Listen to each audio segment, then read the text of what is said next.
This is Sleigh Ride, written by Lauren Beale. Narrated by Angelina Rocca, Shane East, Sean Masters, Alexis Page, Elise Anthony, and Gregory Salinas. While this book is Diet Lauren Beale, it still has adult themes and content. Check out laurenbeale.com for more information. This book is dedicated to people who play with their food. Chapter 1. Cat. Snow rushes past the living room window that overlooks the backyard. I don't want to see snow right now, though. It's a reminder that I'll probably miss the winter retreat next week, which means I'll also miss another chance to get my first kill. I rip the curtains closed, and the silver hooks squeal across the black metal rod. Kendra looks at me with dark, narrowed eyes that relax when she sees the cup of coffee in my hand. I hand it to her, and she drags her judgmental gaze back to her laptop screen. You aren't on the clock, Kat. You can chill for once, she says. I can't chill. I'm waiting for an important email. Kendra turns to look at me, her black waves bouncing around her face. The audition? Not just any audition. It's for a supporting role in a local production of Cats. This could be my big chance, Kendra. I might finally break out. Kendra licks her lips and closes the laptop. Isn't that a musical? I didn't know you could sing. We'll find out if I can as soon as I get that email. Kendra looks at me with a stony gaze that I've grown to love. You don't know if you're good at singing? That's like jumping into the ocean when you aren't sure you know how to swim. She has a point, but I'm not exactly tone deaf. I also have a dance background, so that should win some brownie points. As long as they don't fact check and realize I took a class once when I was 5, then never returned. I begin to pace the living room. Nervous energy pulses through my body, and I need some way to relieve it. My heels tap on the worn hardwood floor with each step. Kendra hates incessant noise, so it's not a surprise when she spins around and bites my head off. Can you stop making that sound? Walking? Yes, walking. Go take off your shoes if you're going to tap dance all over your fucking house. Her abrasive tone should damage my fragile feelings, and a few months ago, it might have. Now I know her, though. Her fuse is short, and she's a bit grumpy a lot of the time. But she's my best friend, and I love her regardless of her poor attitude. Not everyone can pretend to be happy all the time. Kendra takes a deep breath and sheds the coil of metal surrounding her persona. I'm sorry, I didn't mean to snap at you. I'm struggling with an impossible story for work. Plus the prep for the winter retreat, and I'm over it. Listen, it will all work out how it's supposed to. And if it doesn't? We deal with it, Kat. Just like we deal with everything else. I hate that she's right, but she is. The part is either mine or it's not, and pacing incessantly won't change the casting director's decision. Maybe it's best if I'm not on that list. Rehearsal schedules might interfere with work, and I have bills to pay. Or maybe I'm just not cut out for acting. Like everything else in life, maybe this is just another thing Kat Novak can't do. As I sit on the sagging couch, my phone buzzes. I nearly drop it as I maneuver it out of my pocket. An alert stares up at me. One new email. And it's from the production team. My thumb drops on the banner, and I'm taken to a lengthy email that details the practice schedule and call times for each cast member. I skim through the list, but I can't find my name. I wasn't even considered for the ensemble cast, not even as an alternate. I didn't get it. I say, my voice unusually meek. I fight back burning tears. Kendra may be my best friend, but she's also my longtime idol, the heartbreak killer, and I hate crying in front of her. Oh, fuck.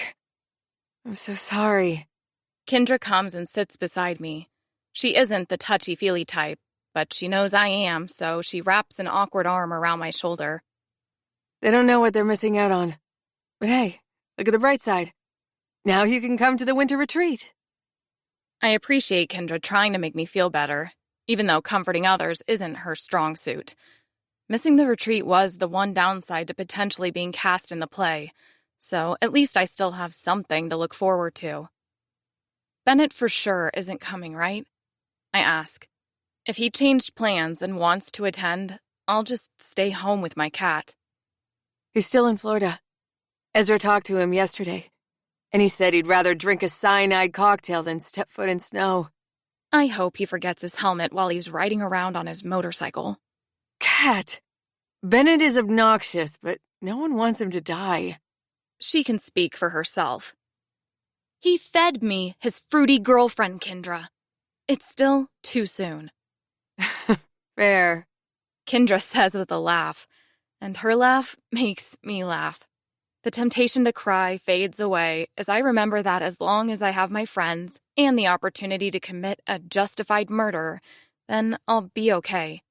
There will be other auditions, if I can find the will to subject myself to more defeat. Can I bring Shorty to the retreat? I ask. The sound of shredding fabric reaches our ears, and we turn our attention to the massive black cat climbing up the curtain. With his ears pressed back and his eyes wide, he looks like a tweaking meth head. He lets out a languid yowl as I stand and try to pull him from my ripped curtains. He flails and writhes in my arms, scratching my skin. He's just so friendly, I say. Kendra is staring at me, so I pretend he wants love so that she won't realize he's an absolute terror sometimes. I bring the clawing psycho up to my shoulders to hug him, and his needle nails puncture my shirt and drive under my skin. Instead of screaming, I smile at Kendra, which probably looks more like I'm gritting my teeth, because I am. Put the damn thing down, cat. There is no putting a cat like this down without getting clawed to shit. So I pull him away from me and drop him from waist level. Like a shadow demon, he zips along the edge of the room and tucks himself beneath the couch. Why did you call the biggest fucking cat I've ever seen Shorty? That thing came from something part dog. I named him after Elizabeth Short, the Black Dahlia. Of course you did. I didn't know Kendra Amato then, or I'd have named him after you. How are the things that come out of your mouth equal parts weird and sweet? So, can I bring him? A black ball of lightning shoots across the floor, pauses, then launches itself at the curtains again. Shorty isn't doing himself any favors. He's actually a very sweet cat when he isn't primed for destruction, but of course Kendra is here to see this side of him. She takes a deep breath and shakes her head. Since Bennett isn't going, I don't see why not. I'd be concerned he might lose your cat in the Alaskan wilderness. If Shorty rips up curtains at the cabin, or anything else for that matter, you're on the hook for it, though. Just remember that. That's a fair trade, so I nod. Hey, are you sure you're okay about the audition? Kendra asks. It's okay to not be okay. I know, but I'm fine. What's one more for the growing pile of rejections? I force a laugh and flop onto the couch again. Besides, I didn't want to miss this retreat, and now I don't have to. If I'm not meant to be an actress, maybe I'm meant to be a prolific killer. What I don't say is that I've had doubts about that as well. Bennett blocked my kills at every turn on the island, but even if he hadn't, I'm not sure I'd have gone through with it. The last thing I want is for Kendra to think I'm a failure at literally everything, but that's a real possibility if I choke again. Hey, quit biting your nails and get over here and look at wallpaper swatches with me, Kendra says. I have to leave for the flight soon, and I need to pick up the supplies as soon as I land in Alaska. You're heading up early? She nods and turns the laptop toward me.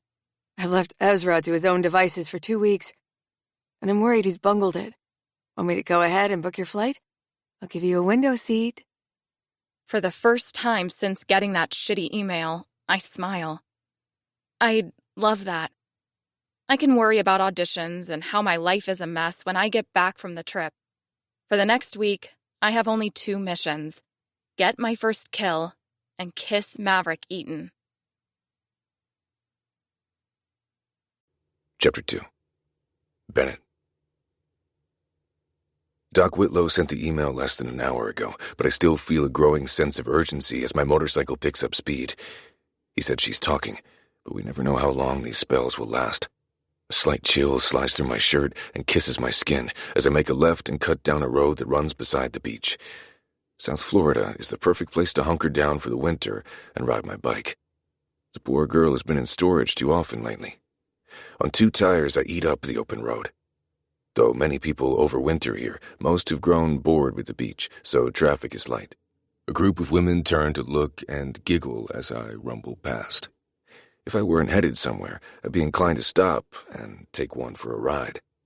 But I have somewhere to be, so I turn onto the main road that winds through the beach town's center. My destination lies ahead, tucked deep inside an oasis of palm trees, koi ponds, and an antiseptic smell that spoils the illusion of paradise. During the summer months, the shops and restaurants on this strip bustle with activity. It's a great place to people watch, if you're into that sort of thing, but not today. Aside from a group of elderly gentlemen hobbling into a small cafe for brunch, the sidewalks are unoccupied. Past the main drag, the sign for sanctuary comes into view, but only if you know where to look. Despite the amount of money these people hoard from their clients, they've allowed the foliage to overtake the entrance signage. Philodendrons and petra plants crowd everything. As I turn down the paved path, I feel crowded too. It isn't that I don't want to visit her. I just wish she didn't have to be here. The foliage breaks apart, and white marble columns file into view. If a stranger happened upon this place, they'd think it was a mansion tucked inside a tiny jungle. The director did an excellent job of making this look like anything other than what it is, which is a place where people go to waste away. I suppose there are worse places to spend your final years. The staff keeps everything clean, and the residents are well looked after. No one is cruel. Well, the nurses, doctors, and other staff aren't. The residents can be a different beast altogether. After easing my bike into a parking spot in the underground garage, I head toward the elevator that will deposit me inside the facility. Next up, the security check. The residents are housed under lock and key for their safety.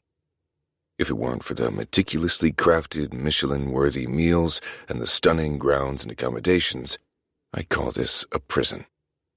As the elevator doors ease open with a ding, a security desk comes into view.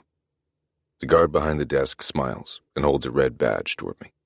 "Doc is waiting in his office," the man says. As I step closer, I'm wrapped in a cloud of garlic, onions, and olives. There's no food in sight, so the pizza this man had for lunch is seeping through his pores. I take the badge without breathing through my nose. Thanks. He nods and buzzes me through the first airlock, and I take a deep breath as soon as the doors close behind me. I enter a long hallway with windows lining one wall. Now that I'm inside the mansion, the facade falls away, and I can see this place for what it really is. Gleaming white floors and windowed hallways are a hospital staple. My mother sits in the courtyard just outside. A row of boxwood hedges stands just behind her chair, casting a shadow over her frail body. Beside her, on a small wrought iron table, sits a dainty saucer and teacup. My mother always did love her afternoon tea. But if she's taking her afternoon tea, that may mean I'm too late. When she's lucid, she won't say things she shouldn't. I feel slightly guilty for looking forward to her bad days, but only slightly.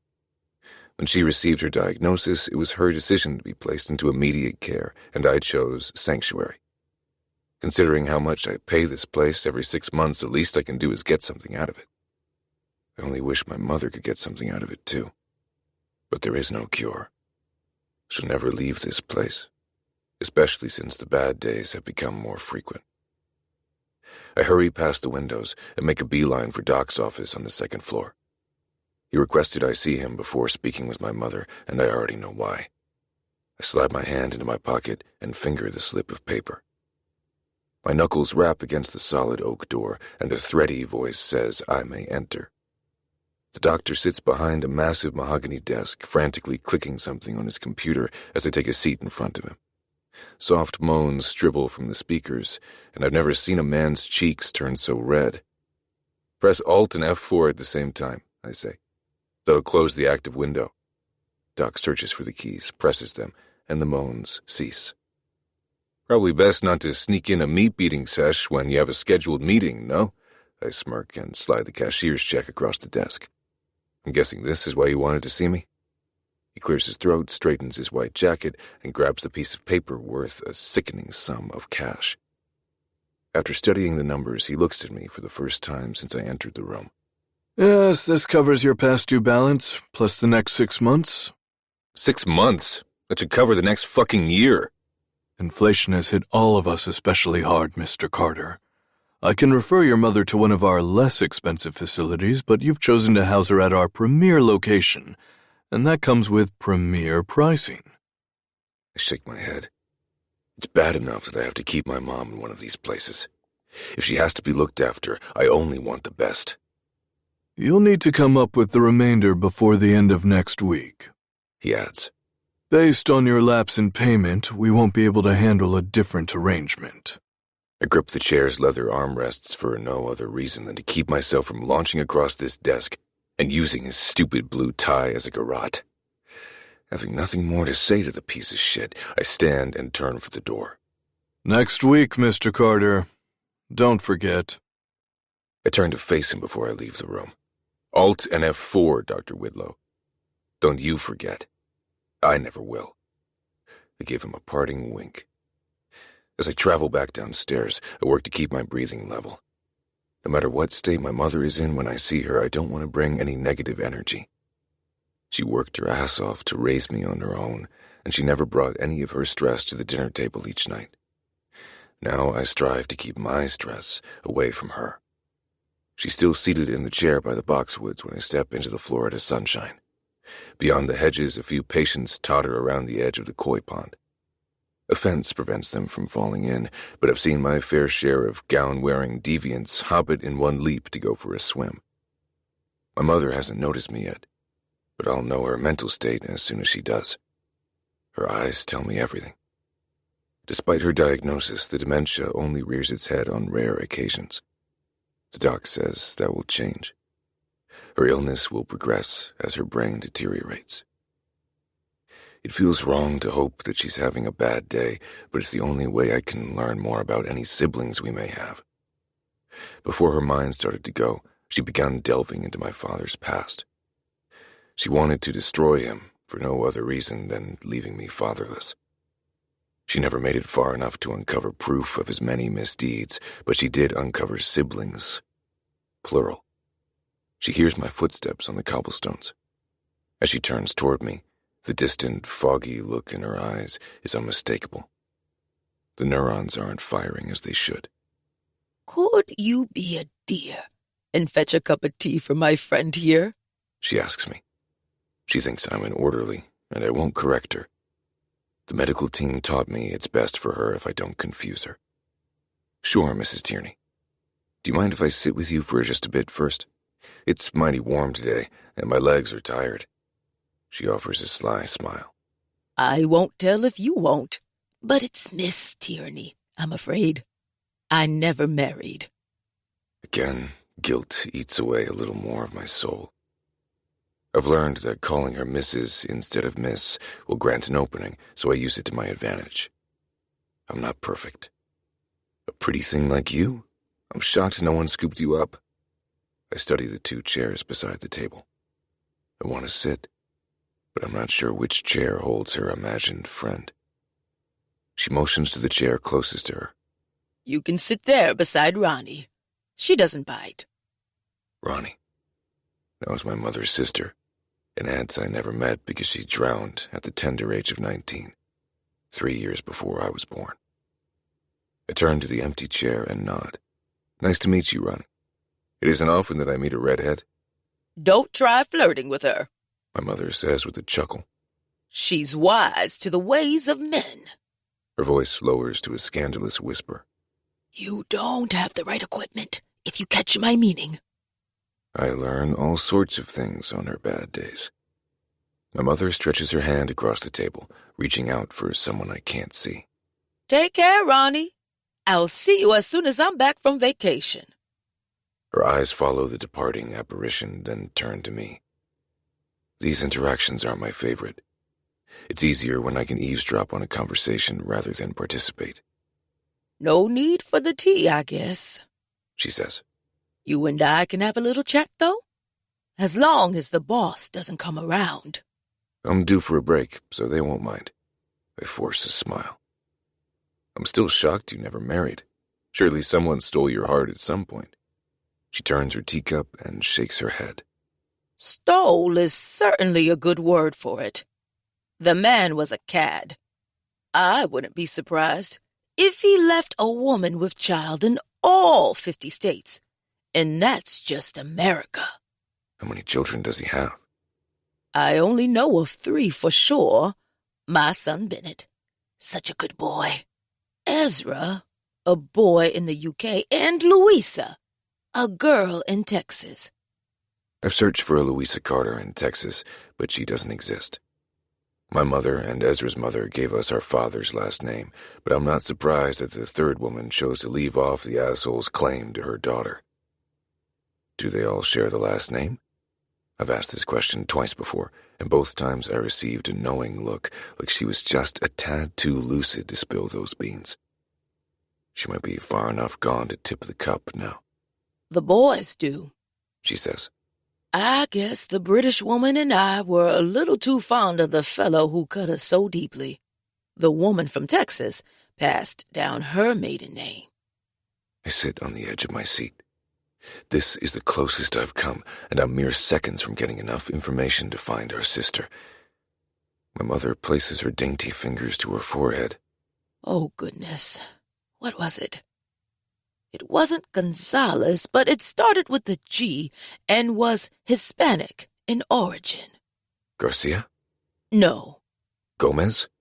No. I can't remember. Would you like some tea, young man? She's already forgotten I'm supposed to be an orderly, but it doesn't matter. She's given me enough for today, and I don't want to push her any further.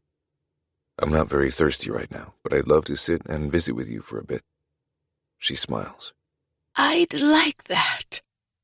For the next hour, I talk to her about other things and steer clear of the topics surrounding my father.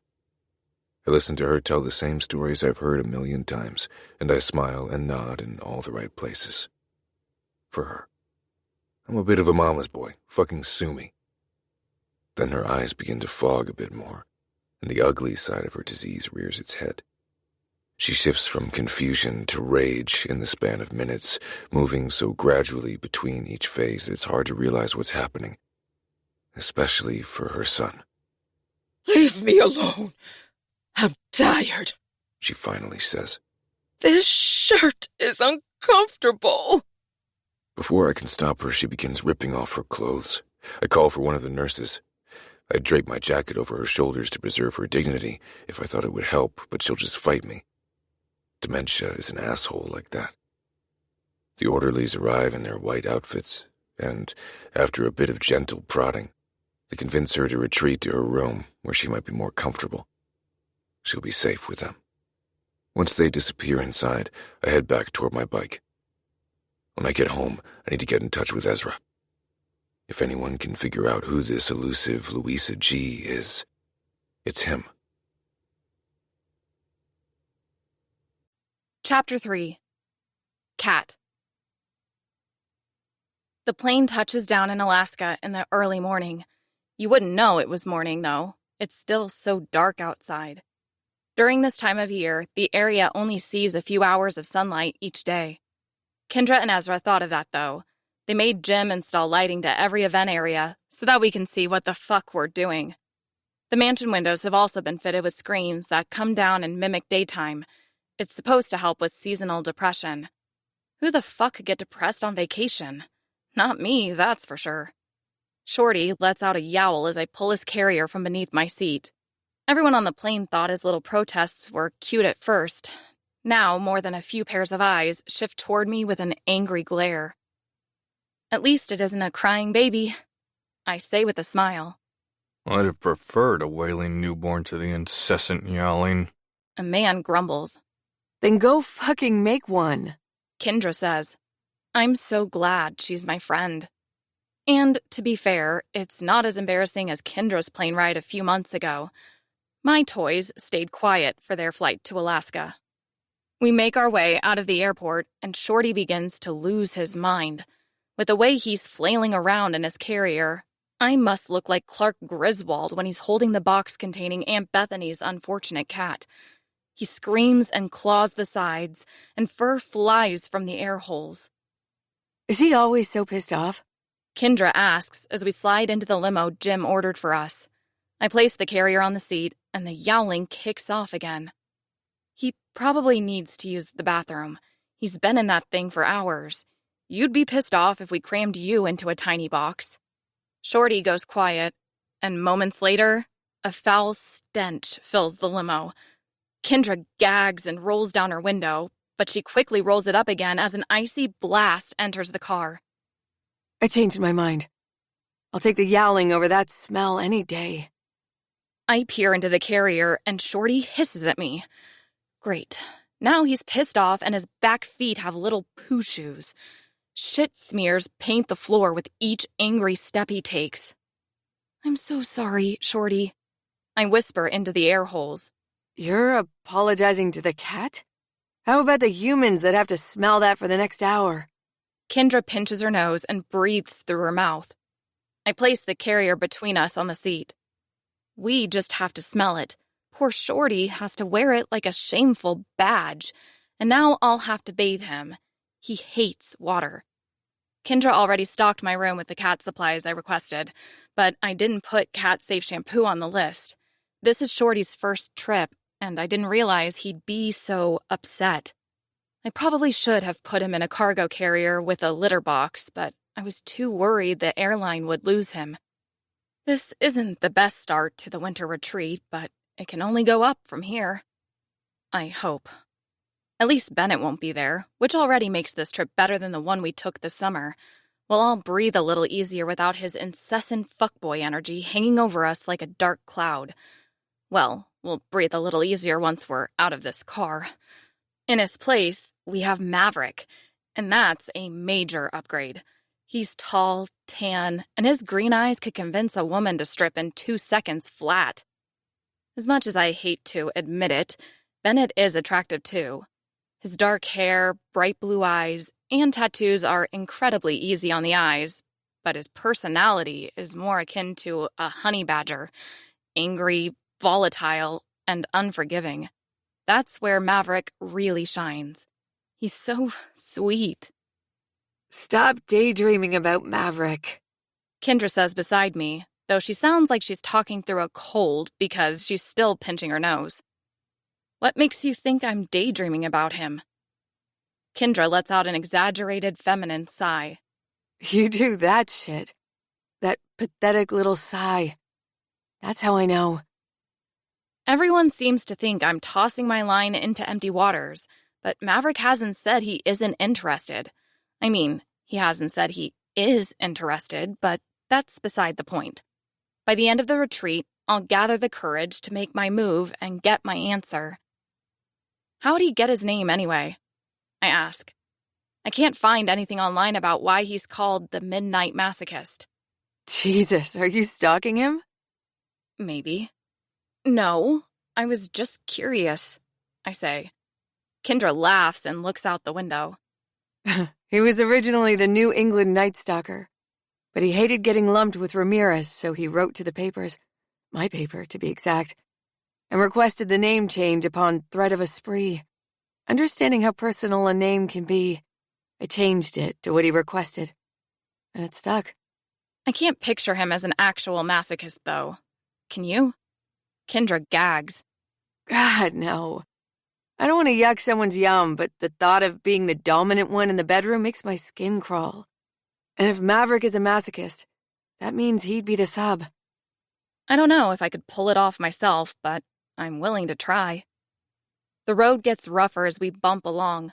Snow drapes everything in winter's finest, and even the towering trees are dressed for the season.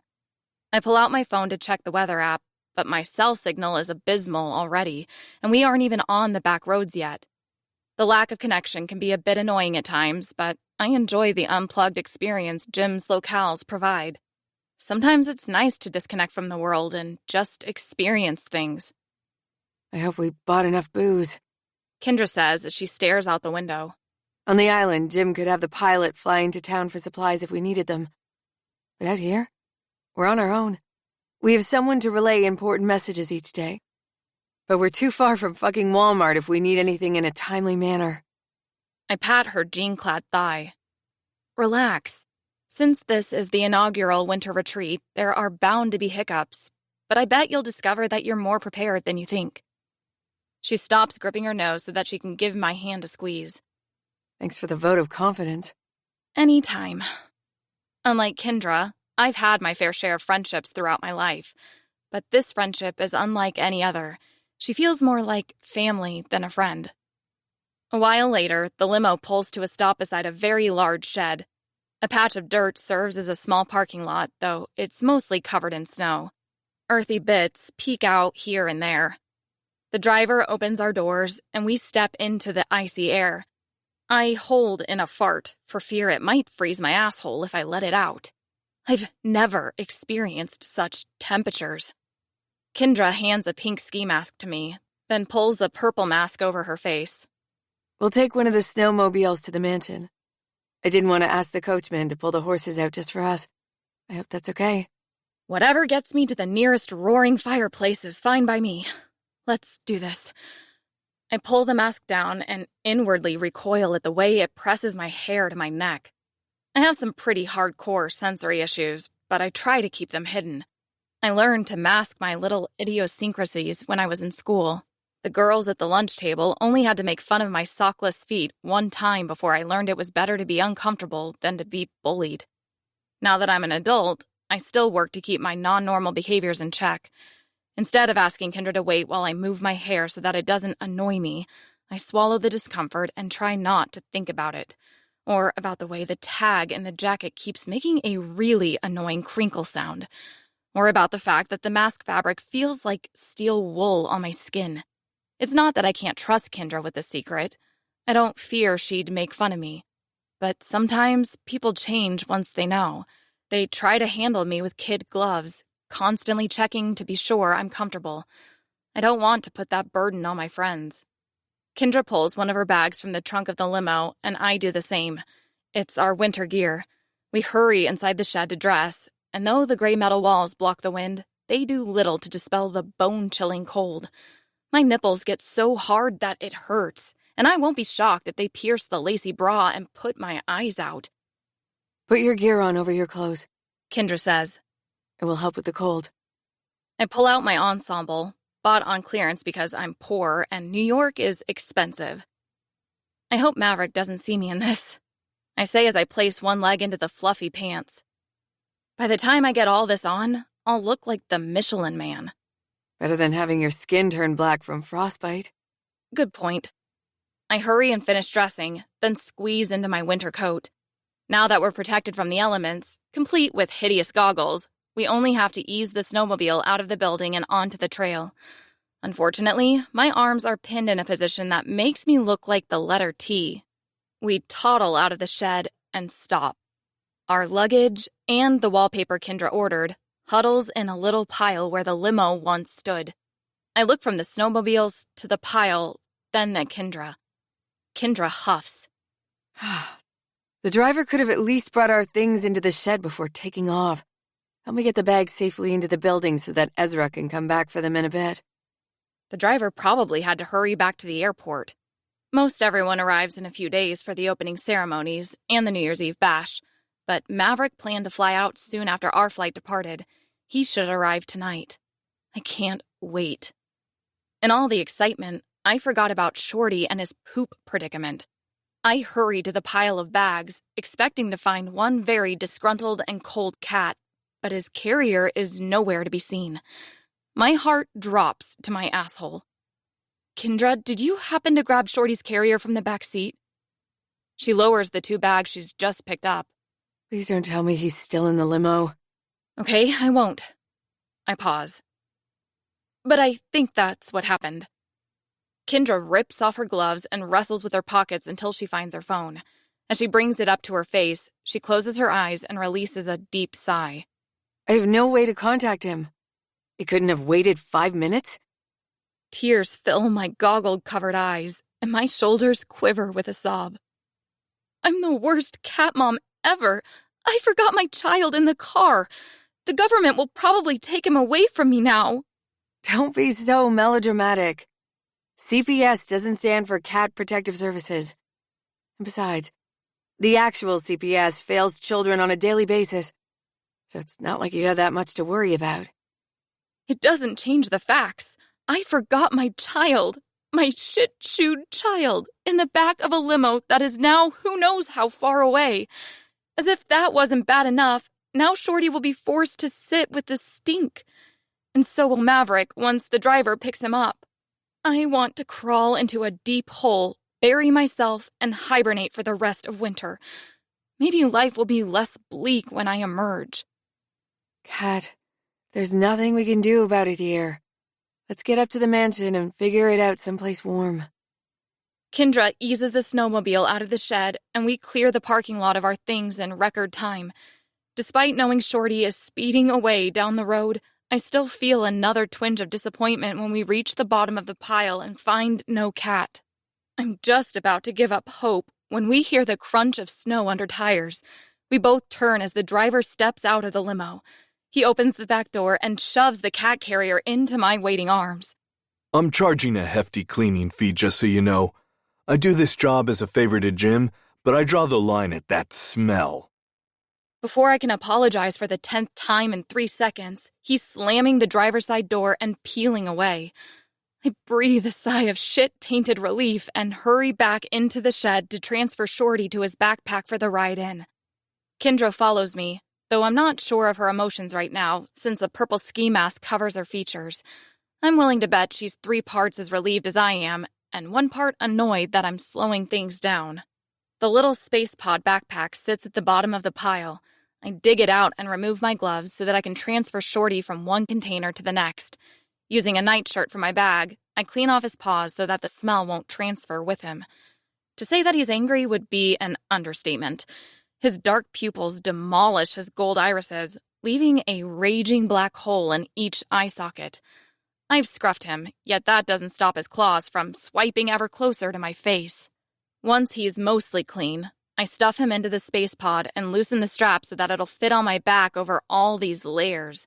This will keep the cold wind away from him. Outside, we hop onto the snowmobile and start into the woods. The treads grind over the trail. It's not a very smooth ride, but Jim couldn't secure a team to build a road on such short notice. By next year, we'll have a cobblestone path that will make this ride much more enjoyable. Though we might need to adjust the time of year. The sun is just beginning to rise, and it's almost 11 in the morning. Just before 3 in the afternoon, it will set again. At least the trees have been cleared. The path is fairly wide, though I suppose it needed to be to accommodate the horses and carriage. That was my idea, and while it took some begging and pleading, Jim agreed to it in the end. After a few minutes, the trees break apart and the mansion looms before us. It was built to look like a quaint cabin in the woods, but I've never seen a 3-story log cabin with a fountain out front. Ezra stands on the wraparound porch. He gives us a wave as we bring the snowmobile to a stop. With the grace only an Englishman possesses, he descends the stairs and welcomes us to the Alaskan wilderness. The winter retreat has officially begun. Chapter 4. Bennett. The microwave beeps to let me know my $2 TV dinner has reached an edible temperature. I better get used to eating these. For what Dr. Beats His Meat wants to charge to care for my mother, I better get used to a lot of things. Loud, playful music blares from the apartment above mine. Seconds later, little feet begin pounding overhead. This is a daily occurrence. When the mother with 5 kids needs to unwind in her bedroom, she pops a loud-ass kiddie program onto the television and retreats to safety. A bit of plaster crumbles from the light fixture after an exceptionally excited stomp, and I've just about had it. I grab my sad meal and go to the tiny bathroom. If I eat on the toilet, I'm furthest from the noise. I'm also kept in good company, but with a little family of mice that have taken up residence within the crumbling walls. I drop a noodle into the corner between the tub and the toilet as a treat for them. Most people would set out traps, but I can't bring myself to do it.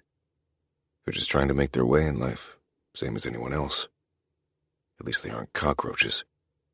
I'm halfway through my depressing tray of what's supposed to be shrimp scampi when my doorbell rings. On my way to the door, I deposit the remainder of the meal in the trash, where it belongs. Through the peephole, I spot two youngish men in pressed white shirts, dark ties, and dress pants. Fucking Mormons. I open the door to two of the brightest smiles I've ever seen, which immediately remind me of Katerina Novak. And now I want to punch them both in the face even more for making me think of that vapid bitch. Good afternoon, sir. The taller one says. Could we possibly leave some literature with you? It's going to be pretty hard to read it in the dark, so you best keep moving, I say. The taller one looks at the shorter one. Your lights seem to be working okay. Why would you have to read in the dark? I step forward, encroaching on their space, which is actually my space because I pay to live in this rundown shithole. Because your little asshole is too tight to let in any light, and that's where your pamphlet will end up if you don't get it out of my face. My phone rings in my pocket, blasting some hard metal music, and the men take their leave. Smart decision. I wasn't kidding about shoving that pamphlet up his ass. I pull out my phone and answer it, even though I don't want to. It's probably Ezra, and I'm not in the mood to hear him wax on forever about how great this retreat will be and how much he wants me there. Ain't happening.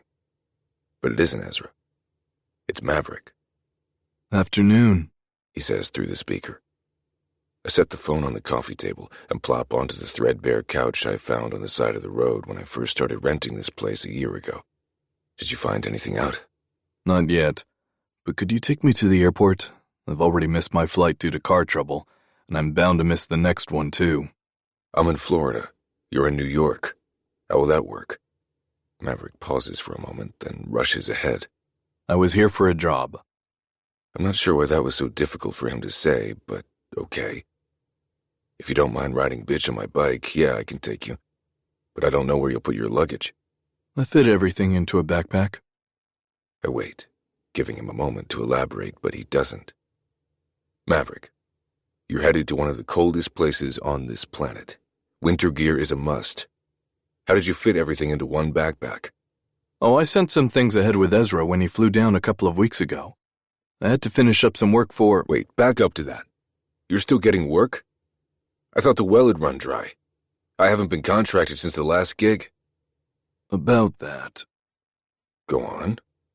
What do you know that I don't? Maverick lets out a sigh, then drops the bad news. You aren't likely to get a call anytime soon. After that last job, they sent me on a suicide mission, and I still got shit done. He was a celebrity, Bennett. They didn't want his death to look like anything other than a suicide. It could have been a suicide. I don't know of any cases where the person disembowels themselves after dying of hanging. The hanging was so boring, though. It needed a little color. Regardless, upper management has bumped you so far down the roster that you aren't likely to get a job for a while.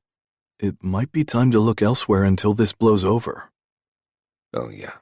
I'll just grab the Hitman classifieds and start cold calling people. Cue the infamous Bennett eye roll. I'll worry about that later, I say. But first, tell me what you plan to do now that Kat will be at the retreat. My flight leaves in 2 hours, so I kind of need to call a ride service if— You aren't getting out of this conversation. Why don't you tell her you aren't interested? I don't want to hurt her feelings. She's a sweet girl and beautiful too, but I'm not in a place to date right now. I'm too busy climbing the ladder at work. Yeah, and the rung you just stepped on sits right above my head. I'd be happy to let her down for you, I say with a laugh. He laughs too, because we both know I wouldn't let her down gently.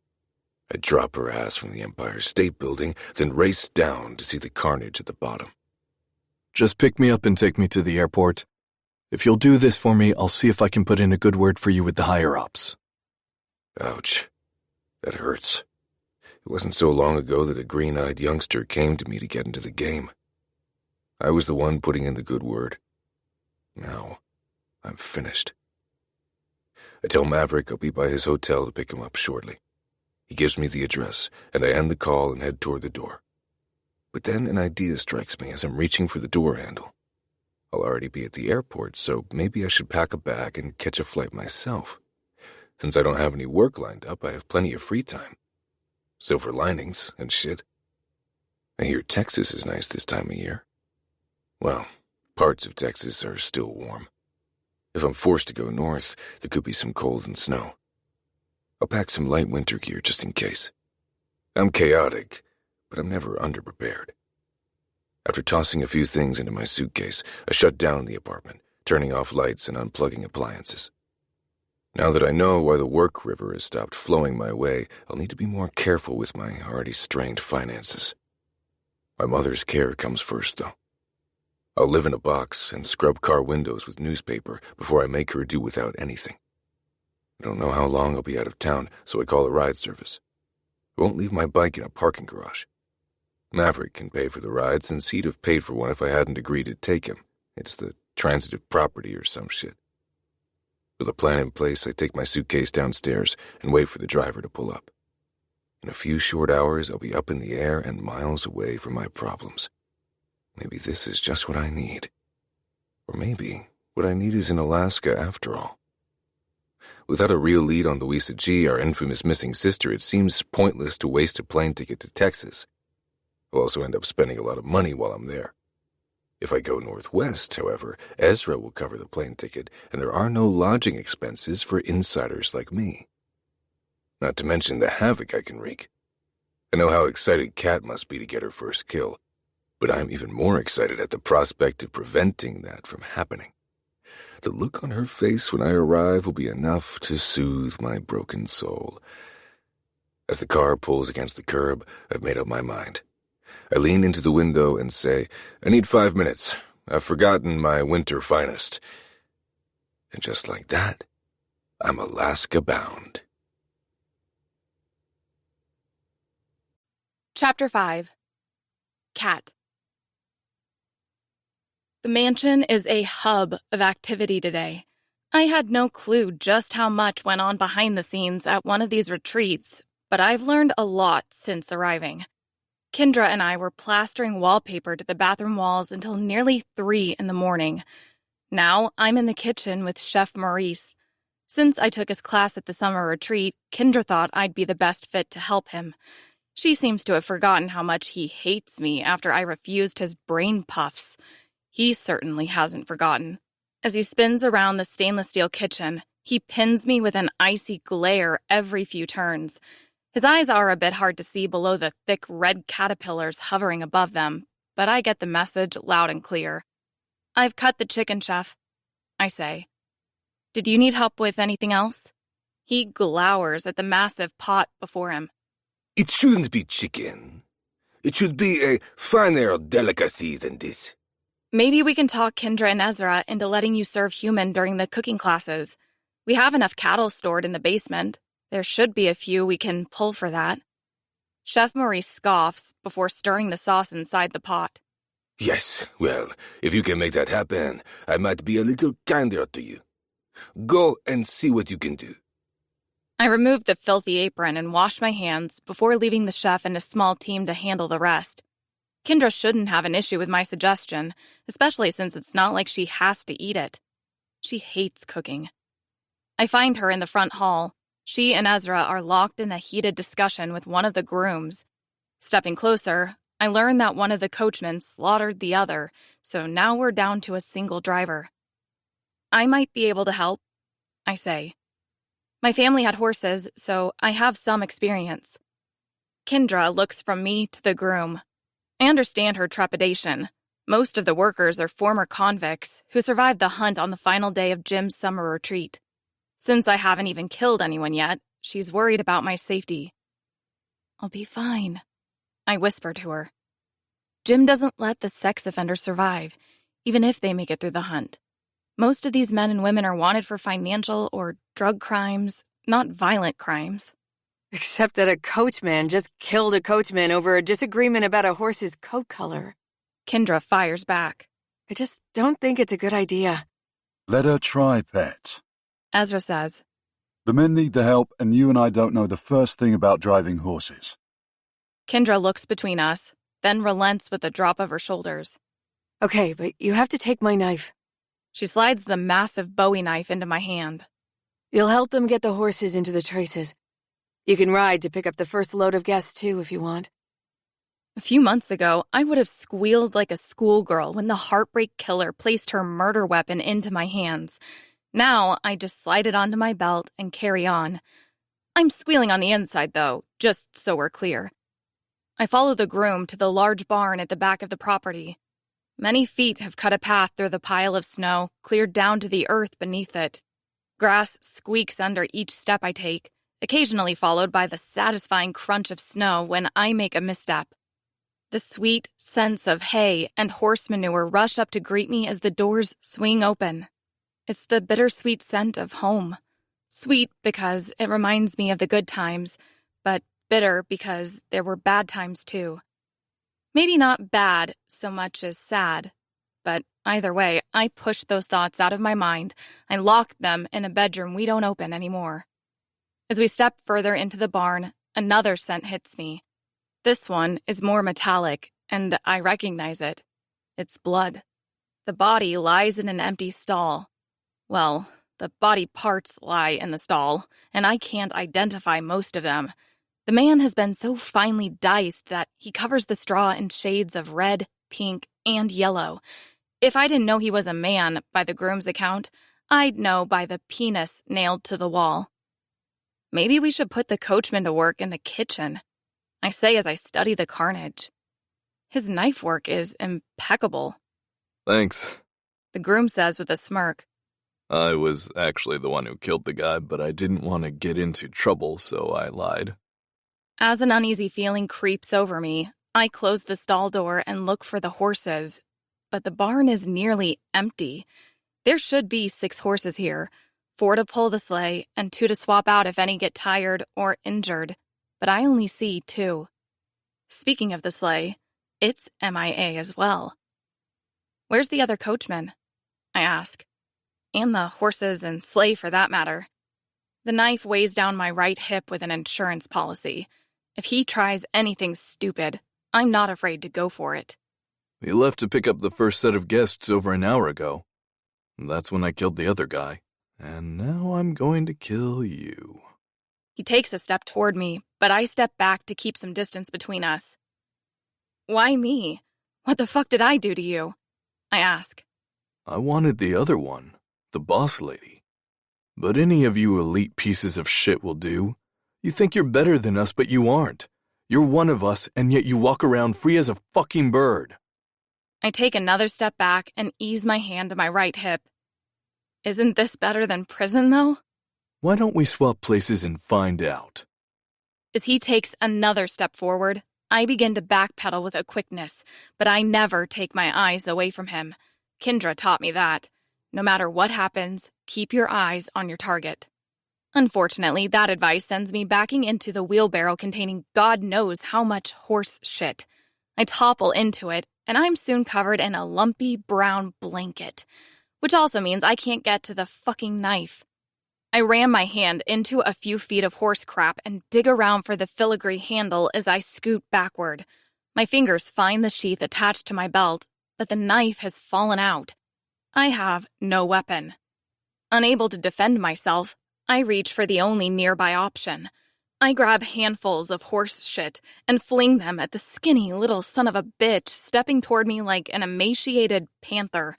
Most of it's too dry to do any damage, but some of the harder clumps connect with his head and knock him off balance. Oh, you filthy little bitch, he says through clenched teeth. I'm not a rapist, but I might make an exception for you. As he's making his limp-dicked threat, I spot the knife. The gleaming tip pokes from a nearby clod of manure, and I reach for it. The psycho lunges for me at the same time, and I narrowly escape his strike as I roll across a carpet of shit and clutch the knife to my chest. And this is it. It's really happening. I'm about to get my first kill. And even though it's morally justified in the most legal sense, it still counts. I spin the blade in my hand like I've practiced so many times in my bedroom mirror. Even smeared in horse droppings, I bet I look cool as fuck. Be careful. Wouldn't want you to get scratched. He pauses and his eyebrows pull together. Is that your tagline? Wouldn't want you to get scratched? Is it bad? He shrugs his shoulders. I mean, it's not the worst, I guess. It could be better, though. Okay, wait. I have another I could try. He folds his arms over his chest and nods for me to go on. I clear my throat and spin the blade again, followed by a dramatic pause. Be careful. This kitten has claws. He licks his lips and blinks at me. I lower the knife. That was worse, wasn't it? Yes, way worse. I groan. I got nothing else. What's your killer name? Maybe I can think of... Before he can say anything else, a gunshot rings out and the side of his head bursts open in a spray of red.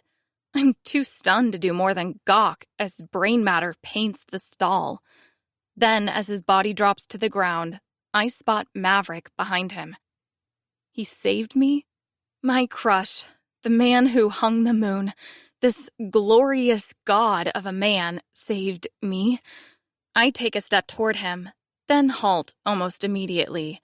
Standing a few feet behind him and to the side, tucked away in the shadows, is Bennett Carter, and he's holding the smoking gun.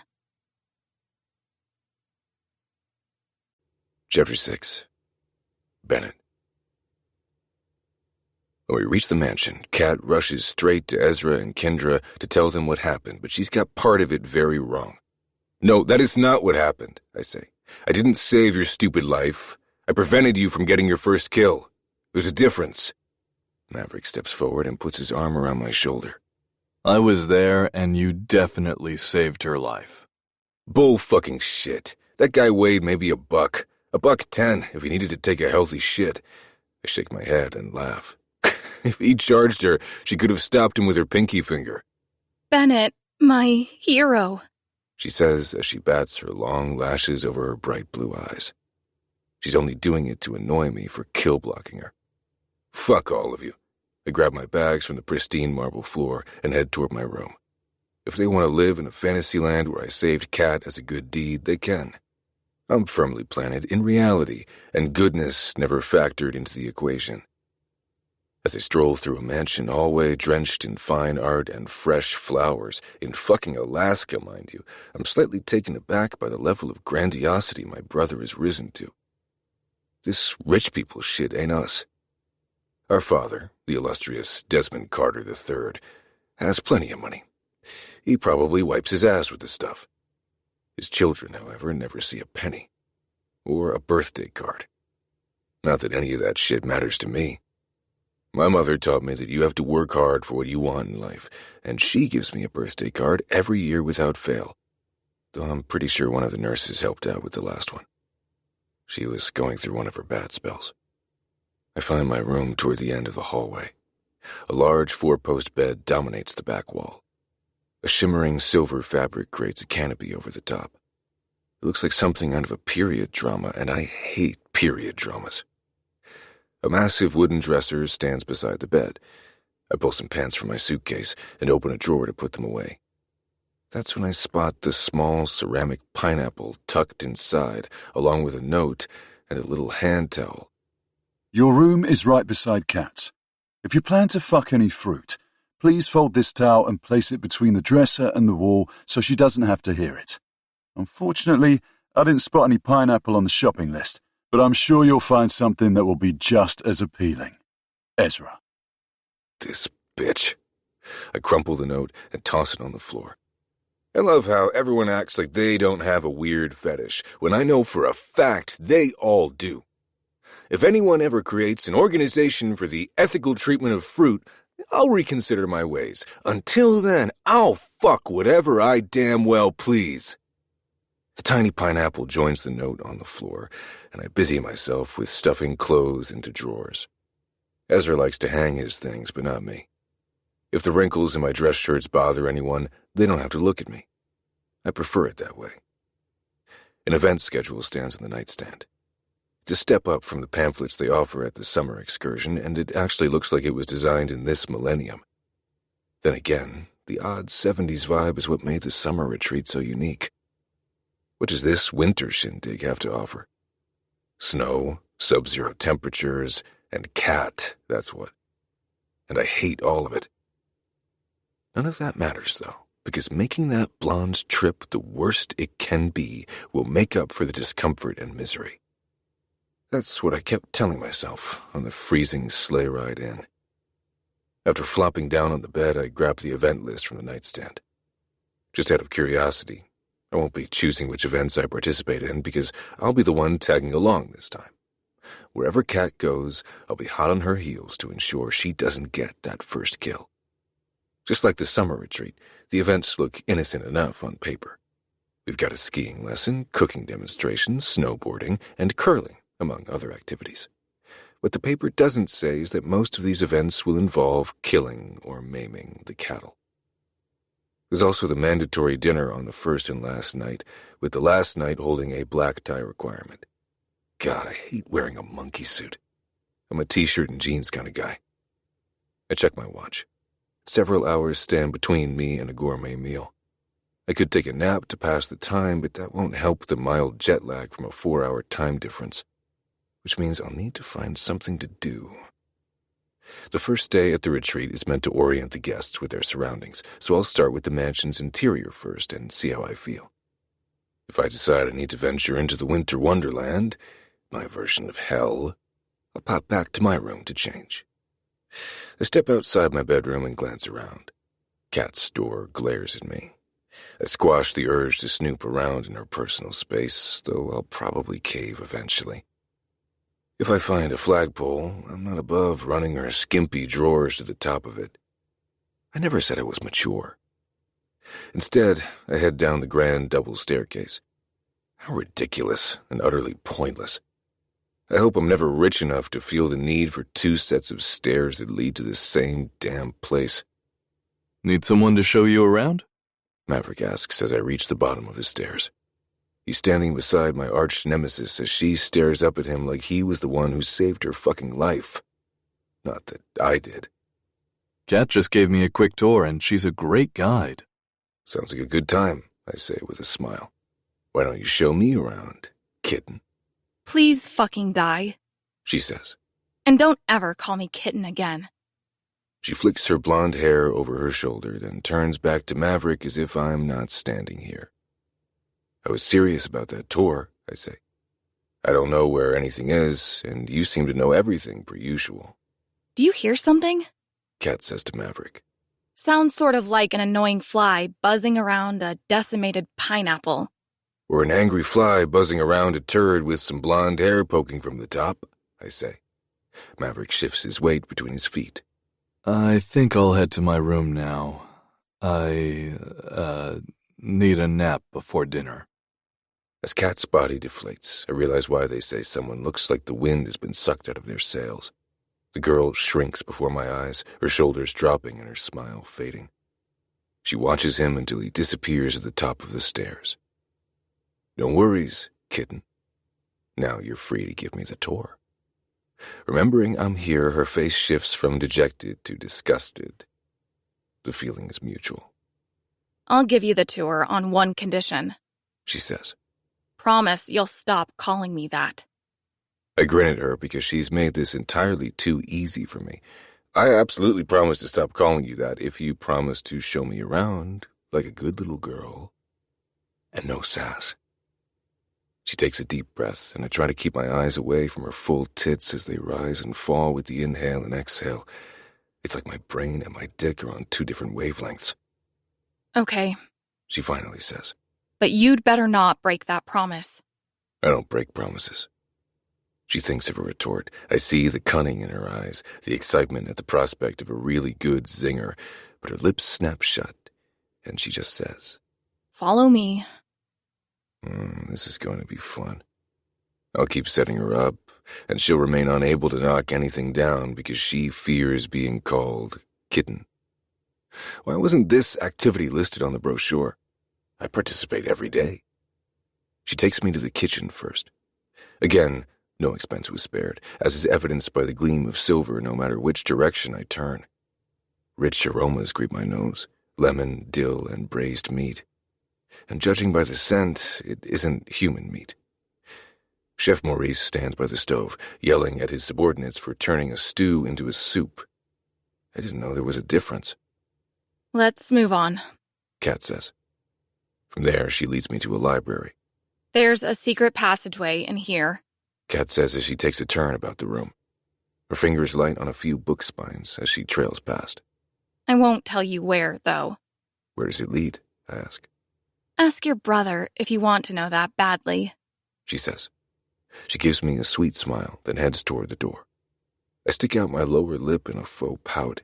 Oh, come on. I've been nice so far. Can't you show me which candlestick to pull to get the big hole to open up? There is so much content there, and she can't use any of it. She can't tell me to yank my own candlestick and see what happens. She can't say the big hole is already open and she'd love it if it closed. She can't say any of it. All she can do is shake with the knowledge that her powers are useless here. So she says nothing, turns with a huff, and hurries to the next room. This is the indoor pool. She pushes a glass door and guides us into what may be the warmest room in the building, the natatorium. It's like a sauna in here. As I look around, I understand why. Tropical plants stretch toward artificial lighting, and I recognize those massive hibiscus leaves from the island. I guess Jim wanted a little bit of home here. The large pool takes up most of the space, but a couple of hot tubs burble against a wall of windows that overlooks the snowy landscape. They likely add to the heat in the room. A bright purple light glows in each roiling tub. No sacrificial slab, huh? I ask. Kat shakes her head. Not that I've seen. While we're here, why don't we go for a dip? I take off my shirt and drop it onto a small glass tabletop as her eyes widen. She licks her lips and turns away. I don't have my swimsuit on, and... Her voice trails off because she can't say what she wants. And you'd rather die than swim with me? I prod. You'd sooner drown yourself on dry land than share any body of water with the dirty fruit fucker? I take it you found Ezra's note? She tries to hide her smirk and does a horrible job. He told me about it when he went to your room. I step closer to her, if for no other reason than to make her as uncomfortable as possible. I'm near enough that she should feel the heat radiating from my Florida-tanned skin. Oh, I found the note. Thank you for asking. When she turns and realizes we're nearly touching, her features shift. She looks almost scared. Her fingers quiver as she swipes a bead of sweat from her forehead. Personal space, She whispers, but she doesn't sound very sure of herself. I step closer and her fingers brush my chest. She lowers her hand and recoils as if she's just jammed her fist into a roaring fireplace. Before she can dart away, I lean closer and brush away the hair that's fallen over her forehead. My God, Kat, I say as I lick my lips. I never realized just how. She licks her lips, mimicking my action as she waits for me to finish the sentence. I clear my throat. I never realized how easy it would be to get under your thin skin. With a gravelly groan that is one part scream, she swats my hand away and storms toward the door. I call after her. Remember our deal? She flings the door wide, then turns back to look at me. Fuck the deal. You can call me whatever the fuck you want, because for the rest of the trip, I'm staying as far from you as possible. The door slams behind her, and I have to applaud Ezra and Jim for choosing a good glass company. A lesser door would have shattered. Good luck with that, kitten, I say with a smile. For the rest of this trip, my goal is to do the exact opposite. The more I'm around her, the more I can annoy her. Maybe I can even get her to leave early again. With a spring in my step, I head back to my room to get ready for dinner. Let the games begin. Chapter 7. Kat. Bennett Carter is officially the most horrible man I've ever met in my life. He is cruel, annoying, and downright insufferable. He's also incredibly attractive, and he fucking knows it. That's why he took off his shirt and stepped into me. He thought his masculine aura and sinful tattoos would send me into a tizzy. And it worked. I drop face first onto my bed and scream into the luxurious comforter, but no amount of expensive fabric can muffle the anguish I feel at letting him get the upper hand. He got to me, and he knows he got to me. I roll onto my back. Recognizing that Bennett is attractive is not the same thing as finding him attractive. I tell myself. Yes, I noticed his mountains of muscles, but that doesn't mean I want to climb Mount Bennett and plant my flag. But I also can't pretend that the experience left me entirely unaffected either. The moment of unwanted closeness created a twinge between my legs, and now it's grown into an ache. I glance at my phone. With only a couple of hours between now and dinner, I don't have much time to get ready. But I really need to take care of this misplaced arousal. Because that's what it is. It has nothing to do with Bennett, and everything to do with that tall, blonde, perfect man named Maverick. My gaze drops to the small nightstand. I tucked my sex toys away in that drawer for easy access. The entire collection has grown too large to carry along, so I chose only my favorites for the trip. I reach into the drawer and fish out my old standby, the Hitachi magic wand. This device should be in every woman's repertoire. After plugging it in so that it's ready when I need it, I lie back on the bed and slide my hand up my shirt. I close my eyes and imagine it's Maverick's hand stroking my breasts and tweaking my nipples. I picture his mouth dipping over my stomach, licking and nipping his way lower. My fingers walk the same path, providing the physical touch to match fantasy Maverick's mouth. God, he's good. As I imagine his mouth moving over my pussy, I grab the toy, turn it on, and press it between my legs. I come almost immediately, but I'm careful to swallow all sound. I don't want Bennett to hear me next door. With my eyes still closed, and my fantasy still rolling through my mind like a movie, I come down from my orgasm and look between my legs to thank Maverick for pleasing me. But when he lifts his head, it isn't Maverick. It's fucking Bennett. My eyes snap open in reality, and I throw the magic wand away from me with a scream. The toy threatens to drill its way to China, so I reach down and cut it off before it damages the floorboards. A light sweat slicks my brow. I lick my lips and take a deep breath as I try to push images of Bennett's head between my legs out of my mind. That wasn't a fantasy. That was a fucking nightmare. Someone knocks on my door and I scramble off the bed. Panic slowly builds because I'm undressed from the waist down and my sex toy is still lying out in the open. I shove it into a drawer as the visitor knocks again. Everything okay in there? I thought I heard a scream. It's a deep female voice I don't recognize, but at least it isn't Bennett. There were some new names on the list for this retreat, so maybe it's a new friend. I throw on a pair of panties and go to the door. Sorry about that, Gotcha! Bennett says in his best falsetto. He grins at me and pushes into my room before I know what's happening. Did you see your reflection in the mirror or something? No. As a matter of fact, I dozed off and had a nightmare about your stupid face.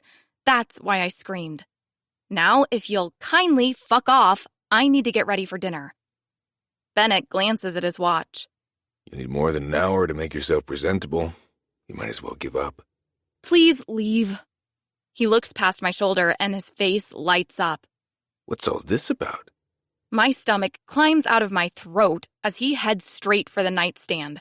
I shoved the toy into the drawer, but I forgot to unplug it first. The cord still dangles from the drawer to the wall. By that gleam in his eyes, I know he knows exactly what waits inside. I can't stop him. I'm forced to stand here and watch in slow motion as his fingers wrap around the golden knob. The panic and disbelief freeze me so fully that I can't even utter a cohesive argument when the drawer begins to slide open. Jesus fucking Christ, I didn't know masturbation could be considered a hobby. He says. Do you claim this shit on your taxes? There must be at least $1,000 worth of toys in here. At least tell me your collection is insured. He plucks a rope of anal beads from the drawer and holds them up to the light. I want to die. You must have a tight little asshole if that's the biggest you can fit in there. He says with a laugh. All that ass and can't do a damn thing with it. What a shame. My senses return, and I snatch the beads from his hand and shove them into the drawer. My room isn't part of the tour, and the size of my asshole isn't any of your concern. Please keep your STD magnets away from things I put in my body. I push the drawer closed and point to the door, but he just laughs and shakes his stupid head. Get out of my room, I say, hoping a verbal rendition of the order will get him moving. He leans closer. Make me. I place my hands on his chest and push, but he's like a brick wall, completely immovable. I push harder, but that just makes him laugh. Harder, kitten. You're turning me on. An idea strikes me. If I want to win this game, maybe I need to play by his rules. Actually, you can stay right there, I say. Make yourself comfortable if you like, but I have a dinner to get ready for. I reach for the hem of my shirt and pull it off, leaving me in nothing more than a bra and a lacy set of underwear. I'm turning up the pressure just like he did to me in the natatorium. He seems completely unfazed, however. He takes my suggestion and sits on the edge of my bed as if I'm not nearly naked here. That's fine. I can keep going. I reach behind me and unfasten my bra, then toss it to the floor to join my shirt. But this doesn't seem to affect him either. If stripping until the other person gets uncomfortable were a sport, I'd be losing. I need to take this up a notch and make him so miserable that he has no choice but to admit defeat and leave. Scoot over. That's my side of the bed. I motion for him to move, and he does. Shit. He's already seen the sex toy collection, so I rip open the drawer and pull out the magic wand again. It's still plugged in and ready to go. I place it between my legs, rubbing the silent head right on top of my panties.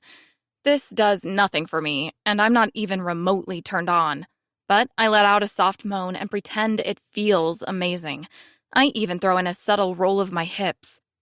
To my horror, Bennett rubs the swelling crotch of his pants and releases a low growl deep in his chest. Surely he doesn't plan to compete. I spread my legs and turn the device to its lower setting. Maverick, that feels so good. Bennett follows suit, lowering his pants and stroking a mass that leaves me blushing. I've seen it soft, and it was impressive, but holy shit. Do big dicks just run in the family? Kendra regaled me with tales of Ezra's cock, and I always thought she was exaggerating. I'm sorry for ever doubting her. My gaze snags on the vertical bolt of silver piercing his cock just below the head. I shouldn't stare, but then I see his balls. 2 more piercings run horizontally through his sack. I've never seen anything like it in real life, only in porn. But it isn't Bennett's cock I should be thinking about, so I force myself to look away. I count to 10 so that he doesn't think I'm feeling some kind of way about him, and then I let out a louder moan. The bed begins to shake as Bennett speeds up his strokes. He makes sounds to match mine, but they're much more masculine. Groans, growls, and grunts rush from his parted lips instead of moans and whimpers. If he's trying to match everything I do, I'll just have to up the volume. Nothing is more ridiculous than a man screeching like a woman, so he'll be forced to reach my heights or admit defeat, and I get a laugh either way. Oh God! I yell. I'm going to come. I'm so fucking close. Don't stop, baby. Yeah, you little slut. Bennett yells, matching my volume. I'm gonna come too. I'm gonna fill that little pussy. I'm nowhere close to coming, but the vibrator must be working some magic because Bennett's words give my pussy a little love tap. I've never tried degradation. I'm ashamed to admit I haven't tried much at all. But this man might have unlocked a new kink. To be explored fully with Maverick, of course. Fuck, fuck, fuck! I scream.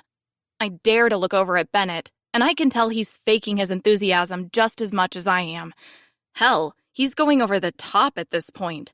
His hand moves so fast that I'm beginning to suspect he's part Sonic the fucking Hedgehog. And if he keeps this up much longer, he's going to get a nasty friction burn or start a small fire. I can't have that. I have to win. Getting onto my hands and knees, I click the switch and put the vibrator on its highest setting. I buck my hips and fake the best orgasm of my life, complete with cries of ecstasy and bed-shaking theatrics. And that's when the door to my bedroom flies open. Chapter 8. Bennett. I don't know how I expected this to play out when I tried calling her bluff, but Ezra and Kendra were never a factor. Yet here they stand, eyes wide and jaws hitting the floor as Kat and I fall off opposite sides of the bed. Kendra! Oh my God, look away! Kat squeals. Judging by the shuffle of fabric and the way the comforter disappears to the other side of the bed, she's pulled it down to cover herself. I tuck my stiff dick into my pants and debate standing up. Despite faking my enthusiasm, the erection was real, and it doesn't want to go down, even in spite of this horrifying outcome. Peeking over the side of the mattress, I spot Ezra and Kendra in the doorway with their backs to us. "We thought someone was being murdered in here," Ezra says. "I'm glad you two are getting along so famously now, but maybe tone it down a bit." Kat has used the comforter to conceal her front, but her ass faces me in all of its glory as she rises to stand. I might despise the girl, but her perfectly full cheeks scream, "Well done, BBL." She claims she's all natural, but no one gets these dimensions without a lot of work, and I've never seen her in the gym. It isn't what you think, she says. Kendra dares to turn around. We walked into both of you pleasuring yourselves and screaming out in the throes of passion. What else are we supposed to think? She told me she wanted to pay me back for saving her life, didn't you, kitten? I say as I stand. The boner has retreated, though looking at Kat's ass didn't help things along. Don't call me kitten. And you didn't save my life, remember? Either way, you started it, I say. "And I'm finishing it." Ezra turns around. "Dinner begins in exactly 30 minutes, and if you aren't in the dining hall at precisely that time, you will go hungry. I have worked too hard to orchestrate this retreat for the two of you to make a dog's dinner of it. Understood?" Kat and I nod in unison. Ezra doesn't put on his serious face often, but when he does, I've learned to pretend I'm listening. Nothing, not even my brother's stern looks, will deter me from making Kat miserable. Guess I better throw something on and get to the dining hall, I say as I walk across the room fully clothed. That earns a frustrated grumble from Kat. Her hair is a mess, she's still nearly naked, and she doesn't have enough time to shower before dinner. She'll have to sit beside Maverick while looking like a woman who's just woken up on the wrong side of the bed. Everything worked in my favor. Per usual. I slip past Ezra and Kendra and head for my room, which is only a few feet away. My brother's eyes burn a hole in my back as I make my retreat. I don't know why he's so goddamned butthurt about this. Even after Kat announced her plans to attend, he invited me to this retreat. Hell, he practically begged me to come.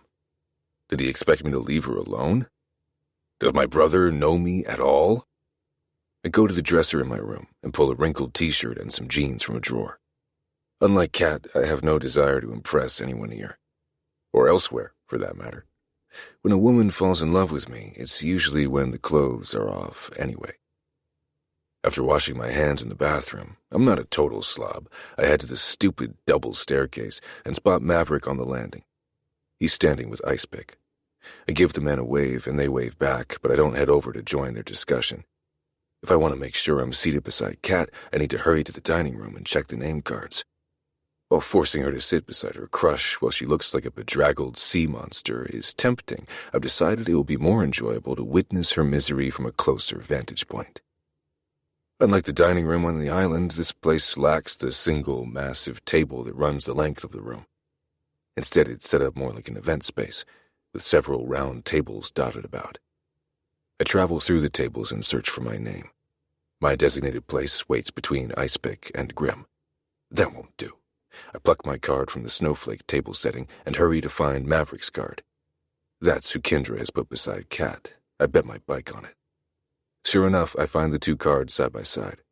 I feel a little guilty for moving Maverick to a different table, since he's like family to Ezra and me. But his conversation with Icepick seemed amicable enough, so I don't feel too terrible about what I'm doing. By the time I swap the cards and take my seat, the guilt has already subsided. Minutes later, the guests begin filing in. Maudlin Rose and Grimm enter together, followed by a handful of people I don't recognize.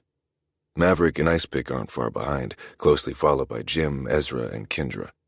Those three are at my table. Well, the table I've commandeered. Bennett, how have you been? Jim approaches and brings me into an awkward hug. Your brother has worked wonders with this retreat, has he not? Kendra gets most of the credit, Ezra says as he takes his seat. For someone who thinks home decorating is an elitist hobby, she certainly took to it like a duck to water. More like a chicken in water, Kendra says. You sort of shoved me in, so I had to sink or swim. Where's our little blonde friend this evening? Jim looks around the dining room. I so enjoy seeing her ensembles. Such a fine figure, too. Poor Jim. He's overcompensating again. Not quite ready to come out of the closet, he tries to pile on covers so he won't see who he truly is. I am not a compassionate man, but even my steel-lined heart breaks for him. None of us gives a flying shit about his sexuality, and we've all known his preferences for years. But we also understand that he has to make the choice to reveal this to us in his own time, so we just play along. Too bad she doesn't have the brain to match, I say with a laugh, but no one joins in. I clear my throat. Kendra, you were with her earlier. Will she be joining us for dinner? Actually, no. She was feeling a bit tired, so she's going to stay in her room for the evening. I'll have Chef send something up for her. Another plan ruined. I sink in my seat and try to find a reason to exist that doesn't involve torturing Kat. But then an idea strikes me. When Kat ate the fruit salad at the summer retreat, she thought I'd dished up the same pineapple I'd dicked down. I never corrected her because I was too ashamed that I hadn't thought of it first. Now I have a chance to make her eat something I've shoved my dick into. I excuse myself from the table to a round of suspicious looks. They know I'm up to something, but they can't prove it. Thanks to Kat's brief tour earlier today, I know exactly where I'm going, so I don't even need to ask for directions. As far as they're concerned, I'm just making a trip to the bathroom. When I'm certain no one is looking, I slip through the door to the kitchen. Pure chaos echoes off the walls of stainless steel. That's the only way to describe it. No, no, no! Chef Maurice shouts as he tosses a pot of scalding soup at one of the kitchen staff. Boiling liquid melts the man's skin, and the worker collapses in a writhing, screaming heap. I consider myself a pretty hardened killer, but I think I just found my hard limit. Having your skin seared off is a pretty shit way to go. Don't just stand there, Chef shouts at another worker. Take him to the freezer. I have no use for a man who over-seasons my food. I said a sprinkle of salt, not a pinch. A woman in a white apron grabs the man's feet and begins dragging him toward the walk-in freezer. Thankfully, the hot liquid didn't reach that part of his body, so his skin doesn't slide off. Unfortunately, it did land on his face, which is now scraping the floor and leaving a pretty gruesome trail. You just can't find good help these days, I say with a shake of my head. Chef Maurice agrees with a curt nod. Now that I have him on my side, it's time to lay it on a little thicker. Nothing gets through to this man quicker than a compliment, even if it's a lie. Say, Chef, you wouldn't happen to have something I can take to a guest's room, would you? She's not feeling well, but we want to make sure she gets to enjoy your incredible food. Oh, of course. I can prepare a quick service plate. No soup and salad, but you can have the entree, which is roasted pheasant with a lemon dill sauce, mashed potatoes, asparagus spears, and scones. She's going to love it, I say with a devilish smirk. Chef totters off to prepare the plate, and within minutes, I'm weaving through the backstage corridors with a cloche-covered dish in my hands and a bounce in every step. Before I head to her room, I go to mine first. Mashed potatoes are a favorite of Kat's, but they appear to be missing something. I know just the thing to make them taste even better. I place the dish on an ottoman in the corner of the room and remove the cloche. Fragrant steam rushes up to greet me. Now I'm almost sad I'll miss dinner, but the results will be more satisfying than any meal. But there's another problem. I just planned to stick my dick into the potatoes a few times and serve them to her. But now that I feel the heat rising from the plate, I'm worried about third-degree burns. As soon as the heat travels into my king's crown piercing, I'll also scream like a girl. I fan the food with my hand and blow on it, but it's not working fast enough. Does this plate hold in heat or something? I pull off my shirt and use that to create more air movement than I can with my mouth. Her dinner won't be piping hot, but that's fine. I'm sure she'll still dig right in. After unzipping my jeans, I look down at the plate with a smirk. Come to daddy. I've just driven my dick into the mashed potatoes when I hear a knock at my door. For fuck's sake. I haven't been gone long enough for anyone to come looking for me, and besides that, I don't need a fucking babysitter. I use my finger to repair the large dent in the potatoes, and then I tuck my dick away and head for the door. What I find on the other side isn't what I expect. I heard you come back from dinner pretty early, she says. I don't miss the way her eyes flit to my exposed chest before rising back to my face. What are you planning? Haven't you done enough damage for today? My mind scrambles for an excuse. I was just about to bring you a plate. Kendra said you weren't feeling well. But you had to come to your room first? Her eyebrow rises, and before I can stop her, the little cockroach drops beneath my arm and wiggles into my room. It doesn't take her long to spot the plate on the ottoman. With the way the artificial sunlight streams in and lands right on it, it's practically in a spotlight. She looks from the ottoman to me. You really are sick, she says. Is it the smell of the food that compels you to fuck it? Or is it something about the way it looks? I wasn't going to fuck anything. The cloche must have fallen off when I set it down so I could change into something more comfortable. More comfortable than a t-shirt and jeans?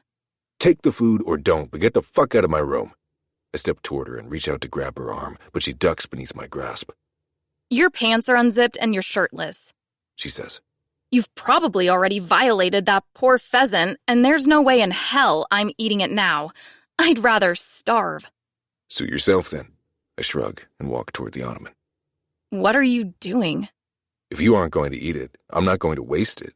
I've already missed dinner, so I might as well make the most of the food you don't want because you're paranoid. I sit on the edge of the bed and wave the plate beneath my nose.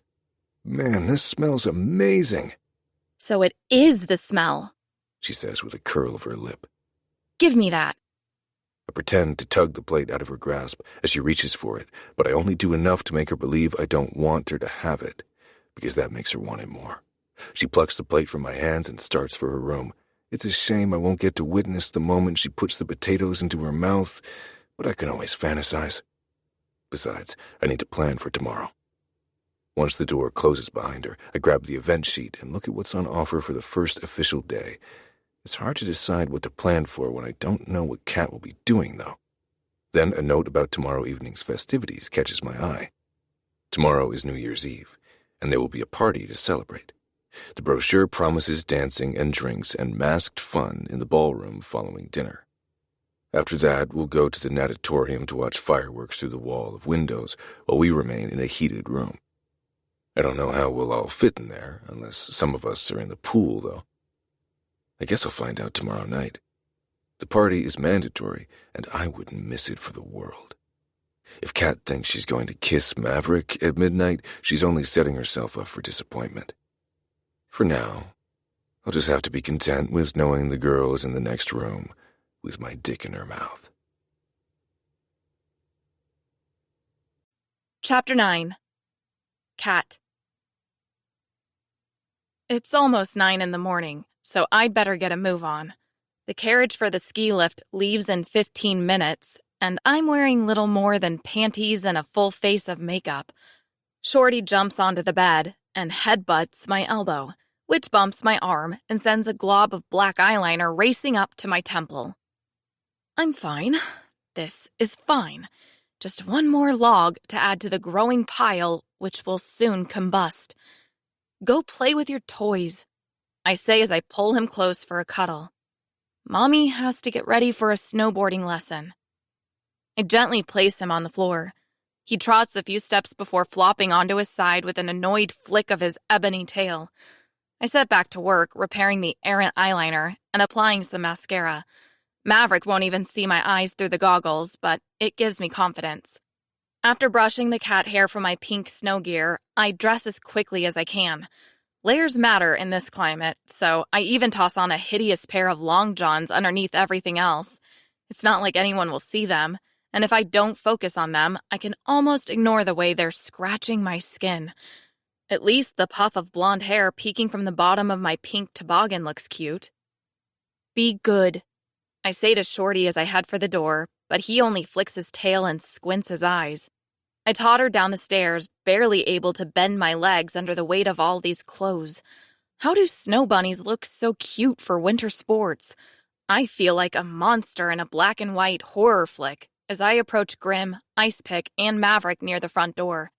Are we the only ones going snowboarding? I can't contain my excitement at the prospect of an entire event with Maverick, without Bennett anywhere in sight. Maverick glances up the stairs. It appears that way. He looks like a snowy dream. Unlike me, he moves so fluidly in his winter gear. I wish I could ride him to the bottom of the mountain. A snowboard will have to suffice, though. Rosie planned to join us. Grim says. I will just pop up to her room and check on her. If I have not returned in 10 minutes, you can count us out. Icepick peeks past the curtain covering one of the narrow windows on either side of the door. The carriage isn't here yet, so you have time. Grim just smiles, nods, and heads up the stairs. Something tells me they won't be joining us. What about Ezra and Kendra? I ask. I leave off Bennett's name for fear of calling forth the demon. They're busy setting up for tonight's New Year's bash. Maverick says. It was supposed to be a masquerade ball, but the masks never arrived. Kendra's trying to whip something up with what we have around here. A good friend would help her with that. Hell, a good friend would have known she needed help to begin with. Guess I should skip the snowboarding then. I say as I reach up to pull the toboggan from my head. Maverick shakes his head and places his hand over mine. No, I have strict instructions to make sure you go snowboarding and that you get your first kill. I don't have to ask who issued those instructions. Kendra is really winning at this friend thing. But now my nerves are acting up. This is really happening. With no sign of Bennett, I'm guaranteed to get a kill. My stomach rolls into my chest. Maybe I should go help her anyway, I say. After all she's done for me, I kind of owe it to her. Kendra thought you might say that. I'm supposed to respond by saying that if you don't go snowboarding, you're welcome to help Bennett with the mask making. So that's how she's kept him away from me this morning. She went to a lot of trouble, and now I can't let her down. That's what I thought. Maverick says with a laugh. Looks like you're stuck with us. He wraps his arm around my shoulder, and I want to climb inside his coat and feel each rippling muscle. I snuggle a little closer, then look up into his face. But it's not his face. It's fucking Icepick. We'll take real good care of you, sweetheart, he says, and I can smell the onions from whatever he had for breakfast. I take a step away and pat his hand. He's a harmless flirt, but I'll puke if another oniony breath blows into my face. To be honest, I feel kind of bad for the guy. He wants so badly to fit in that he often goes a little too hard. We all treat him kindly enough, but we don't exactly go above and beyond to include him in things. I wish I could, but I'm afraid he'd take it as flirtation instead of friendship. Wait! A female voice calls from the second floor. Don't leave without me! A tall figure rushes down the stairs. When she reaches the group, she bends at the waist, puts her hands on her thighs, and struggles to catch her breath. My flight was delayed last night, so I didn't even arrive until dinner was nearly over, and then I overslept this morning, she says. Thick box braids drape from either side of her head, the ends tapping against her heavy designer coat with each breath she sucks in. As she stands, I get a better look at her face. Her high cheekbones accentuate her dark eyes, and her umber complexion is flawless. I don't even think she's wearing any makeup. She's stunning. and Maverick hasn't taken his eyes off her since she joined us. Guys, I'd like to introduce you to a new friend of mine. He says as he steps closer and brings her into a hug that never seems to end. By the time they separate, my body temperature has risen at least 10 degrees. This is Eve, also known as the Alimony Killer. Only among those in the know. She says with a smile. I'm a contract killer. When wives are dissatisfied with their current arrangement and wish to try something new, I help them keep the benefits of their current marriage while disposing of the liabilities. I'm not sure how I feel about that. The reason I hold Kendra, Ezra, Maverick, and yes, even Bennett, in high esteem is because they kill with purpose. Eve doesn't appear to have the same morals, and that makes me uncomfortable. We met at dinner last night. Maverick adds. Imagine my shock when I learned she loves snowboarding in her free time. When I'm not modeling or pursuing a target. She says with a laugh that sounds like music. Of course she's a model who loves snowboarding and murder. And they met at the dinner I skipped because of Bennett. I didn't even get to eat last night because of him. When I discovered his devious little short and curly beside the mashed potatoes, I realized how close I'd come to eating more of Bennett's sexual conquests. I guess that's everyone. Maverick says. Shall we head to the sleigh? We nod, and the four of us head out into the dark. Someone was kind enough to shovel and salt the walk, though, so at least I don't have to worry about slipping on ice and making more of a fool of myself. Who am I kidding? I've done nothing but make a fool of myself since I arrived, and it's only getting worse. Now I'm about to fall down a large, snowy hill, and when I reach the bottom of the slope, I'll probably chicken out of the kill. Then this braided goddess will swoop right in and take it without batting her perfectly applied lashes. As we climb into the sleigh, my heart sinks again when Maverick sits beside Eve. Icepick seizes his opportunity and snuggles up to me, bringing an onion-scented cloud with him.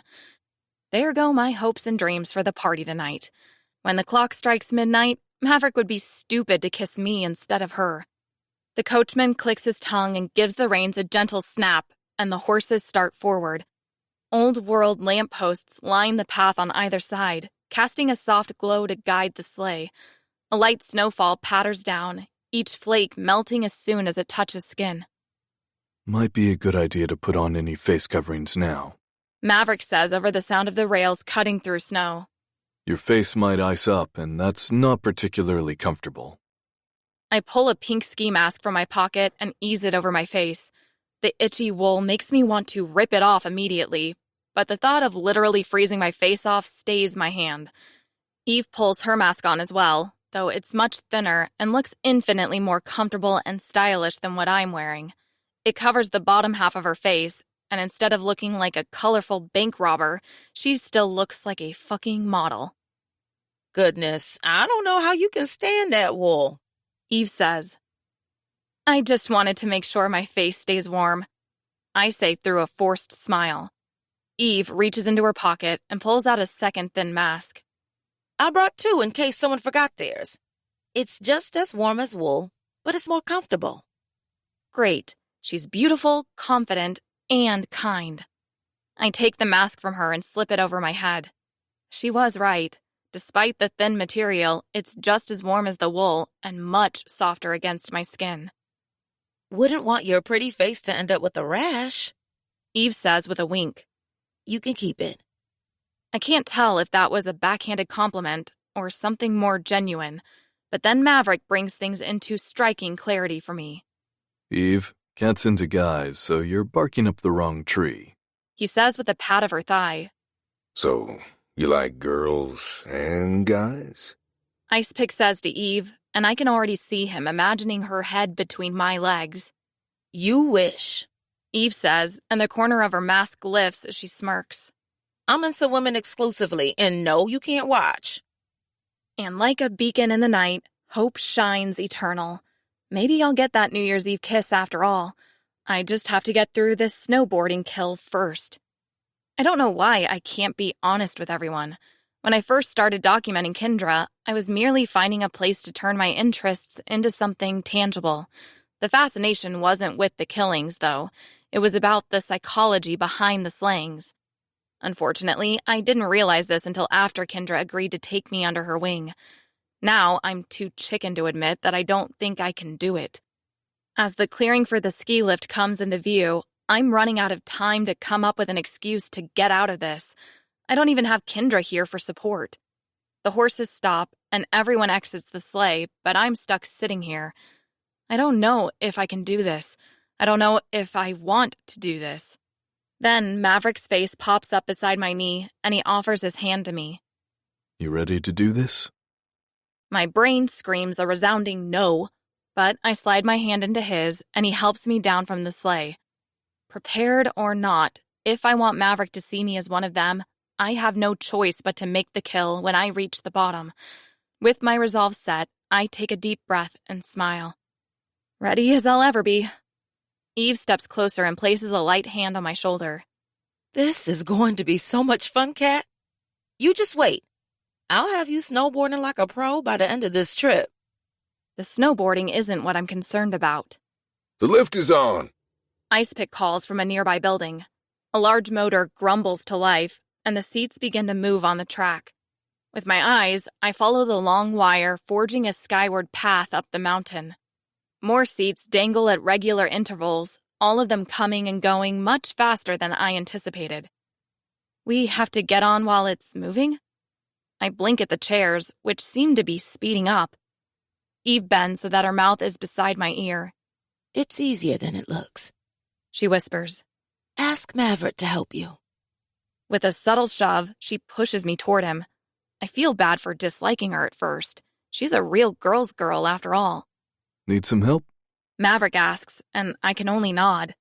He takes my hand and guides me closer to the chairs rotating around a large cylinder.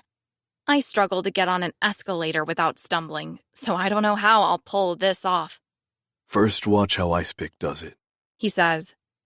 Icepick comes out of the building and heads toward the chairs. He waits for one to pass, then steps onto the platform and walks forward until his feet meet a bright yellow line. As the chair nears him, he sits, but instead of being lifted into the wild blue yonder, the coupling attaching the chair to the cable releases, and down comes the chair, ice pick and all. Okay, maybe don't use him as an example. Maverick rushes forward and moves the chair out of the way before the next one swings through. Didn't Jim have this shit inspected? Ice pick shrugs. No clue. But at least it let go here at the station. Is there a chance it could let go while we're in the fucking air? I ask. There's always a chance. Eve says as she steps up. Is the risk worth taking? A chair swings by and she sits. We all hold our breath as we wait for the coupling to release, but it holds this time. I always take the risk. She yells back as she floats higher. Me too. Icepick says, and he drops his ass into the next chair that swings by. This one holds too. Maverick turns to me. What about you? Will you take the risk? Fate has given me an out. I could say the lift debacle has frightened me. I could hop into the sleigh and catch a ride back to the mansion. I could avoid the embarrassment of getting to the bottom of this hill and admitting I'm not a killer. But then the chair bumps against my ass and off I go, rising into the air and heading toward my fate, whatever that may be. Chapter 10. Cat. Snowboarding has been more difficult than I first imagined. I thought it was all about balance, but it takes a ridiculous amount of core strength, which I don't have. My thighs, abs, and back will be sore for the foreseeable future, and God bless my ass. I've lost count of how many times I've landed on it, and these were just the practice runs. Watching Maverick in his element has been a soothing balm, though. In his yellow winter coat, he moves like a brightly colored panther on that board, switching his directions with a subtle swivel of his hips. He hasn't fallen a single time. Neither has Eve. She's also been helpful, encouraging me to keep trying each time I fall. I can't imagine her killing someone, yet that's exactly what she plans to do when she takes her turn down the big mountain. Will the weapons be down at the bottom too? I ask as we grab our gear and head toward the final slope. Maverick nods. He's walking a few steps ahead of us, clearing a path with snowshoes to make it easier for the rest of us. There's an equipment shed at the top and bottom, He says. That's where we store the gear and weapons. There's also a cabin somewhere nearby in case we ever get stranded out here. Won't be of any use if we don't know where it is. Icepick says behind us. He's struggling to keep up, so we all slow our pace. That's a good point. Maverick says. I probably should have gotten the coordinates from Ezra, but I don't think it will be an issue today. The weather's holding and the snow stopped. I think I'll need a long nap when we get back to the mansion. Eve says. If I don't show up for lunch, don't wake me. Same, I say. Though I can't skip lunch. I already missed last night's dinner. Huffing and puffing, we reach the top of the slope. The path cuts a wide gash through the forest, and visions of Sonny Bono and Michael Kennedy play like a gory newsreel in my head. Better than a tree literally going through my head, I guess, though that's a real possibility. Snowmobile engines buzz somewhere in the distance. I can only assume it's the staff bringing the cattle from the mansion basement. By the time one of us reaches the bottom, they'll have the kill set up. Then it's up to us to dispatch them. I'll go first. Icepick says. He sits in the snow, and Maverick helps him slot his feet into the bindings. I don't move. I keep staring toward the bottom of the mountain as anxiety takes hold of my heart and gives it a squeeze. Eve steps in front of me and looks into my face. Hey, you okay? You look a bit pale. She pulls off her glove, and her warm fingers brush over the little strip of forehead peeking above my goggles. Her fingers come away damp. Honey, you'll catch a chill if you keep sweating like this. If you're scared, we can go down together. I'm grateful she's keeping her voice to a whisper. I'd be mortified if Maverick saw me freaking out. He's almost finished strapping Icepick into the boots on the board, so I'm running out of time to compose myself. I am a little nervous, I admit. But it's not only about snowboarding. I've never killed anyone before. Before she can ask anything else, Icepick gets to his feet and shuffles the board to the start of the slope. A look passes between Eve and me, and we communicate so much in our silence. I don't want to talk about this in front of anyone else. My eyes say, and she replies with an affirmative nod. Icepick lowers his goggles and aims the nose of the board downhill. With all the confidence of an X Games athlete, he pushes off and starts to move forward. And with all the grace of a landslide, down he goes, right onto his ass. Maverick sighs and shakes his head. I should probably go with him. A few hours ago, this might have upset me, but now I see it as an opportunity. I have a better idea, I say. Why don't you help him get down the mountain, and then Eve can go down alone so that she can enjoy herself. I'll head back to the lift via the path we took from the practice area. You all can head back to the mansion in the sleigh. Have the workers ride with you, and I'll take the snowmobile back. Kendra taught me how to drive one on the day we arrived. Maverick looks between me and Icepick, who is now struggling to get to his feet again. Are you sure? This was going to be your first kill, and I'd hate for another one to get fucked up. She said what she said, Maverick. Eve says. No need to babysit a full-grown woman. But what if Kendra... If Kendra says anything to you, I say, just tell her I demanded it be this way. She knows how I am. When I'm set on something, there isn't much you can do to stop me. Plus, I feel like I need a little more practice before I go tumbling through a mess of trees and rocks. He blows out a breath and lowers his goggles. Okay, but if my ass gets chewed for this... With a shake of his head, he calls for Icepick to stop rolling around in the snow so that he can get on his board and help him. Moments later, Maverick starts toward him, leaving Eve alone with me. Thanks for that. I tell her when the men disappear around a bend in the slope. She waves me off. Don't mention it.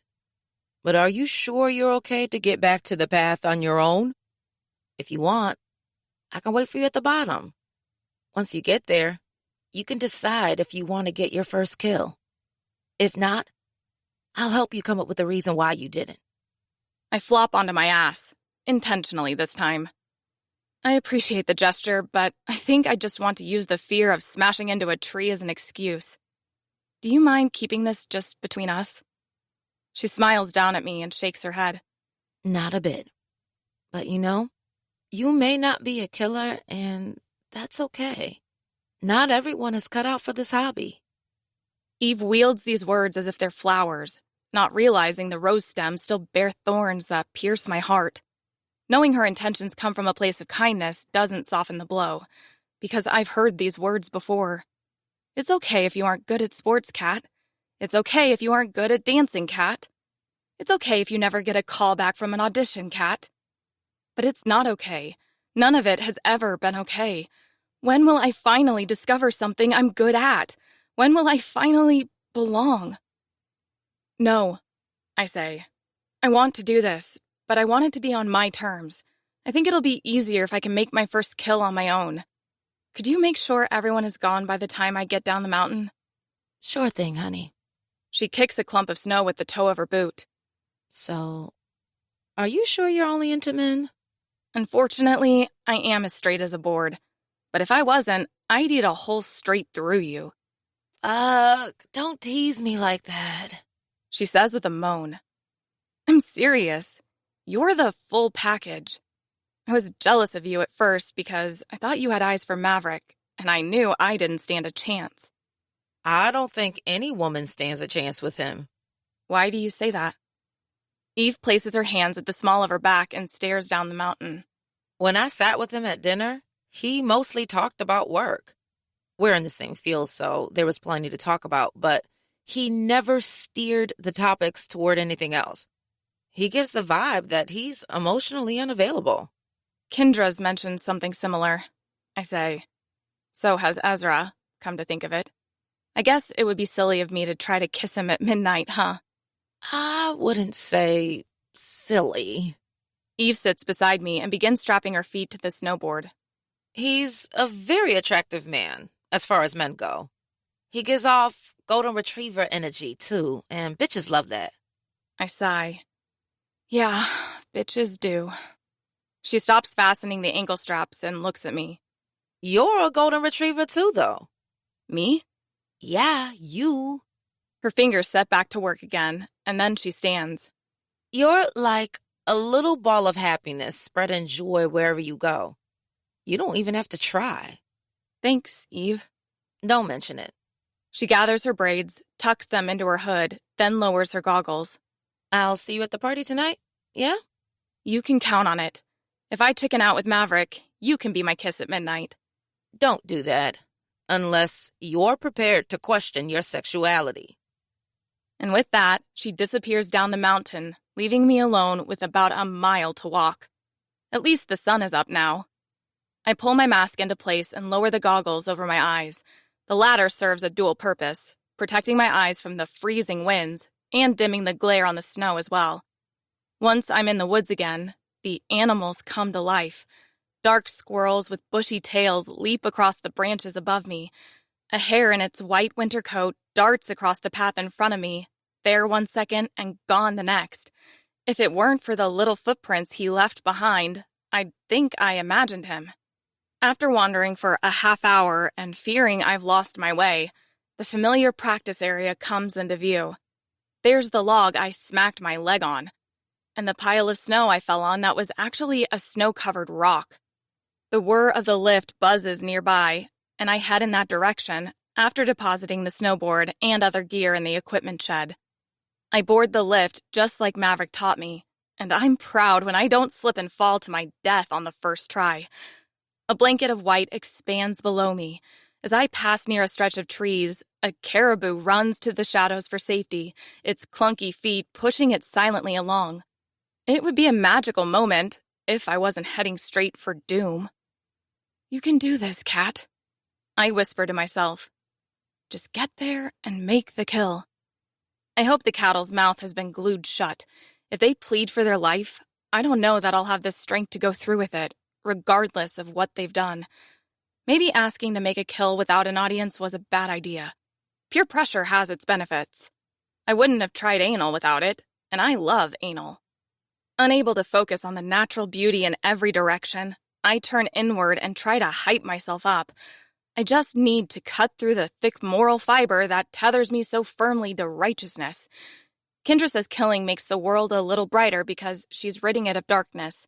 When she's the one wielding the knife and doing the stabbing, I can see the rightness of her actions. Why can't I feel that same sense of purpose when the knife is in my hands? Maybe a knife is the wrong weapon? Most killers have a preferred methodology. Not only do they prefer a certain victim, but they also prefer a certain way of getting the job done. There's something to that, I think. I have my victim pool, so maybe I'm just missing the right weapon. Exhilaration runs through me. I've just had an epiphany, and my determination to make this kill is renewed. Maverick said there's a weapon shed at the bottom, which means I'll have pick of the litter. With no audience to make me nervous, I can take as long as I need to find which weapon feels right for me. As the lift nears the station, red splotches on the snow come into view. 3 bodies lie in a pile nearby, though I'm still too far away to discern how they were killed. A 4th figure kneels in the snow, and as the chair moves closer, I can see that the figure is shivering. It's a man in a red snowsuit. He lacks any type of face covering, and his hands are tied behind his back. Since he isn't making any noise, I can only assume his mouth is glued shut. I step off the lift like I know what I'm doing, then hurry to the narrow path tucked behind the small building. This is the only path in the area, so I can only assume the weapons are this way. After a few minutes of walking, I find what I'm looking for. The tin shed stands right off the path. It's much smaller than the shed where we keep our gear at the top of the mountain, so I'm worried I won't have much to choose from. I won't know until I take a look, though, so I hurry to the door, whip it open, and step inside. Sunlight struggles to filter through the doorway, so I reach out and feel for the lights. A single bulb dangles above my head. I pull the cord attached to it, and the bulb flickers to life. The space looks more like a tool shed than a weapon cache. A bloody hammer lies on a wooden table, so I guess someone took out a lot of anger with their kill. Wrenches, saws, and extension cords hang on the far wall. I take a few timid steps toward the extension cord and pull it from the hooks holding it in place. The weight feels good in my hands, but I doubt I have the strength to strangle someone. Kendra says it takes a lot longer to accomplish than what they show in the movies. I could always give it a try. If it doesn't work, I can move on to something else. Then again, if it takes too long, I might change my mind. I need something more final. A case for a chainsaw catches my eye. That would certainly be quick. But then I remember what happened at the summer retreat. I need to make sure it actually works before I haul it all the way back to the kill site. I step over a jackhammer and nearly break my neck as the extension cord tangles around my feet. Thank goodness for all this padding. That's all I can think as I go down. I may not look cute, but at least I didn't break anything. Instead of getting to my feet, I shuffle on hands and knees to the chainsaw case and open it. It's empty. I guess someone else had the same idea, but they could have put it back where it belongs when they finished with it. Now what am I supposed to do? Gripping the nearby wooden table for support, I try to pull myself to my feet. I'm no longer grateful for all this padding as I struggle to stand. And that's when I notice the silence. Instead of the distant whir of the ski lift, I hear only my heartbeat and each squeaky breath that whistles out of my nose. What a terrible time to get a nose whistle. If the cattle somehow manage to get to his feet, he only needs to listen for each noisy breath I take. But if I'm to be pitted against a killer again, I won't let Bennett steal my thunder this time. I'll take out this piece of shit all by myself. My gaze flies around the room, landing on everything and coming up with an immediate reason why nothing will work. Most of these items require close combat. I need distance. As I pull myself upright with a final heave, my panic only increases because the silence has been eaten up by the angry growl of a revving chainsaw. To make matters worse, the piece of shit knows which way I went. It won't be difficult to follow my footsteps straight to me. Shit. I have to get out of here. I reach to the right and grab the first thing I see, a long flathead screwdriver. It isn't much, but it's better than nothing. With a stealing breath, I head for the door. The sun is about as bright as it's going to get today, which means it's already lunchtime. Staying to the right of the path, I cut through the woods and head toward the sound. If nothing else, I can hop on the snowmobile and zoom to safety before the sicko notices me. No cute woodland creatures scatter before me this time. It's as if they're just as terrified as I am. They know that evil walks the woods right now, and I'm heading straight toward it. Shadows give way to light, and the silent lift appears further ahead. The chairs hang from the cable, and not even the wind causes them to wiggle. It looks like a picture. The chainsaw noise cuts off abruptly, and I creep forward until I can see the bodies and the blood on the snow. Just as I feared, my cattle no longer kneels where I left him. A dent in the snow provides the only proof that he was there to begin with. A flash of red catches my eye, and I turn my head.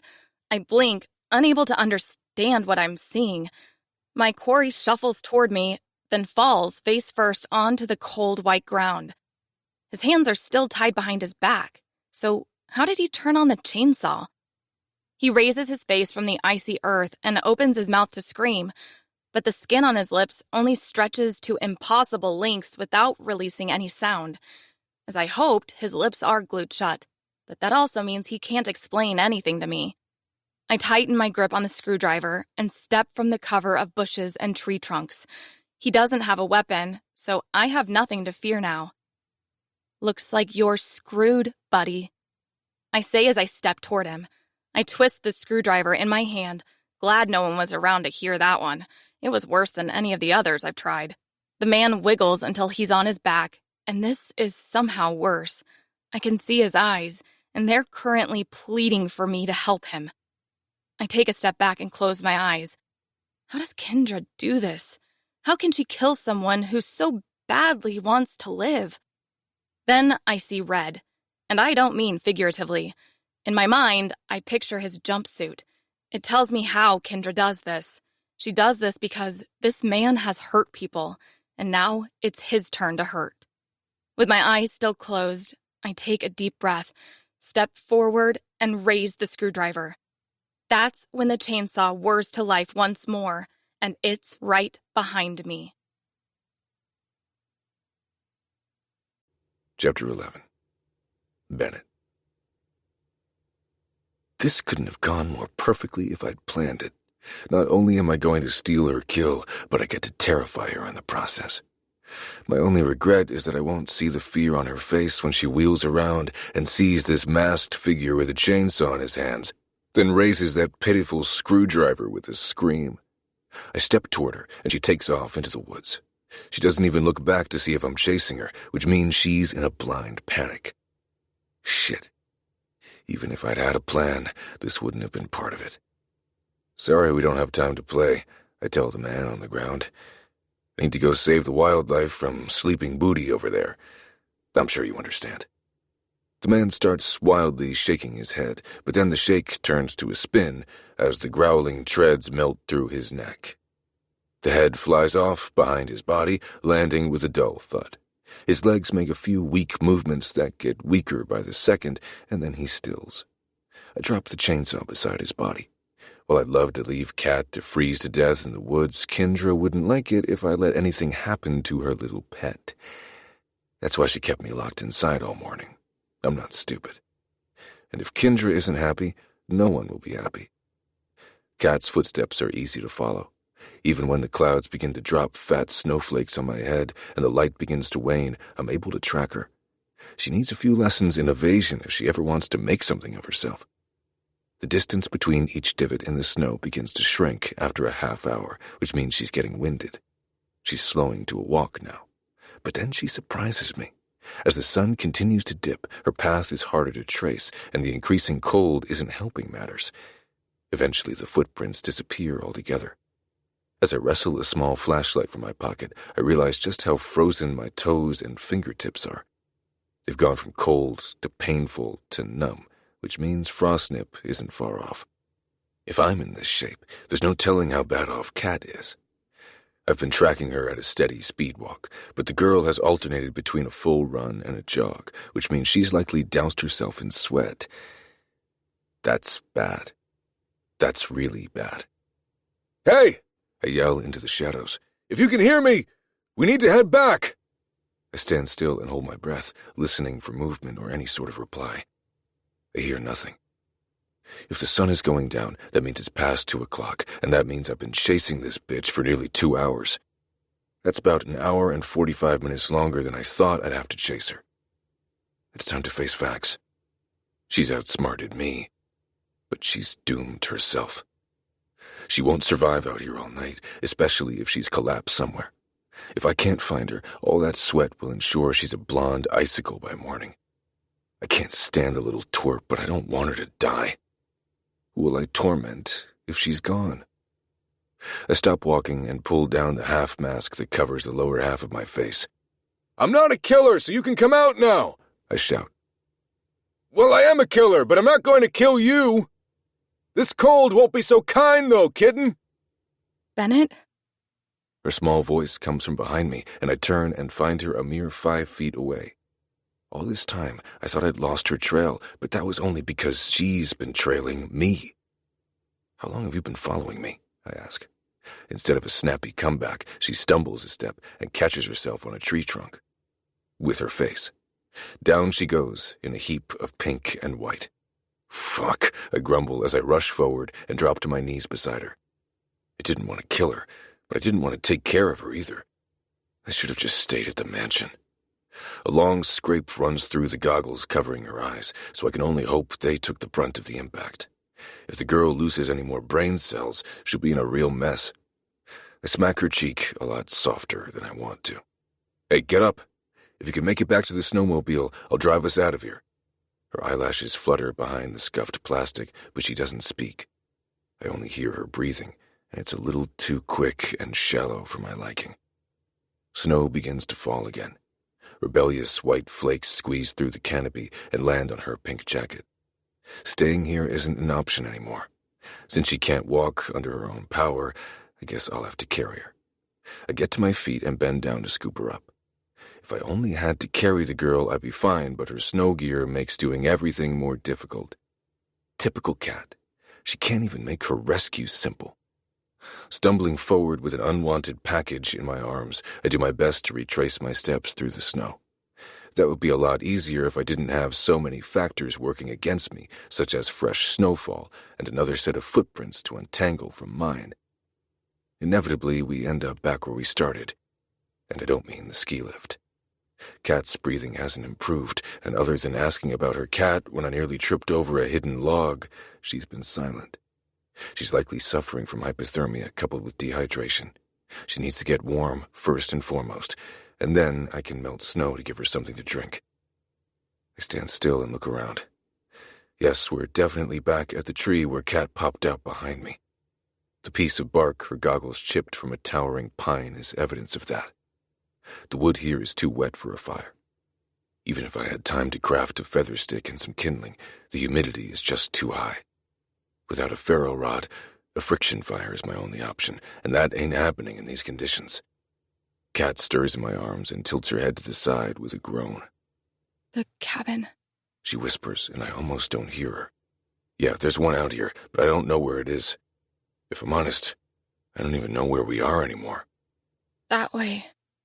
Her hand drifts to the side, and she points to the spot where she came out of the woods behind me earlier. Without another question, I pick up my aching legs and head in that direction. I'm glad my arms are numb, though. If I could feel them, they'd be screaming at me. It's not that she's heavy, but the awkward shape of her bundled body makes her difficult to carry. She does her best to hang on, now that some of her strength has returned, but I don't know how much longer I can keep this up. I've gone about 20 yards, and I'm about ready to give in when the woods break open and a small cabin comes into view. Compared to the mansion, it's an outhouse, but compared to the cold, frozen wasteland we're in right now, it's a mansion. The narrow wooden porch groans as I step up and disturb the snow. I place Kat on her feet beside the door, and she crumples in a shivering heap. As I reach up to try the doorknob, I find it locked. Who the fuck are they keeping out? Is there a goddamn squirrel cartel out in this hellscape? I step over Kat and try the window, but it's also locked. Can nothing in my life come easily?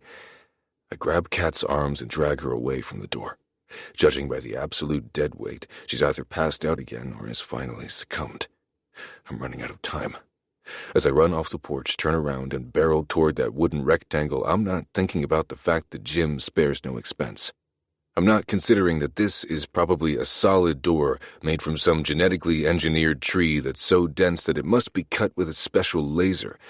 It doesn't even cross my mind that the latches and hinges are made of Kevlar and titanium. No, I don't think of any of those things until my shoulder collides with the door and I bounce back like a rubber ball. The window, Kat whispers. I rub my shoulder and roll my eyes. I already tried it. It's locked. She struggles to stand, then goes down in a heap again. When she tries to speak, I can't understand her. I move closer and bend down so that my ear is right beside her mouth. the glass, you moron, She whispers. break it. I was just about to do that before you interrupted me, oh wise one. In my panic, I actually hadn't thought of that, but I won't say so out loud. I stand and send my elbow through the window, though I'm shocked Jim didn't outfit the cabin with bulletproof glass. The thin pane shatters and falls in clear shards on the floor inside. I reach in through the hole and unlock the door, then rush to Kat and pick her up with a grunt. You need to lay off the potatoes, I say. If you expect men to carry you through the forest, you might want to watch your waistline. At least I eat them instead of fucking them. She whispers, and that's when I know she'll be okay. When she wasn't being mean, I was really concerned. So you discovered my little trick and didn't eat them? I ask as I hurry into the cabin and kick the door shut behind us.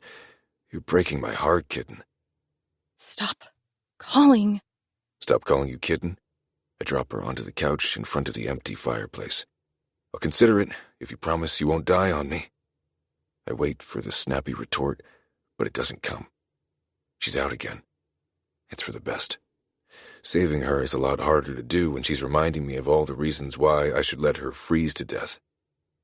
Now that we're out of the elements, we still aren't out of danger. The wooden walls block the wind, but it's still below zero in here. A few split logs have been stacked by the fireplace. It's a good start, but I don't know how long we'll be here.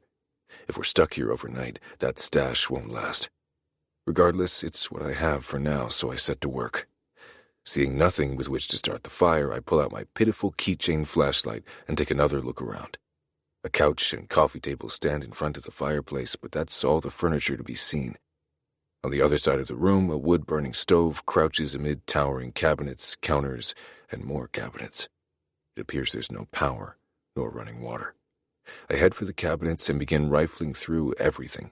Non-perishables and MREs line the shelves of one cabinet, but I see nothing combustible. In the next, I find only medical supplies and cans of purified water that are surely frozen solid. Then, in the last cabinet, I strike gold. Inside, I find several boxes of starter logs and stacks upon stacks of newspaper. Now all I need to do is build the fire. After setting the starter log in the fireplace, I pile some of the logs around it, then cram newspaper into the gaps. I leave a hole in the center so that I can push the fire onto the starter log. I crumple and twist some newspaper into a long wick, then stand there like a dumbass. I plan to use the stove to light the wick, but it's a wood-burning stove. At least Kat isn't awake to make fun of me. Speaking of Kat, I'm not sure how she's doing while I play Where's Waldo with a fucking source of fire. Too scared to check on her, I head for the drawers beneath one of the wooden counters. Inside the first one, I find a lighter. I rush back to the fireplace. After lighting the wick, I hold the growing flame to the starter log. The flame catches, and a pitiful burp of warmth puffs toward me. I will feed you so that you grow big and strong, I say to the flames, as I toss in a few more newspaper balls. I still need to find more wood on the property, but now that we have heat, we need to get dry. That has to be the next priority. Our gear is great for keeping out the cold, but the sweat inside is what gets you. By the time I've stripped down to my boxers, the temperature has already risen to a near tolerable level. The stones that make up the fireplace absorb the warmth and distribute it further, helping evenly heat the small space. I turn my attention to Kat. I don't enjoy the idea of undressing her, but I don't exactly have a choice, so I set to work. Now that some feeling has returned to my fingers, I can tell just how damp her clothes are. I pull off her gloves first. Her fingers have become slender ice blocks. They're freezing and pale. Frostnip is setting in, kitten. We have to get you warmed up. I have to take off your clothes, But I'm enjoying this about as much as getting a lobotomy, so don't worry. I don't wait for her objection, which is fine because she doesn't even budge. When I remove her goggles and the mask from her face, I see why. She's knocked the fuck out. Her feet didn't fare much better than her hands, but at least she was smart enough to wear 2 pairs of thick wool socks. That might be the only thing that saves her red-tipped toes. This next part is usually the moment I enjoy most. Pulling off a woman's clothes is like unwrapping a present. You usually love the gift inside, but this time I hope it came with a gift receipt. But as I peel away the layers, which include not 1 but 2 pairs of sweatpants, 3 sweaters, and a long-sleeved Henley, I discover the cat isn't a gift at all. She's a box of Cracker Jacks, complete with a surprise inside. Were these your dad's Long Johns? Jesus Christ, they're hideous. Cat stays silent, and that annoys me more than when she speaks. It's frustrating to have all this content and no one to riff off of. I can't tell if the full-body underwear is cold or damp, so I err on the side of caution and decide to remove everything. Unfortunately, I learned the hard way that removing what is essentially a onesie from an unconscious adult is easier said than done. I'll have to cut it off. When I was scrounging around for a lighter, I saw a pair of scissors in the drawer. I go back to the kitchen, which is only about 20 feet from the couch, and retrieve the shears. Starting at the ankles, I cut the fabric away. This delicate act hums with an undertone of violence. I've used scissors in much different ways before. Maybe that's why I'm getting hard from this. Or maybe it's because, despite my reluctance to acknowledge it, the girl is gorgeous. The fire's glow kisses her pale skin, casting her in a light I've never viewed her in before. I don't have much feeling in my fingertips, yet her softness reaches through. It's like brushing my hand over warm velvet. I run the scissors through the fabric covering her left thigh, but I place my free hand on her skin, providing a barrier to protect her from each snip of the blades. As I reach the top of her leg, my fingertips brush against a lacy warmth. My fingertips recoil. Well, they recoiled in my mind. In reality, I'm fighting off the urge to feel what's under that lace. I drop the scissors, and they clatter to the wooden floorboards. They're the problem. That has to be it. It's misplaced arousal from a past kill and nothing more. I am not horny for Katerina goddamn Novak.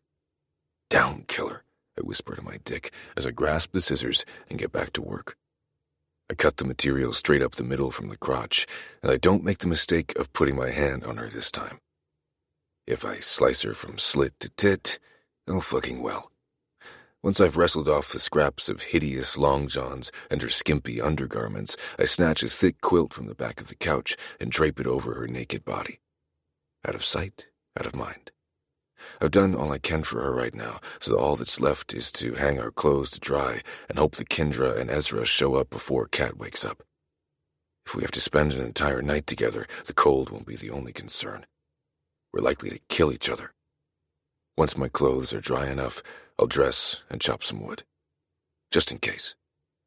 In the meantime, I'll start looking around for something to do until help arrives.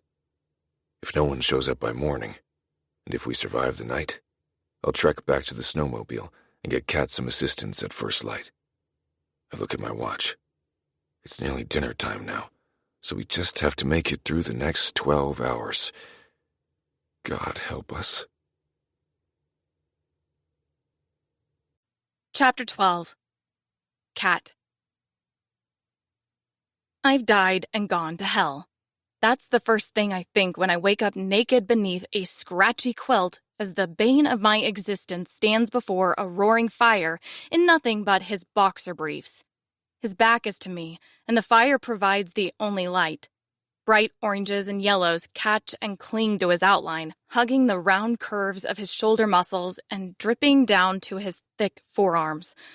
My pussy clenches, and I want to scream. Come away from the fire, Beelzebub. I croak. You're blocking all the heat with your massive head.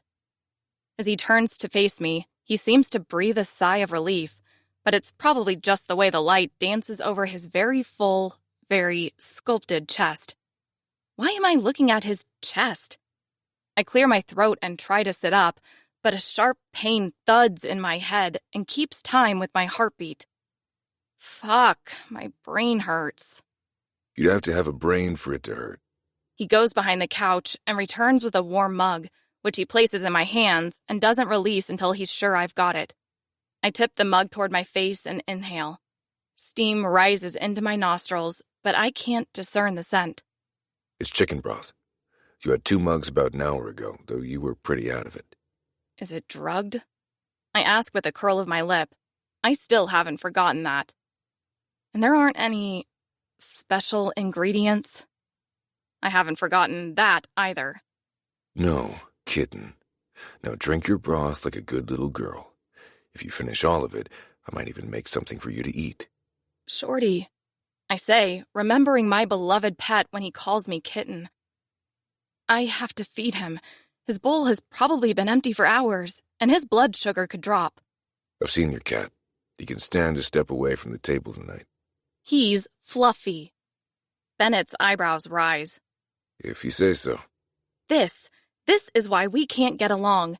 You don't have a feeling bone in your body. He scoffs and heads behind the couch again. Says the woman whose life I saved. Twice.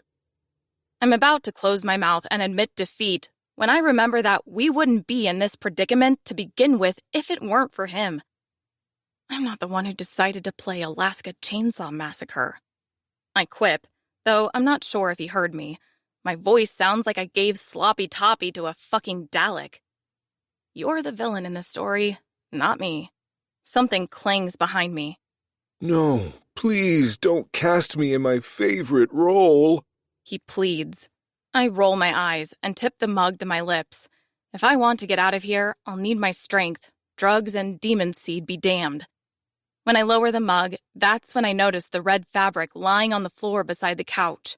I reach down to pick it up, and the cotton is enough to make my fingers ache. I let out a yelp and drop the scrap of fabric before I can figure out what it is. The frost nip on your hands was pretty bad. Bennett says as he sits beside me.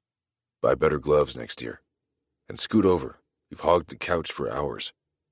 I set the mug on the coffee table in front of the couch. More of that red fabric lies scattered around the floor, and it looks so familiar. I just can't... Bennett! You ripped off my fucking clothes? My sweaters? Everything?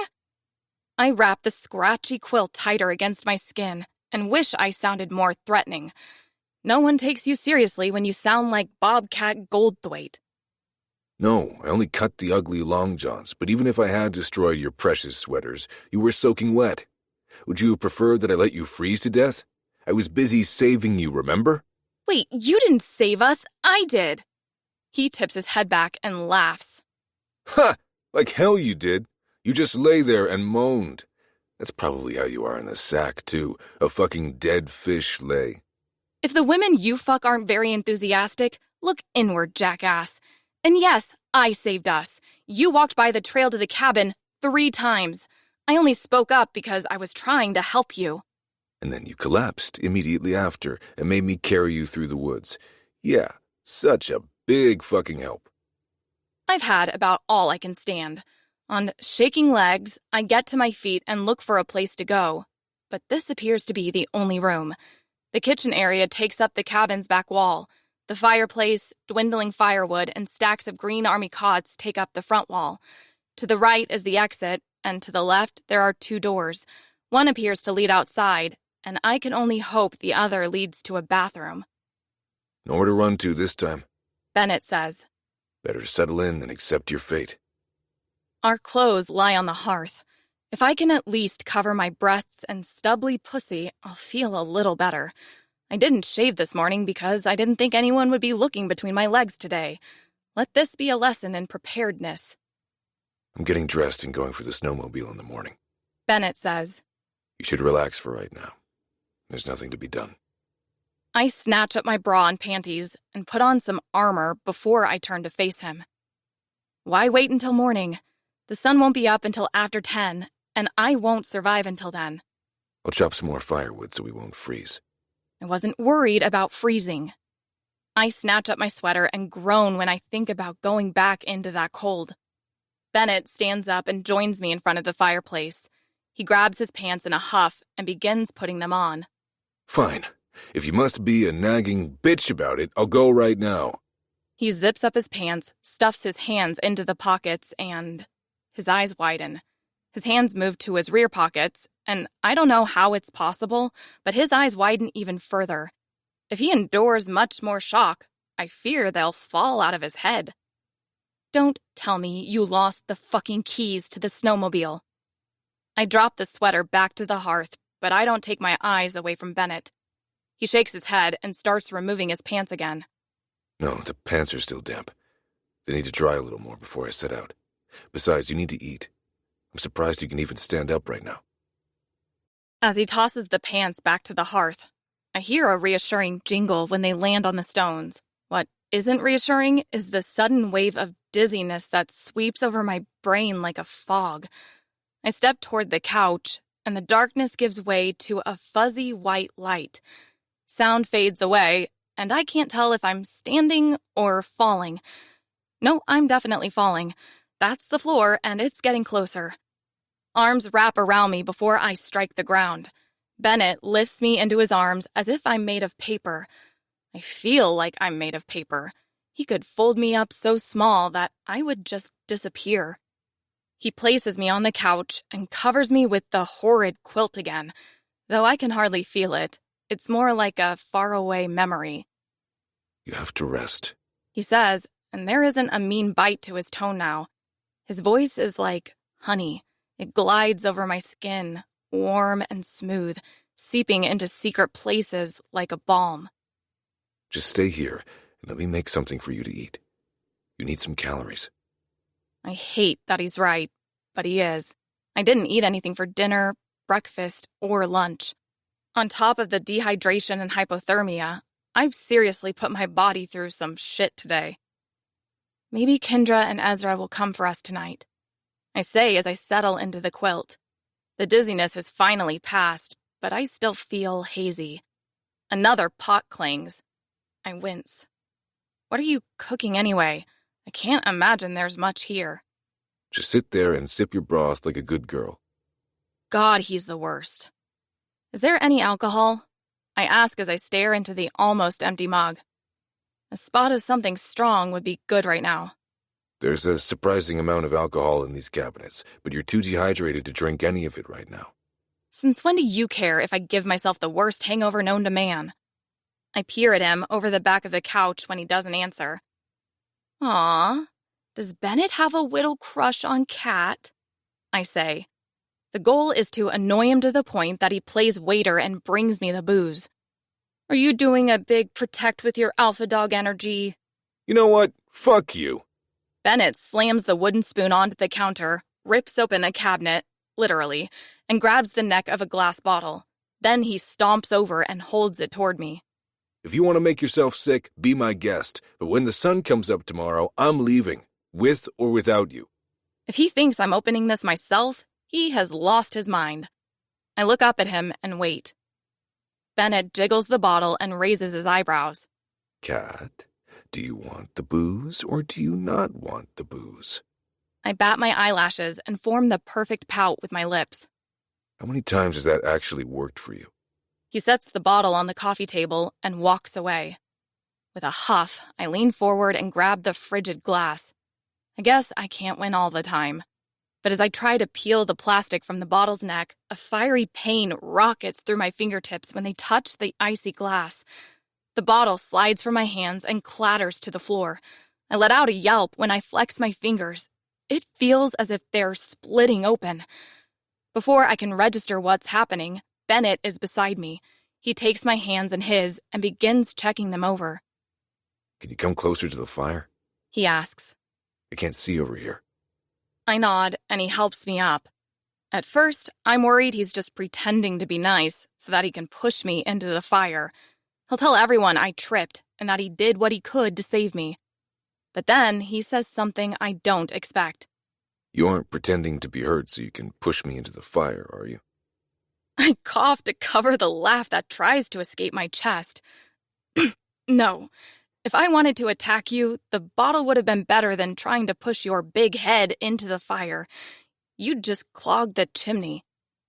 The hearth is too warm to sit on comfortably, so we kneel together in front of the fireplace. He turns my fingers toward the flames, and even the minimal heat feels like I'm fingering Satan's asshole. Ow! I whisper as I pull away. Was that too hot? I nod. Yeah, but only on the fingertips. He lets out a deep sigh. You've done some damage, but you'll heal fine with rest. Get back on the couch. I'll open the fucking bottle. I wish this felt more like a win. Instead, I shuffle back to the couch feeling strange. Even as I settle in and Bennett shoves the open bottle into my hands, I still can't process what just happened. He was so kind and gentle. He heard my whimper, and he rushed to find the snake that bit me. He wanted to protect me. If Maverick has golden retriever energy, then Bennett is a purebred German shepherd. Careful to keep my fingertips away from anything and everything, I tip the bottle against my lips and take a small swig. Since I don't often drink, I can't place the type of liquor, but it burns like fire on the way down. Is there any more broth? I rasp. No, but I have some warm water. I pop a thumbs up over the side of the couch and dare to take another swig from the bottle of doom. Fire races through my insides, as does all that broth I had earlier. Jesus, when did my bladder start taking percussion lessons? Hey, Benny Bear, I gotta piss. He chuckles to himself before he says, Sucks to be you, kitten. The outhouse is about 20 feet away from the cabin, and you ain't making that walk in your prissy panties. An outhouse? Ugh. I take another swig for strength. What the fuck am I supposed to do? Lay down some of those newspapers in the corner and let her rip. I'm not a fucking puppy, asshole. I need an appropriate place to go. Bennett places his hands on the counter and looks at the ceiling. His lips are moving. Is he counting? Just worry about the food. I'll figure this out. I stand and look around, and a cramp seizes my bladder. I yank my clothes from the hearth and begin putting them on as quickly as I can. Each time my fingertips hit an extra warm spot, I'm forced to power through an intense pain. But no matter what, I will not piss on the floor like a dog. Nope. No way. Peering through the tiny window in the door, I can just make out the outhouse in the moonlight. I turn toward Bennett. I'll be right back. I yell in my scratchy voice as I rush through the back door and head into the darkness. Chapter 13. Bennett. 11 minutes. That's how long she's been gone. I know because I set a timer on my watch as soon as the door closed behind her. I told myself I'd give her 15 minutes, but I'm already dressed. I might as well make sure she's okay while the clothes are still warm. I take the food off the stove. Despite my best attempts, I can't get the pot of beans any warmer than cold. Cold is better than freezing, though. If Kat wants to complain, she can give it a fucking shot. After pulling my gloves from the hearth, I slide my fingers into the slots and revel in the warmth. That will soon pass. The cold has a way of sucking every degree of warmth from anything it touches, and in Alaska, it touches whatever it wants. Headlamps wait in the pantry, so I fetch one before I head out the door. If Kat hadn't rushed outside on legs made of lightning, I'd have given her one.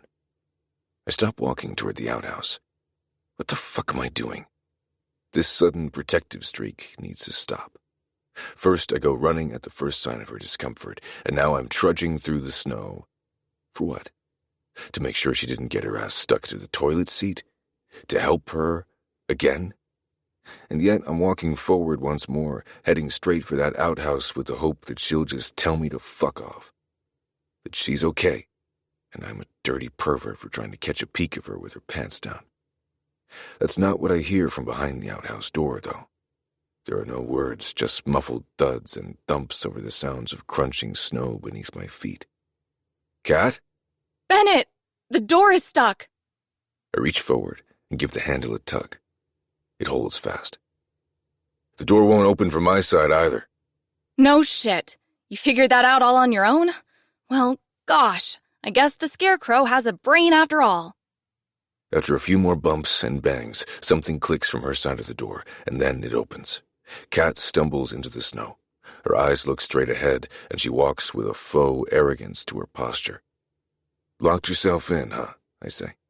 She squints into the headlamp light and tries to screech her rage, but a pitiful and hoarse wheeze putters out of her throat. You know what? You're right. I did.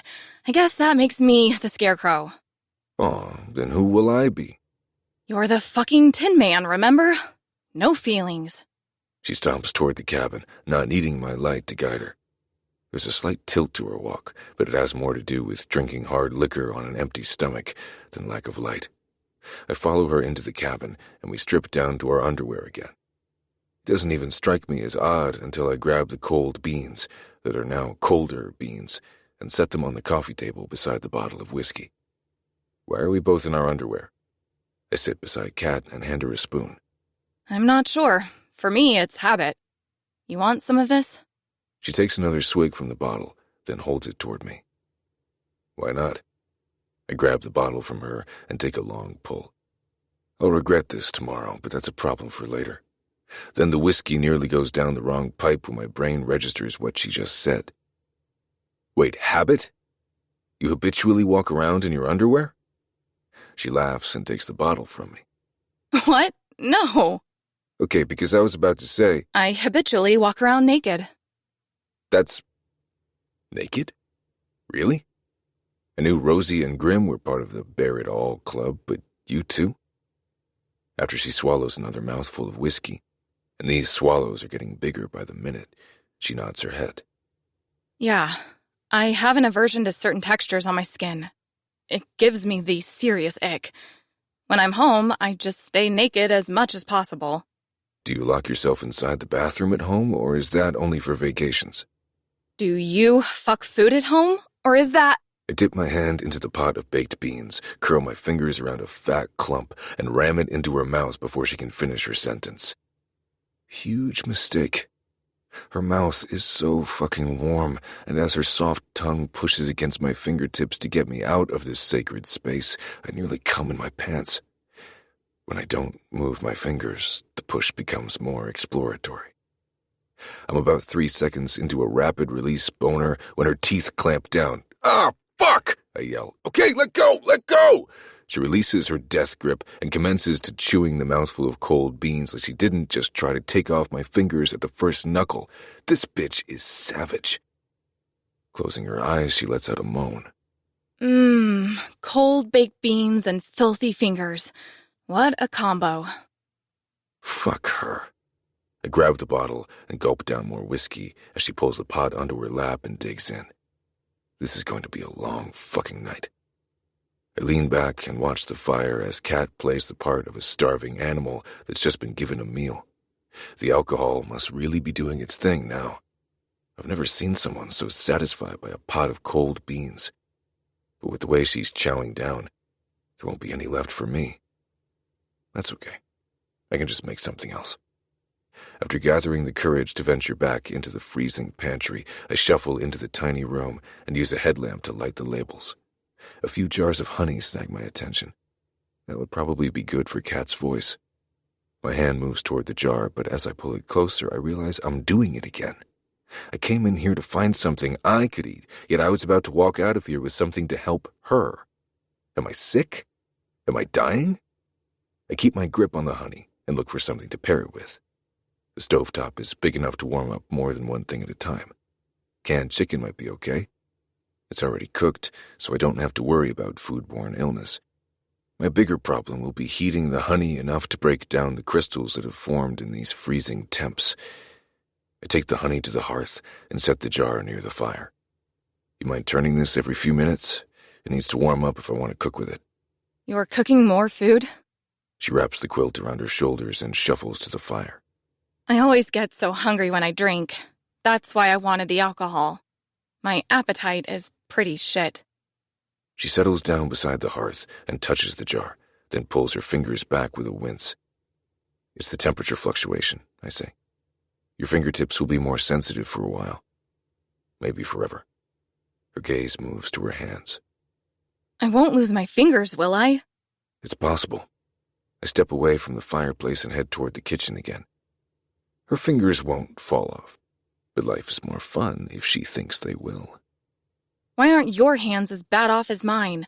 You're touching everything and you don't have any pain. I shrug. I had good gear. Yours looked like you picked it out of a bargain bin. I did. That wasn't what I expected her to say, and I don't like this game. Instead of lobbing the ball back to me, she aimed it right at my chest. I need to cut more wood for the stove. Will you be okay in here for a few minutes? She tips the whiskey bottle against her lips and turns the jar a few inches, but she doesn't answer me. If you need the company, I can bring the logs inside and cut them, I say. I might put some gouges in the floor, but Jim can replace the boards with his pocket change. She still doesn't say anything, which is enough of an answer for me. Her pride won't let her speak her truth. She doesn't want to be alone. If I'm just running out to grab the logs and the axe, there's no need to put on all my gear. Hell, I could probably make the run to the woodshed in my boots and underwear. I pull my warm socks from the hearth and put them on, then slide my feet into my boots. The thought of the winter wind hitting my chest gives me pause, but I won't be out there for longer than a minute. Still, I take another pull from the whiskey bottle to give me a little extra warmth. I have a mild buzz going, which also helps with the poor decision-making. I'll be right back, I say. Don't forget to keep turning the bottle. She gives me a drunken salute, then returns her focus to the honey. After fastening the headlamp on my head once more, I grip the doorknob, take a deep breath, and race into the cold. Chapter 14. Cat. Locking him outside in the cold would be mean, especially after all he's done for me, but I'm fighting the urge to do just that, even if it's only for a few seconds. Seeing his terrified, freezing face filling that tiny window would be hilarious.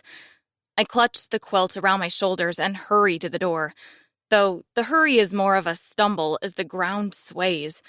I should probably cut back on the alcohol. Probably should, but probably won't. It's the only thing getting me through this time with Bennett. Standing on my tiptoes, I can just see outside. His headlamp light bobs in the distance, but it's coming closer. He's already headed back to the house, and he appears to be running. With a giggle, I lower myself to flat feet and lock the door. I can't wait to tell Kendra about this. She'll regret that she wasn't here to witness it. The quilt scrapes my back as I lean against the door and wait for the knob to jiggle. A premature laugh creeps out of me at the thought of his frantic knocking. Payback is a bitch, Bennett Carter. But the knocks don't come. Neither do the footsteps on the stairs or the jingling of the doorknob. I stand on my tiptoes again and peer out the window, but I don't see him. His light has disappeared. Oh shit. What if he fell? What if he landed on the axe and now he's lying in the snow, bleeding out? I hurry to the hearth and nearly topple over as I stuff my feet into the warm socks. I reach over and give the honey a quick turn, not wanting to shirk my duty while in rescue mode. My brain hasn't even begun formulating a plan for what I'll do if I find him injured. The front door flies open as I'm punching my arms into what I'm pretty sure is not my sweater, and Bennett charges into the room. I thought you were hurt. I croak as I lower the sweater and drop to the floor. The adrenaline has worn off, and not even the alcohol can mask the weakness now. Bennett releases the wood and an axe to the floor, then hurries over to the fire. I saw your stupid head in the back door's window. Figured you locked it, so I headed for the front. I wouldn't have left you out there for too long. So you locked it, huh? Maybe. He shakes his head and smiles. I can't blame you. I would have done the same thing. I even considered leaving you in that outhouse for a bit, but you found your way out. Yeah, but you would have missed having someone to torment, so that's why you came to my rescue. How do you know that? Because I was thinking the same thing. Oh shit, the honey. I scoot forward and turn it. The crystals have dissolved, and the stiff liquid has taken on a more fluid consistency. Fuck, this looks good enough to eat. Do you think it's safe? Honey has antibacterial properties, so you don't have to worry about it spoiling. This jar will be safe to eat for years. He picks it up and turns it in front of the fire. I'd say this is almost ready to cook with. He places the jar on the hearth, and as he retreats to the stove again, I take a moment to watch him walk away. He's still wearing nothing more than underwear, his boots, and that ridiculous headlamp. Yet there's something annoyingly sexy about him right now. I look at the bottle of whiskey and take one more healthy swallow before swearing it off for the night.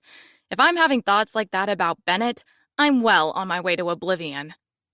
Drawers fly open behind me, and a few curses spring from Bennett's lips. I want to know which genius forgot to order a can opener when they bought all this canned food. Another drawer opens, and he shuts up, so I can only assume he found what he needed. Moments later, more fucks and shits follow. Do you need my help? I ask. He scoffs. The day I need your help is the day I need to forget how to breathe. I look at the bottle of whiskey and fight the urge to guzzle it. I have an idea. Why don't we try to get along for the rest of our time here? Kendra and Ezra are probably on their way with the cavalry as we speak, so it shouldn't be more than a few hours. About that. Before you say whatever you're about to say, should I take another shot to steel myself? You might want the whole bottle. I sure do. Fuck this. He hasn't even told me yet, and I already want to down what remains. He dumps a frozen block of chicken meat into a pan, then joins me in front of the fireplace, where he wiggles his fingers for his turn with our new mediator, Jack Daniels. After guzzling a hearty amount, he sighs. I don't have the key to the snowmobile at the lift. My stomach sinks, but it could be worse. That won't stop Kendra. She'll take the sleigh to the shed at the start of the property and use one of the snowmobiles to get to us. I'm sure they have a spare key. They might have a spare key for the snowmobiles, but they don't have a spare key for the shed. He pulls a jangling key ring from his pants pocket on the hearth, and I recognize it. It's the same set of keys Kendra used on the day we arrived. I grab the bottle from him and knock it back. I need it more than he does. They'll probably come in the sleigh tomorrow morning, He says. so we just have to make it through tonight. Why wouldn't they come tonight? I have plans. Bennett looks at his watch.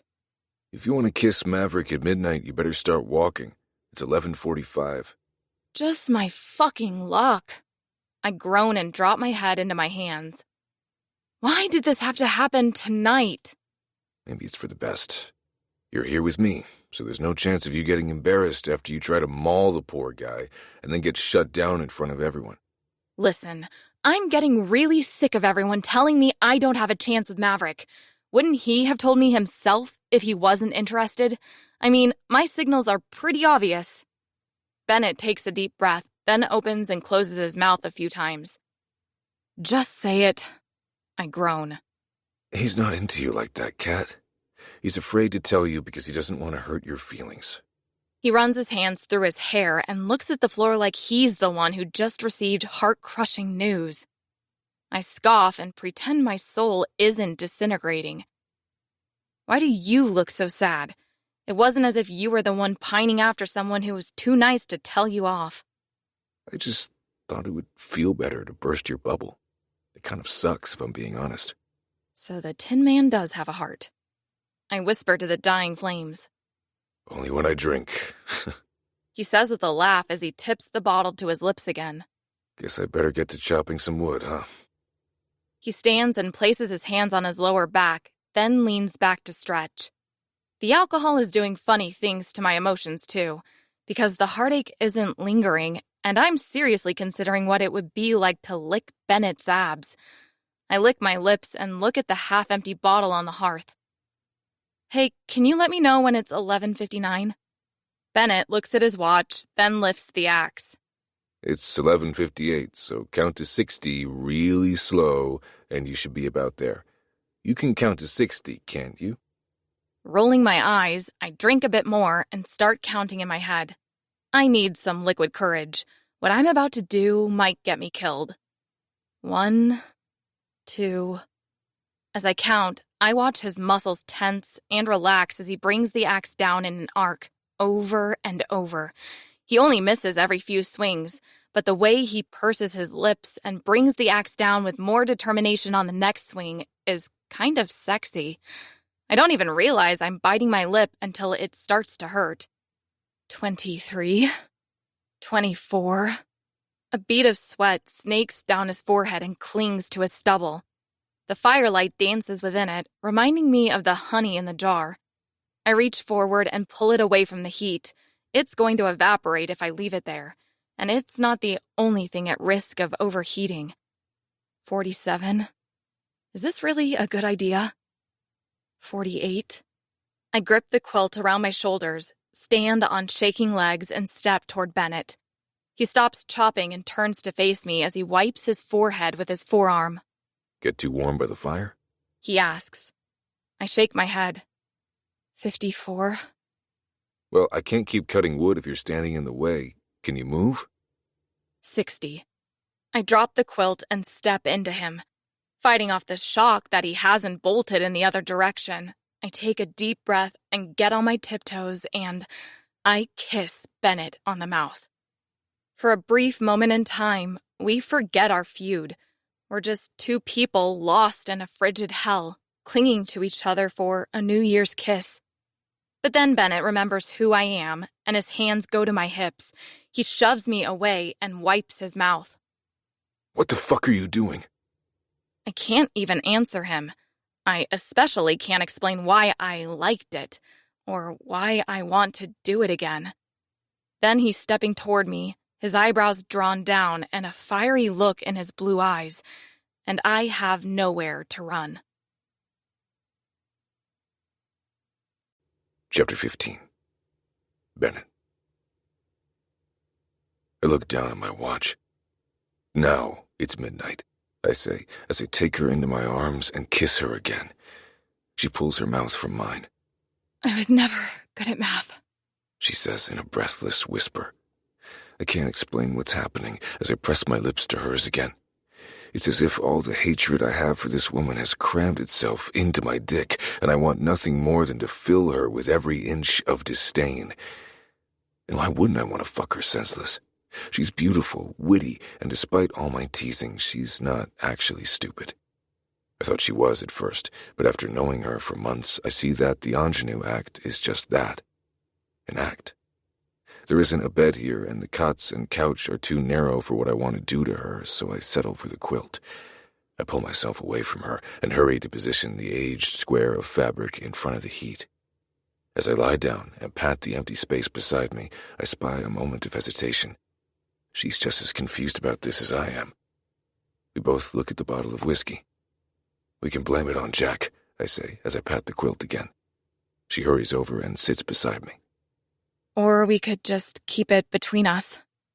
I lower her left bra strap and kiss her pale shoulder.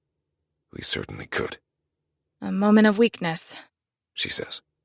That's all, right? So weak.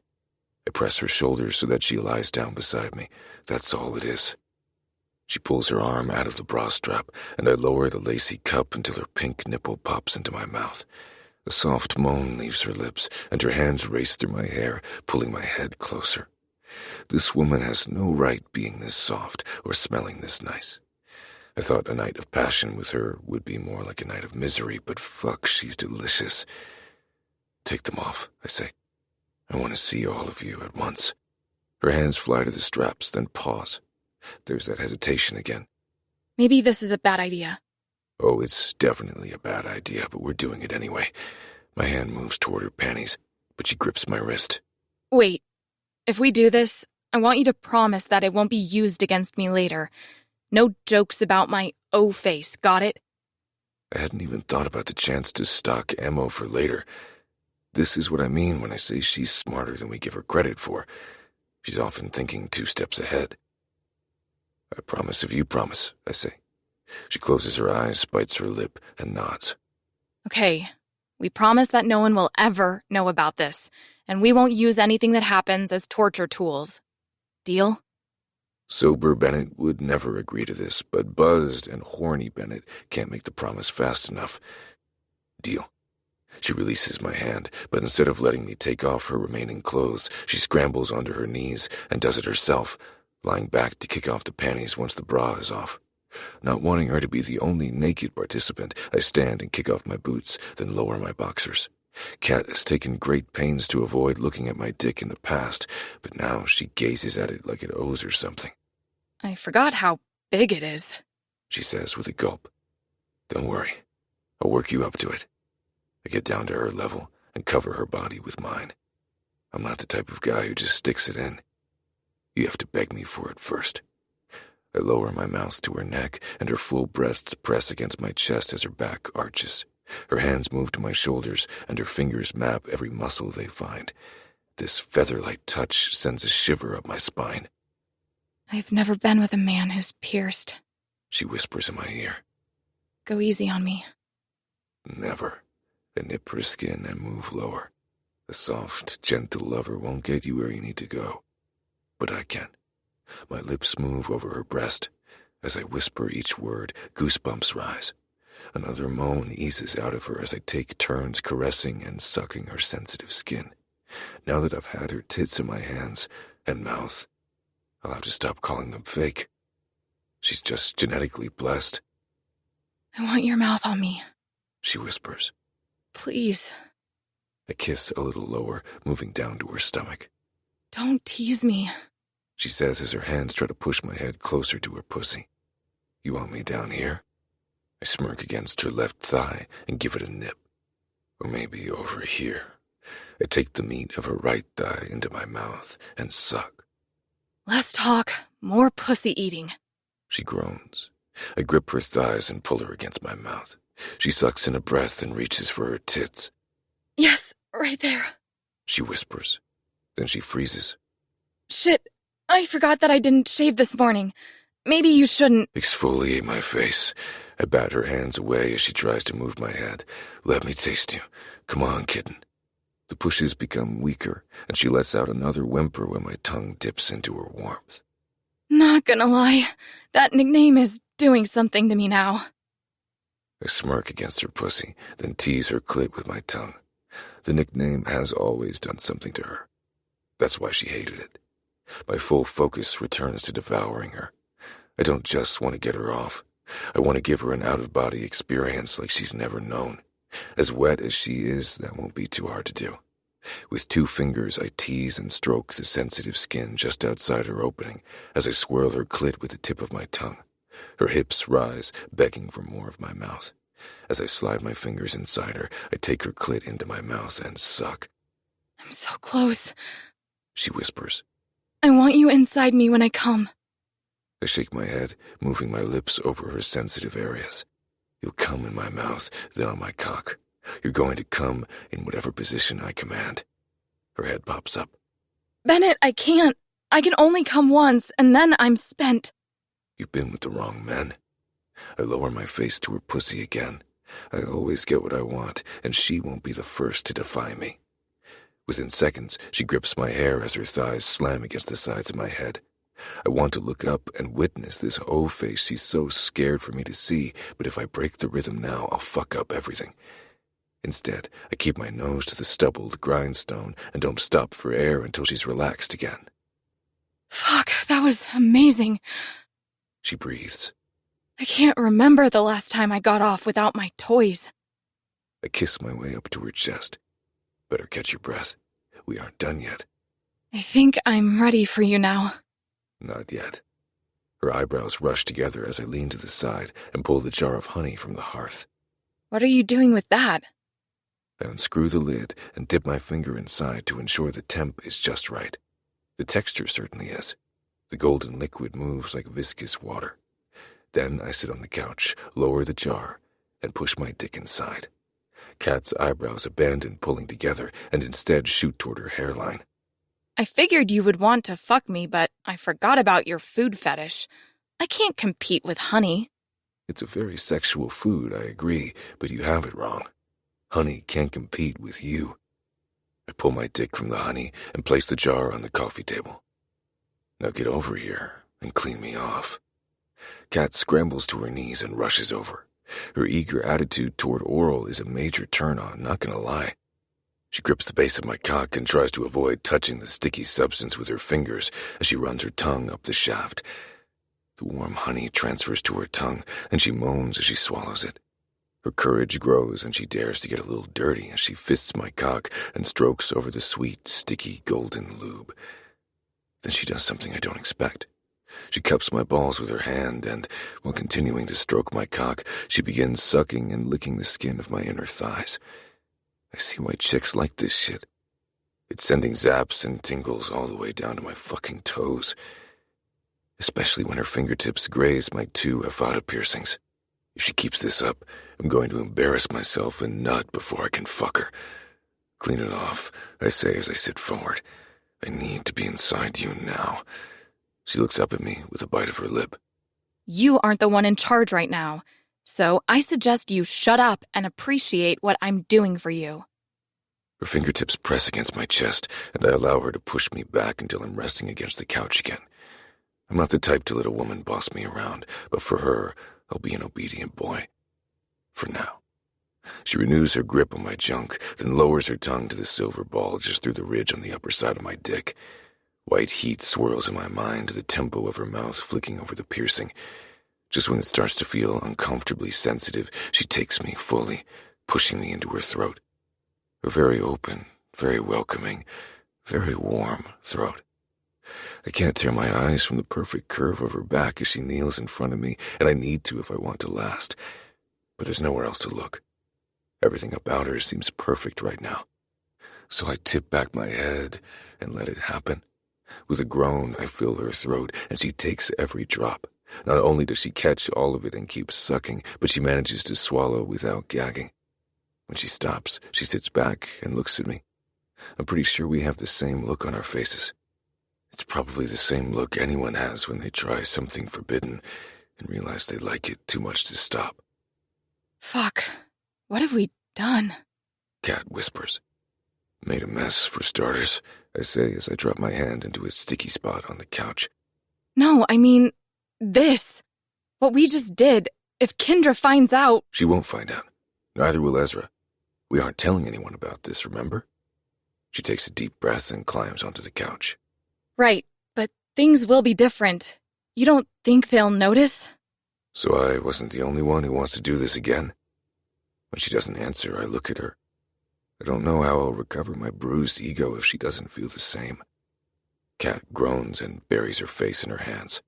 I don't know how I feel. I thought it was just the alcohol, but now I'm not sure.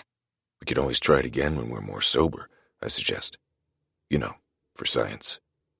She thinks this over, then nods. I guess as long as no one knows. Not because I'm embarrassed, of course. I've always thought you were attractive. Right. Same. Wow, this is really fucking awkward. We need to get back to fucking around. That seems to be the sort of communication we can come together on. No pun intended. But then she snuggles into me and the awkward feelings intensify. Am I supposed to put my arm around her? Pull her closer? This romantic shit is new territory. In the heat of a sexual moment, it comes easily enough. It's the price men must pay to offload into warm waters. But outside of sex, I don't cuddle. You can hold me. Kat says. I won't bite, this time. It's not like my arm will rot off if I placate her a little, so I do it. I put my arm around her and pull her closer, and as she rests her head against my chest and sighs, I remind myself that she's probably right. This won't be our new normal. It was all the alcohol, and when we sober up in a few hours, we'll be right back to clawing each other's throats out. There's only one way to find out. So I close my eyes and let sleep take me. Chapter 16. Cat. When I woke up, I was curled underneath Bennett's arm like I belonged there. The memories of seeing his ball bag piercings seemed like a distant dream. Or a nightmare. I haven't decided yet. He was still fast asleep, sitting up with his head dropped back as I hurried to dress. As I looked at his mouth, I remembered where it had been. I set to work immediately, busying myself in the dark so that I didn't have to think about it. After building a fresh fire so that we wouldn't freeze to death, I braved the cold and dumped the still-frozen chicken into the snow outside. That's where I am now, in the dark, outside, with no clue how I'm going to come back from this, or if I even want to. All the teasing and mean-spiritedness between us feels more like foreplay now. That's how it seems to sober Cat, at least. I don't know how sober Bennett feels, and I'm too afraid to wake him up and ask him. I kick some snow over the chicken and hope a bear doesn't sniff it out before we've been rescued. That's the last thing I need right now. When the choice is between the bear and the man, can't I pick neither? Maybe Eve is onto something. The door opens behind me, and a squinty-eyed Bennett shivers in the doorway. What the fuck are you doing out here? Get back inside. It's only 4 a.m. Too early to risk walking back to the mansion. Is that what we'll have to do? I ask. My voice still hasn't gone back to normal, but at least I don't sound like Joan Rivers anymore. I doubt it. He says. Just get inside before you get sick. I wait for the hammer to fall, for him to follow up his concern with a low blow, but it doesn't come. He just stands there and waits for me to get back inside the cabin. Now take off those fucking clothes. He adds when the door closes behind me. We have a theory to test, remember? Right, I say, though I wish he wasn't treating this like a science fair project. Maybe we aren't on the same wavelength after all. As I strip away the layers, I try to recall what gave me such a massive change of heart in the first place. I mean, we're talking about Bennett here. Yeah, he's hot and protective, and about as alpha male gets, but he's also as mean as a one-eyed dog with a bone. Now that he's back to the gruff asshole persona, I don't know if I feel the same as I did when I had liquor to numb the bite of his words. I reach for the bottle of whiskey, but he pulls it away. We're doing this sober. If we want to know how we really feel, we have to have our full faculties. I lick my lips and look up at him. I don't know if I can do this without Jack's help. It's just so fucking weird. Unless you're rethinking this. He steps closer and tilts my chin so that I'm forced to look into his eyes. I know I'm a prick, but I'll never force you to do anything you don't want to. If this isn't what you want, we can stop right now. Oh fuck, now he's talking sweet again. I'm Addo Annie, being seduced by the peddler's words. If he tells me I'm like a Persian kitten with a soft round tail, I'll melt. Kitten, what do you want? Close enough. I rip off the last remaining fabric between us and step into him. I want to know how I really feel about you. Let's fucking do this. He pulls me into his body as we stand before the fire. My rational mind screams for me to stop, but I can't. I'm careering down a hill at full speed, and I don't care what I crash into. His hands fall to my hips, squeezing my flesh and pulling me closer. My hand moves to his rock-hard dick and comes away sticky. Oh shit, we've got to clean this honey off before we fuck. I say, though, I'm not sure how we'll manage it. Heating snow will take ages on that shitty stove. Bennett smirks at me, then leans down. When he stands again, he holds the jar of honey toward me. I set it by the fire so we would get warm again. Instead of cleaning up, I say we make more of a mess. Before I can argue that this is unsanitary and liable to give me a yeast infection, he pours warm honey over my breasts, then lowers his head to lick it off. Okay, maybe this isn't so bad after all. Monistat has come a long way after all. Lie on the quilt, he says. My legs can't move fast enough, even though my brain says I shouldn't look so eager. But what do I care? This is a secret. He wants everyone to know what we're up to just as much as I do, which is not at all. As I lower myself to the quilt, Bennett is right behind me. He drops to his knees between my legs and tilts the jar over my stomach. Golden warmth blankets my abdomen and cuts a lazy trail down my side. We'll have to burn this quilt. It's evidence now. Bennett leans down so that his mouth is beside my ear. Turn over, he whispers. I want you covered in this before I demolish you. Being destroyed has never sounded so good. I flip onto my stomach and warmth coats my back. His tongue follows the trail. From between my shoulder blades to the crack of my ass, he doesn't miss a drop. His arm slides beneath my pelvis, and he raises my ass in the air before drizzling honey into my ass crack. I don't have time to object, and then his mouth is on my asshole. This is a first for me. I've done a fair bit of anal, but ass to mouth is new. And kind of hot. As long as he doesn't expect me to return the favor, that is. Even with honey to sweeten the task, I don't think I can lick a butthole. There's no hesitation from Bennett, however. His tongue swirls through the honey and knocks at the back door. My eyes roll into my head and I moan. You're fucking filthy, and I love it. Bennett groans before diving between my cheeks again. I push into him, wanting more. Not sure why you're calling me filthy when you're the one eating ass, I moan. He slides 2 fingers into my pussy, stroking me inside while he continues licking me. Oh, I'm filthy. I'm fucking disgusting, and you're about to let me inside you. More honey coats my back. Instead of licking it away, he rubs it in with his hands, massaging sweet warmth into my sore muscles. Maybe this food kink isn't so bad after all. I'm just about to tell him to fuck me, but a distant sound pushes my lips together. Was that a voice? Bennett? I whisper. He keeps eating my ass. I turn to look at him, and his eyes are closed. I never knew a butt buffet could bring such bliss, but there's no time to think about it now. Someone is definitely outside. Bennett, stop! I whisper shout. Someone is outside! We can't let them find us like this! He freezes and listens, and sure enough, someone is shouting our names nearby. Why would they come for us at... He looks at his watch. Nearly 5 in the morning. I turn onto my side, and the quilt sticks to me everywhere. Oh shit! The evidence! I scramble to my feet and snatch the quilt from under him. He turns to the side and tries to grab the jar of honey before it topples over, but he isn't quick enough.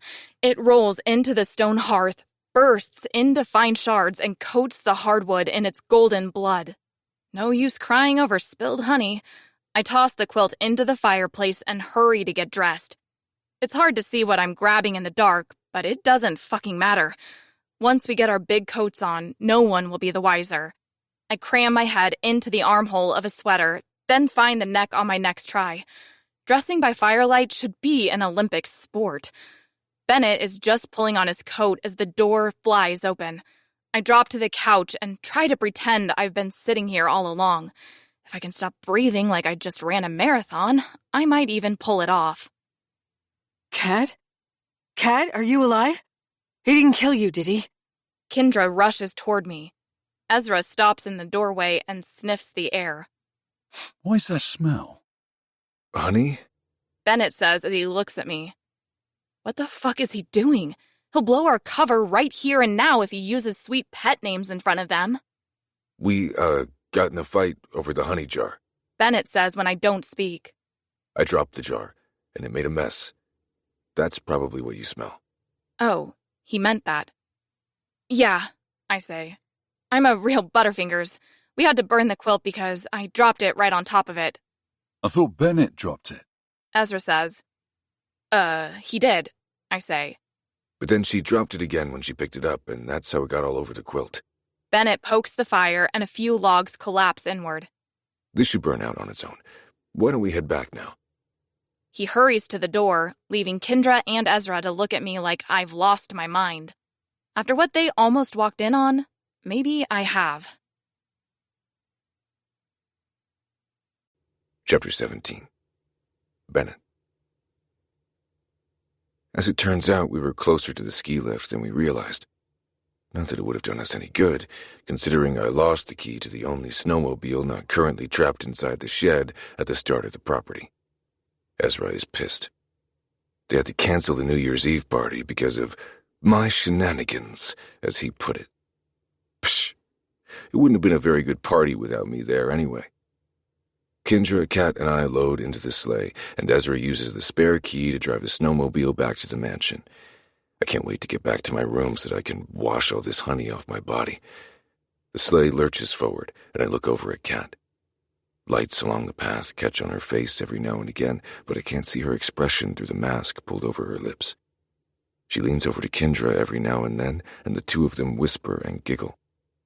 If she knows what's good for her, she'll keep her mouth shut. The last thing I need is for my brother and his fiancée to catch wind of what transpired. If this gets out, the pineapple fiasco will pale in comparison.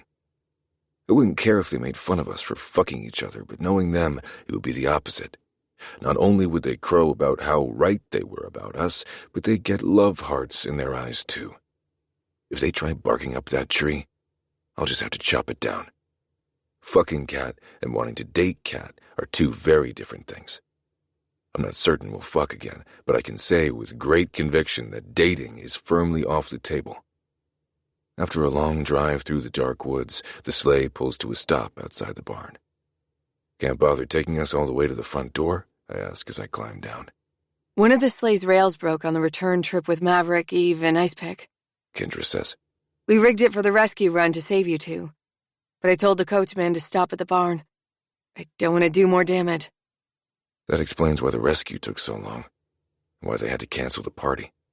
I turn to help Kat, then remember that I'm still supposed to hate her. And I do. I hate her. Can't stand her. I definitely haven't thought about the cute way she snores. I trudge toward the mansion and step into a blast of warmth. Ezra stands just inside the front door, so I try to skirt him, but he reaches out and grabs my hood before I can scurry away. We need to have a chat, he says as he pulls me toward the study. I try to dig in my heels, but he just keeps pulling. Can't we talk later? I've been in the cold for 12 hours, and I kind of want to shower. He stops in the hall just outside the study door.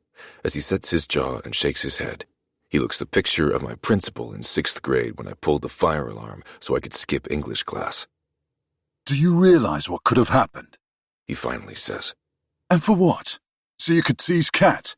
You're 33 years old. It's time to grow up, Bennett. I shrug my shoulders. What could have happened didn't happen, though. Hop down from your high horse before you get a nosebleed. Your actions didn't just affect you and Kat, though. Kendra put a lot of time and effort into that party, and you ruined it. Are you pleased with yourself? Are you just going to keep tossing things at me until something sticks? Ruining the party wasn't the goal, I say, and it wasn't. I feel bad for ruining her party. I'm not completely devoid of all emotions. Just most of them. Then what was the goal, To get Kat so lost in the wilderness that she ends up dead? To be a complete bellend because you're miserable and you think everyone else needs some misery too? Well, old boy, I've got some news for you. Some of us enjoy being happy. I'm not miserable. You're not? He rocks back on his heels and laughs. Could have fooled me. Everyone knows you lost some business after that last hit, and have you forgotten that I'm the emergency contact for your mother when you can't be reached? You're struggling to pay for her care. Your life is a shambles, man. Wake up. Fuck you. I turn to walk away. Ezra keeps pace beside me as I trudge toward the stairs. Life doesn't have to be this way, he says. People change all the time. It's never too late to let go of your pride and accept some help. I stop at the top of the landing and turn to face him. My right fist balls at my side, but I won't punch him. Despite the venom he's hurling my way, he's still my brother. I'm not an addict or a drowning victim, Ezra. I don't need to reach out for help. I fucked up and I'll apologize to Kendra, but as for the rest of it, it will all sort itself out. You've been iced out. I received word yesterday morning, but I wanted to wait to tell you once we were back in New York. Yeah, okay, I scoff. There's no cell signal or internet access here, but you magically got word. We have a contact in town who works much like the pilot on the island. Emergent news is delivered when necessary, and your former agency has been busy in the last 24 hours. As I study his face, I find no pleasure there. He isn't enjoying this, which means this isn't some phony wake-up call or prank. This is real. If I've been iced out, that means I'm no longer a contract killer. I'm just a killer. The contract is the important part, though, because it pays. Killing just satisfies an urge. I'll just find a job when I get back from this shit-ass trip, I say. Doing what? You have no experience in any field that would pay enough to support your mother's care. Nothing legal, anyway. Then I'll do something illegal. Problem solved. Can I go shower now? Ezra sighs and shakes his head. Oh, yeah, go shower and get some sleep. When I start to walk away, he clears his throat. I grip my teeth and turn to face him. Bennett, just... He shakes his head again. Never mind. No more bad news bombs to drop on my head? Just be kinder to Kat, okay? She's going through some stuff too. I was kind enough to give her an orgasm last night, I think, as I roll my eyes and head for my room. Ezra can clear his throat again if he wants, but I won't turn around. I'm done talking. The door creaks open on hinges that shouldn't be squeaky but are. I'll have to ask Kendra for some WD-40. I click on the light and begin undressing. A hot shower will put everything right. I can wash off the memory of what I did with Kat, and I can start formulating a plan to get back in my agency's good graces. This isn't the first time they've blacklisted me in the industry. Unfortunately, unlike last time, I have obligations to consider now. Scraping by is well and good for me, but it won't do for my mother. She spent years without basic necessities so that I could have what I needed, and I'll be damned if I have to take her away from the luxury accommodations she deserves. I toss my sticky clothes onto the floor and head for the bathroom. A dull headache looms behind my forehead. That's what I get for drinking booze without adequately hydrating. Thinking about the whiskey brings my mind around to Kat again. We were interrupted before carrying out our plans, so does that mean we still need to do it? It would be easier to forget the entire thing ever happened. Going back to hating each other is probably for the best. I don't even know what she wants. We didn't exactly have time to discuss what happens next. Instead of embarrassing myself, I should just let it go. She'd probably laugh in my face if I suggested we go through with it. But my dick can't seem to let it go. The honey releases its hold on my skin as I scrub away the remnants of Kat, but my brain clings to the memory of her body pressed against mine. When I close my eyes, I can almost hear her soft moans. As I wrap my hand around my stiffening cock, the moans become a gag. That definitely wasn't part of my fantasy. With a retreating boner, I press my ear to the shower wall, and there it is again. A low moan, followed by a gag. My bathroom must be up against Kat's. Since our rooms are side by side, it would make sense. What doesn't make sense is that god-awful sound she keeps making. It sounds like she's in the throes of anguish instead of pleasure. I hurry and rinse away the soap, then dry myself with a towel. Everyone in the mansion is probably fast asleep by now, so it should be safe to check on her. If she greets me with a sour attitude, I'll know where we stand. After shoving my legs into some sports shorts, I freeball over to Kat's door. The hall is dark, quiet, and empty. From here, I can't even hear her in her bathroom anymore. I raise my fist and tap my knuckles against the door. A few seconds of silence pass before the door opens just enough for Kat to poke her head through. Her hair is a mess, and red rings rim her puffy eyes. Tears cling to her long lashes, binding them together in clumps. Now isn't a good time, She whispers, then sniffles. Allergies. She didn't bite my head off, but she didn't welcome me in. Providing comfort isn't exactly my bailiwick, however. Maybe she knows how uncomfortable I'd be if she started wailing and rending her clothes in front of me. So why do I feel the disgusting urge to pull her into me and ask who hurt her? Who is it, Kat? Someone says behind her. I lean to the right and spot Kendra sitting on the edge of the bed. Jesus fuck, shouldn't she be screwing my brother right about now? I can't sleep with her making all that racket in the bathroom, I say. I just popped by to ask her to shut the fuck up. Kat winces. Fucking Tin Man. The door slams in my face, and I'm left in the hall with more questions than answers. Tomorrow I'll need to find time to get Kat alone. First, I need to explain that what I said was only to throw Kendra off our trail. After that, I want to know why she was crying. Ezra mentioned that she was having a tough time, too. It has nothing to do with caring about her either. That fleeting urge to comfort and protect her has passed. I'm just being nosy now. Most importantly, though, when I talk to Kat tomorrow, I need to know if she's still down to fuck around and find out. She's consuming my thoughts, and fucking her is the best way to clear both heads at once. After that, I can finally put this whole shit show behind me. Chapter 18. Cat. Shorty purrs and stretches his claw-tipped toe beans toward my face. With closed eyes and a deep sigh, he's the picture of contentment this morning. I wish I felt the same. I look at the faux sunshine streaming through the window. Technology has come a long way, but that realistic image lacks something. It makes me think of Bennett. He's just like that rectangle of pixels. He can fake the sweetness until you almost believe it. But when you get too close, you realize what's missing. The warmth. I turn onto my side and slam my fist into the pillow. Shorty stops purring as he assesses the situation, but his rumbling resumes when I cease throwing a tantrum. But why shouldn't I pitch a fit, especially after the bomb Kendra dropped last night? While my audition lineup isn't exactly what anyone would consider emergent, Kendra was kind enough to have my messages forwarded to the service we use for our retreats. All the cast lists I've been waiting on were released in a clump together, and I wasn't on any of them. I even applied for a commercial for wart cream. Wart cream. I knew breaking into this business was supposed to be tough, but I never expected it to be impossible.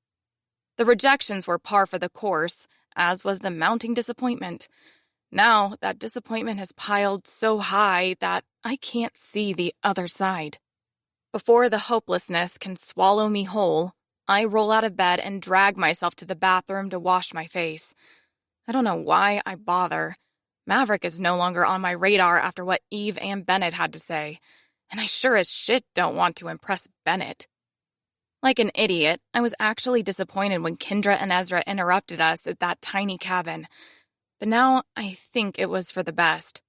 After the way he acted when he came to my door and saw me crying, I'm happy to go back to being mortal enemies. Someone knocks on my door just as I've applied the cleanser to my face, so I hurry to rinse it off. A bit of soap squeaks past my clenched lids and infiltrates my left eyeball with the fire of 1,000 suns. Shit. I whisper as I waterboard myself. The knocking intensifies. Just a second, I scream. I look for a hand towel with my good eye, then pat my face dry before going to the door. Eve stands outside, holding a plate in her hand and wearing a smile on her face. Brought you some muffins, she says as she holds the plate toward me. We were all so worried about you last night. I take the muffins and motion for her to come in. I was worried for a bit, too. I've never minded the cold, but these temperatures are something else. Most people can't understand it until they've experienced it. Eve sits on my bed and looks around. Where's the cat? Kendra said you brought one. The spot where Shorty was curled on my pillow lies vacant. I place the muffins on the bedside table, then drop to my hands and knees and peer into the darkness beneath the bed. 2 yellow eyes stare back at me. He's under there, I say as I get to my feet. He hates strangers. Kendra is the only one he doesn't run from besides me. I'm more of a dog person myself, Eve says. I won't hold it against her. As I dress in a pair of jeans and a snug sweater, she fills me in on the change in plans for the day. The outdoor activities have been canceled due to a coming snowstorm, so we're all gathering in the rec room for a little fun and games. Just keep Bennett far away from me, I say as I step into a new pair of knee-high leather boots. I really should have broken these in before the trip. Is he that fuckboy with piercing blue eyes and the badass tattoos? She asks, and I nod. He actually tried to bring the muffins to you, but Ezra plucked the plate from his hands and placed it in mine. Now that I know they're safe, I grab a muffin and shove it into my mouth. Figures, I say through a mouthful of warm blueberry goodness. Fuck, these are good. That chef is pretty talented. He is, but mind the meat. He likes to cook with people. Eve grimaces. Thanks for the heads up. She stands and makes her goodbyes, then tells me to be in the rec room around 10. When the door closes behind her, Shorty slinks out from the shadows. You aren't very good at playing welcoming committee, I say. He blinks up at me. I hurry to the bathroom mirror and slap on some makeup after I scarf down another muffin. When Bennett sees me, I want him to regret every mean thing he's ever said or plans to say to me. That's going to be hard when one of my eyes looks like it has a contagious infection. How do I even have skin left on my face if my cleanser is this strong? I scrounge through my toiletry bag, searching for a bottle of Cystane. My fingers fumble through a graveyard of expired Dramamine, faded packets of Advil, and the crushed Tums tablets that escaped their container. The eye drops are AWOL. Maybe no one will notice the highway of inflamed capillaries sprawling across my sclera. I stroke my mascara wand over my lashes a few more times and hope for the best.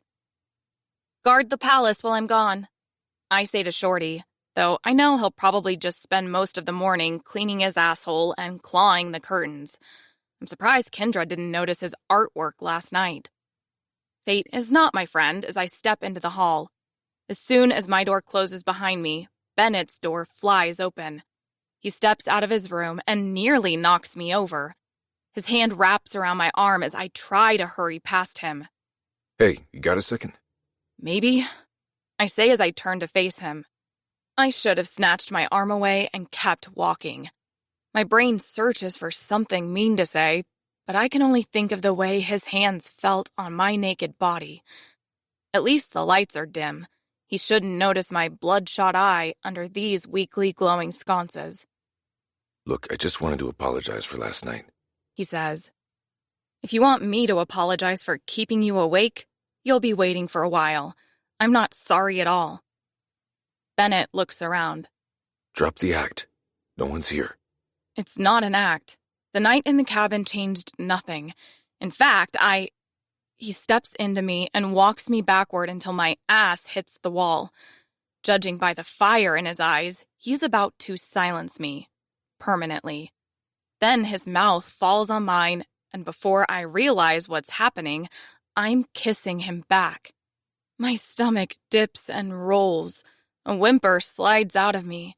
I can feel how much he wants me through my jeans, and if he could feel my panties, he'd know how badly I want him, too.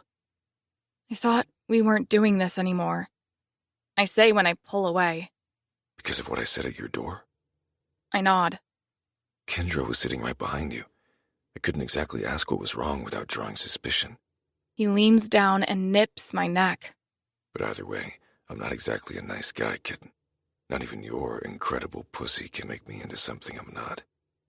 He speaks the truth, but his tongue is useful for so much more than hurting feelings. Like right now, it's making me feel pretty fucking good as it drives circles over my pulse point. So? He asks. Are we doing this or not? I don't know if this is a good idea anymore. His hands drop to my hips and squeeze. I'll be honest. I can't stop thinking about fucking you, and it's driving me insane. And what? You think you'll get over this new infatuation if you fuck me? That's the hope. And what if it doesn't work? What if we both realize the alcohol wasn't the issue? He smirks. So you can't stop thinking about it either, huh? Fuck him and his sneaky ways. I swat his chest and scoot away from him before he can kiss me and scramble my brain again. I need some time to think about this, I say. He shrugs and steps toward me again. Tell you what, I'll fake a headache after the activity. If you're game, my door will be unlocked. You can consider the issue dropped if you don't show, and we can go back to what we've always been. I bite my lip and look down the hall as Grim and Rose appear from the same door. Hearing the door click shut behind them, Bennett clears his throat and walks away as if we weren't just having a conversation. Those two have it all figured out. They meet at the retreat, have a wonderful 5 days of fucking, then part ways until the next event. Maybe I should corner Rose and ask her to reveal her secrets. If she could speak, that would be a great idea, but she scurries away unless we ask yes or no questions. I lean against the wall with a groan. Bennett's plan sounds great on paper, but as he disappears down the stairs, something nibbles at my mind. The one little issue he hasn't considered. What do we do if we can't go back to the way things were? Chapter 19. Bennett. The rec room is tucked away in the sprawling basement, along with a metric fuckton of other amenities. Gym built more below ground than above, it seems. I stroll past a small theater, a narrow kitchenette, a gym, and a mini spa before I reach the large double mahogany doors at the end of the hall. Pushing them open, I step into a massive room lined with more of those fake windows they have upstairs, only larger. An entire wall showcases a winter scene, complete with the occasional squirrel or deer visitor. If I look at the windows for too long, it makes me feel sick.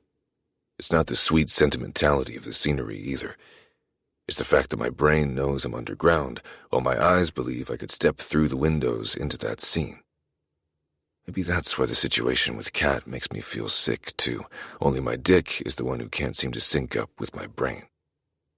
Icepick waddles through the door and gives me a wave before he heads toward a few arcade games against another wall. With a scratch of his hairy stomach, he settles on Galaga. Excellent choice.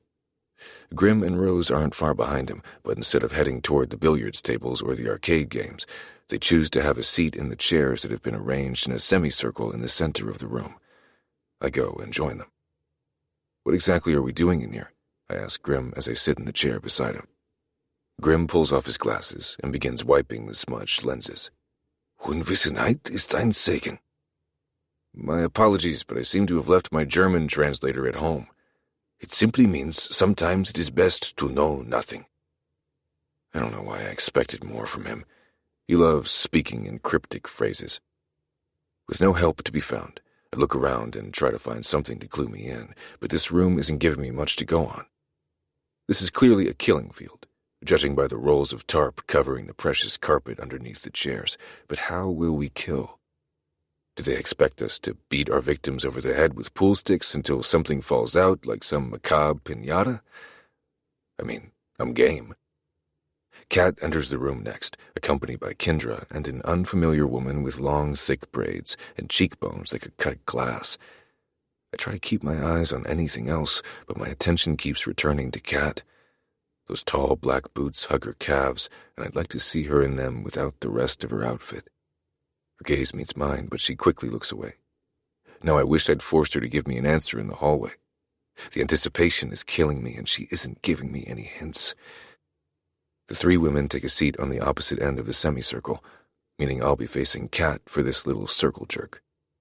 We're both on the very ends. Kendra sits between the women.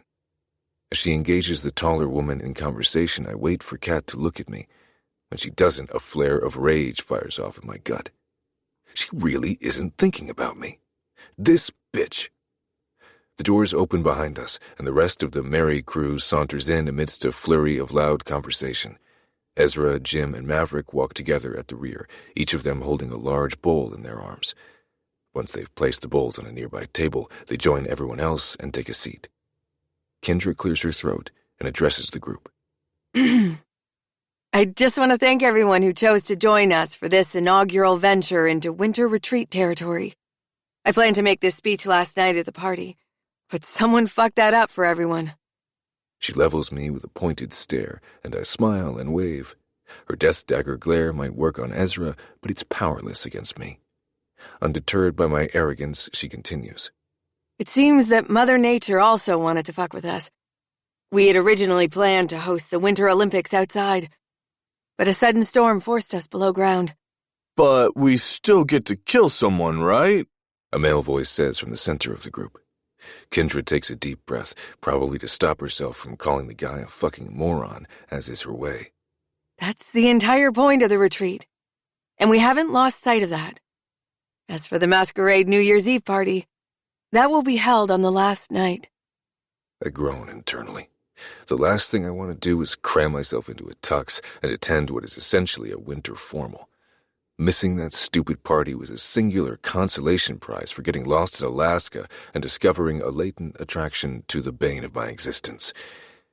Though I guess I have to stop calling her that now that I've had her asshole in my mouth. I mean, you don't exactly do that for someone you hate. Since we had to bring the games indoors, we also had to do a bit of last-minute brainstorming. Ezra says from his chair. If the games are rubbish, I take sole responsibility. I'll share the blame. The unfamiliar woman beside Kendra says. I'm Eve, by the way, for those of you who haven't met me yet. She gives a small wave, then pulls her braids over one shoulder. She's a stunning creature, but something tells me I'm not her type. The small scissor tattoo hiding behind her ear probably doesn't represent being president of the quilting club. For our first game, you'll be competing in pairs, Kendra says. We'll each draw a number from a bowl, and the 2 matching numbers will go head-to-head. Ezra must have forgotten his cue because he leaps out of his seat like a man possessed when Kendra glares at him. He runs for one of the bowls on the table, then weaves through the chairs, letting everyone pull a number from inside. He and Kendra pull last. The room becomes a vacuum of mutters and mumbles as everyone tries to figure out who they're up against. As luck would have it, I'm up against Kat. I hear her telling Eve her number. Before last night, I would have seen this as an opportunity to kill block her once again. Now I see this as a major problem. If I lose to her, I'll look like a fucking chump, but if I beat her, and that's almost a guarantee, she'll get pissed off, and there goes any chance that she'll wind up in my room after this. I lean closer to Grim. Any chance you want to swap numbers? I say. No swapping! Kendra shouts. Flopping back in my seat, I try not to pout. Either I kill block Kat and shoot myself in the foot, or I lose to Kat and shoot myself in the ego. It wouldn't be the Retreat Olympics without another twist. Kendra grabs a second bowl and begins pulling large paper bags from inside. Now you'll choose your weapon. Then figure out a way to kill your victim first to win. As if on cue, part of a wall slides away, and 2 lackeys wheel in a couple of cattle in wheelchairs. Who's up first? Ezra says with a clap of his hands. I feel like I'm on the set of some fucked-up game show. This is when the crowd would cheer and the theme music would blast through the television screen as someone races to the killing field. Icepick and Eve raise their hands, and Kendra motions for them to choose a bag. But no cheating, Kendra adds. You can't lift the bag until you choose it. And once you touch it, it's yours. Eve chooses a bag quickly, then opens it. From the brown paper she produces one of those elves that parents destroy the house with. What shit luck. Icepick goes next, and luck isn't on his side either. While Eve tries to murder her victim with a toy, Icepick gets to do it with a roll of gift-wrapping tape. Eve and Icepick each stand behind their chosen wheelchair as their victims squirm and scream through their noses. The cattle's hands have been bound behind their backs to prevent injury to participants, and their mouths are glued shut so we don't have to hear their bitching. Kendra and Ezra were even smart enough to shackle their shaking legs down so they can't kick. Oh, this is so exciting, Jim says as he settles in his seat. I wish my dear friend Ronaldo was here to see this, but he's overwintering in the Maldives this year. I don't know about exciting, but what we're about to witness will surely be interesting. On my word? Kendra says as she raises a stopwatch. Go! Eve sets to work right away. With slender fingers, she slices through the seal on her cattle's lips, then shoves the tiny doll's head into the man's mouth before he can scream. Wearing a smirk, she then grips the 2 tiny cloth hands and crams them into the man's nostrils. Icepick has a similar idea, also choosing suffocation as the cattle's vehicle to hell. Instead of ripping open the mouth, however, he just starts winding the clear, sticky-sided cellophane around his victim's head. This will take ages, Grim mutters beside me, and Maudlin Rose nods in agreement. Eve seems to realize this as well as she watches her cattle squirm in his chair, his eyes bulging. But what other option does she have? It's a fucking child's toy. Companies take extra pains to avoid maiming and murdering their clientele these days, and those safety regulations are working against her. Eve looks at Kendra and raises her finger. Question. May I alter the item in any way? Or do I have to commit the murder with the item as is? As long as you kill them with the item, I don't fucking care. Kendra says. I'm a journalist, not a fucking event planner. Thanks, son. Eve says as she plucks the elf from the man's mouth. She turns it over in her hands, looking for a way to turn it into a lethal weapon as her victim sobs incoherent words. To her right, Icepick's victim has managed to open his mouth by stretching his jaw until the glue lost its grip on his skin. Actually, considering the blood, the skin lost its grip on his lips. Yikes. Please let me go! Icepick's cattle screams. I promise Icepick winds the tape around his mouth. Whoops! Don't want you getting any air! The man's muffled screams grow weaker, and he eventually pisses himself and goes limp. Meanwhile, Eve is still trying to find a way to turn this around, but it doesn't look good. Jim is already approaching Icepick's cattle to search for a pulse. She tosses the toy to the floor and takes a seat when Jim nods. We have a winner for round 1, Jim declares. Oh, thank God, Eve's cattle whispers. I've been spared. I'll never hurt anyone again as long as I live. I swear it. Jim steps closer to the man and smiles down into his face. Are you ready to meet him? Who? Jim presses something against the base of the man's skull. Why, God, my dear boy. Blam! Everyone jolts, and someone, probably Cat, lets out a squeal as brain matter and blood splash across the center of the semicircle. No one told me there was a designated splash zone, and now I'm sad I didn't sit in the center. Jim lowers the gun and pats the man's shoulder, and what's left of the man's head slumps to the side. Who's in Group 2? Chapter 20. Bennett. There's only one pair ahead of us now, and it's Maudlin Rose versus the Heartbreak Killer. It figures that Kat and I would be the last to compete in this event. Ezra struggled in the last round, and now I'm getting nervous. He pulled a short candlestick and chose to beat his victim to death after first trying to shove the stick through the man's eye. The flare design made it pretty impossible to hit the brain. Jim ended up besting him, though only by a few seconds. The son of a bitch lucked out and pulled a carving knife from his chosen bag. If he hadn't opted to grace us with a Shakespearean soliloquy before plunging the knife into the woman's abdomen, he'd have won by more than a few seconds. I'll never understand theater people. Before them, a slew of randoms and unknowns took their turns, and most of it was pretty boring to watch. Amateurs, all of them. Now only 4 bags remain on the table, and I'm nervous to see what Kat and I will pull. So far, we've seen the many uses of a tree topper, a nutcracker, a pair of scissors, and a DVD of the gripping 1994 film, The Santa Claus. As Kendra and Rose head toward the remaining bags, I steal another glance at Kat. She hasn't looked at me a single time since that first time we locked eyes, and it's driving me insane. She's turning this into a dangerous game. I'm used to getting what I want, and where women are concerned, I'm not accustomed to hearing the word no. Kendra and Rose step to the front of the class, and I'm forced to look away from Kat. If her best friend notices I'm staring, she's liable to confront one or both of us about it. That's one complication I don't need.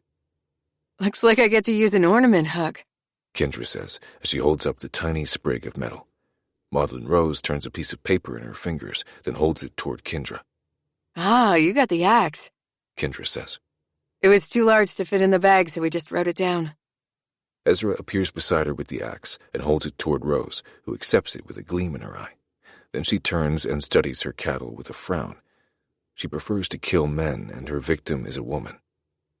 Do you want to switch? Kendra asks, and Rose nods. That's the sort of kindness I'll never understand. Kendra is already against the ropes, and forcing Rose to kill a woman could have given her an advantage. She basically handed her the win. The women get behind their victims, but before Kendra can give the word to begin, Kat raises her hand. What are you, 12? I say. You aren't in school, Miss Novak. If you have something to say, just say it. When she scowls at me, I remember that I'm supposed to keep my mouth shut. She makes that difficult when she does dumb shit like raising her hand, though. You can alter the item, right? Kat asks Kendra. When Kendra confirms, Kat stands and hands something to her, then whispers, Good luck. Swallowing the urge to call the pair of hens a couple of cheaters is like choking on glass, but I manage. When Kendra says they can begin, I expect Rose to start wielding the axe like a madman, but she doesn't. She strolls around her victim, caressing his cheek with the blunt side of the axe head. Meanwhile, Kendra is busy jacking off the world's smallest dick behind her wheelchair. That's what it looks like, at least. Whatever Kat handed her, she's making use of it now, though I don't think it'll be of much help. When she raises the hook to her eyes and studies it, it still looks the same to me. As Kendra bends over the woman's neck and begins performing some weird sort of pseudo-surgery, Rose finally swings the axe overhead and brings it down between the man's legs. Everyone with testicles immediately recoils. Blood flows through the wheelchair's thick canvas seat and patters on the tarp, forming a fresh puddle. The man shakes and jerks so violently from the pain that the chair topples backward. Despite the carpet beneath the tarp, his head makes a loud thunk as it strikes the floor. Rose walks around her writhing victim and raises the axe as she looks down into his eyes. The man looks back at her, sucking air through his nostrils with such force that they keep slamming shut. He shakes his head, yelling, "No! No!" through those flaring nostrils. Tiny little Rosie just laughs her silent laugh and pretends to bring the axe down on his head, always halting the arc just before impact. We've all stopped focusing on Kendra, so it comes as a shock when she requests that Jim check her cattle's pulse. The woman's head lolls to the side, and she certainly looks dead, though I can't see how Kendra killed her. Then I spot the red freshet burbling from the woman's neck. The blood has slowed to a languid trickle, but that's only because most of what was in her body now covers the tarp beneath her wheelchair. Jim tips the woman's head to the side, revealing a slim gash in the thin skin of her neck. After checking for a pulse in 3 places, he declares Kendra the winner. As he raises her hand in the air, Rose chooses that moment to hoist the axe and separate her cattle's head from its body. With an elegant sidestep, Jim saves his precious Italian leather shoes from the encroaching Red River. It's a wonder no one has slipped by this point. Maybe we should swap out the tarp, Kat says, almost as if she was thinking the same thing. Or maybe she's stalling. She licks her lips and looks around, then resumes picking at the side of her thumb like she's been doing for the last 20 minutes. Either she has one hell of a hangnail, or she's about to shit herself with nerves. Thanks for the assist, Kendra says as she tosses a nail file to Kat. I never would have been able to get that blunt tip through her skin otherwise. Only one pair left to do battle. Jim steps over the red smears and puddles as he heads for his seat. Just mind the blood and you'll be fine. As the lackeys wheel the dead bodies away, I stand and head toward the 2 bags on the table behind the chairs. Kat hurries to join me, probably to be sure I don't cheat by peeking in the bags. She knows me so well already. She steps in front of me, and I catch a whiff of that fruity shampoo she uses. I close my eyes and allow myself a few milliseconds to enjoy the scent. Any longer, and someone might notice. I like those boots, I whisper near her ear. Make sure you wear them when you come to my room. I never said I was coming to your room, She whispers back. Any chance we could hurry this along? Kendra says. Lunch will be ready in 20 minutes, and some of us need to change clothes. I pluck up a bag when she takes too long to decide, which earns me a huff from her pouty lips. She should have been quicker. Once she grabs the remaining bag, we walk to the front of the room, where 2 fresh cattle have already been positioned. Kendra rolls her hand through the air. Let's get this shit show on the road. Go! Opening my bag, I find a glass reindeer statue the size of my hand. Unless a gun waits within that brown paper in her hands, this couldn't be any easier for me. I lower the reindeer to the floor, then step on it while holding one of the antlers. Crystal crunches under my shoe, and I come away with a sharp, pointy spear about the size of my finger, complete with a smooth antler grip. I know Christmas was a couple of weeks ago, but I'm feeling quite festive. I turn to my prey and drag the sharp end down the man's cheek. Blood beads along the cut. Giggles erupt from the peanut gallery, and I'm feeling quite pleased with my joke. Until I realize they aren't laughing at me. They're laughing at Kat. Since everyone is looking at her, I feel safe enough to take a peek, but when I see what she's doing, I don't find it funny at all. With the grace of Mia Khalifa, she's deep-throating a jumbo peppermint stick. You're supposed to use it as a weapon, not suck it off, I say. You'll be here all day at this rate, so I guess I can take my time with my kill. She rolls her blue eyes and keeps sucking. I turn my attention back to the squirming man in front of me before Kat's erotic impression of a Dyson gives me a gnarly case of blue balls. It'll take her at least 10 minutes to shape that thing into a tip that's pointy enough to do damage. I should know. I used to make peppermint shanks every Christmas. This actually presents a good opportunity to let her win, though.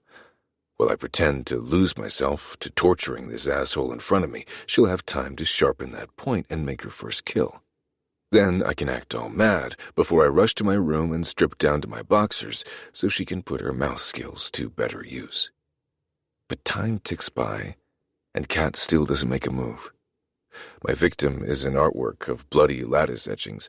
Hers is still entirely intact. He doesn't even look concerned anymore.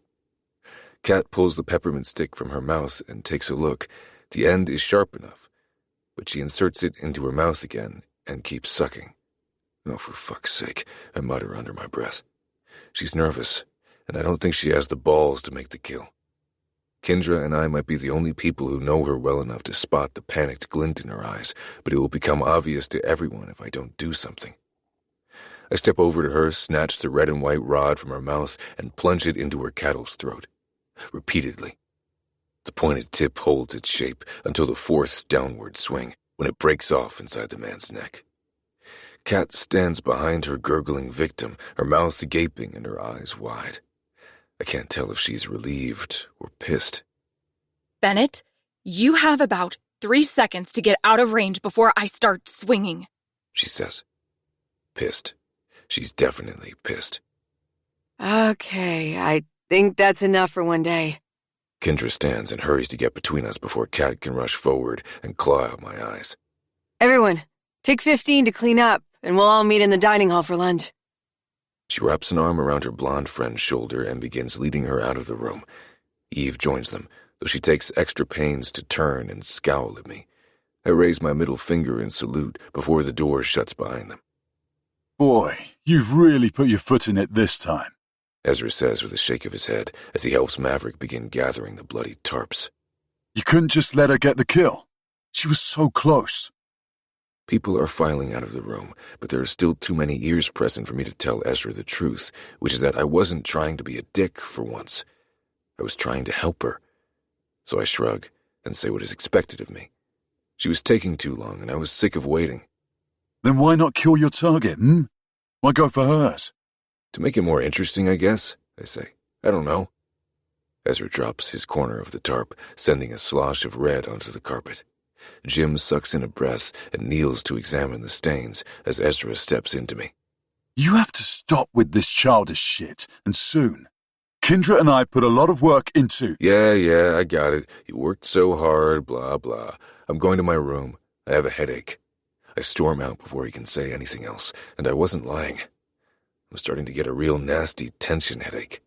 My intentions weren't nefarious for once, and yet I'm still labeled the villain. They won't make me feel guilty for doing what I could to save Kat from embarrassment. Now I just have to hope Kat understands. Maybe I was wrong. Maybe she would have made the kill. That glint in her eyes could have been anticipation instead of panic. When I reach the foot of the stairs to the second floor, Kendra materializes from the nearby shadows and yells for me to wait. She's out of breath, so she must have run the whole way here. Ezra already bitched at me, I say. Whatever you need to say, I've already heard it. She shakes her head and grips the polished banister as she gulps air. No, that's not it. Her hand goes to her chest, and she looks around before she leans closer and says, Kat told me everything. Chapter 21. Kat. The door to my room bursts open, and in waltzes Bennett without so much as a knock. I filed this away as a lesson learned. Lock the door. I didn't go to your room for a reason. I tried to step into his path and push him out of the room, but he sidesteps me. That's called a fucking hint, Bennett. With the casual grace of an invited guest, He makes himself right at home and flops onto my bed with a contented sigh. He doesn't even bother to take off his filthy boots as he drags his legs onto the bed and crosses them at the ankles. You almost fucked up big time, he says. I didn't know what to do. I choked. I pull the earrings from my ears and toss them onto the small silver trinket tray atop the dresser. The candy cane was sharp enough, I know that, but I just couldn't force my hand to do what it needed to do. Bennett laughs and shakes his head. No, I'm not talking about the way you froze like a nun at an orgy. I'm talking about the fact that Kendra caught up with me and said you told her everything. Naturally, I thought she meant the fucking around. You told Kendra we fucked around? My mouth goes dry and my legs nearly crumple beneath me. Jesus fucking Christ! Bennett shouts, and I turn in time to see Shorty scurry under the bed. I forgot you had a cat in here. I wasn't expecting him to sneak up and start kneading my fucking scalp with his claws. I'm surprised he came out at all. He hates strangers. He rubs his head where Shorty must have clawed him. Yeah, well, keep the filthy shit away from me. I hate the things. They stink, and they don't do anything useful. I kneel by the bed and attempt to coax Shorty from the shadows so that I can make sure he's okay, but his yellow eyes just stare at me with unbridled contempt and complete distrust. You've traumatized him, I tell Bennett as I pull myself to my feet. He doesn't usually greet strangers, and now he probably never will. That's why cats make shitty pets. They're too temperamental. You told Kendra we screwed around, and you're shitting on cats? I shout at him. Do you have a death wish? What the fuck are you talking about? Maybe I lack motivation. I pluck a decorative snow globe from the dresser and test its weight in my hand. With the right motivation, I could make the kill. I know that because I'm feeling very homicidal right now. Bennett hardly has time to move out of the way as I launch the hefty glass globe at his head. It clunks against the headboard, and we're both shocked when it doesn't break. It just rolls off the mattress and thuds to a stop on the carpet. He smirks and rolls back to his spot, which is actually my spot because I prefer the side of the bed closest to the door. Cats fucking suck, and I won't back down on that. But I didn't tell her we fucked. That's only because she plowed ahead with her concerns about you before I could, though. Concerns? She didn't seem too concerned to me. Scoot over. To my surprise, he does. I pull off my boots because I'm not a complete caveman, and then I stretch out on the bed. What was she worried about? Mainly, she's worried you'll take off like you did at the summer retreat. She doesn't want you to feel pressured to kill if you aren't ready, but she wants you here because she cares or some shit. And why would she feel the need to bring any of this to your attention? He shrugs. I don't know. I wasn't really listening. I zoned out when I realized she didn't know you've had my dick in your mouth. Thank God for small favors. So why'd you do it? He asks. Do what? Why'd you tell Kendra that you choked? I roll onto my side and face away from him, unable to admit my reasoning for coming clean to her. Well, coming clean to her about that, at least. As much as I love and trust Kendra, I may never grow courageous enough to tell her what I've done with Bennett. And what I've decided I won't be doing again. Hey, can we talk? I ask, and I hate the way my voice sounds. It's like I'm speaking through a wad of cotton. I clear my throat and try again. Seriously talk, I mean. Let's call a truce to the snark for 5 minutes. Look, I've gotten tested religiously ever since I contracted something on that godforsaken trip. If you got some weird infection or disease, it didn't come from me, I can fucking assure you. What the actual fuck? No, I want to talk about us. Aw, kitten, I didn't know we were an item. He scoots closer and tries to wrap his arm around me, but I sit up and push his grabby hands away. Snark truce, remember? I'm being serious. I think we need to just cancel the whole thing. We don't need to know if the sex is good. His face remains a mask of indifference, but I don't miss the brief flicker of disappointment that slips through. He wanted this as much as I did, as much as I still do. If we didn't have to hide it, it wouldn't be so bad. But I hate this sneaky shit. Plus, there are other complications. He clears his throat and does his best attempt at sounding unbothered. Yeah, I mean, if that's what you want. Am I allowed to ask what changed your mind? I can't answer that honestly without tipping my hand, so I scramble for a lie. My lips part, and my brain reverses everything in my head so that I can say the exact opposite of how I truly feel. There's really no chemistry, if I'm being honest. No chemistry, huh? He rolls onto his side and trails his fingertips along my thigh. You sure could have fooled me. Seems like we have too much chemistry. Fuck, I hate it when he sees through my charade. Because he's right. The draw to look at him and be near him and tell him things. It's overpowering my thoughts and freaking me out. Maybe honesty is the best policy here. Bennett sees my refusal as a challenge, and he loves to overcome a challenge. But if I tell him the truth, that I'm getting attached and wanting more, he's liable to back off. If Bennett is Superman, then even a whiff of something resembling commitment will be his kryptonite. I told Kendra about freezing up because I didn't want anyone to be upset with you. I blurt. I knew what you did for me, saving me from looking like an idiot, and I wanted someone to know the truth, that I was appreciative of what you did for me, not upset. What does that have to do with fucking me? Don't you see what's happening? You stole that kill to save my ass, and I fessed up to Kendra to save your ass. The dynamic has shifted, which can only mean we're in danger of developing feelings. Do you always overanalyze things, or is this a new problem? I don't know why I expected him to understand. His hand travels higher, his fingertips nearly brushing against the denim over my pussy. And I want them to. Fuck, I want him to rip off my clothes and touch me harder. What is wrong with me? I place my hand over his to stop his tempting teasing. Please don't make me weak. I need to be strong right now. He sits up and breathes against my neck as I grip his hand in mine. His lips move over my skin, speaking words I can't hear.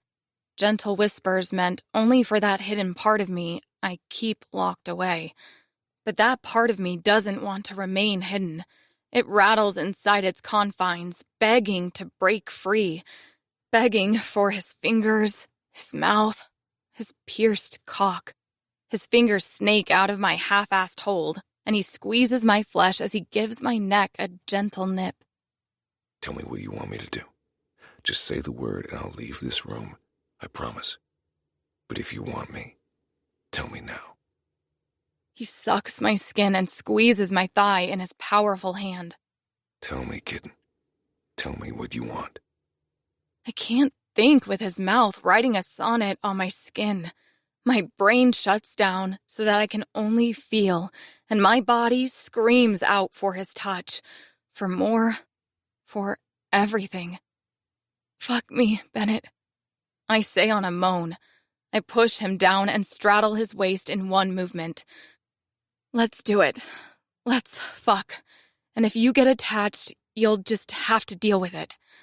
He grips the hem of my sweater and raises it as far as he can, but he isn't fast enough. I need to be naked right now, before I can change my mind. I hop off his lap and strip off my clothes as he hurries to remove his shirt. What if you're the one who falls? He asks as he takes in my naked body with unrestrained lust in his blue eyes.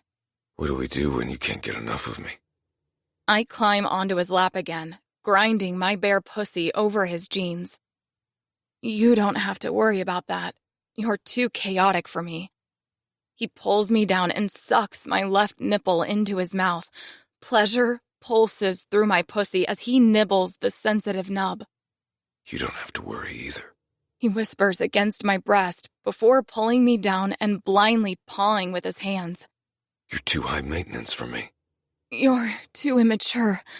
I moan as he squeezes my breast and sucks my nipple until pain wells to the surface.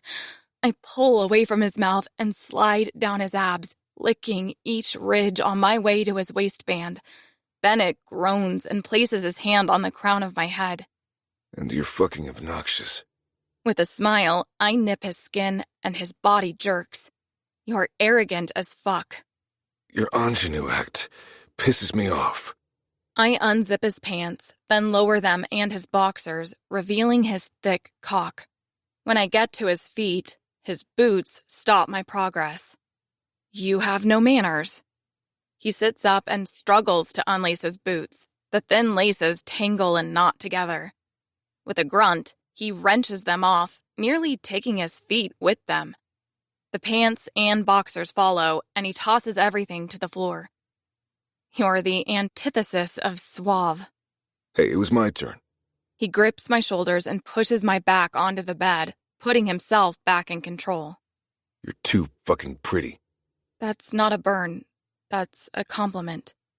I shiver as he situates himself between my legs and looks down at me. Are you sure you want to do this? I nod because I can't bring myself to say yes. This is a terrible idea, and I still have time to change my mind. But my pussy is a wanton, thirsty bitch, and his cock is a tall, fat drink of water. Drown me. Oh, I almost forgot. He climbs off the bed and goes for his pants. As he digs around in the pockets, I hear the crinkle of plastic. He brought a fucking condom, which means he knew I'd give it up. Am I really so predictable? But as he approaches the bed again, I see that it isn't a condom at all. It's another giant peppermint stick like the one I deep-throated down in the rec room. I'm not really one who finds that sex and food make a good pairing, but the honey situation was pretty fucking hot. Maybe if I can take off my judgmental Janus glasses for a moment, I can try something new. He slides his hips between my legs again, then lowers the long red and white stick toward my face. I want to see you suck it again. That wasn't where I thought this was going, but okay. I part my lips and look up at him as he slides the peppermint stick onto my tongue. He pushes it in and out of my mouth, gently guiding it over my taste buds. With each inward breath, a cool, minty rush coats my lungs. Then I feel it, his cock, rubbing against my slit. I close my eyes and moan around a mouthful of peppermint. This is so wrong, but fuck, I can't stop myself. I want this. I want him. He pulls the girthy stick from my mouth and leans back so he can drag it through my slit. Fuck, your pussy looks good enough to eat. I spread my legs.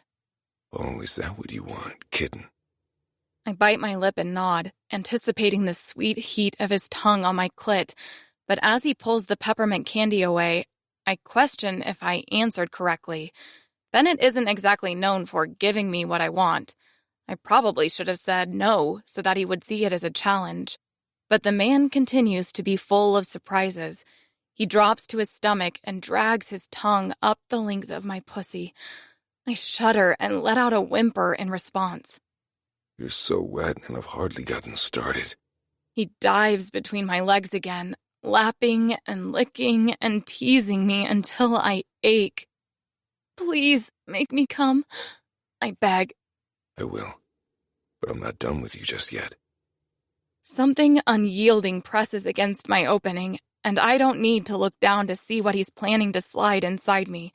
It's that peppermint stick, and he's about to turn my insides into a winter wonderland. I tilt my hips, essentially giving him permission, because that's what his hesitation feels like. A question. Is this okay? Are you okay? It's so unlike him, and it makes me feel special. With his answer secured, he slips the peppermint stick into my pussy as he lowers his hungry mouth to my clit. While easing the stick in and out to slicken the candy, he sucks and licks me until my thighs begin to quiver. The peppermint creates a simultaneous cooling and warming sensation inside me, and I'm right on the verge of an amazing orgasm. Hey, Kat? Are you coming to lunch? Kendra says, just outside my fucking door. I freeze. Bennett freezes. Even my orgasm hovers at the edge and waits for what will happen next. Can I come in? She adds. Just a second, I shout. I'm in the middle of something.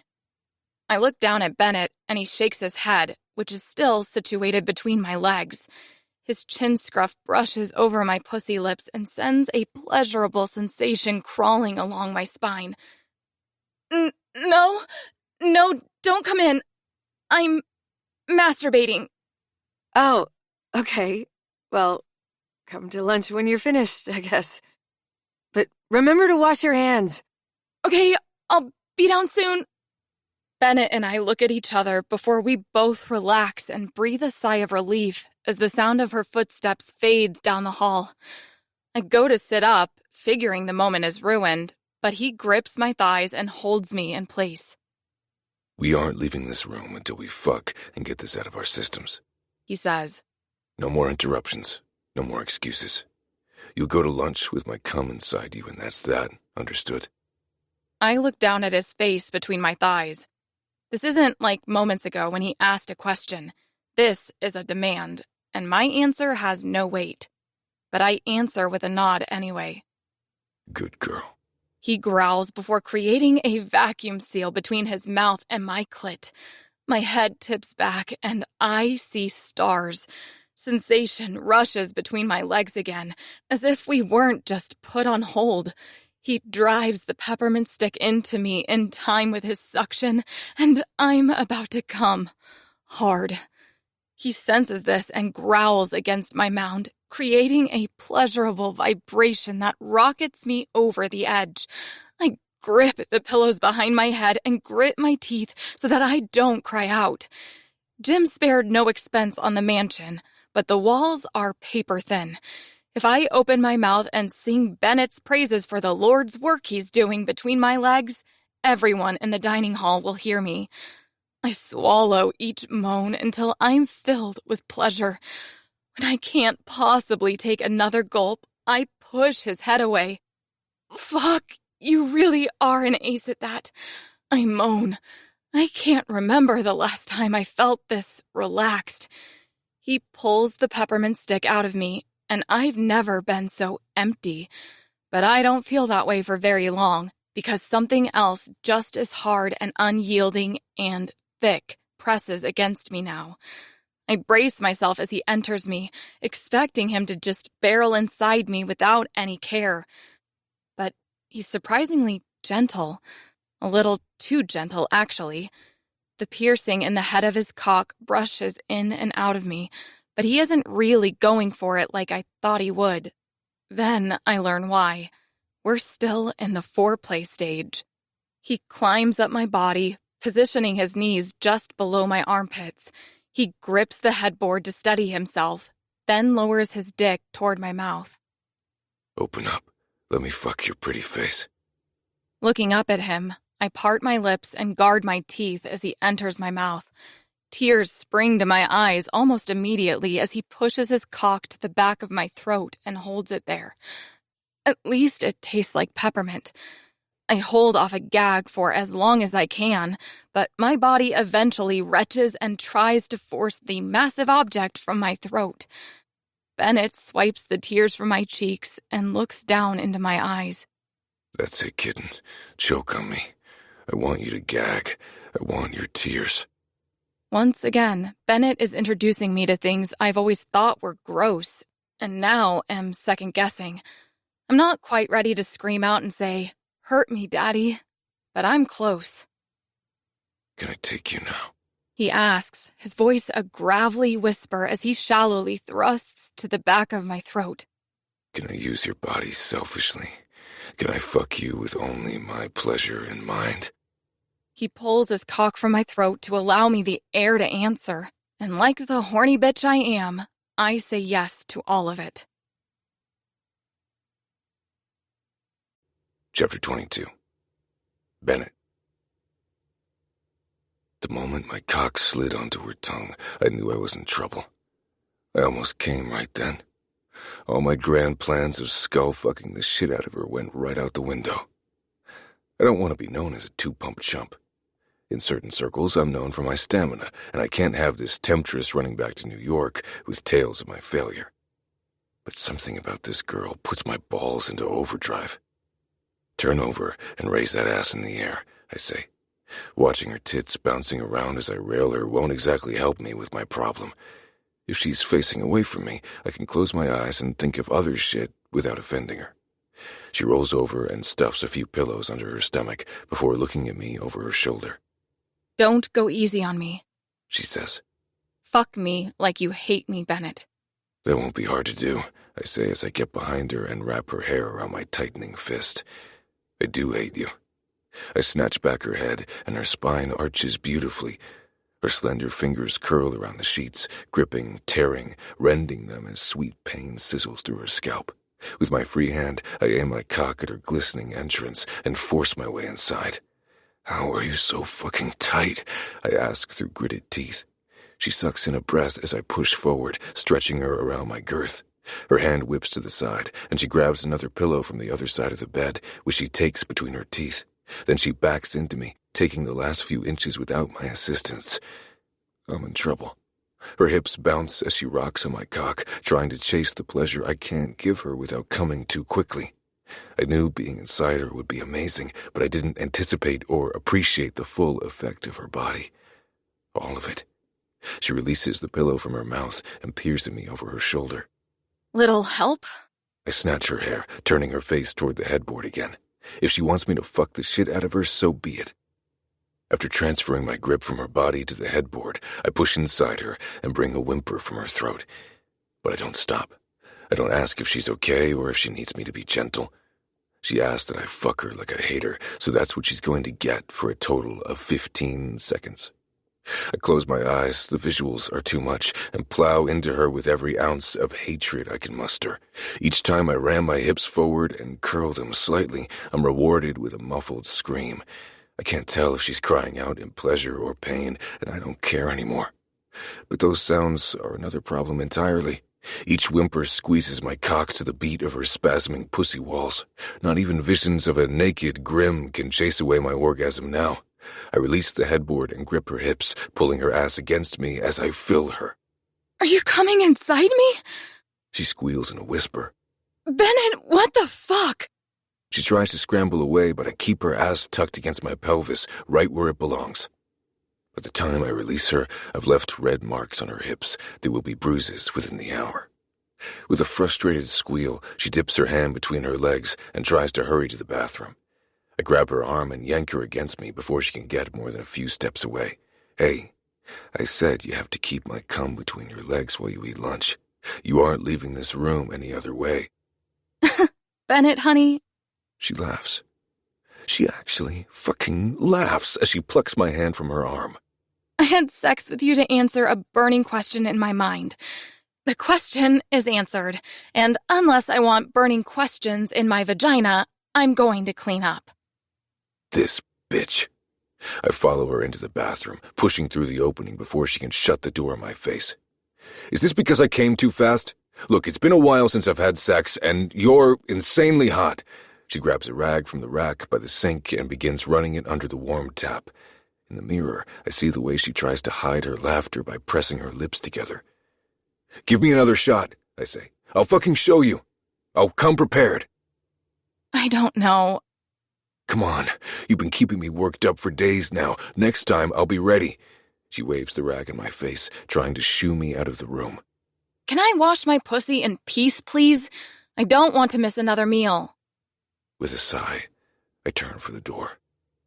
Okay, but this isn't over. And it's not. The first moment I have alone with Kat, I'll make up for this. Chapter 23. Cat. As I step into the dining room, I feel like everyone's eyes are on me. I feel like everyone knows that I fucked Bennett, and liked it. He was so terrified that getting off so quickly would be a huge turnoff, but I've never felt more confident and desired. Nothing can make a woman feel taller than when she's just pulled a man's soul from his body using only her pussy. While he wasn't inside me for very long, I'm already thinking about next time. I'll have to pretend I'm not, though. If he knows how badly I want him to fuck me stupid, he'll lose interest, and that's a very real fear. It's also part of the reason why this situation grows more terrifying with each sexual encounter. Instead of getting it out of my system, I'm creating a very unhealthy addiction. I saved you a seat. Eve calls from a table near the wall. She's seated beside Kendra and Ezra. I make my way to their table, careful to walk like I didn't just have a massive pierced cock between my legs. Lunch has already been served, and judging by the nearly empty plates in front of each diner, I'm running out of time before dessert arrives. What's on the menu today? I ask as I take a seat. Kendra leans past Eve and gives me a wave. Lamb lollipops. They are amazing. Much better than the literal human rump roast he served at the summer retreat. We still have 2 days to go, so she shouldn't get too complacent. If she doesn't want Chef Maurice to slide in some sneaky cuts of meat, then she'll have to stay on top of him. Bennett enters the dining room as I'm demolishing the second of 3 lamb lollipops. He's changed into a forest green Henley and pushed the sleeves up, exposing his thick forearms. As I remember how those powerful arms held me in place when he filled me, a low moan leaves my lips. They can't be that good. He says as he takes a seat beside me. Where the fuck is my plate? Ezra leans forward and clears his throat. If you want to have lunch, you should be in the dining room when lunch begins. Why the fuck does Kat get food and I don't? She wasn't here either. He folds his arms over his chest and pouts, then realizes his misstep. How did he know I wasn't at lunch unless he was with me? I heard her door shut a few minutes before I came down, so I know I wasn't that far behind her. I relax again, and he has a point. It does seem a little unfair. I'd give him the rest of my food if the act of kindness wouldn't look so suspicious. Then again, he did help me out at the activity. I slide the plate in front of him. You can have the rest of mine. Everyone at our table stops eating. Their eyes fall on me as their mouths close in unison. It's like the world's weirdest flash mob. Noticing everyone's shock and my inability to voice my reasoning for showing the cretins some kindness, Bennett saves the day once again. He pushes the plate in front of me and shakes his head. I'm just fucking around. I'm not that hungry anyway. His stomach burbles beside me, but I pretend I don't hear it. Surely they'll at least give him dessert. Satisfied, everyone resumes their conversations. The attention shifts away from us, and I return to munching on the food. You won't miss the party on the last night, will you? Eve whispers as she leans closer. I've been doing a little reconnaissance, and I think Maverick might be up for that kiss after all. The third lollipop becomes a glob of flavorless lead in my mouth. If she'd said this to me only 24 hours ago, I'd have been a bouncing ball of uncontainable excitement and questions. Now I'm just fucking confused. I thought he wasn't interested. I whisper once I've wrestled the damn wad of meat past my gullet. I wash it down with a gulp of water. Bennett clears his throat and leans over me. I want in on the secret sharing, ladies. What are we talking about? We are discussing something private. Eve motions between me and her. You can fuck off.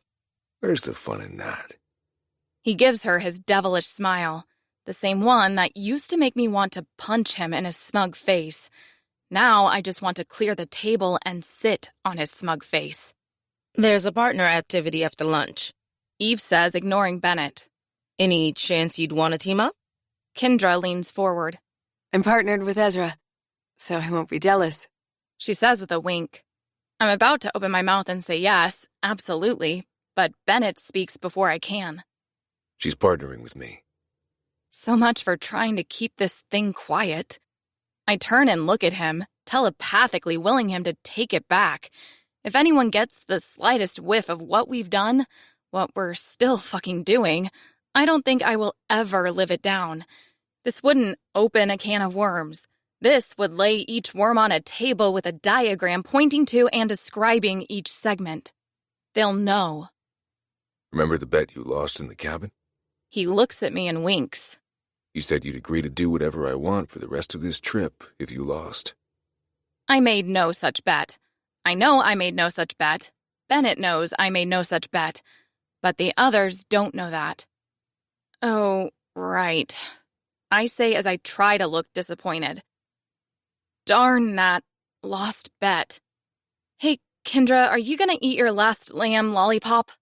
Kendra pulls her plate away as I reach for food to shove into the hole that doesn't know how to work without Bennett's dick inside it. Wait, you didn't tell me about a bet. How'd you lose so horribly that you'd end up Bennett's pet? Her word choice brings up visions of me with a collar around my neck as Bennett cracks a whip across my ass for pissing on the rug. I'm sick. I have a problem. Go ahead. Bennett says with a wide grin. Tell them the story. You're the one who made the stupid bet, so I think you should tell it. I level him with an equally wide grin. Bennett raises his scarred eyebrow, silently questioning me. Are you sure you want me to come up with the story? That look seems to say. I'm not sure. Not at all. But what choice do I have? Everyone at the table is focused on us again, and I seem to put my foot in my mouth every time I open it. Okay. He finally says. She bet she could stay in the cold longer than I could. Naked, too. She thought she had it in the bag, seeing how I hate the cold and all that, but I beat her by a solid 3 minutes. Yeah, but almost 10 minutes in sub-zero temps is nothing to sniff at. I say, piling on the lie. How about a rematch?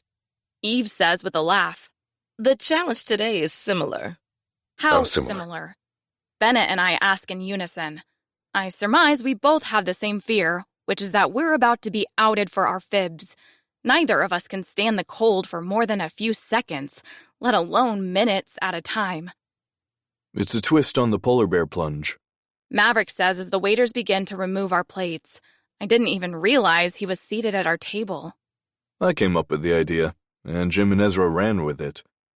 The storm wasn't as severe as expected, so we'll be headed to... Ezra dabs his mouth with a napkin. Don't tell them everything. I want some of it to be a surprise, especially if we're up against two people who suddenly have a penchant for cold weather. Bennett's hand finds mine under the table and gives my fingers a reassuring squeeze. Or maybe it's supposed to be a punishing squeeze because he's really bearing down. Sounds fun. He says with the most forced smile I've ever seen. Oh, look. Cream pie for dessert. Isn't that your favorite, Cat? I snatch my hand from his and end up bumping it on the table. With tears brimming in my eyes as I swallow the pain, I manage to say, "How should we dress for this event?" Dress however you'd like for the ride in, but wear a swimsuit underneath everything. Maverick says, "A swimsuit? In this weather?" I should have let myself choke on the lamb. Chapter 24. Bennett. As I pull a pair of jeans over my swim trunks, I hear a gentle knock at my door. It's too timid to be anyone other than Kat. Fastening the button, I walk to the door and open it to find her looking up at me like a wild animal caught in a trap. She glances down the hall, then pushes past me and hurries to close the door. "This was a terrible idea," she says as she begins pacing. "The whole time I was getting dressed, that's all I could think. This is the worst thing we could do." And we better do it quickly before anyone comes looking for us. I move closer to her, but her hands spring upward and land on my bare chest. "No, not the fucking. Though that's horrible too. I mean partnering up." I don't think we have enough time to fuck anyway. I dip my head and run circles on her neck with my tongue. "You only needed 15 seconds last time," she says on a breathy moan. "Do you really think this is a good idea?" Fucking you is always a bad idea, but I want to do it anyway. "No, not that." She swats my chest and glares up at me. "You seriously have a one-track mind. Focus. I mean us partnering up on this activity. What if you slip up and call me kitten?" I smirk against her skin. Then you better cover for me and pretend to be angry instead of turned on. Her body relaxes for a split second before she stiffens and steps away from me. I'm being serious, asshole. Stop trying to overpower my anxiety with your cock. Was it working? She huffs and looks down at her feet. Yes? I chuckle and go to the closet to retrieve the rest of my ensemble. The Henley was too thin for whatever hell they're about to put us through, so I pull a thick sweater from the depths. I also grab both coats I brought. Here, put this on, I say, as I toss the better of the two to her. She catches it, then studies it like it's a bomb. Why? I have a coat. A cheap coat that won't do shit to bring up your body temp once you need to warm up again. Just wear the coat I offered and say thank you. Not all of us can afford name brand, jerk. She tears herself out of her fluffy pink coat and slides into the earth tones that will actually keep her comfortable. This is pretty warm, though. Thanks. What she said strikes a nerve. My brother and his fiancée have enough money between them, but I'm currently struggling to rub 2 pennies together thanks to my employers icing me out. It's a problem I'm trying to forget while I'm at this retreat. I'm not rolling in cash, if that's what you think, I say. I took the coat you're wearing off a dead guy last winter. Figured he wouldn't need it in hell. She recoils and looks down at the coat like she might die in it next. Don't worry, I say. I scrub the blood out. She studies her hands as I pull on my boots. My pink gloves are going to look fucking stupid with this color combo. Did you happen to pull a spare set of those off a dead guy, too? I return to the closet and pull my gloves from my bag. These should match enough, though I'm sorry to say they aren't off a dead guy. What will you wear? I shrug. I used to make snowmen with nothing more than socks on my hands, so I think I'll be okay. She shoves the gloves into my hands and shakes her head. You take them. I can wear the pink ones. Suit yourself. I cram the gloves into my pocket and we start toward the door. As we step into the hallway, voices from down below reach our ears. Kat freezes and grips my arm, forcing me to do the same. Her eyes widen as she looks at me for a solution. Let me go down first, I whisper. They won't mind waiting on you if you're running late. You're right, She says with a nod. They'd just leave you behind. I roll my eyes and leave her in the dark hallway as I descend the stairs. Ezra, Kendra, Grim, and Maudlin Rose stand near the entryway. Grim looks over and gives me a wave as I reach the bottom of the staircase. Are you excited to test your physical limitations today? He says as I step closer. It's the sort of thing you'd expect to be said with a smile, but Grim doesn't do that very often. In Bennett's mind, he has no physical limitations, Ezra says. Isn't that right? I'm not that arrogant. I turn to Rose and give her a nod. Morning, Rosie. Have you been enjoying this weather? She purses her lips and shakes her head. Me neither, I mutter. Where's Kat? Kendra asks. We've already sent everyone else ahead, and we need to get moving as soon as the sleigh shows up again. I shrug. I don't know, and I don't care. She's probably up there playing with her pussy. She's been masturbating an awful lot on this trip. Kendra says as she peers up the staircase. Unless you meant Shorty, her actual cat. Maybe I should hurry her along. She takes a step forward, but I step into her path. No, I'm sure she'll be down any minute. I put extra emphasis on the last 2 words and hope Kat hears me. I can't hold Kendra here forever, and the last thing we need to explain is why Kat is standing around in the upper hallway's shadows. Thankfully, she materializes seconds later. Sorry, I couldn't decide which coat to wear. She says as she shuffles down the stairs. Then I decided on this one and couldn't find the matching gloves. Isn't that Bennett's coat? Ezra says. Shit. No, it's definitely mine. Kat says with a little too much confidence for someone who's wearing a coat with the name Carter embroidered across the right front pocket. I gave her the wrong fucking coat. You sneaky little bitch! I rush forward and grip the coat's collar in my hand so that I can pull her ear a little closer to my mouth. Play along, I whisper, but her idea of playing along is to look up at me with wide, terrified eyes. I'm on my own. It's another bet we made, I say. I told her if she could sneak into my room and steal something, she could have it. At least she has good taste. She licks her lips as her brain catches up with the fake scenario I've conjured. Right. I thought I was being slick by taking his only coat, but he brought 2. Kat, why are you playing his stupid games? Kendra asks as she steps closer. This isn't like you. You've always said the quickest way to get him to go away is to ignore him. Oh, really? I look down at her. Yeah, well, it wasn't working, so I thought I'd try a different tactic. Kat snatches her shoulders to the side and wrenches out of my grip. Turns out he's the human version of herpes and will never go away. Herpes, huh? I whisper. That isn't what you said earlier. Kat ignores me and steps toward the door with a bright smile on her face. Well, now that that's settled, let's get going. Everyone gives me one more reproachful glare before turning and filing out of the mansion. I'm getting a bit sick and tired of being the butt of every joke. I understand why Kat wants to keep this quiet, and I agree with her, but something has to change. The closer I get to Kat, the further I get from everyone else. If things keep going as they are, I'll be banished to Jupiter by the end of the trip. After we finish this activity, Kat and I need to have a long talk. She might not like some of the questions I'll ask, and I might not like some of her answers. But things can't keep going as they are. Chapter 25. Kat. Bennett stays quiet for the ride to the site.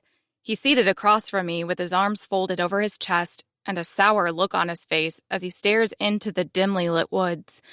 Lost in thought, he doesn't even notice when I try to play footsie when no one is looking. Or maybe he's ignoring me. What shifted in him between our time in his bedroom and boarding the sleigh? The rails bump over a rock and I'm sent into Kendra's shoulder. We both let out a yelp from the impact. I glance at Bennett to see if he noticed, but he doesn't so much as look at me. Are you okay, Pat? Ezra asks Kendra. He feels her shoulder and looks into her eyes. He gives a shit, which is more than I can say for Bennett. This shouldn't bother me. After all, I'm the one who's put so much emphasis on keeping our arrangement well below anyone's radar. He's probably just being extra cautious, right? Moments later, the sleigh comes to a stop in front of a pure white blanket of snow. The trees have been removed from the space, creating a wide, rectangular clearing. The retreat guests mill about near the center, many of them occasionally looking at the ground. You brought us to an empty field? I ask. Stand up and look again. Ezra says with a smirk. As I stand, the angle shifts and I can see what he means. The people in the field aren't looking at the ground. They're looking at a narrow strip of water. Maybe I'll just sit this one out. Bennett says. Ezra grabs his arm and hoists him to a standing position. No can do, I'm afraid. This is a partner activity and you claimed a partner at lunch. You aren't ruining the fun for Kat. She can partner with that smoke show who offered earlier. He tries to wiggle out of his brother's hold, but Ezra maintains his grip. This isn't my idea of fun, dude. Let me go. Ezra does as he asks and releases his coat, and Bennett tumbles out of the sleigh. We hurry to follow him so that he can't weasel his way back to safety. As we step fully into the clearing, I'm able to see more of the interior surroundings. A few log buildings dot the perimeter. Some are narrow, and some are more squat and fat. Steam rises from vents in the roofs of the fatter buildings. What's all this? I ask Kendra. She looks as bewildered as I do as she glances around. I haven't a clue. Ezra and the guys ran with this one. Yet I wasn't included in the planning.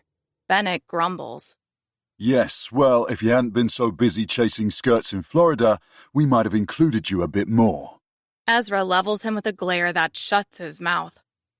Those little jabs at his expense usually give me a twinge of joy, but not this time. Can no one else see the glimmer of hurt in his eyes? Perhaps this glimmer is something new, something brought on by our little affair. Maybe I've softened him. Or maybe that glimmer of pain has been there all along, and we've all been too self-absorbed to see it. I tuck this little tidbit away for later. If I bring it up now, he'll get defensive, and I'll get nowhere. In fact, I'll get the opposite of nowhere. I'll go backward. His walls are already up for some reason I have yet to discern, and the last thing I need is for his alarm system to start wailing. Everyone gather around over here! Ezra calls to the people wandering the edges of the narrow strip of water. But as we step closer, I realize there isn't only one lane. There are several, each of them set at an equal distance from the next. The lanes aren't terribly long, but from this distance, I can't tell how deep they run. Eve appears from the group heading our way. She sidles up to me and puts her arm through mine, then pulls me closer. Glad you made it, she says. Do you know what we're doing? I ask. She shakes her head, and her braids rub against the inner lining of her hood. Not a clue. I tried to get more info out of Maverick, but he said Ezra would break his fingers if he leaked the details. Speaking of Maverick. Oh, right. She starts to pull me away from the group, but Ezra stops her. Ladies, He says after clearing his throat. if you don't mind, I was about to explain the activity. We offer him matching smiles of equal sheepishness, then move back to the group.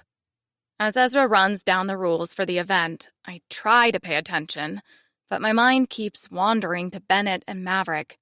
Eve can answer any questions I have about the latter, but she can't tell me why I don't care anymore. Maverick has been my obsession since I met him after the summer retreat. He's easy on the eyes, and he's sweet enough to give a toothless grandmother a cavity. Kendra and Ezra encouraged it at first, but somewhere along the line, they changed their minds and subtly hinted I should put my efforts into someone else. I'm not desperate enough to continually throw myself at someone who doesn't want to catch me, but I also wasn't ready to relinquish my crush. Hoping he'd eventually develop feelings if given enough exposure, I inserted myself into situations just to be near him. It's not an easy thing to admit, but the obsession I had with Maverick was borderline unhealthy. And that's what's so puzzling to me, the obsession I had with Maverick. Earth to cat? Bennett's fingers snap in front of my face.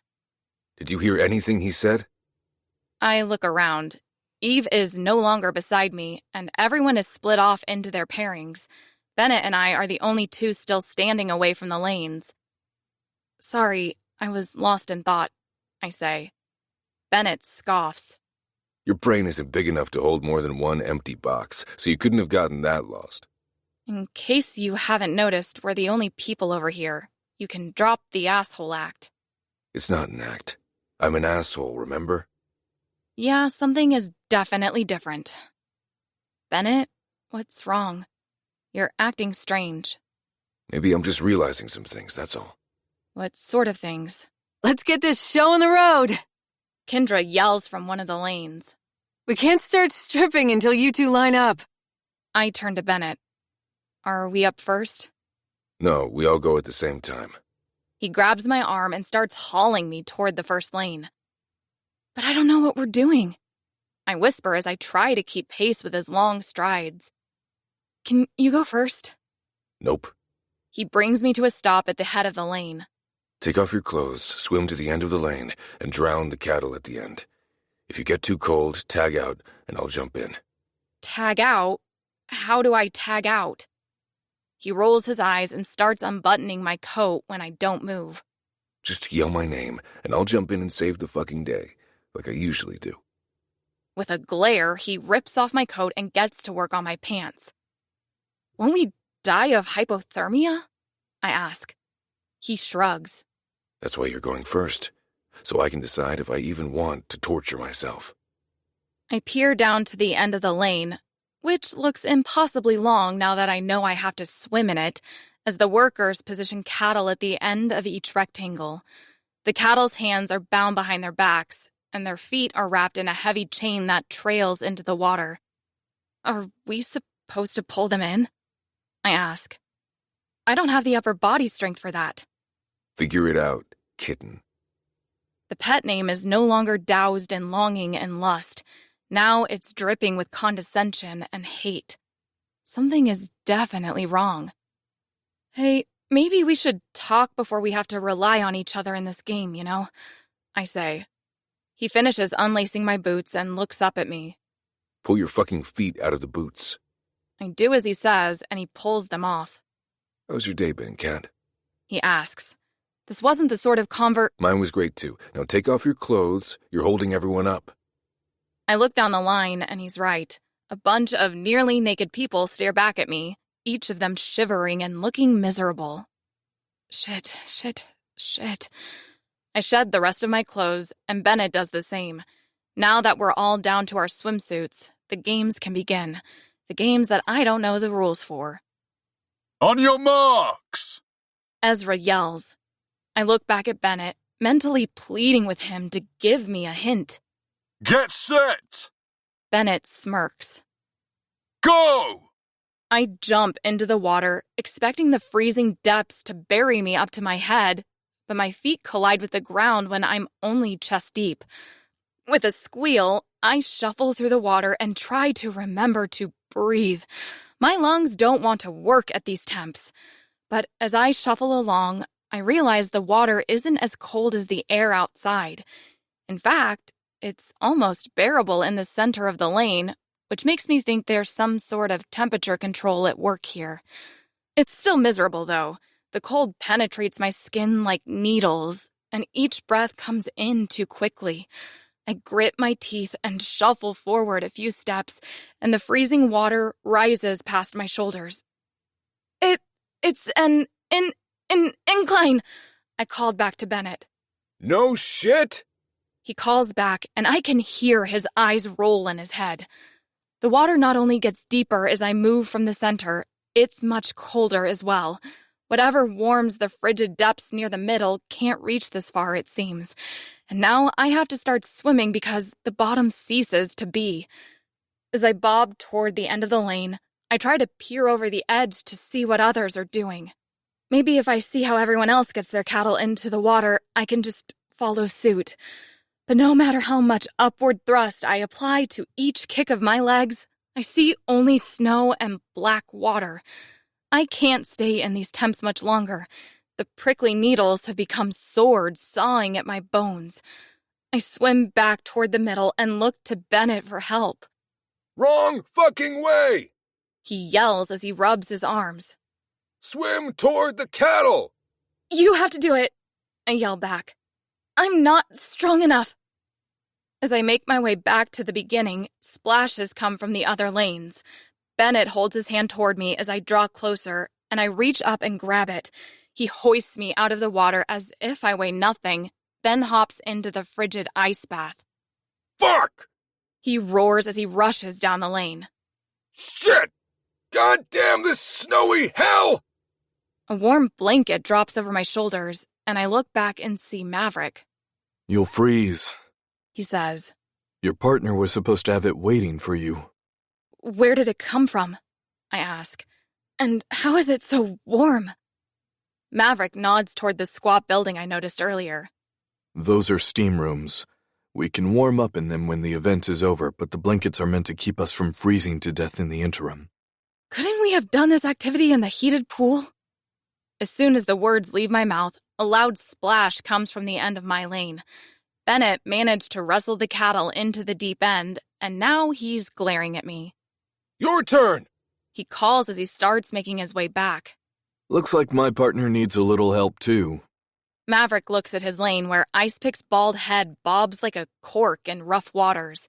He's struggling to keep his victim's head below the surface. As Maverick jogs away to save the day, I drop the blanket and mentally prepare myself to go back into the water. The sooner I can drown the fucker at the end, the sooner I can get warm. And that's Bennett's plan, apparently. He easily could have done the drowning and ended this thing for us, but he wants to make me look like a fool. Thanks for the warm blanket, I mutter as I step to the edge to pull him out. He smiles up at me. Don't mention it. I release his hand and he falls back into the water. Whoops, my hand slipped. His hand wraps around my ankle and down I go, right into the water with him. Looks like your feet slipped too. He says as I sputter to the surface. Body heat comes off of him and waves, giving me an idea. Did Ezra say we couldn't be in the water at the same time? I ask. Bennett catches my meaning and grins for the first time since climbing in that sleigh. He sure didn't. Climb on. I hop onto his back, and he turns and takes us toward the cattle at the end of our lane. Our combined body weight makes it easier for Bennett to press the man's shoulders and keep him underwater, and we're able to last longer in the lower temps because we're sharing our body heat. No cheating! Kendra calls from her lane. Go ahead. Bennett grunts so that only I can hear him. He shifts his grip on the man beneath him. Tell them it was my idea. In fact, to let go before someone sees you touching me. Is that what this is about? I ask through clenched teeth. It's all I can do to keep them from chattering. Are you upset that I want to keep this a secret? Lean forward a bit. Help me drown this piece of shit. He shifts his grip again, and I realize why he's struggling. The catalyst kicked the chains free, and now he's using his lower body to power upward. I lean forward, but it doesn't do much good. The man is able to lift his nostrils above the waterline and get a breath. You'll have to get off my back and help me end this. Bennett finally says. Swim down for that chain. I'll wrap it around his neck and finish this a little quicker. Answer the question. Are you upset that I want to keep this a secret? Bennett releases a guttural groan and pushes the man's head below the surface again. If you will just help me kill this sorry motherfucker, I will answer any question you have. Now swim! I slide off his back and immediately regret it. A wall of cold pushes through my body and steals my breath. In fact, taking a deep breath so that I can dive seems a near impossibility at this point. But I try. I suck in what air I can, and down I go. The cold is almost more bearable when I'm fully submerged. Maybe that's why so many people drown in cold water. The thought of piercing the surface and feeling that frigid air once more is almost more than I can bear once my hand wraps around the chain's tail. But up I go, ready to deliver the weapon that will end this battle. Careful to avoid the man's untethered feet, I rise and push the chain into Bennett's hand before trying to climb onto his back again. I want his warmth, but more than that, I want to feel close to him. Now that I know the weird attitude wasn't part of my imagination, now that I know something is truly bothering him, the rift between us causes me more discomfort than I thought it would. An obsession still worms its way inside me, but it no longer focuses on Maverick. Like it or not, I have a new problem on my hands. I have a crush on Bennett. Chapter 26.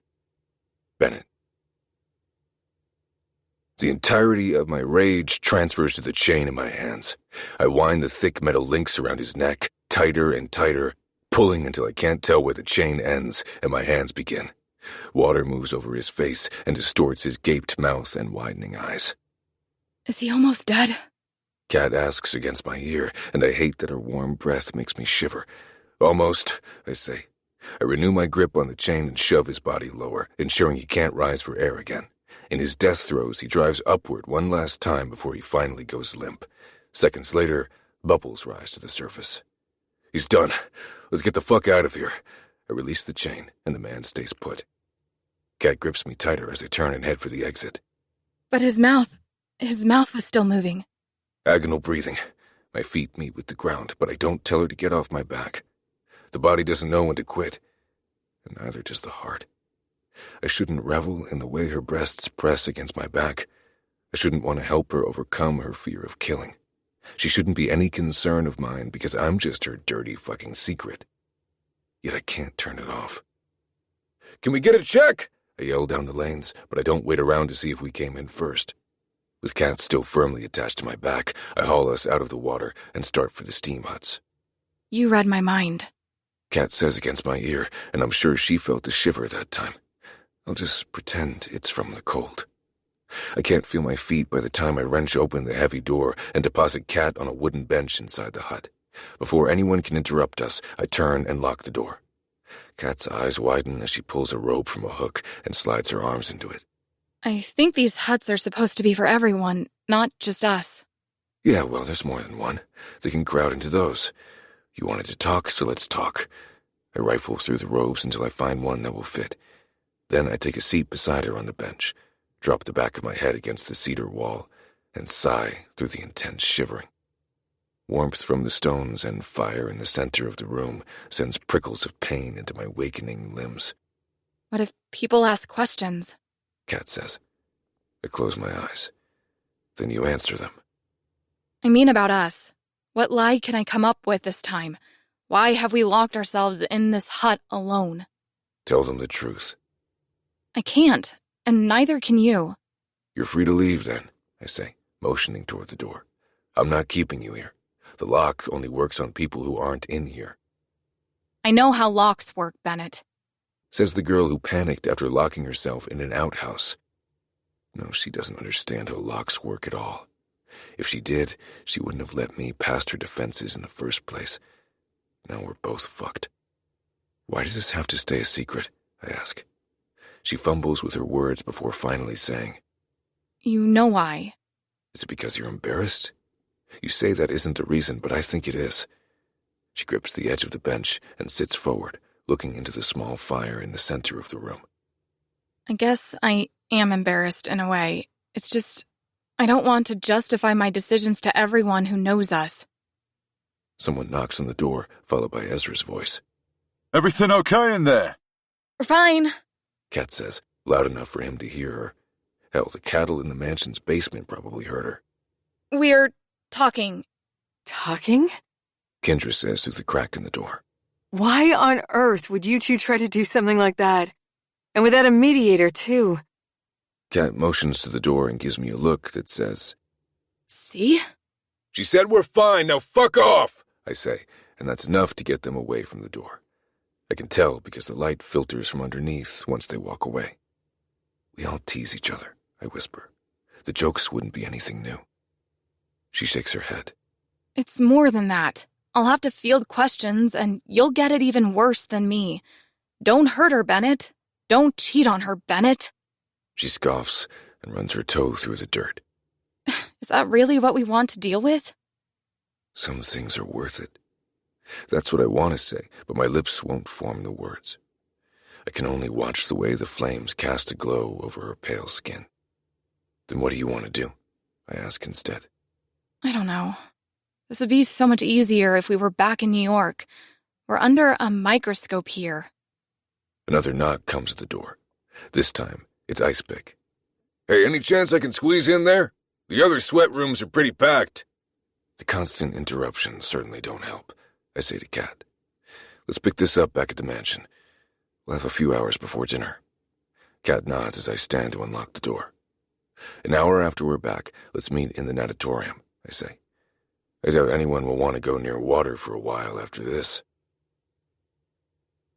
I walk to the control panel in the natatorium and turn off those horrible screens. All that fake sun disappears, replaced by reality. And reality is dark, snowy, and cold. The overhead lights work off the same panel, so I dim those as well. The less attention I can draw to this room, the better. Everyone was pretty tired after the disaster event, so we should be safe. Kat and I completed the only successful drowning. All the other cattle died from hypothermia, while the participants swarmed themselves in the steam huts. Everyone should be in their rooms right now, sleeping off the cold and dreaming of the late dinner Kendra orchestrated to give everyone time to nap and warm up. Not Kat, though. If she's sticking to our plan, she should be coming through those glass doors at any minute. I adjust the champagne and slender glass flutes at the edge of one of the hot tubs, which is tucked away in an alcove behind a few tall plants. It's the only spot in the room that offers any privacy from prying eyes. And that's the thing. It's not that I dislike the secrecy surrounding our exploits. It adds an element of fun, if anything. But I'd be lying if I said I was okay with the reasoning behind it, or that it will be hidden forever. The fact that I'm thinking in timelines doesn't exactly bode well for me either. Relationships and commitment and feelings have never been a consideration. If I fucked a girl one day and my buddy fucked her the next, it was never a problem. Hell, sometimes we both fucked the same girl at the same time. I didn't care. Until now. I knew this was more than I initially bargained for when I looked up and saw Maverick wrapping a warm towel around Kat's shoulders at the event. Because that's when the white-hot needles of jealousy plunged into my chest. He sees her as a sister, and I've heard Ezra say he's told him as much too, but the way he looked down at her as he draped the warm material over her exposed skin, let's just say it was a very incestuous glare if he considers her his sister. If I ever have the chance to meet my elusive sister, my gaze won't form a fucking airlock on her nipples. The door to the humid room swishes open. Kat enters and hurries over to the pool as if someone's right behind her. Before I can call her name, she jumps into the water and disappears below the surface, clothes and all. "What the fuck?" I whisper as I continue watching. She silently dog paddles to the side of the pool facing the door, then grips the edge so that she can peer over. And there she waits, watching the wall of frosted windows until a dark figure happens past. Icepick toddles to the door, which isn't frosted, and peers inside. Kat lowers her head beneath the water as Icepick continues searching for her in the shadowy room. Satisfied that his quarry isn't here, he continues on. "The coast is clear, Ariel," I say when she resurfaces. She squeals and nearly drowns herself as she spins to see where the voice came from. I give her a wave and raise the champagne bottle. Figured a little alcohol might help. I need something stronger than champagne, she says as she hauls her dripping body out of the pool.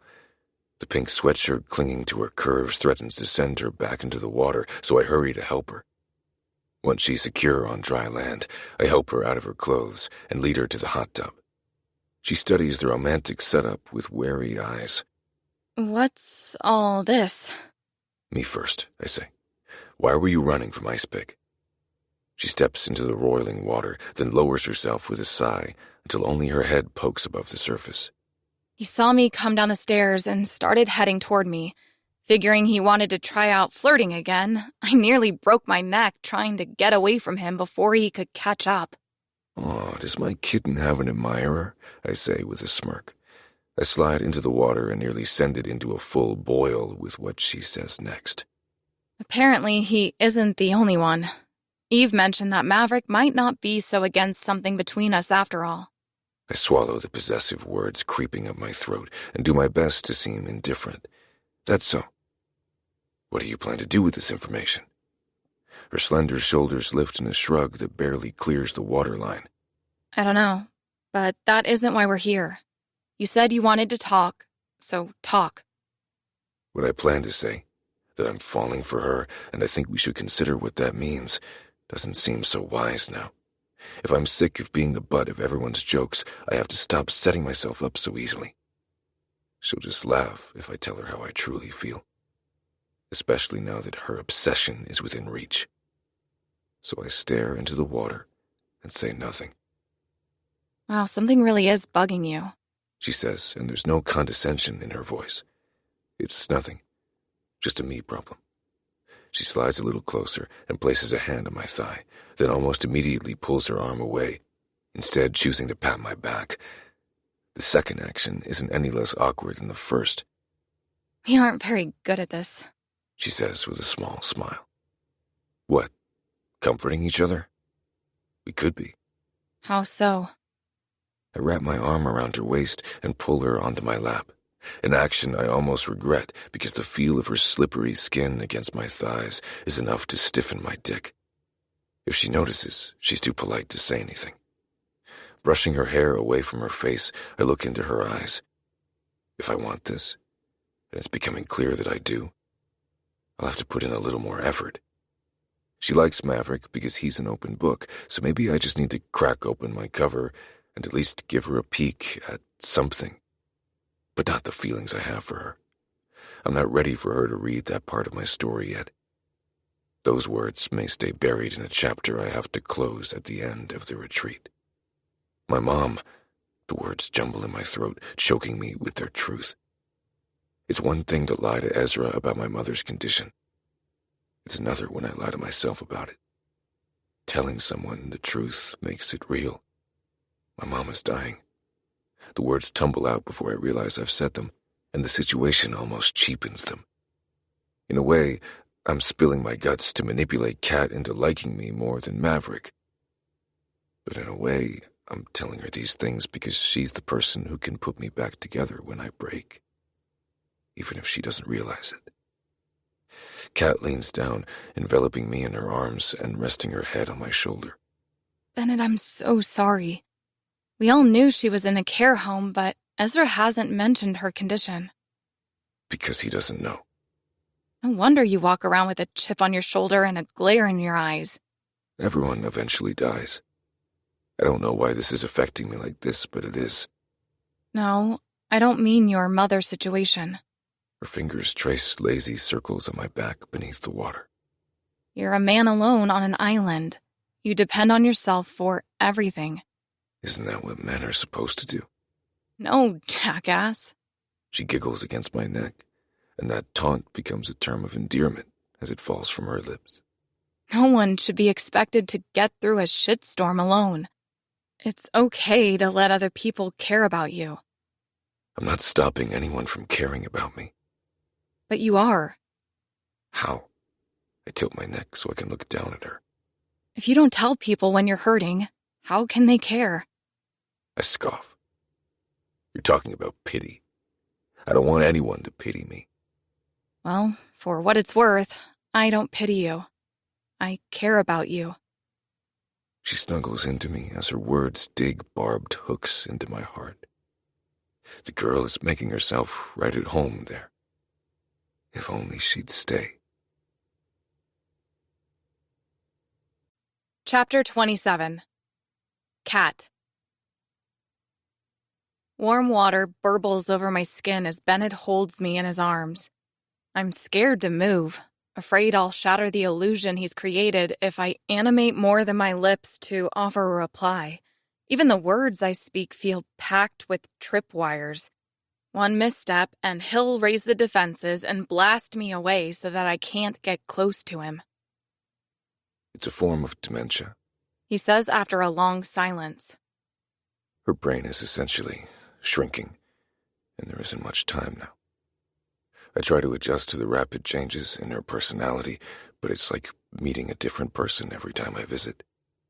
I rarely see my mother anymore. I mean, physically she looks the same, but... I understand what you mean. I say when he doesn't continue. Do you? His walls are rising again, and I need to find a way to stop them. If I want a ceasefire, I'll have to agree to the terms of this war, and that means I'll need to lower my walls as well. I'll have to explain how I understand what he's going through. I wasn't always an only child, I say. I had an older brother. With dementia? No, cerebral palsy. It was pretty severe. He never walked or talked, and he spent most of his life in a wheelchair, but he was my brother, and I loved him. His shoulders deflate a bit, and he pulls me even closer, wrapping his arms around me so that I can fully relax in his hold. Tell me about him. The way Bennett holds me and wants to know more about my brother has undone some tight thing inside me. It uncoils and loosens until the knot in my throat dissolves. His name was Seth. He had blonde hair and blue eyes, just like me, but his eyelashes were way fuller than mine. Eyelashes, huh? I bet he got all the ladies. I chuckle against his neck. Oh, the nurses loved him, that's for sure. He couldn't express himself with words or actions, but his eyes held so much life.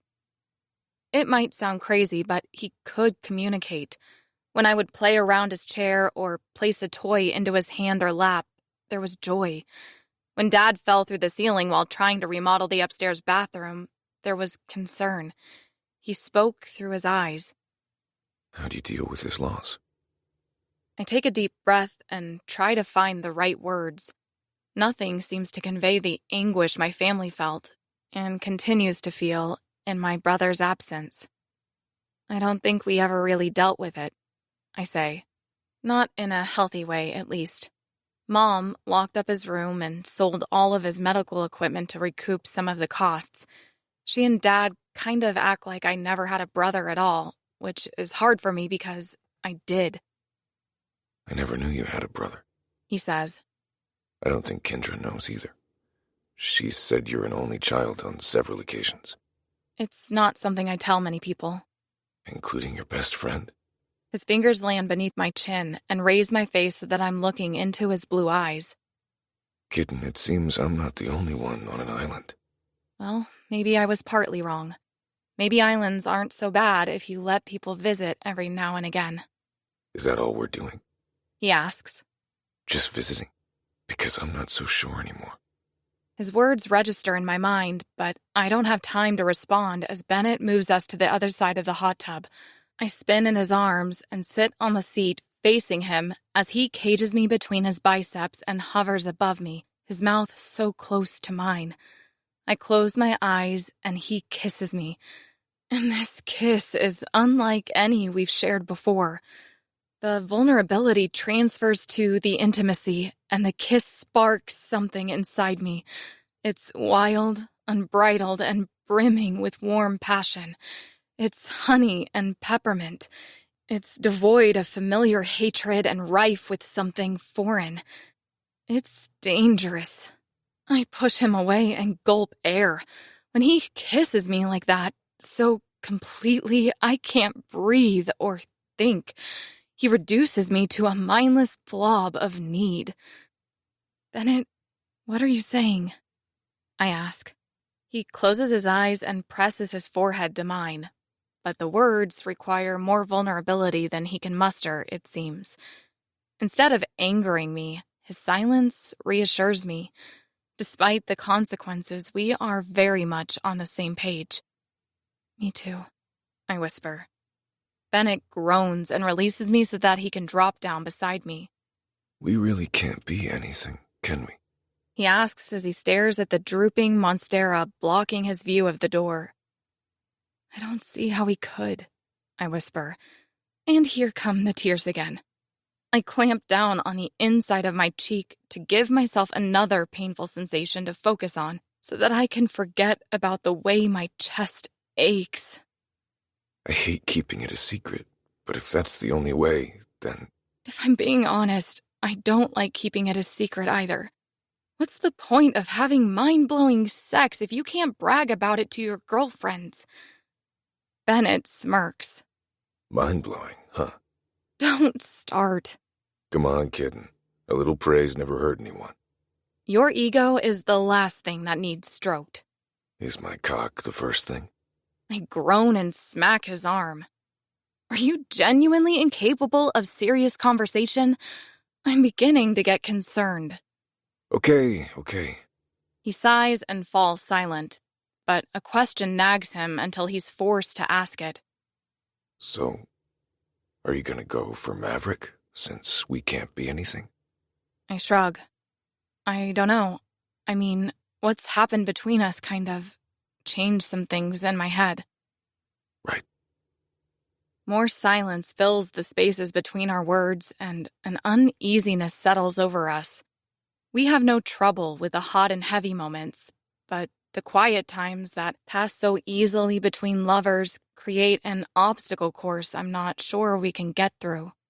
Bennett's hands grip my waist, and he pulls me onto his lap so that I'm straddling him. What are you doing? I ask as I try to pull away, but he doesn't let me go. His grip tightens as he looks into my eyes, and I'm almost afraid. There's a fire there I don't recognize, and it's aimed at me. Look me in the eye and tell me you don't want me, Cat. Can you do that? His hips pulse upward, pressing his hard cock against my bikini bottoms. Can you tell me you don't think about me when I'm not around? Can you say you don't look for me when I'm in a room? I do all of those things and so much more, but that doesn't mean anything.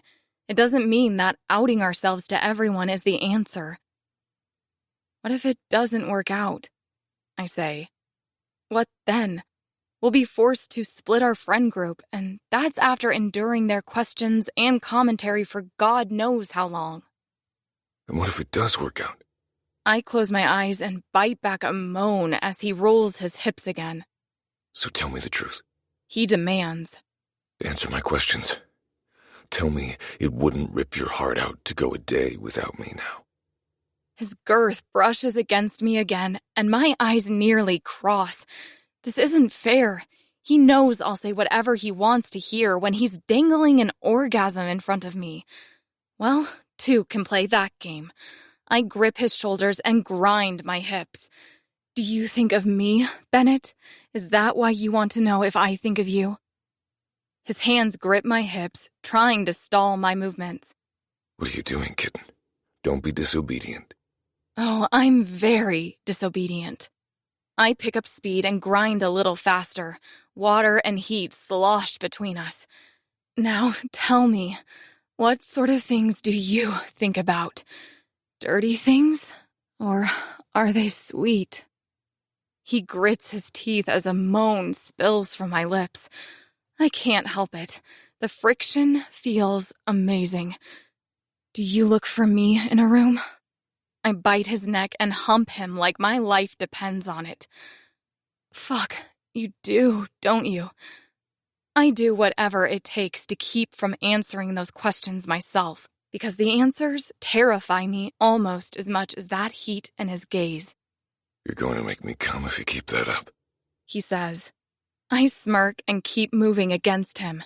Again, this is incredible for my confidence. I don't think I've ever made a guy come in his pants.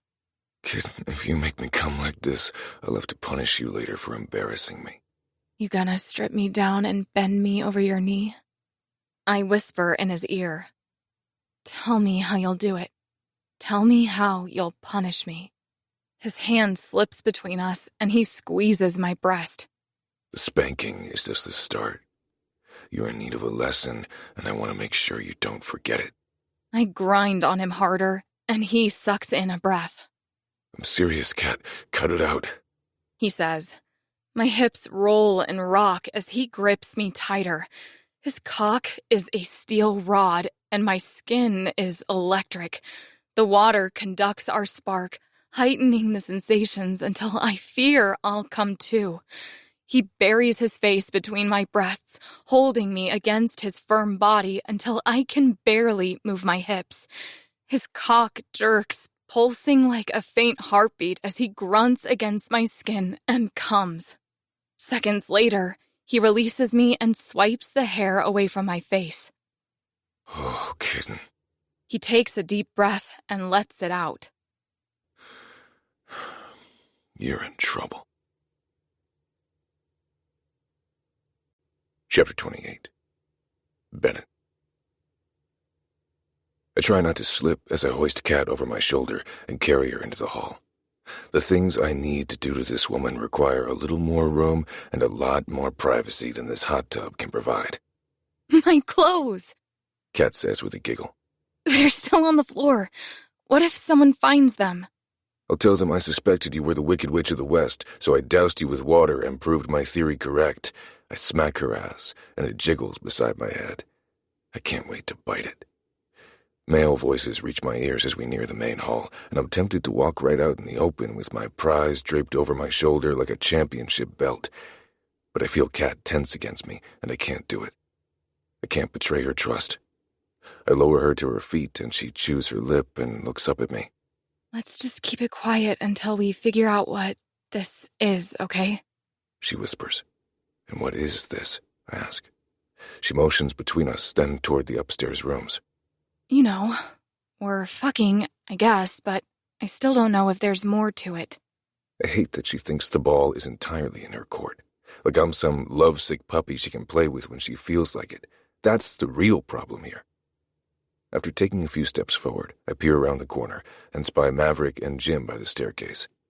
She might have snuck off with me had it been anyone else, but the moment she sees Maverick, I'll be forgotten, despite what she said in the hot tub.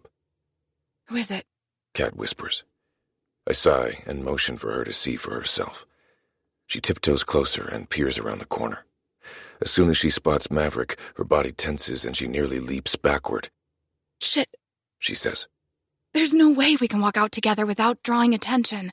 We're both in swimsuits, so that looks suspicious enough. I try not to wince as her words strike a soft spot inside me. Yeah, you go on ahead, I say. Leave your door unlocked, and I'll slip in once the coast is clear. I don't like the moment of indecision that flickers through her eyes before she nods her head. She might have said she was undecided about Maverick, but it seems like she's more undecided about me. I swallow my emotions as I watch her steel herself to round the corner. It's difficult to admit that I want her more with every passing second, but I do. Not just her body, but everything about her. When she told me about her brother, that's when I knew. Hearing the hurt in her voice made me hurt for her. Something inside me longed to ease her pain and ensure she never hurts again. Empathy isn't a foreign emotion for me, but it is where love interests are concerned. As terrifying as it is, though, I find myself wanting to explore this more than she does, and that's more frightening than anything else.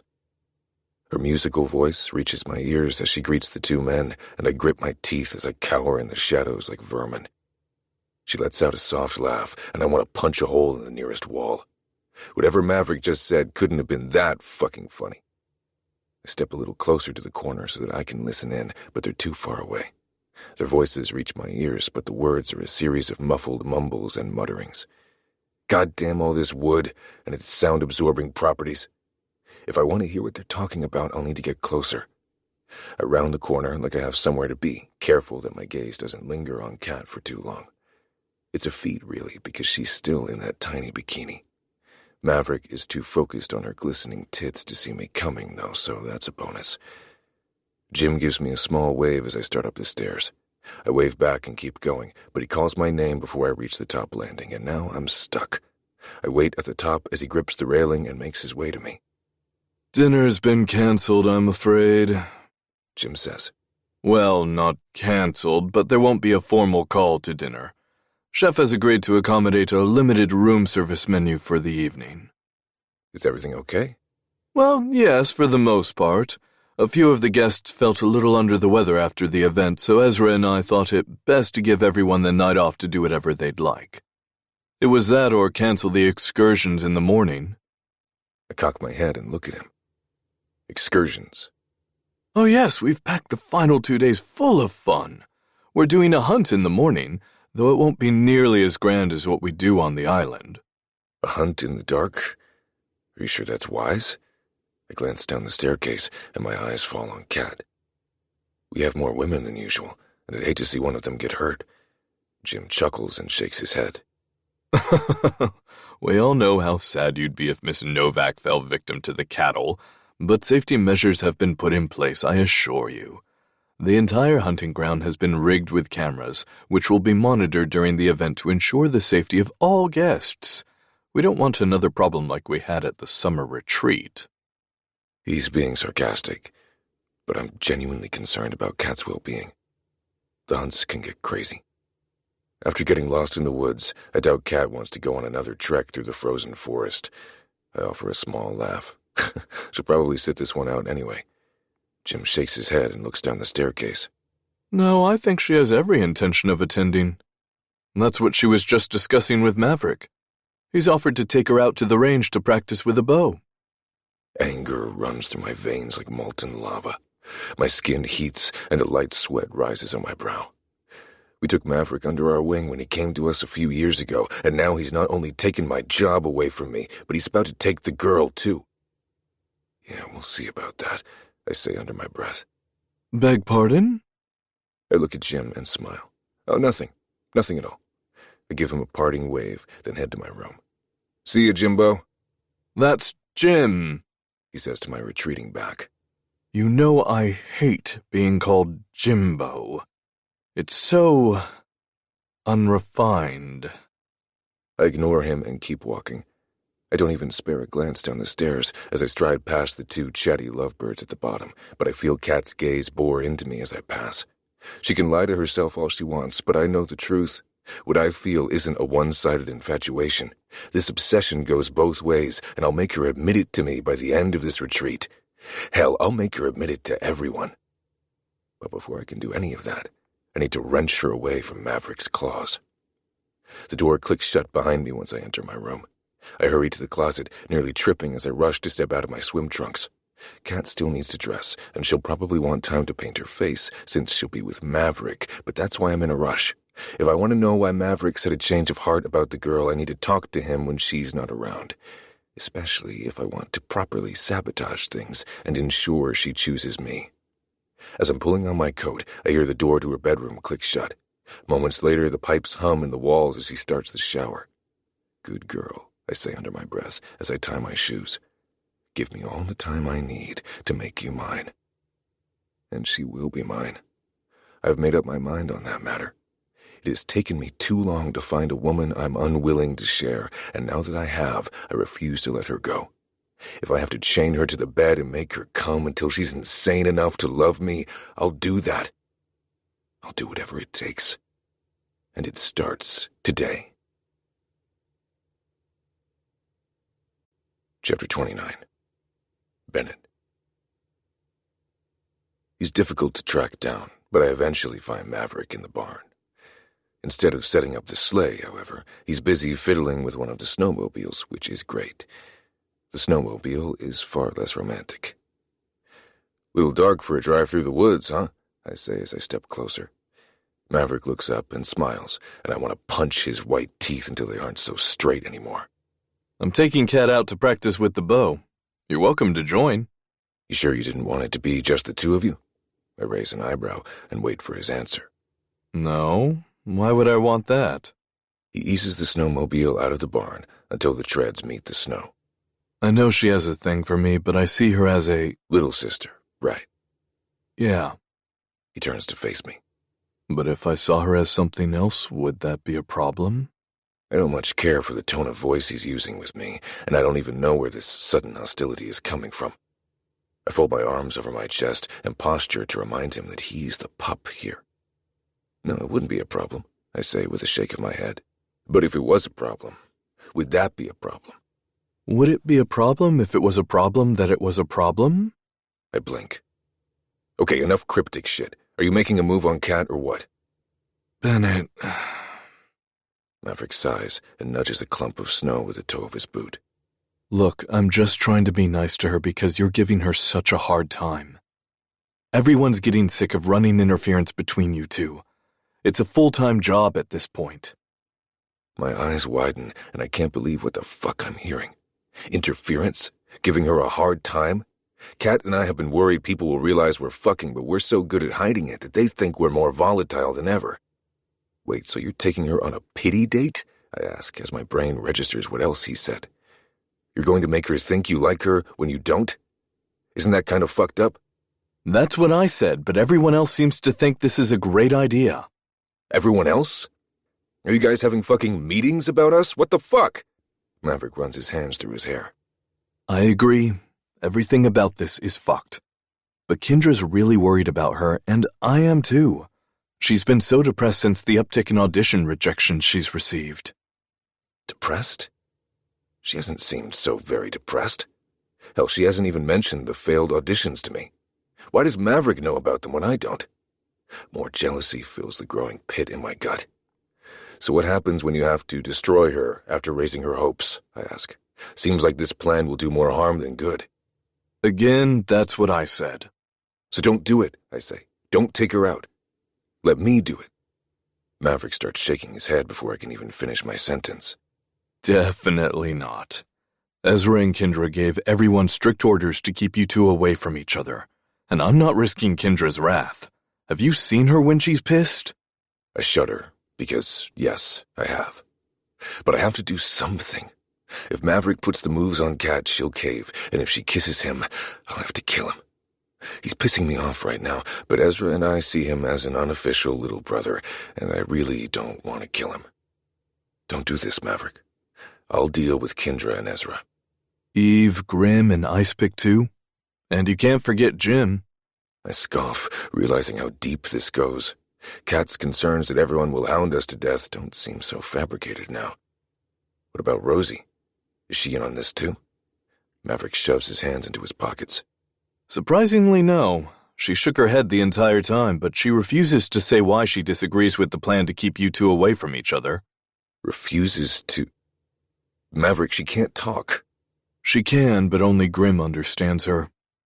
He says she won't talk about it with him either. So everyone hates me, I say.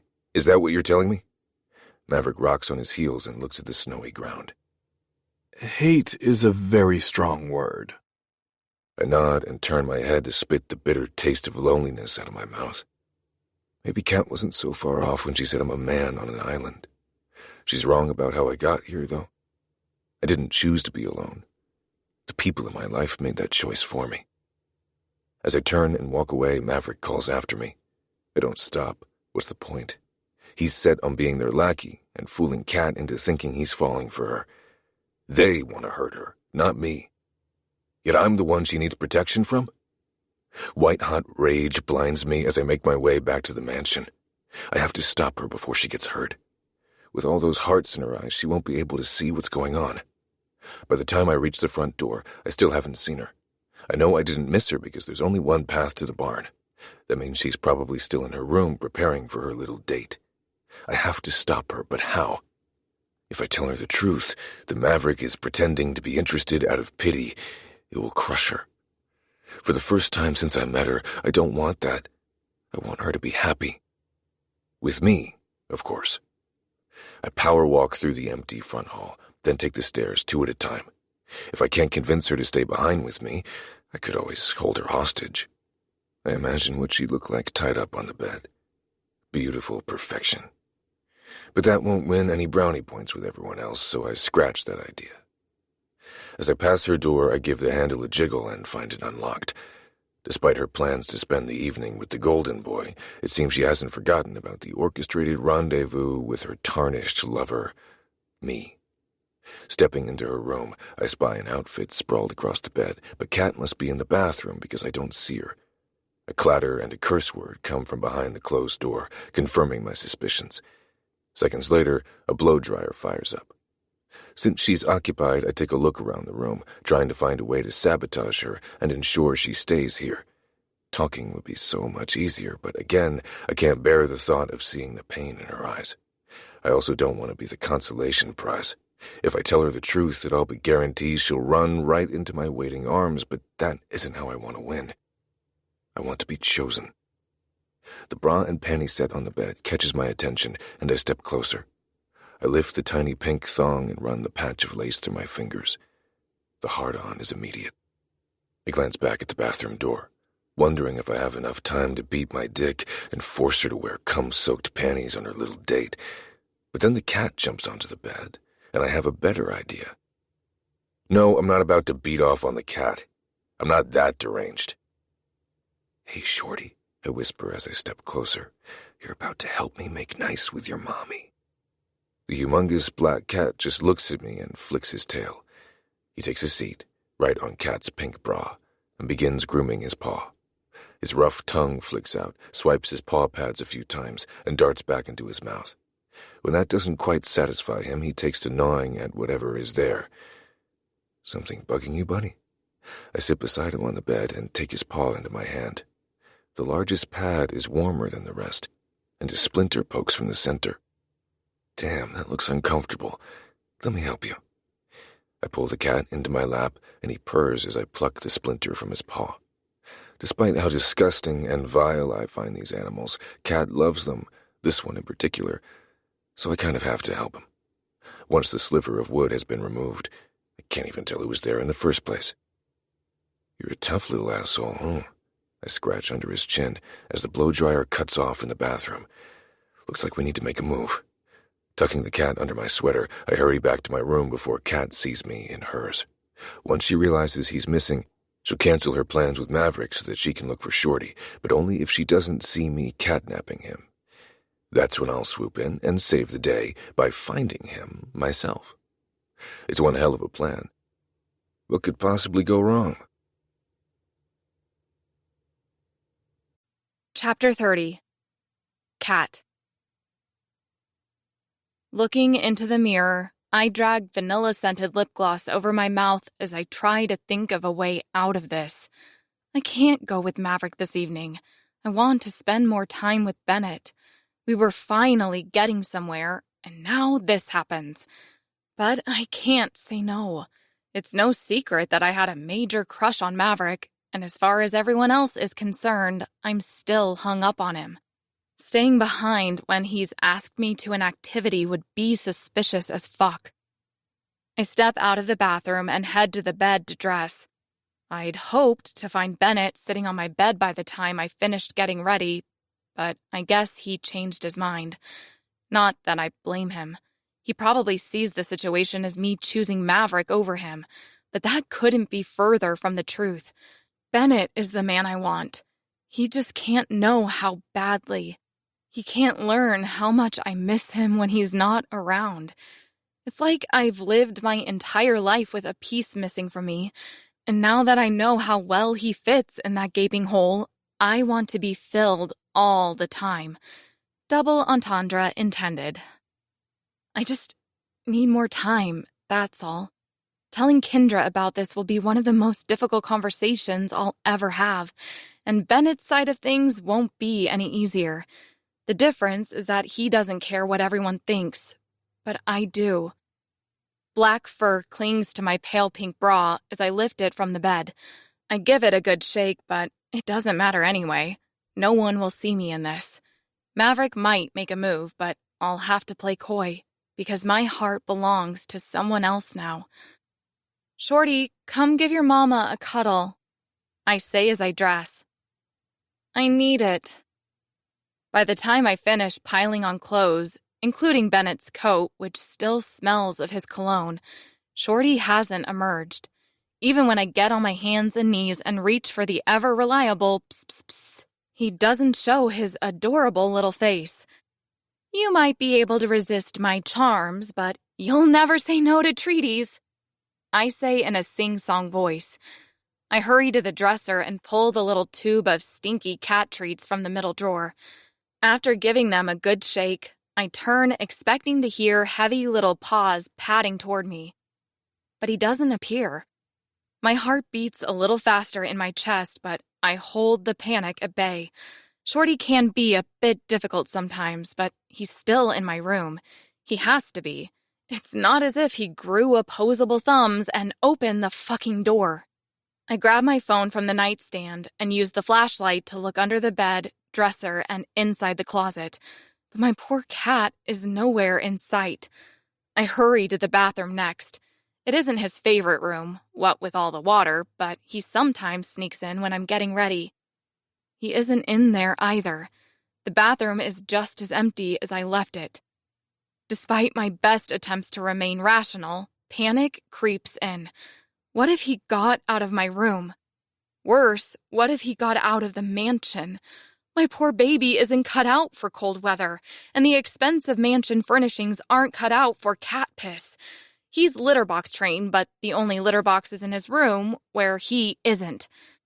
I hurry into the hall and knock on Bennett's door. He takes too long to answer, but I'm too flustered to complain when he finally appears. Tears brim in my eyes. Shorty is missing. I think I lost my cat. Hey, don't panic. I'm sure he's around here somewhere. Bennett steps into the hall and wraps his arm around my shoulder as he closes his door behind him. Let's go to your room and find him. Relief washes over me the moment he says he'll help me, and we head into my room. Bennett begins searching all the obvious places I've already looked, under the bed and dresser, in the closet and bathroom. He has the same luck I had. Shorty isn't in here. I can't hold the tears back anymore, especially once Bennett wraps his arms around me. I weep against his chest, not caring that I'm getting snot all over his shirt. I suck at acting. I suck at being a personal assistant. I suck at being a friend because I can't even talk to my bestie about the guy I'm fucking. I take a deep breath in. And now I can't even take care of a fucking cat. A cat, Bennett. I chose this species because it's the most difficult to fuck up. And yet I still managed. Bennett guides me to the bed and sits beside me, but he doesn't hold me and let me cry. He grips my chin in his hand and forces me to look at him. You don't suck at acting, he says. In fact, you're so good at it, you have everyone at the retreat thinking you hate me more than ever. So what if a few casting directors can't see your worth? I see it. Fuck all the rejections. While his words are sweet, they bring forth a question. How did you know about the rejections? I never mentioned them to you. Bennett shrugs and closes his eyes. I may have talked to Maverick, and he might have mentioned them. You talked to Maverick? I almost shout the words at him. What the fuck were you thinking, Bennett? He sets his jaw as he looks at me. Are you afraid your little crush might catch on? Afraid he might not want you once he finds out Bennett's had his dirty dick inside you? I don't have time for this, I say as I head toward the door. I have to find my cat. I almost run into Maverick as I fling the door open. He's standing in the hallway, his fist raised to knock. I leap back into my room and slam the door before he can get a good look inside. Hide! I whisper shout toward Bennett. Like a crazed cartoon character, he runs from one side of the room to the other before diving between the bed and the wall. He bumps the nightstand on his way down, and the lamp teeters before coming to rest at the edge. I take a deep breath before opening the door. Everything okay in there? Maverick asks as I peep through the small crack. I smile up at him. Oh, yeah, everything's great. I can't go because my cat is missing. Want me to help you find him? He couldn't have gone far. Maverick pushes his way into my room. I've dreamed of this moment for so long, but it's playing out like a nightmare now. He's probably just sleeping somewhere, I say as I hurry to get in front of him before he can check the other side of the bed, or under it. I'm sure he'll turn up soon. Maverick stops in the center of the room, his left eyebrow raised as he studies me. So you aren't concerned, but you're too concerned to attend shooting practice. He fingers the hem of my coat. You're already dressed and everything. I got dressed before I realized the cat was missing. Now I can't go. You understand, don't you? I blink up at him, silently pleading for him to let it go. But instead of leaving, he grabs my hand and guides me toward the bed. Again, the moment I've dreamed of is now cast in a nightmarish light. The man I want is now cowering behind the bed, where the man I no longer want is leading me. And I don't know how to stop this train from derailing around the next bend. You know what? I say. Maybe you could give me 30 minutes. Just let me find my cat and I'll meet you down at the barn. Maverick stops. Is someone under your bed? My eyes widen and I freeze. No. Why would you think that? I turn to see if he's spotted a boot or some dark hair, but I don't see any sign of Bennett. Then I hear it, the slight creak of the bed at regular intervals, like when someone breathes. Well, that's probably Shorty. Mystery solved. I push Maverick toward the door. I'll be down to the barn soon. Thanks for your help. He braces himself in the doorway, and I'm nowhere near strong enough to push him through.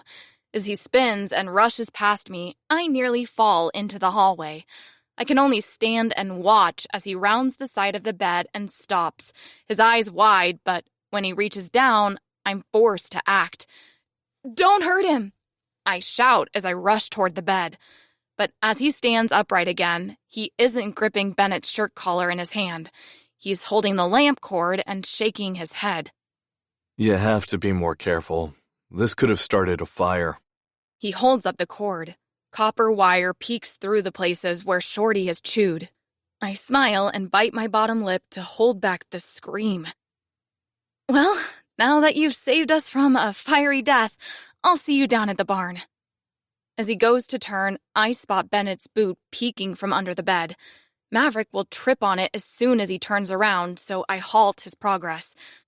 On second thought, have you seen how comfy my bed is? I yank him forward and he falls onto the mattress. Really soft, huh? He tries to stand, but I pull him down again. No, you really have to lie on it to get the full effect. Come on. I coax him onto the bed, and he reluctantly agrees. Man, they really spent a lot on these luxury mattresses, didn't they? He lies back and folds his hands over his chest like he's in a coffin. Meanwhile, I wish for death more with each passing second. Yeah, the bed is great. He sits up. Who were you worried about me hurting? Huh? When I went to the side of the bed, you said, don't hurt him. Who were you worried I would hurt? Oh, the cat. I was worried you'd want to hurt him once you noticed that cord. Do I strike you as the kind of guy who would hurt a defenseless animal? I shake my head. Nope. He holds out his hands, silently asking the question. Then why? I don't have a convincing answer. Kat, everyone's really worried about you. Could you just tell me what's going on? Maybe if we understood, we could help you. Why is everyone worried? I'm fine. For starters, you've spent most of your time here holed up in your room. We understand why, since Bennett is always sniffing around, but we're trying to keep him away. Is that what tonight was about? I ask, realizing how deep this conspiracy goes. Are you trying to cheer me up by taking me on a pity date? Maverick drops back and sighs. Don't be pissed. Rosie and I thought it was a bad idea, and for once Bennett was looking out for you too. Bennett knew about it? He nods his head and covers his face. It was so stupid. I never should have gone along with it. Part of me is angry about this betrayal, but the other part of me is still worried about Maverick discovering Bennett under my bed. That side wins out. I can forget about the turmoil surrounding this pity date if he'll just leave my room. You shouldn't have gone along with it. You're right about that, I say. But the reasoning behind it was sweet. If it helps you out, just tell Kendra that I said you and I make better friends than lovers. I didn't want to hurt you, Kat. I laugh because this is too funny. I should be hurt right now. Tears should be streaming from my eyes, and I should be embarrassed that I chased this man who didn't want to be caught. Now I've caught a man who didn't want to be chased. I'll be okay with time. I tell Maverick through the most somber face I can muster. Just go to your room and think about what you've done. He eyes me, and I don't blame him. My blasé reaction isn't quite right. Are you sure you're okay? I can still take you bow hunting, and I want to stay friends. Before I can answer, a horrible smell drifts toward us. The fetid stench of ass singes my nose hairs, and I'll have to thank Bennett later for this perfectly timed fart. Look, the real reason I don't want to go is because my stomach is... well, you smell it. I offer a sheepish smile and run my hand through the fart cloud that refuses to dissipate. If anything, the smell is stronger. Maverick's nose wrinkles, and I'm pretty sure I see him battle a gag. That's you? Are you sure we don't need to call a doctor? Kat, it smells like you're dying inside. Yeah, I should probably use the bathroom. Smells like you might have already done that. He says as he goes to get off the bed on Bennett's side. No! I shout. Come this way. I slide off the bed and hold my hand toward him as an audible fart rumbles the floorboards. Is your asshole into ventriloquism? Because that sounded like it came from... He gets off the bed, bends over, and peers underneath. And just like that, my tryst with Bennett is no longer a secret. Chapter 31. Bennett. The extra bacon at breakfast was a mistake. I can admit that now. The stress of hiding under the bed while my obsession pulls her heartstrings didn't exactly help matters. Bennett? Maverick says, his eyes wide enough to give him the peripheral vision of Sid the Sloth. Why the fuck are you under her bed? And why... Fuck, did you shit yourself? No, asshole. That's how men fart. I'm sorry it doesn't smell like daisies and goddamn sunshine. Now pull me out from under here. My leg's asleep. He turns to look at Kat, like he needs her permission to offer me any assistance. When she nods, he turns back to me with a puzzled look and reaches for my outstretched hand. Thank God the Queen was feeling magnanimous today. Once I'm out from beneath the bed, I flop back into my spot on top of it. Because it is my spot, and I'll be damned if the pretty boy sits there ever again. He looks between me and Kat, then licks his lips. Would either of you like to explain what is happening right now? I mean... He turns to Kat. Shouldn't you be clawing his eyes out for sneaking into your room? I didn't sneak in. She left the door unlocked. Bennett! Kat squeals. What the fuck? I shrug. The cat's out of the bag, sweetheart. Or should I say, kitten. Maverick wobbles on his feet. I feel like I'm in an alternate dimension. Cat grips his hand and leads him to the bed to sit, and I want to beat Maverick's face in for allowing her skin to touch his. I rein in my anger, though, and remind myself that I'm about to solidify her as mine. We're fucking, I say. With a groan, Cat covers her reddening face. Maverick blinks, then chokes on his spit. Come again? I mean, if you insist. I reach for my fly. Before I can reveal myself, Cat rushes over in a flurry of waving hands. She smacks my fingers away from my zipper and glares down at me. Can you fucking grow up for 5 seconds? Please? This is serious. Everything okay in there? A female voice calls from outside the door. I open my mouth to say we're fine, but Cat slams her palm over my lips. Yep, everything is great. She shouts. The carpet outside the door rustles as the woman shifts her weight. Are you sure? I heard a male voice. That asshole isn't in there bothering you, is he? Oh, it's just Maverick. Cat shouts, her hand still clamped over my mouth. He was just coming to pick me up to take me bow hunting, but now I can't go because my cat's missing. Could I come in? The woman asks. Kendra wouldn't ask to come in, and Rosie can't. The few other females aren't this familiar with Cat, so it has to be Eve. Just a minute. Cat rips her hand from my mouth and looks around the room. Bennett, you have to hide again. She whispers. Rolling my eyes, I get off the bed and head into the bathroom. What if she has to pee? Maverick whispers. I keep walking. Not my fucking problem. If it were up to me, we'd just tell everyone and be done with it. The door clicks shut behind me, followed by the sound of Cat opening the door to her room to let Eve inside. I hate that I can't see what's going on out there. Specifically what Maverick's hands are doing. If he touches her, he'll have a few less fingers come tomorrow. Cat goes into her spiel about how she can't practice with Maverick because her cat is missing, and Maverick backs her up, which surprises me. I never pegged him as the type to go along with shenanigans. Well, not right off the bat, anyway. With enough coercion, I suppose anyone could be convinced to do anything. Your cat is missing? Eve asks. After a pause, she continues. Did anyone else bring a cat? Because I swore I heard some yowling coming from the room next to yours. You don't say.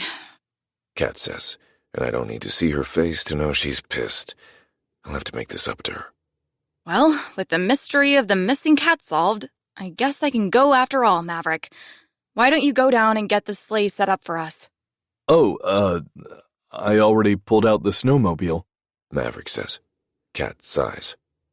But don't you think the sleigh would be a touch more romantic? I grip my jeans in tightening fists to stop myself from flinging the door open. She's pissed about the cat, I tell myself. She's just doing this to tick me off. Romantic, huh? Eve says. I take it you two have found your spark? Something like that? Maverick says. Well, I won't keep you guys from your date.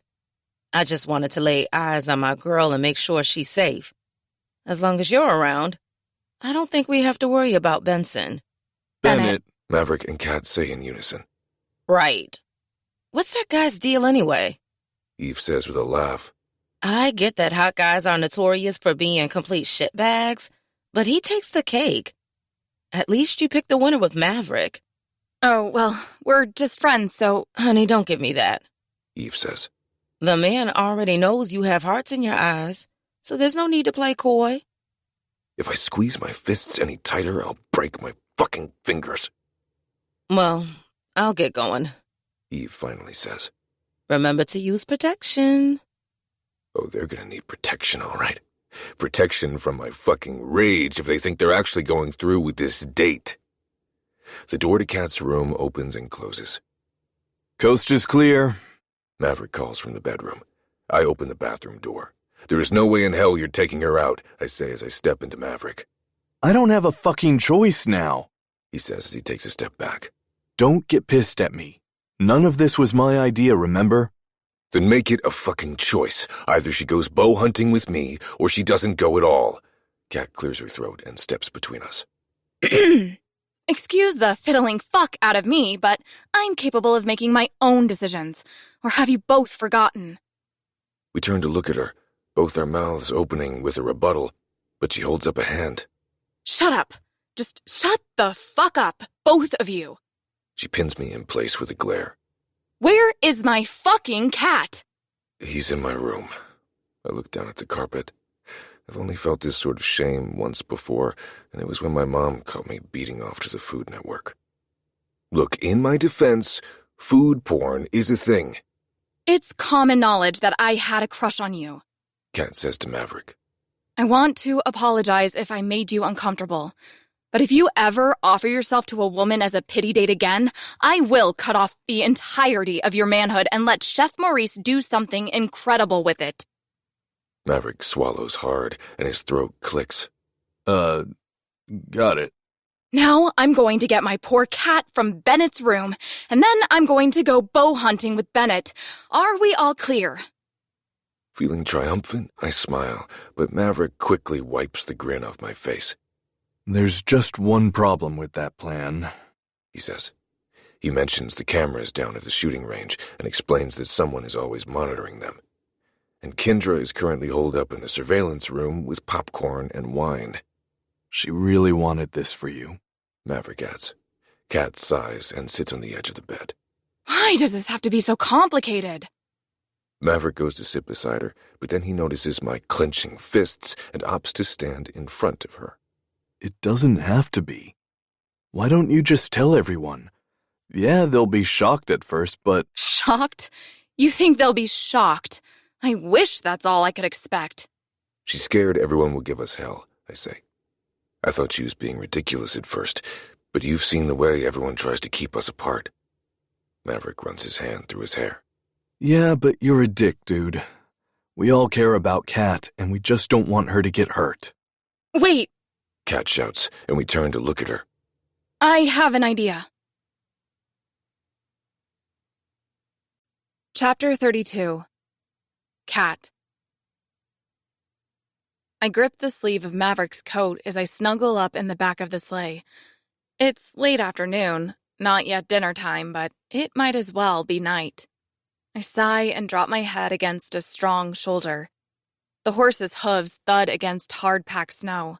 Gnarled branches creak in the light breeze, and the tack jangles like tiny bells. Cold cuts through my face mask, so I raise my hand to ward off the icy wall. Despite the slight discomfort, this is the definition of romantic. Are you too cold? Bennett asks, and I lift my gloved finger to my mouth to remind him to be quiet. He grunts and wraps his arm around me. Well, he tries to wrap his arm around me. Maverick is a smidge taller and leaner, so Bennett had one hell of a time squeezing into his clothes. I didn't complain as I watched him stuff his rippling muscles into the jacket and pants, though. What with all the cameras, I figured this was the best plan. While Bennett pretends to be Maverick, the real Maverick is in my room with Shorty. Now Kendra can eat her heart out and believe her little plan worked while I get to spend more time with Bennett. Maybe I can even get some clarity.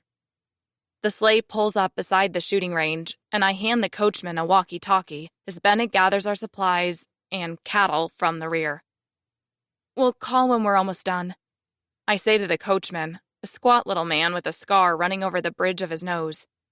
That should give you enough time to hook up the horses.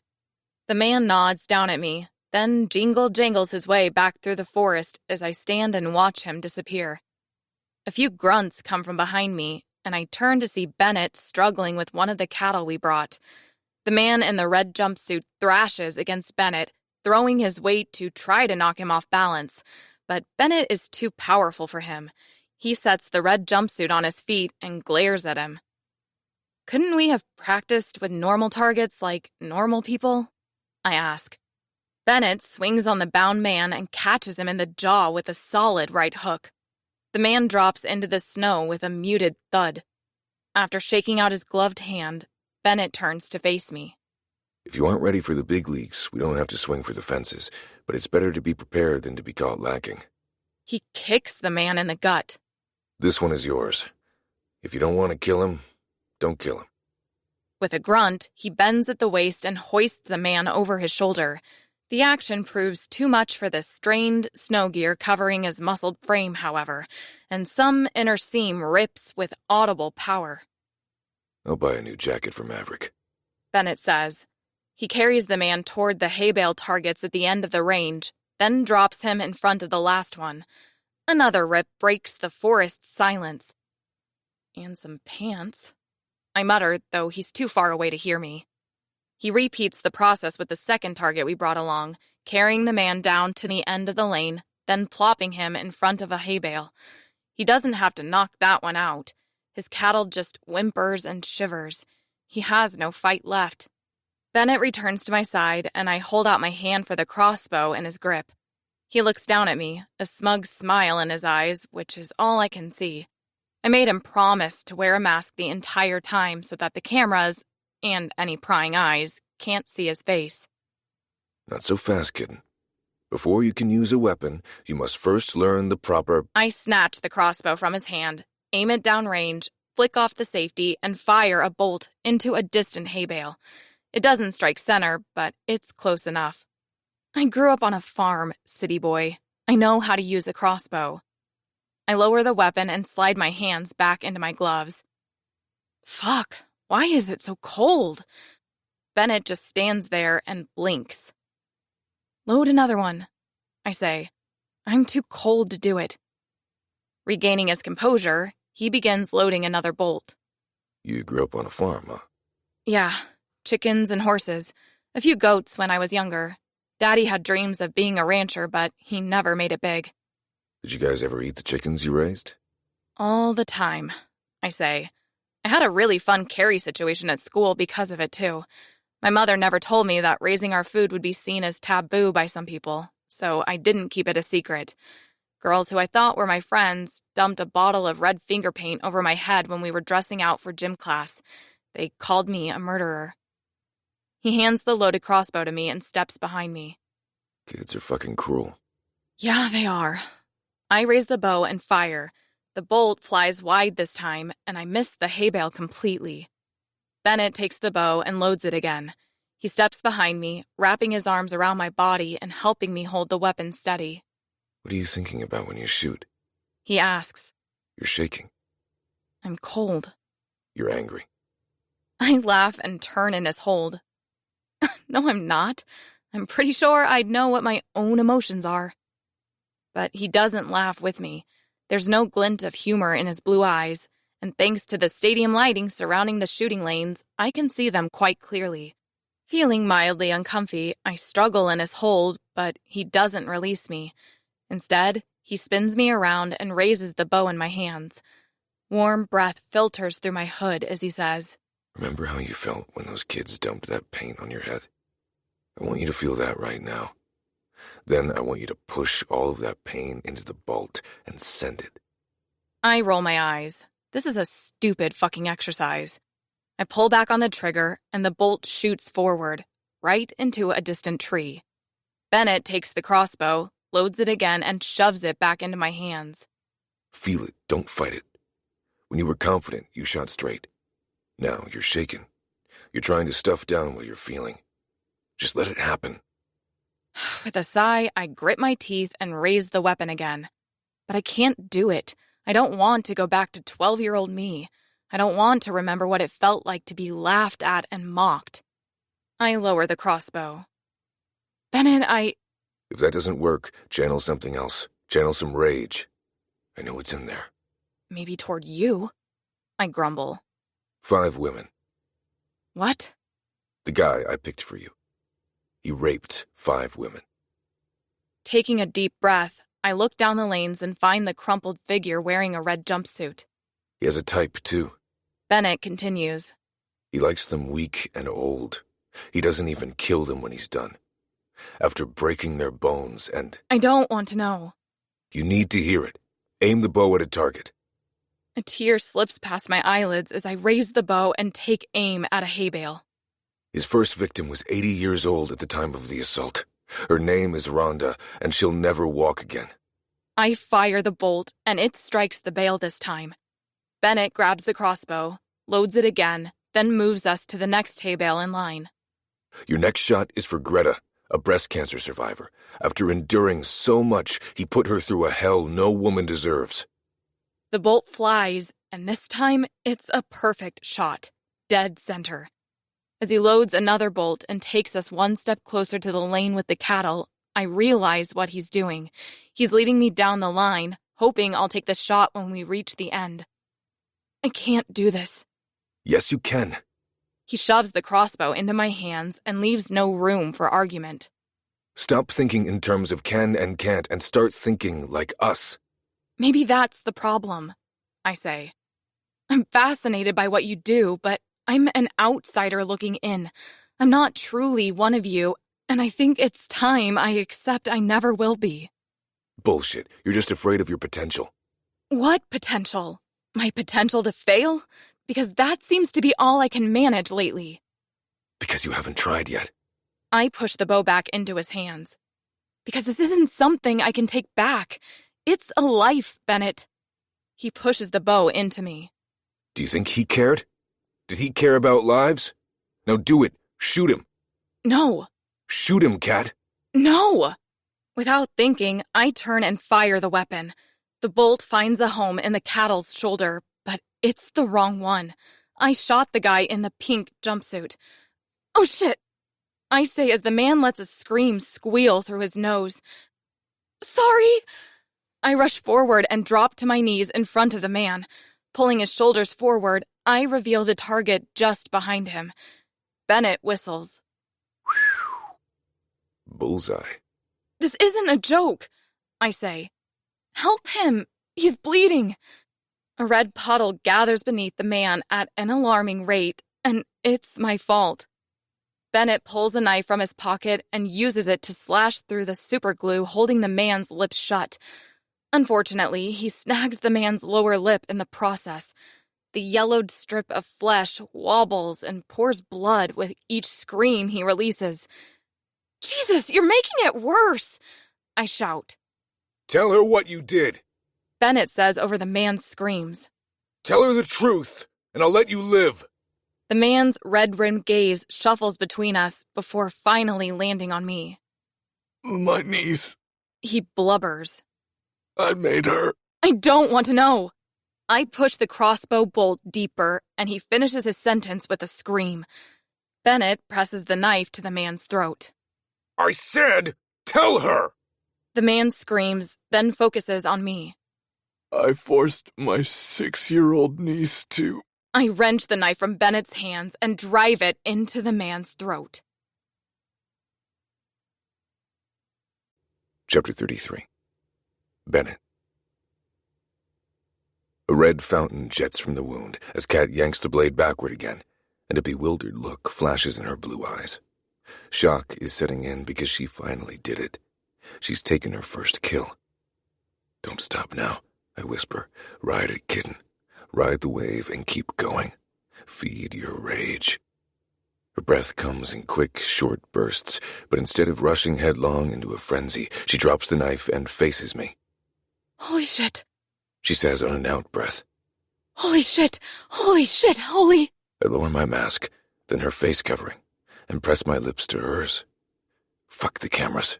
She's 2 seconds away from losing it, and I need to ground her again. Hey, look at me, I whisper as I pull away. You were amazing. Perfect. He's gone, kitten, and you did it. You rid the world of a dark spot, but we aren't done yet. With wide eyes and a gaping mouth, she turns her head and looks at her handiwork. She breathes a little faster. Gripping her chin, I turn her head so that she faces me. Slow down or you'll hyperventilate. Breathe with me. I place her hand on my chest, then take a deep breath in and a slow breath out, and she follows my lead. He didn't suffer. You slashed with such precision that he bled out in less than a minute. Kat turns her head the other way and vomits in the snow. Guilt creeps up my spine as she shivers against me. I'm fairly certain she's crying, and it's my fault. I shouldn't have pushed her so hard, but I'm just so fucking sick of seeing her inability to realize her strengths. Maybe she's done enough for one day. Maybe she's done too much. Do you want me to call the sleigh? I ask. She shakes her head, steps away from me, and swipes her cheeks with her gloved fingers before raising her face covering again. No, we aren't finished, remember? Still crying, she bends and picks up the crossbow. It gets easier the more I do it, right? I nod at her. get behind me, she says. I'm still not ready to do this on my own. She stands at the head of the last lane. As I step behind her, the cattle at the end begins to stir. His legs shuffle back and forth, and he blinks to clear the fog my fist cast over his brain. He hasn't noticed the angel of death with a crossbow aimed at his skull. God, I am so fucking hard right now. You said 5 women, right? She asks. I place a kiss on top of her head. That's right, kitten. 5 women. Tell me their names. I say each woman's name. Rhonda, Greta, Elizabeth, Jane, Marianne. They matter. The piece of shit with a crossbow aimed at his brain doesn't. Kat raises her chin and the crossbow in unison. Bracing her arm, she prepares to fire. This is for them, I say. This is for all of them, plus the women he would have continued to hurt had he not been caught. You aren't killing a person. You're destroying a monster. Kat adjusts her grip. You can do it. Just pull the trigger and end him. I firm my hold on her shoulders and will my strength into her. She takes a deep breath, adjusts her stance, cocks her head to the side, and fires. The man's head whips to the side, and a spray of vermilion streaks the hay bale behind him. His legs straighten and dance a jig in front of him, and he falls onto his side, where he squirms in the snow and paints it red. Kat doesn't celebrate. She doesn't jump up and down and squeal or any of those things she normally does when she's accomplished something big. The gravity of what she's done and what she still has to do is enough to keep her grounded. With the air of a predator, she kneels in the snow, then loads another bolt into the crossbow. It wasn't a good shot, she says. He's suffering. Then finish it, kitten. End his reign of terror by beginning yours. With the weapon in hand, she stands and takes aim. I don't stand behind her this time. Like a proud teacher, I watch my pupil apply her lesson all on her own. I watch as calm settles over her face and the bloodlust overtakes her. I watch as she pulls the trigger. The bolt whizzes down the lane and lodges in his chest. The man gasps and thrashes his legs as Kat loads another death missile into her war machine. She's no longer shaking, and though she remains silent, I doubt her voice would tremble if she chose to speak. Whoops, I went a little wide on that one, she says as she stands. Once more she aims, takes a deep breath, and fires. This time the bolt lands right between his legs and disappears. The glue rips as the man's lips tear apart, and he screams. Naughty, naughty kitten, I say. You shouldn't play with your prey. Prop him up. Point his ass toward me. She doesn't have to tell me twice. I rush to the end of the lane. The man is in pretty bad shape, and I'm fairly certain he's already dead by the time I pile enough snow beneath his burgeoning gut to angle his ass toward her. That chest shot flooded his abdomen with blood, and he's a bit unwieldy. Like a good girl, she waits until I'm back behind her before she raises the weapon and shoots again, sending the ammo right into his ass. He doesn't even flinch, unfortunately, which further solidifies my belief that we've sent him straight to hell. Realizing her work is done, Kat flops down on her ass and flings the crossbow away from her. The adrenaline must be wearing off.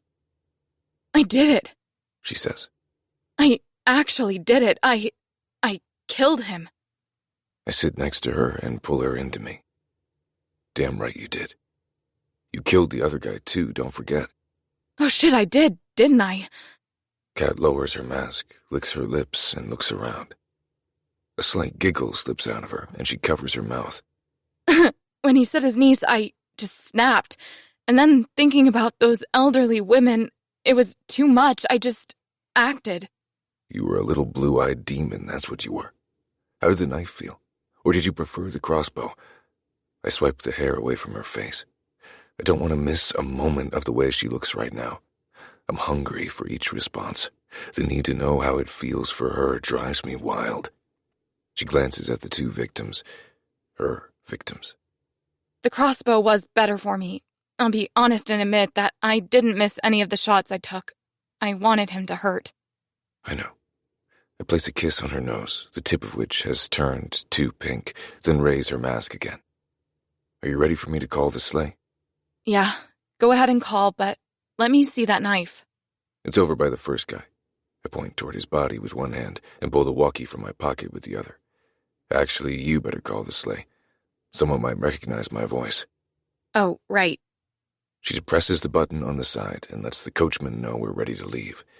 He must be incredibly annoyed, as we've been out here for less than a half hour and already want to head back. There's no point in hanging around, though. I've accomplished my mission, and now I want to get her back to the bedroom and warm her up. Watching Kat morph into a murderer has done something inside me. I see her in a different light now.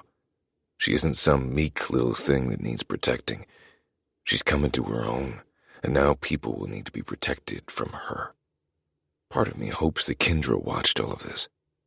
If she realizes just how strong her friend truly is, maybe she'll back off when we finally tell her we're fucking. I don't plan to stop anytime soon, and Kat will be forced to come clean at some point. This might just supply the backbone she's needed. Kat returns with the knife and squats in front of me. After passing the walkie-talkie back to me, she lowers the knife toward her crotch. "Whoa!" I shout as I snatch the blade away from the best pussy I've ever had.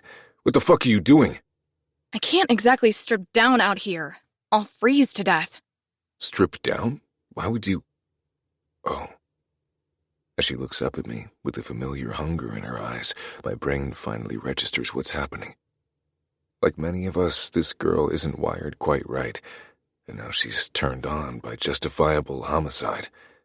It's a common side effect. Say less. I toss the knife at her feet, then unbutton and unzip and move things around until my cock is free, though still hidden from the cameras. I'm careful to keep my ass hidden beneath my pants as well, as I have a very distinctive pineapple tattoo on my left ass cheek. I had to commemorate the sinner's retreat somehow. Kat manages to slice through her snow pants, but she struggles when she reaches her sweatpants, probably because she's afraid to cut a second slit between her legs. Revolted by the possibility of that outcome, I take the blade from her and hold her pants away from her skin before cutting an opening. Fuck! It feels like Jack Frost is licking my pussy lips, she says. Warm me up. There's no time for foreplay. Even if there is, I'm too hungry for her. I toss the knife away from us and lay her on her back. Like a beast in rut, I pin her to the ground and enter her. Heat coils around my cock and a whimper rips from her chest. Fuck, I forgot about the piercing, she says. And the size. Then I guess it's a good thing you're so fucking wet. With a groan, I grab her wrists and pin them above her head. The layers of fabric between us make things difficult, but I keep her in place as I drive deeper inside her. Her walls clench around me, gripping and pulling, and a bolt of pleasure shoots up my spine. She rocks her hips and takes every inch with a moan that lights my scalp on fire. I fuck her harder until her eyes roll back and her soul nearly leaves her body. Her breath matches mine, and we create a light fog as we grind against each other, each of us racing to finish before the carriage arrives. And that's the game, isn't it? That's why she wanted to call them. That's why she didn't want to fuck until they were on the way. Subconsciously, I think my little kitten wants to get caught. I'm so close, Bennett, she says on a breathy moan that causes my balls to tighten. Make me come, please. In the distance, hoofbeats thump to the tempo of my thrusts. She hasn't heard them yet, but when she does, she may come to her senses and put an end to everything. I release her wrists and put my hands on either side of her head, like earmuffs. I play it off as if I needed more leverage, but I'm only trying to buy myself a few more minutes. She's close. A few minutes is all I need. The angle helps, and I fuck her a bit harder, scooping my hips every few thrusts and teasing her clit with friction as I lean forward. Looking into my eyes, she rips off her glove and drives her hand into her pants.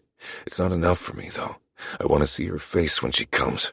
I want to hear every sweet sound, not have it muffled by a face mask. I reach up and rip down her mask. My momentary lapse allows her to hear the jangle of tack growing closer and closer. Bennett, we have to stop. She whispers, though her hips keep right on rocking against me. They're almost here. I lean down and nuzzle her cheek. Then you better hurry up. I won't stop until you come on my cock. I can't, she says. Oh, I think she can. I move my hands to her shoulders and grind against her at a steady rhythm. She pushes my chest with one hand, silently begging me to save her, but I won't. Not this time. This time, I'll ruin her. Who's going to come first, I say, the kitten or the sleigh? As one hand works her clit, her other grips my coat. But she isn't pushing me away now. She's pulling me closer. Fuck, I'm coming, She whispers. Cover my mouth, cover my... I slam my palm over her parted lips right as she lets out a scream.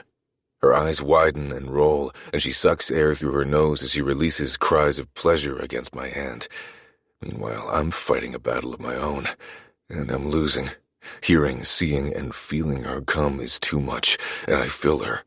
Even as the horses draw close enough that I can smell them, I push deep inside her and empty myself. You are so incredible, Cat. Pineapples don't have shit on you. I roll off of her and tuck myself away. Glad to know I have the fruit market cornered, She says. Now help me look presentable before the sleigh gets here. I sit up with a shit-eating grin and help her fix her hair. The sleigh pulls to a stop as we get to our feet. I take it you two had a nice evening? The coachman says as I help Kat into the sleigh. She gives me a sideways glance, then smirks. You could say that. The coachman whistles when he spots the two bodies. Whew, I guess those two didn't. Kat looks out at the carnage. No, they did not. She looks at me and smiles. But they had the evening they deserved. I take my seat beside Kat, and the driver urges the horses forward. Now, if we can just get back into the mansion without any interference, this will be a perfect evening. Chapter 34. Cat. As the sleigh bumps over the ground, I glance at Bennett. Over the past few days, I've seen a side of him that he hides from most everyone. He's been vulnerable, kind. He's taken care of me, and he went above and beyond to help me overcome hurdles and make my first kill. Hell, he's asked if I'm warm enough 3 times since leaving the shooting range, and he even offered his coat. I had to remind him that the coat is his disguise. That's when the hurt flashed in his eyes. Maybe I'd better get out when we reach the barn. He whispers in my ear. If Kendra was watching the camera feeds, she's probably waiting at the mansion's front door. I want to tell him no, that we've hidden this long enough and I'm ready to come clean. But I can't. The words stick in my chest, sawing and tearing through me as the dark horses break through the trees and the barn comes into view. Bennett waits to see if I'll argue and tell him no, come to the mansion. When I don't, the hurt returns to his eyes. He leans forward. Stop the sleigh here, He says. I'll walk the rest of the way. The coachman nods and brings the horses to a stop just outside the barn. Bennett checks his pockets to ensure he remembered his knife. We left everything else back at the shooting range. Then slides past me to exit the sleigh. I reach up and grip his hand as he passes.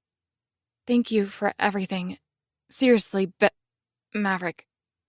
He winces, then hops down. Why do I have to make everything worse? As I settle back again, the coachman clucks at the horses, and the sleigh jerks forward. I glance behind me, expecting some wistfully romantic moment where Bennett is just standing there, watching as I ride away. Instead, what I see is just depressing as fuck. Trudging through the sleigh's deep tracks, he looks so alone. Stop the sleigh! I shout, and the coachman slows the horses. Everything okay? He asks. I set my resolve and stand. No, but it will be. With the grace of a drunk man on ice skates, I tumble out of the sleigh and pull myself to my feet. Bennett stops a few yards away, studying me as I dust snow from my ensemble, which doesn't even match, since I'm wearing my decimated pink pants and Bennett's tan coat. What are you doing? He asks. We can't ride back together. That's a suicide mission. I know. I turn to the driver. Take the horses back to the barn. It's cold and they've done enough for today. We'll walk back. A true coachman would have stood on ceremony and asked if I was sure, but this guy is a former criminal and he's more than happy to get back where it's warm. Needing no further encouragement, he started the horses moving again before I've even finished my directive. Bennett steps toward me, and I wait. I wanted to see something, and I definitely see it now. His posture is completely different. When the sleigh pulled away with me inside, he looked so defeated, with his shoulders down and his eyes on the ground. Now, as he's walking toward me, his shoulders are braced back and his eyes are up, on me. I have affected him just as he's affected me. The shift is undeniable, and I feel it within myself. We may be a flame and a powder keg, but these things aren't only bound for a path of destruction. If combined just right, we could be fireworks. When he reaches me, he takes me into his arms and leans down. You'll be cold, kitten. Why didn't you take the sleigh? Maybe I wanted a few more minutes alone with you.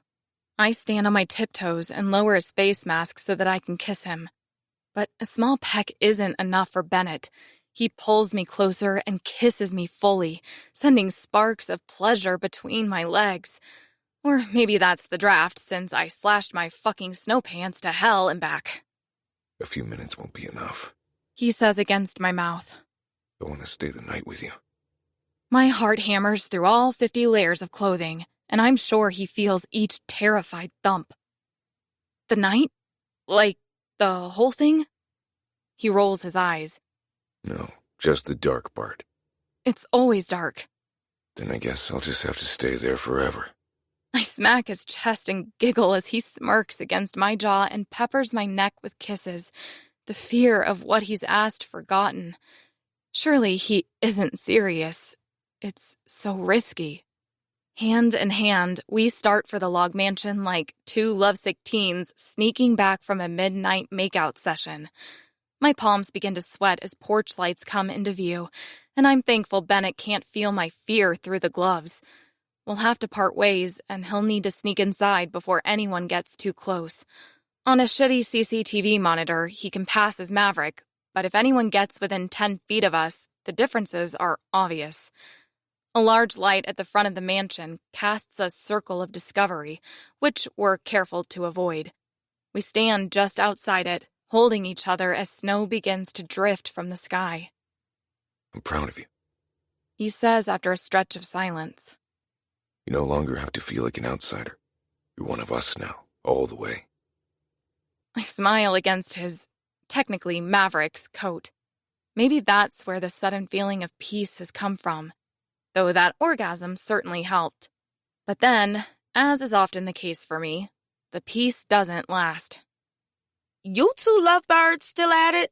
Eve calls from the porch. Come inside where it's warm.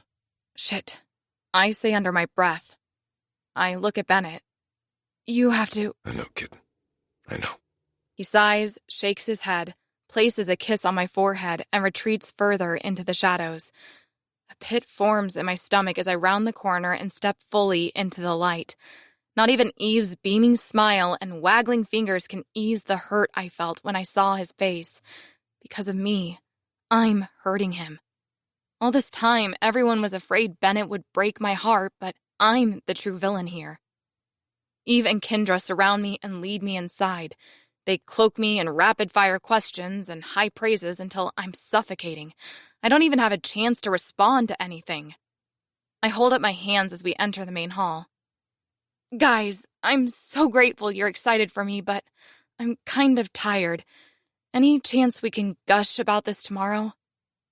Their lips snap shut, and a worried glance passes between them. Kendra lowers my face mask and presses the backs of her hands against my cheeks. You okay? She asks. I mean, you just knocked 2 major events off your bucket list. And you don't seem very excited about it. A flash of yellow rushes past one of the windows by the door. Maverick's coat. Seconds later, Bennett's face pops up behind the glass. I backpedal, angling my body in a way that forces Eve and Kendra to give the front door their backs. Actually, I think I'm catching a second wind. I tell the girls. Why don't we head to the kitchen and grab something to eat? Now? Kendra says. After taking 2 kills and fucking your crush, you want to eat? Damn, you're cold as fuck. Eve says with a hint of admiration in her voice. I couldn't eat for a week after my first hit. I force a smile because food is the last fucking thing on my mind. I just have to get them away from the front hall. Well, the world takes all kinds. I take a few steps backward. You girls coming, or do I need to tell all the dirty details to a lump of mashed potatoes and a glass of something bubbly? Bubbly? Shit, I'm in. Kendra says. Me too. Eve takes my arm in hers, and we start toward the dining room. I sneak one backward glance over my shoulder, but Bennett is no longer outside the window. My mind is a blur as we shuffle down the hallway. My mouth runs on autopilot, offering appropriate responses at the right points in the conversation. Even as we accept a bowl of lukewarm soup from Chef Maurice and take a seat in the dining room, my brain and my mouth are operating separately from each other. I can't stop worrying about Bennett and whether he made it back to his room without getting caught. But am I more worried for him or for myself? This situation is turning me into someone I don't want to be, and I'm not talking about the fucking murders I committed. I've become selfish, only thinking about myself and my needs. Lies come easily for me now, even when talking to the people I trust. I don't recognize myself anymore. What was more exciting, the sex or the kill? Eve asks as she enjoys a spoonful of soup. I think it's a minestrone, but I'm not entirely sure. I sip some champagne and swirl my spoon through the bowl. They were both exciting for different reasons, but sleeping with Bennett probably wins. Spoons clatter, and Eve nearly knocks over her champagne flute. Bennett? The women say in unison. Maverick! I mentally kick myself. The sex with Maverick wins. Eve raises her eyebrows and her glass. I was about to say. And I was about to run to the basement for a fucking straitjacket. Kendra says with a shake of her head. The day you fuck Bennett is the day we're having you committed. Here. And I'll co-sign on that commitment. Eve sips her drink, then studies the soup again. You said you outlawed human meat for this shindig, right? Yeah. Kendra says. Why? Eve tilts her spoon toward us, revealing the glint of a nose ring stud. Ah, fucking sick. Kendra groans. First, Kat says she fucked Bennett. And now you're telling me that I've been tricked into cannibalism again. I'm not even trying to lose weight. But everyone is making it impossible to keep food down at this point. The women push their soup bowls away and continue giggling, but I can't even bring myself to fake it, because this is the moment I wanted to avoid. The ridicule, the little jokes that cut so much deeper than they realize. Without a word, I push away from the table and rush out of the dining hall before they can see my tears. Chapter 35. Bennett. Getting back into my room and swapping places with Maverick was the easy part. Being unable to comfort Kat when I saw her race down the hall with tears in her eyes, that was one of the most difficult things I've ever experienced in my life. But I kept my eyes on the carpet and continued walking. Kendra and Eve were hot on her heels, and they didn't miss the opportunity to shoot eyeball daggers at me. It seems I can't exist without offending them. They followed Kat into her room and closed the door behind them. I'm too fucking nosy to let this go, even though my stomach is screaming for literally anything, so I ensure the coast is clear, then head back to my room. The bathroom has great acoustics, and chicks love to chat in the bathroom, so I head there first. But I'm out of luck. No matter where I stand, no matter which surface I press my ear against, I can't hear them. Like some gossip-driven demon, I fly around the room, ramming my ear against every adjoining wall. The low hum of feminine voices penetrates the wood, but I can't make out a single word. In my desperation, I even try the old drinking glass trick, but it only muffles their voices even more. Just as I reach for the doorknob with the intent of lying on the floor outside her door and pressing my ear to the tiny crack beneath it, I realize the depths of my insanity. I have reached the bottom and grabbed a fucking shovel. Get a grip, man, I say, as I shake my head and try to clear the fog cats cast over me. I need a distraction. Looking around the room, my gaze lands on the ceramic pineapple that slid under my dresser. Shorty must have swatted it around and knocked it to the center of the room. I pick it up and grin. The kitchen is almost empty when I make my way downstairs. A lone worker stands over the sink, scrubbing a stack of bowls and champagne flutes in a sea of soapy water. On a long silver prep table, a row of metal pans holds the contents of tomorrow's meals, and maybe the day after, judging by the sheer amount of food. Are we planning to take in refugees or something? I ask as I lift a lid and reveal an entire population of button quail. Jesus, why not pick a bigger bird? A shit thing's larger than this. Americans don't understand portion sizes, Chef Maurice grumbles as he hurries into the room. He always looks like he's running late for something. What do you mean, Americans? Your real name is Andrew, and you were born and raised in fucking Ohio, I say with a scoff. These little baby birds won't fill anyone up. Chef tosses a hand towel onto the counter, then turns to face me. If it were up to me, we'd have finger sandwiches made with rail fingers, roast kneecap soup, braised backstrap, and a sundae with skin flake sprinkles. But our benefactor has denied my use of human meat, so enjoy your game hands. And shut the fuck up. Fair enough. It wasn't Jim who abolished cannibalism at the winter retreat, though. That was all Kendra's doing. And frankly, I'm okay with it. Humans are too high in cholesterol. Chef Slacky finishes up the dishes, then retreats into the back area that leads to the staff quarters. They don't have their own rooms, aside from Chef, of course, but none of them can really complain. Compared to some of the prisons they've come from, those packed bunks are luxury accommodations. A chef busies himself with one of the covered pans, I stroll around the kitchen and poke through the cabinets. I'll likely find what I want in the walk-in fridge, but I'd rather wait until Maurice finishes molesting the largest turkey I've ever seen. That's more like it, I say, as he manipulates the massive bird. Chef shakes a greasy finger at me. No, she is not for tonight, or tomorrow for that matter. This is for the masquerade feast on the final night. I'm just injecting it with some flavor so that it can marinate. His hands move over the carcass, massaging a blend of spices into the skin. Each time he applies pressure, a buttery mixture oozes from the meat. Fuck, why am I getting hard? Once he's certain he's massaged the bird for the correct amount of time, he pops the lid onto the pan and carries everything to the walk-in fridge. I've already exited the kitchen by the time he returns. I can't exactly steal the turkey while he's in there, after all, and I plan to steal that turkey. All the shit that's been happening with Kat has distracted me from my real-world problems, but now I need a distraction from the distraction. I need something less complicated, and food is never complicated. Back in the dining room, I tuck myself into a corner table and wait. When Chef leaves the kitchen, he won't see me unless he turns around, and I've known him long enough to be certain of his complete lack of situational awareness. He won't turn around. Minutes later, as if I scripted the moment myself, Chef Maurice toddles out of the kitchen and makes his way through the dining room.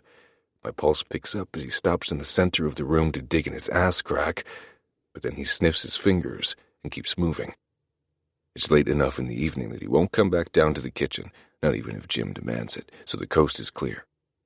I rise from my seat and hurry back to the kitchen on silent feet. The prep table stands empty.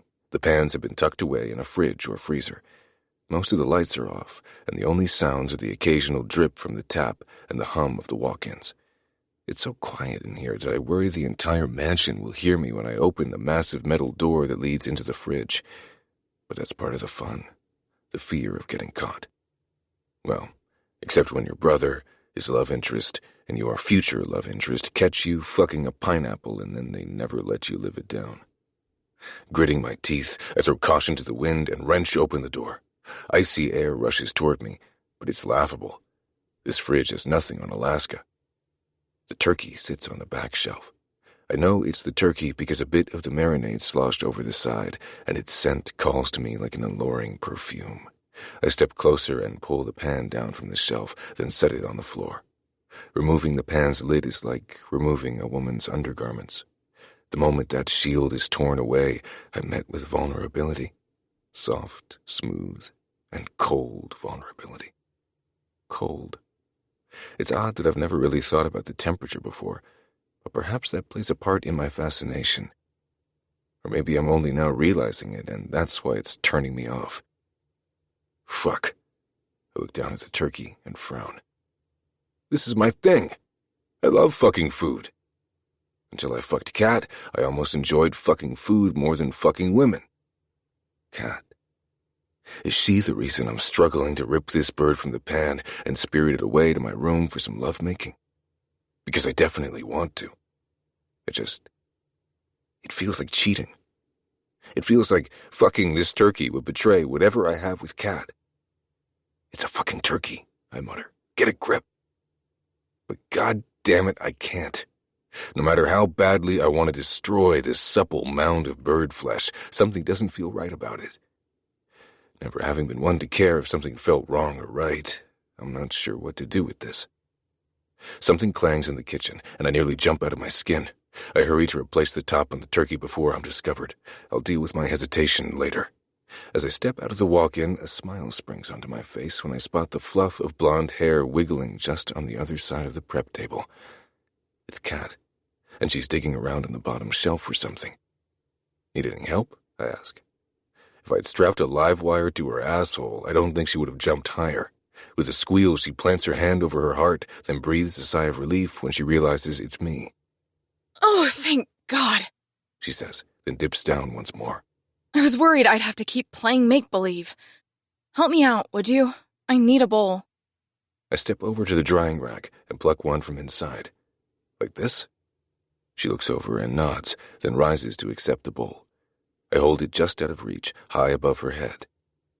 What do you need it for? Didn't you and the rest of the hens eat already? I couldn't eat. They kept...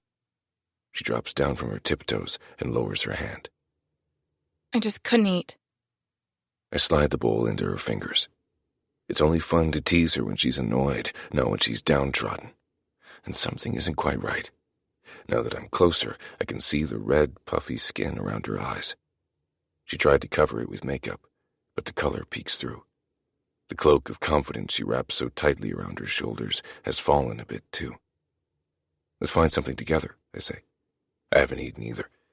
I had to fill Maverick in on everything that happened in case he's questioned, and then I figured it would be better to stay out of sight. Wrapping my arm around her shoulder, I lead her to a massive fridge. That was smart. She says as she steps inside. Now I just have to figure out how to break up with Maverick and end this charade. End it? Yes, once and for all. Panic blooms in my gut, and fear throws a right hook into my lower intestines. I grip the metal shelf and wait for the pain to pass. If she wants to end it, does she mean everything, or just the Maverick portion? Does she just want to cool it for now, or forever? Fuck, is this how women feel? All the questions and uncertainty. No wonder they seem so unhinged most of the time. Shit, I'd be unhinged too. I'm coming unhinged as we speak. Not us, of course. She adds as she picks up a can of beans and spins it around to check the label. Oh? Well, I mean, we'll have to stop while we're here if I plan to dump... Don't do it. She looks at me and places the beans back on the shelf. Don't break up with him, I add. Now that he's looped in, we could use this to our advantage. I don't follow. I look around for a way to demonstrate my point, particularly the point that will allow me to stay in her room tonight. I pluck a cantaloupe, an orange, and an apple from the shelves, then grab 2 empty pans. Are you going to fuck that and make me watch? She asks. Do you need me to provide accompaniment? I know a few 60s tunes. Ha ha. I motion for her to turn around, and she rolls her eyes and obeys.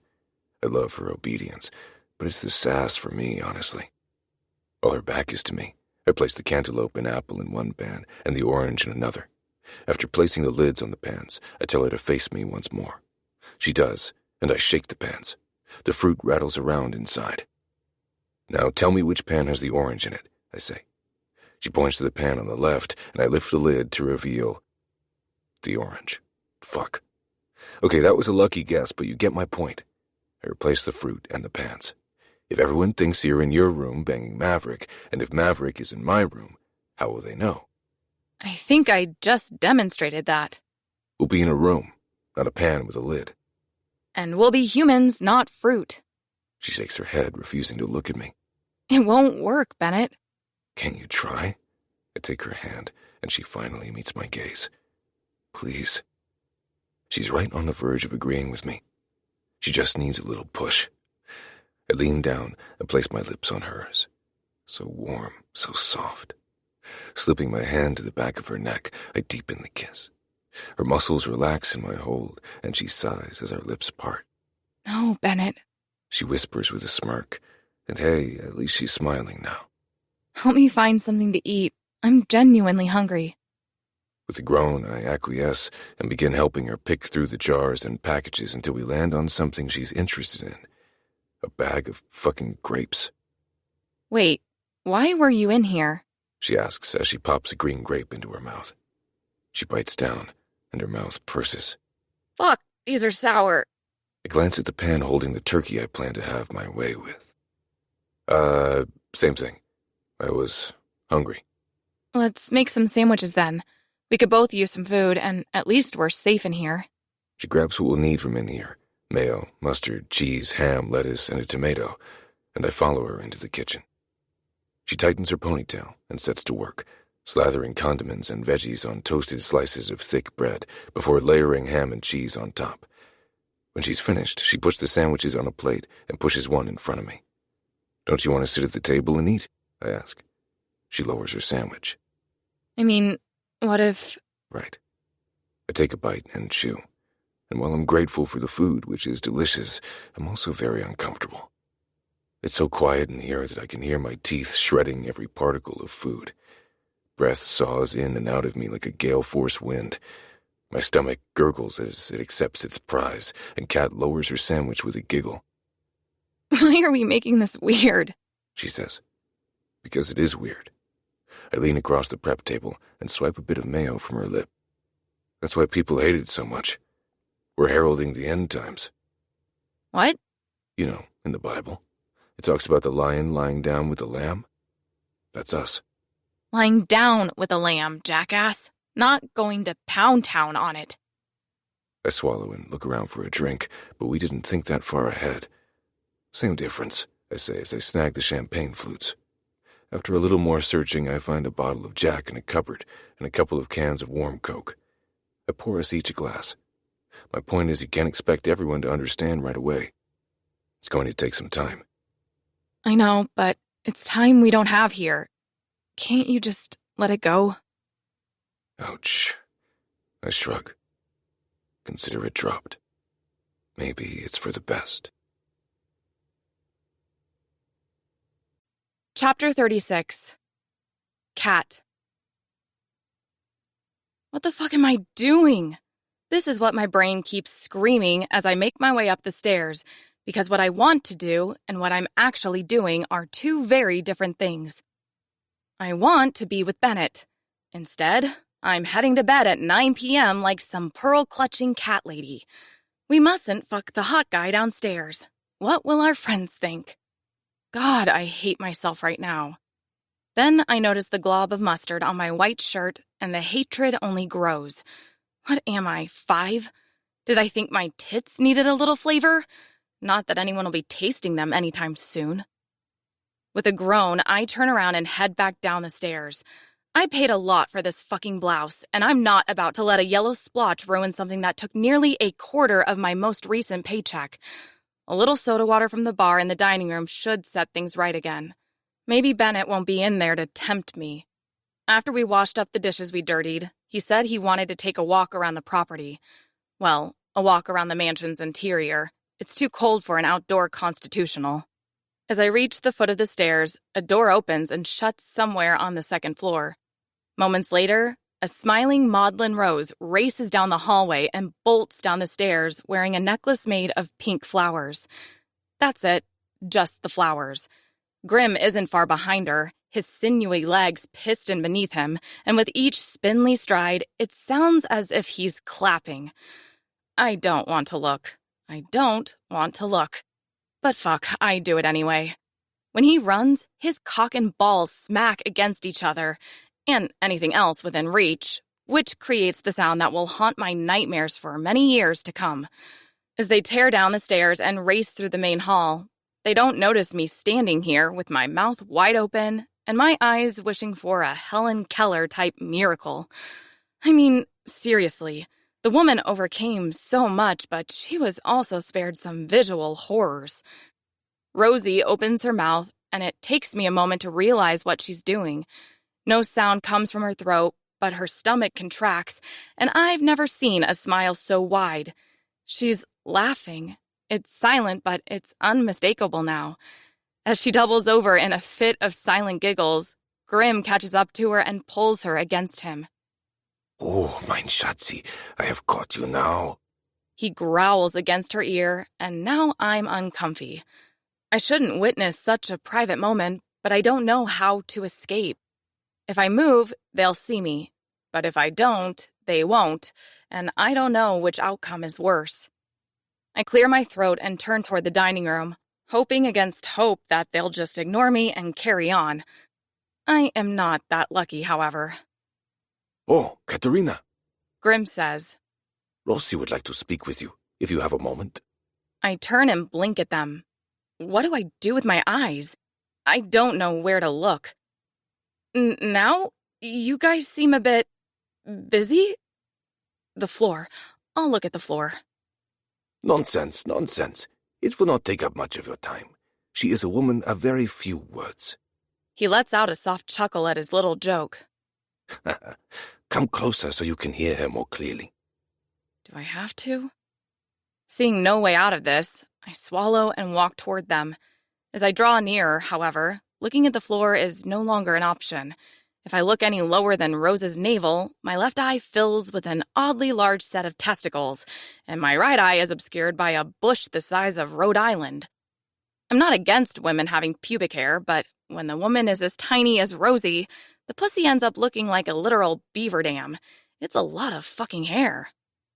She said you need to listen to your heart. Grim said, and I pulled myself out of the mental vortex their genitals have sent me into. Pardon? I look at Rose. She smiles at me, something that doesn't happen very often, and takes my hand in hers. As her soft skin brushes over mine, I'm reminded of my mother. The ass and titties being out, not so much, but that gentle touch is reminiscent of home. Maudlin Rose takes my hand and places it over my heart, then nods at me. See? Grim says. She wants you to listen to what you want. Cut out the noise. We are not on this planet for very long, so why are you wasting time on your unhappiness? You give it more attention and consideration than what brings you joy. Do not waste another day, she says. Live. She said, all of that? I look at Rosie, and her eyes glisten with tears as she nods again. Rose turns to Grim, grabs his hand, and does something to his palm. Her countenance shifts from joyful to serious, and Grim nods at her before turning to me. She says.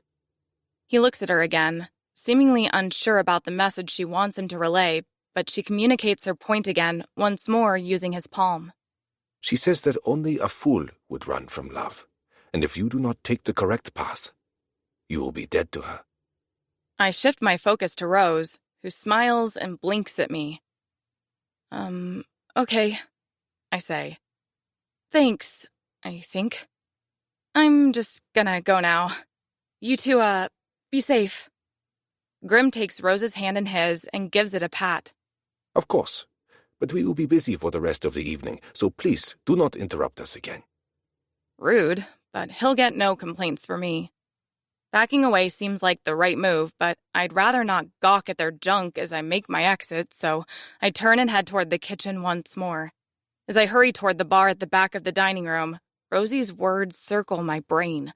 Specifically, one word. Love. The rest of her message was simple enough to decode. Go for Bennett and stop worrying about what other people think. That part made sense, even if I can't take her advice, despite the threat of excommunication. Also, how hypocritical of her to threaten me with the loss of friendship if I don't follow my heart, when that is exactly what I fear will happen if I do. Kendra wouldn't go so far as to completely ditch our friendship, but she would no longer respect me. Somehow, that's worse. I admire her. She was an idol before I even knew her name or what she looked like. The woman stands for everything I believe in, and after getting to know her, my admiration has only grown. I don't ever hope to have her feel the same about me. I'm her opposite in every way. But to lose what respect I've gained would destroy me. So it's not as simple as Maudlin Rose presents it to be. It's just not. But love? Not even close. I've never been in love, aside from the occasional high school obsession, but I imagine it differs from whatever this is. I should feel like I can't get air when he's not around, and I'm breathing just fine. The thought of being without him should crush the delicate things inside me, yet I feel as sturdy as I ever have.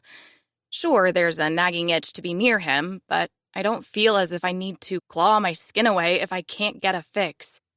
Reaching the bar, I grab the soda gun and aim it at my chest, but then I pull it away. This will be a lot easier if the shirt is on the counter. After glancing around to be sure the coast is clear, I rip off the blouse and lay it on the bar. Aiming the gun's nozzle at the bright yellow splotch, I depress the trigger, but nothing happens. Well, fuck. I guess I'll have to go back to the walk-in. I spotted a few bottles of seltzer in there, and I'm sure they'll work just as well. I snatch the shirt from the bar and scurry into the kitchen, which is just as dark and empty as Bennett and I left it. His scent still lingers here. Bergamot, sandalwood, and a hint of vanilla, and I close my eyes and breathe it in. Clink, clink, clink, clink. I open my eyes and turn toward the sound. Clink, clink, clink. I'm definitely not imagining it, and something about the rhythm sounds almost familiar. Leaving my shirt on the long silver table in the center of the room, I head toward the gentle metallic tapping. The door to the walk-in fridge stands slightly ajar, which is odd since we closed it. I remember because I double-checked the handle to ensure the food inside wouldn't spoil. These doors are stout, so it couldn't have opened on its own. I take another step forward and freeze in place.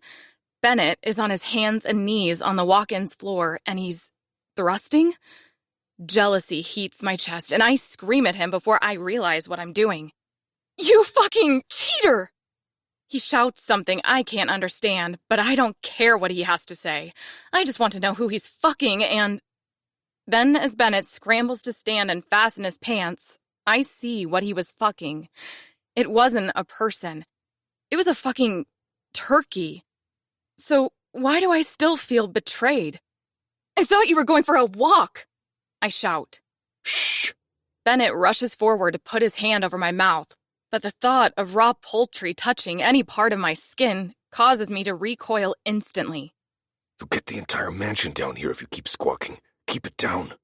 Is that why you're so attracted to me? Because I squawk like a fucking bird, Bennett? His cheeks blaze red. No, it's not. He shifts from damage control mode to indignation. Wait, why the fuck do you care? I thought you wanted to put the brakes on this. Do you just expect me to sit on my hands and wait around until you're good and ready to stop being ashamed of me? I don't know what I expected, but it sure as fuck wasn't this. I whisper yell as I motion to the defiled carcass. How are you even fucking it? Its body is just one empty cavity. Are you genuinely asking? I wasn't, but now he's piqued my curiosity. I sigh. Please explain. He seems torn between embarrassment and pride as he raises a round fruit from inside the turkey's gaping cavity. A few months ago, I was on a message board for people who enjoy food. Anyway, this guy recommended I try fucking a cantaloupe, and I figured I'd give it a shot. This one was small enough to fit inside the turkey, so I just carved a hole right here. Okay, that's enough. Bennett shrugs. I thought he was full of shit. I mean, he kept bragging about how he banged his therapist, so I worried maybe he was delusional. But no, he was right. The consistency. I said I'm good, thanks. He closes his mouth. I don't know what to do with any of this, so I shake my head and turn to leave. Hang on a minute. He grabs my arm and turns me to face him. If anyone here has a right to ask questions, it's me. Why are you prancing around the mansion with my property on full display? My mouth drops open, and I have to laugh. Your property. Your fucking property? Even if you put a ring on my finger and force me to take your last name, I would never be your property. Fuck a ring. If I stick my dick in it, it's mine. First, gross. Second, if I want to prance through the mansion stark naked, I will. You really don't get it, do you? He releases my arm, but I don't move. Because he's right, I don't get it. Kat, you never have to fear me. Do you understand? I shake my head. I will never hurt you. Never. But if you walk through this mansion naked, I will have to hurt every man who looks at your body. You are blameless, but if they see the parts of you that are meant only for me, you force my hand. He steps into me, and I take a step back because this feels like a threat. My ass bumps into the wall, and I have nowhere to go. I will hunt them. He continues. I will hold them down and pull their eyeballs from their heads with my bare hands. When they scream and ask why, I will tell them they have sinned and coveted what belongs to me. So no, maybe I don't own you, but you're still mine. This is insanity. These are the men our mothers warn us about. There are entire television networks dedicated to dramatic retellings of what happens when a girl like me ends up with a guy like Bennett. And I've never been more turned on in my life. Wrapping my arms around his neck, I leap up, and he catches me under my ass. I no longer care that he was just raw-dogging a turkey cantaloupe hybrid. I want him to raw-dog me. I thought you wanted to wait until we were back in the contiguous U.S. He says as I reach behind me to unfasten my bra. I do. I toss the bra to the floor. But what I want and what I need are two very different things right now. Aren't you angry that I was fucking the food? Yes, but now I'm horny. I'll be angry later. I reach for the hem of his shirt, and he raises his arms. But as I pull the shirt away, he stops. Would you try something with me? Try something? Like what? He smirks and kisses me once more. Meet me in your room. Chapter 37. Cat. It's the turkey. I know this is a fact before he ever enters my room with the massive pan cradled against his chest. What I don't expect is for him to bring company with him. Maverick? I shout as I scramble to cover my nearly naked body. Bennett's warning rings in my head, and I don't want the poor guy to lose his eyes. What are you doing in here? He looks at Bennett. He explained it to me and I still don't understand. Bennett places the pan on top of the dresser. The shining metal side bumps against a moose statue, sending it to the floor. Thankfully, it doesn't break, and he places it back where it goes. It's fucking simple, He says. I want to spend the night with Kat. That means you have to spend the night in my room. Why does that mean I have to sleep in your room? Why can't I stay in mine? Maverick shifts his weight and tries not to look at me. Bennett must have issued the same warning to him. Won't people just assume I'm in here if they hear the sounds of lovemaking? Please don't call it that, I say. What's the pan for? Maverick asks. That's not part of the fucking, is it? Please don't ask any more questions. I manage to squeak out. All of this embarrassment is doing a number on my vocal cords. Can you just sleep in his room? Maverick blows out a breath and swipes his hand through his hair. I guess so, but I'm fucking glad this thing is over after tomorrow night. Tomorrow night? Bennett and I say in unison. The retreat is supposed to run for 2 more nights, I say, with everyone departing for the airport on the last day. Oh, that's right. You guys weren't here earlier when they discussed it. Maverick says. The snow we're getting tonight is just the start, and we're due for a whiteout on what was supposed to be the departure day. Jim didn't want us to be stranded, so we thought it would be best to end things a day early. Everyone agreed, and Ezra went into town to adjust everyone's flights. Everything has been taken care of. Well, thanks for the heads up. You can get the fuck out now.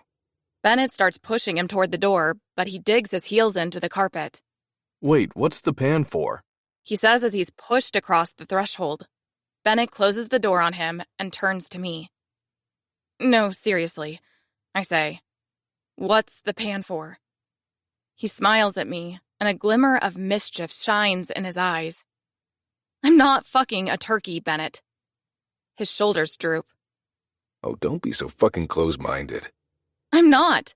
I'm closed-legged. You aren't getting cold, slimy poultry skin anywhere near my pussy. I didn't plan on putting it in your pussy. My asshole pulls inward. Get out. He takes a few steps toward me, and I grab a pillow and hold it up like a shield. If there's one thing I'm beginning to understand, It's that his touch does something to me. His kisses are an amnesia tonic, scrambling my brain and causing me to forget my self-respect. If he works his magic on me, I'll cave and degrade myself. Kitten, don't be like that. He steps closer and sits on the bed. Look, if you aren't comfortable, I'll drop it.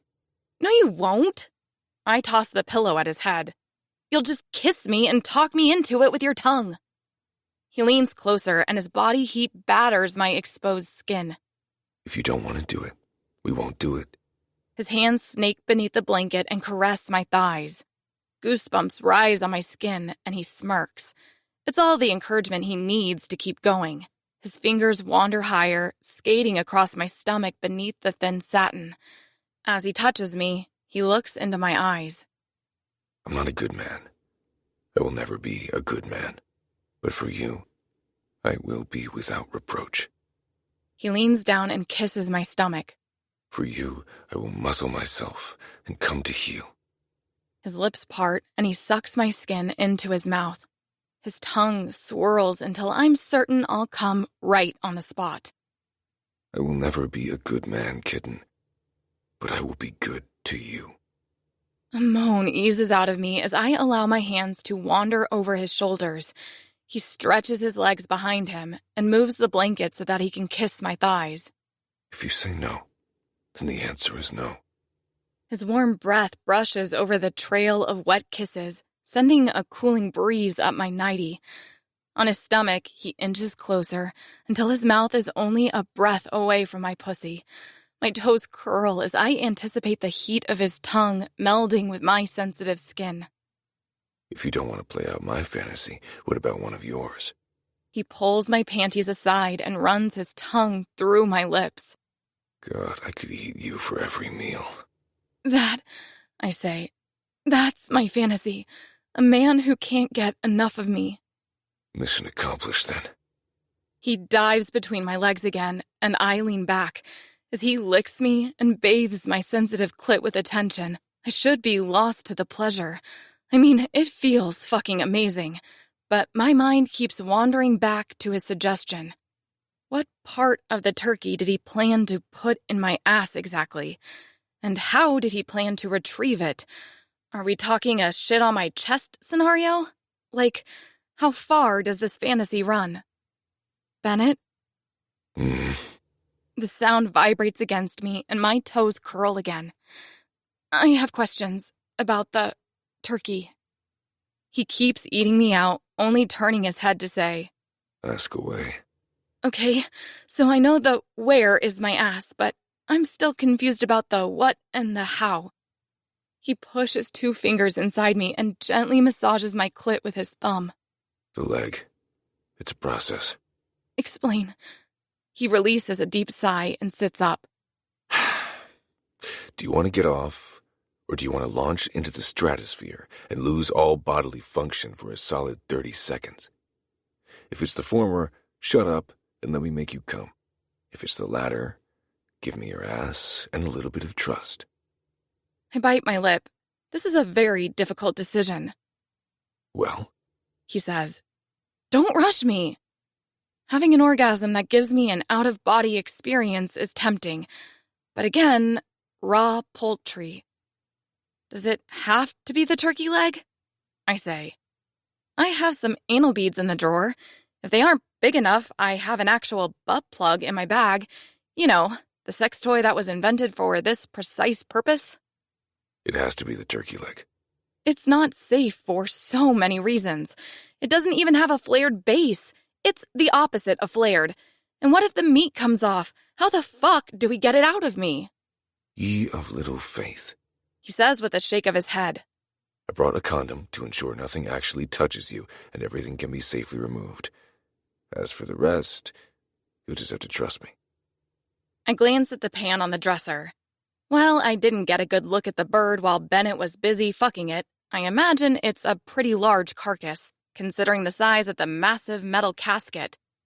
I've shoved some pretty sizable objects into my ass, but I doubt anything that big. But then I look at Bennett, and I can almost taste that orgasm. Don't make me regret this, I say as I get on all fours. I expect him to rush for the turkey leg, but he rushes toward me instead.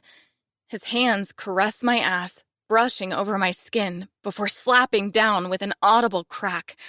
I whimper and drop my head to the pillows. Your ass is so perfect, He whispers before biting it. His teeth drive into my flesh, but it's more pleasure than pain. Even the momentary pinching sensation makes my pussy clench. He slides my panties down my legs, then tosses them to the floor.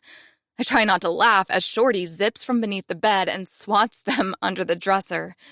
But all humor disappears as Bennett positions himself behind me and spits on my asshole. You have to relax. He says as his thumb brushes over this delicate part of me. He moves off the bed, but I don't watch him as he prepares whatever he has in store for me. I don't want to know how big it is or how he plans to get it inside me. My focus remains on the promise of an orgasm the likes of which I've never experienced. Plastic rustles, and seconds later, something cold presses against my asshole. It's not nearly as large as I feared, but it's much harder than I anticipated. I can only assume he's coming at me with the bony end, though I'm not sure if that's better or worse. So I do the only thing I can. I brace myself and bite the pillow. Chapter 38. Bennett. She's nowhere near ready for anything more than 2 fingers, but that's okay. I'll work her up to it. I drag the bone against her sensitive rosebud, reveling in the way she tenses and relaxes that ring of muscle. Don't be scared, kitten. If it hurts, you just say the word and I'll stop. I promise. You just have to talk to me. Tell me how it feels. She grips the sheet as I press the bone against her asshole with more pressure. I guess it's a flared base if you're coming at it from that end, She says into the pillow. Oh, the other end is the goal, but you aren't ready yet. Her butthole puckers at the thought. I grin and press the bone against her ass with gentle, rhythmic force, but I won't push it in. When her body is ready and her mind is willing, she will accept my offering with very little effort on my part. Spread your legs and raise your ass a little, I say, and she obeys without hesitation. I wind my hand through her blonde hair and crane her neck to kiss her. Fuck, you are so obedient. Good girls get rewarded. I smack her ass, then get on my back and slide underneath her so that her pussy is mere inches from my mouth. Realizing what I plan to do, she lets out a small moan. Now sit on my face, I command. She drops her hips with a whimper, and my mouth meets with heaven. As I taste the sweet and salty pleasure dripping from her cunt, I nearly forget the end goal. With one hand, I reach between her ass cheeks and feel for the sweet spot, then place the turkey leg against it. Oh, fuck, She says through gritted teeth. I'm already close. Thankfully, I'm not. I'm surprised I can even get an erection after the number of times I've come today, but Kat is a living embodiment of the little blue pill. Just one look from her gets me hard. I turn my head to the side. Have you ever come multiple times with anyone else, kitten? She shakes her head. That's because you were meant for me. I drag my tongue through her lips, and her thighs begin to shake. I'm your first, and I'll be your last. Yes, I want that. Only you. She breathes. She's lost to the pleasure, speaking in tongues and spouting nonsense she doesn't mean or understand, but that affirmation wrecks me. It blasts through the walls surrounding my heart, somehow leaving me feeling safer for it. And I want it to be true. Come for me. I suck her clit and massage her asshole with the turkey leg. Come on my face, kitten. She grinds down, rocking her hips over my lips and tongue. The closer she gets, the more she relaxes and the more I rub to encourage her to open up. Literally. Her legs tighten around my head, and the bony end slips inside her ass. Her body tenses again, sucking the turkey leg further inside, but I keep my grip on the meaty end. Fuck, I'm coming! She cries. She doesn't even attempt to muffle her pleasure. I wrap my arm around her waist and hold her pussy flush against my lips as I work her through the orgasm. My other hand holds the turkey leg in place. I don't need to move it. The full feeling is all she needs right now, though it doesn't compare to what's in store for her. As she comes down from the orgasm, she reaches behind her to pull out the turkey leg, but I'm not ready for the fun to end just yet. I place my hand over hers. You can take it out, but I want you to work it back in while I watch. She pulls it out, then lies on her back.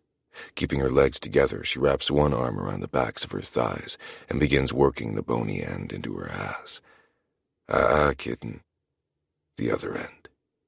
Panic flits through her eyes as she reverses the turkey leg and feels the wide, meaty head. It's not quite as large as the ham-hock-sized legs they serve at fairs and theme parks, but it's still larger than the average dildo. It's a struggle that only a pro could accomplish, but I have faith in her. I don't know if I can, she says. Doubt flashes in her eyes, and the hint of insecurity crushes my soul. Moving toward the head of the bed means depriving myself of a glorious view, but it's a sacrifice I must make to comfort her. I readjust and lie beside her, then move the hair away from her face. Take your time with it. There's no rush. I lean closer and kiss her neck before placing my mouth against the shell of her ear. Relax your body, then fuck your tight little asshole for me when you're ready. I can be a very patient man with the right motivation, and your perfection is all the motivation I need. Even if you can't fit it inside you, you are such a good girl for trying. She readjusts her grip on her legs, then lowers her feet to the bed. I need your help. Her knees part, and she rocks her hips, raising her ass. Get behind me and hold my legs back. With pleasure. I move behind her, and from this angle, with her ankles behind her head and her asshole pointed toward the ceiling, I can see everything. Arousal glistens on her pussy, and I nearly groan as she rubs her fingers through it and lubes up the condom surrounding the meat missile. I can't believe I'm doing this, she says. It feels so weird. It's fucking disgusting, and I love it. Don't stop now. I want to see how filthy you can be. Her nipples harden and press against the silk negligee. I want to rip it off so that I can see her gorgeous tits, but I don't want to ruin the moment.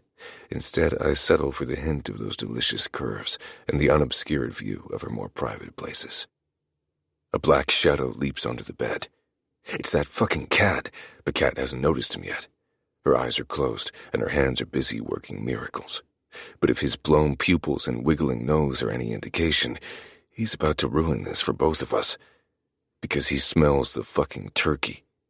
Gritting my teeth, I stretch my leg and try to swat him away with my foot, but he dodges my big toe and looks at it like it offended him. With a silent sidestep, he avoids me entirely and inches closer to the raw meat. In one more step, his whiskers will be close enough to tickle her fingers.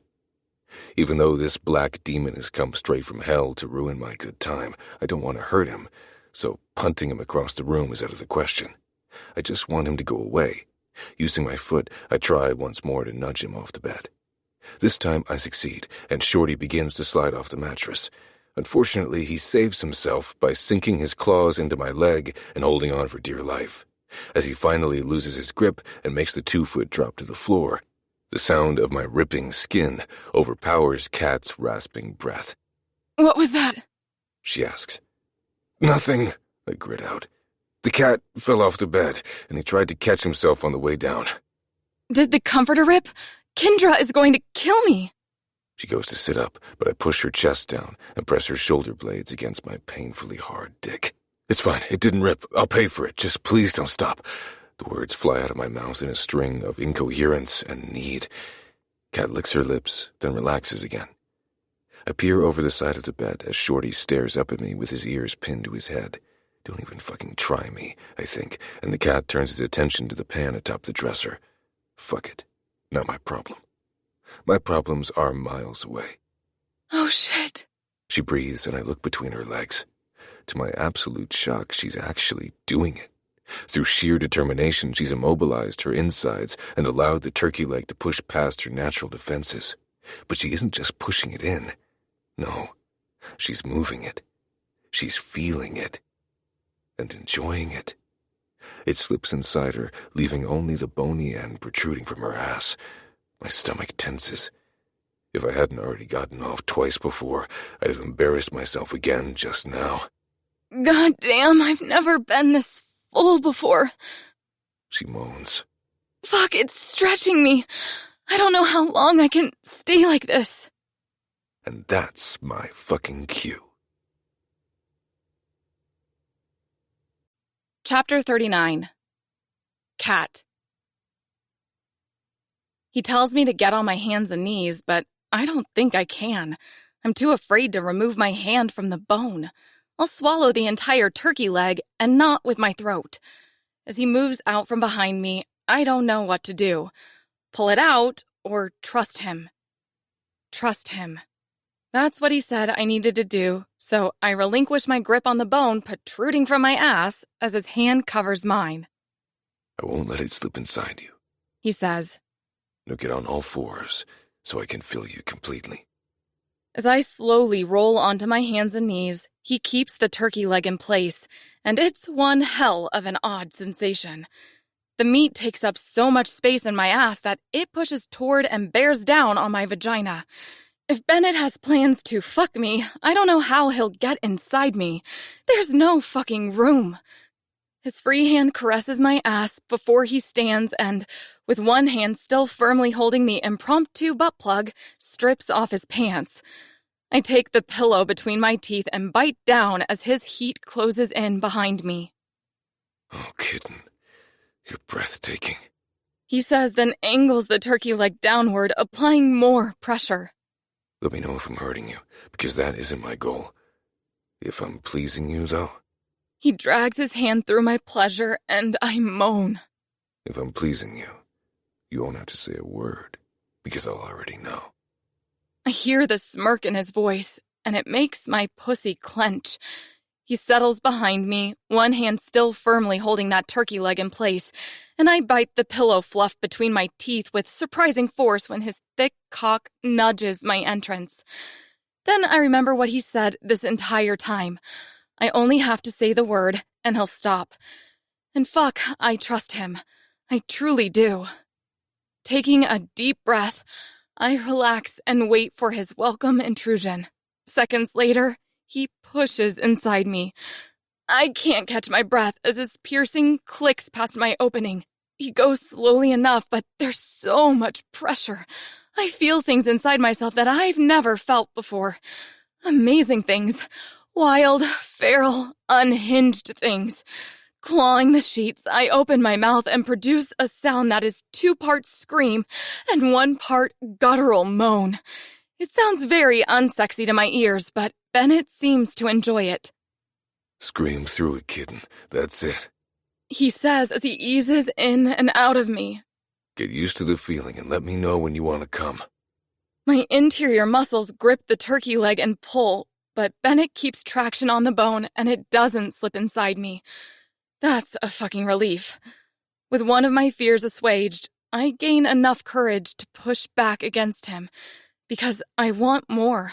I want every inch of him, and he's only giving half at most. I rock back again, moaning as the cuffs of my ass finally meet his powerful thighs. Damn, look at you. He smacks my ass and grips my hip with his left hand. Hungry little slut, aren't you? So fucking greedy for what I'm doing to you. Are you ready for me to fuck you? I moan and rock into him again. Say it. He growls. Beg me for it. Please fuck me. I plead, and my desperation is wholly genuine. He thrusts forward, meeting my ass with his thighs again, and sparks fly up my spine. Those pleasurable jolts glide through my veins, into my lungs, and straight to my brain. My back arches, and I nearly go limp with ecstasy. The meat in my ass presses down on his cock, and I can't tell where one ends and the next begins. As far as I know, I've completely blown out my insides and will be removed from his bed by a coroner. I'm okay with that. If Bennett keeps fucking me like this, if I keep feeling this full, I'll die of pleasure anyway. He leans back, giving me a new angle to experience, and I bite the pillow again. His cock piercing rakes against my insides. My nipples brush against the silk, and pain ricochets off my ass as Bennett smacks it. I'm lost in a dizzying rush of sensations, and I never want it to end. Fuck, I'm ready. I moan. I want to come. Touch yourself. Play with your pussy. Bennett's grip firms on my hip. I want you to come so hard that I have to fight to stay inside you. Considering the intense pressure building in my lower abdomen, that's a very real possibility. I push my hand between my legs and find my clit, which is still so sensitive from the orgasm I had only minutes ago. He wants me to come, and I want to come again, but now I feel pressure of a different kind. The pressure to succeed.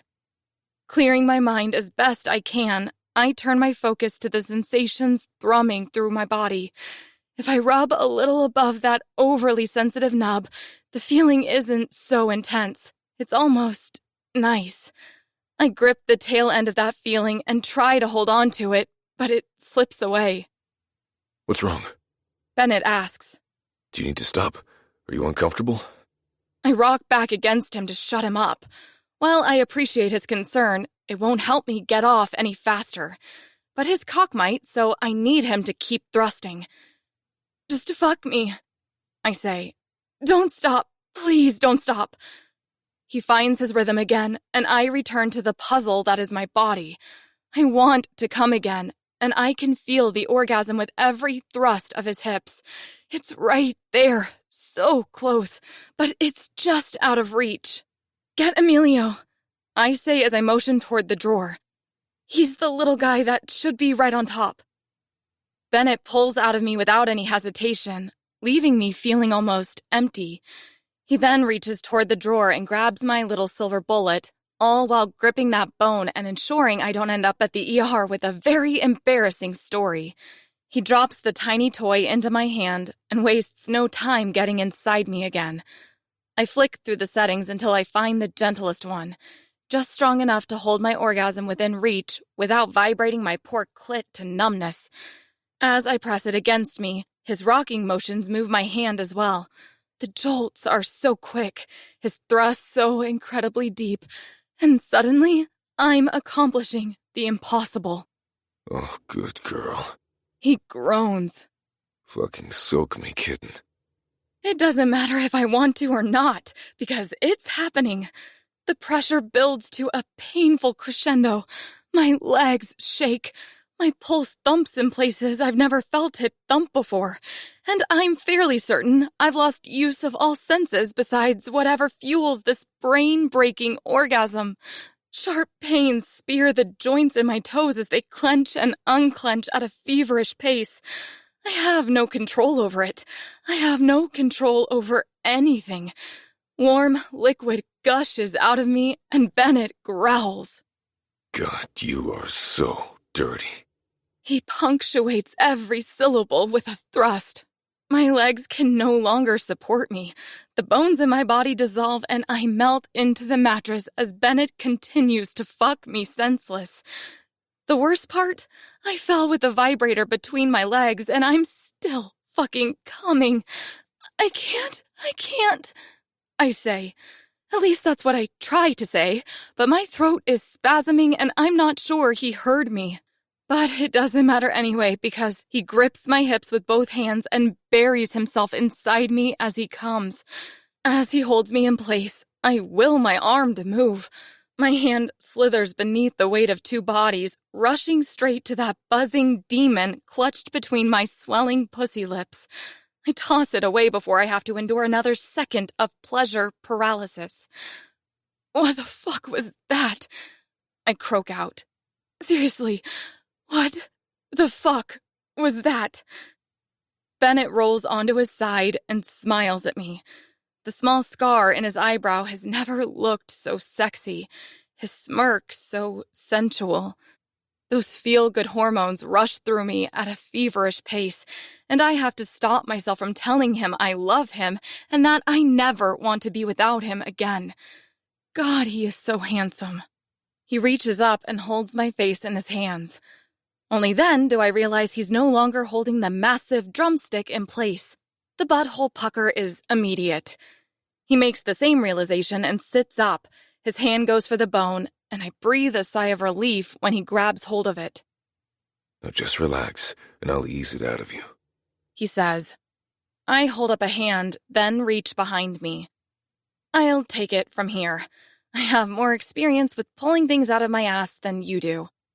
Needing no more encouragement, he flops back on the bed as I shuffle to the bathroom. My feet slap on the cold tiles, and I spare one more look at Bennett before I close the door. Then I squat and try to relax. If I'm being honest, I'm a little nervous to just grab it and start yanking. The meat will come out in one piece thanks to the condom, so I'm not worried about leaving anything behind. I'm more worried about pulling something outside that should stay inside. Panic hasn't set in yet, but that anxiety-ridden bitch lingers in my peripherals. No need to stress.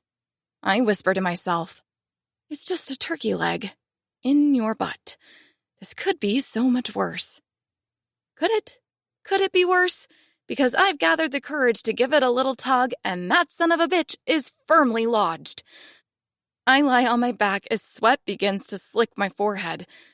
This is worse than the time I went shopping with Kendra and got stuck in a cocktail dress. I had to rip the dress to make my escape, but I will be goddamned if I rip anything today. Relaxing every muscle below my pubic area, I reach between my legs again. To my absolute horror, there's even less bone sticking out now. I can hardly get my fucking fingers around it. I start to cry. I can't help it. Never use anything that doesn't have a flared fucking face. I moan into my arm as I drape it over my face and wish for death. Seeing no other option, I do the only thing I can. I keep gripping that last remnant of hope sticking out of my butt, all while scooting closer to the door. When I'm near enough, I stick my lips to the small crack and open my mouth. Bennett, tell Kendra we need the car. I have to go to the ER. Chapter 40. Bennett. When I enter Kat's room with help in tow, she looks at me as if I've lost my mind. After she slams the bathroom door, of course. She's still in the bathroom, in her very vulnerable state. Were the instructions that fucking difficult? She screams through the door. I said Kendra, not Grim and Rosie. Hey, keep it down unless you want the entire mansion to come in here. I look back at the elderly couple and mouth sorry, then turn back to the closed bathroom door. Rosie was a medic for a bit in some war or something, so I figured she could help you out. I guess it beats heading to the fucking hospital. Kat groans. Rose tries to step around me, and I let her pass, but I step in front of Grim when he tries to follow her. I place a light hand on the old man's frail shoulder.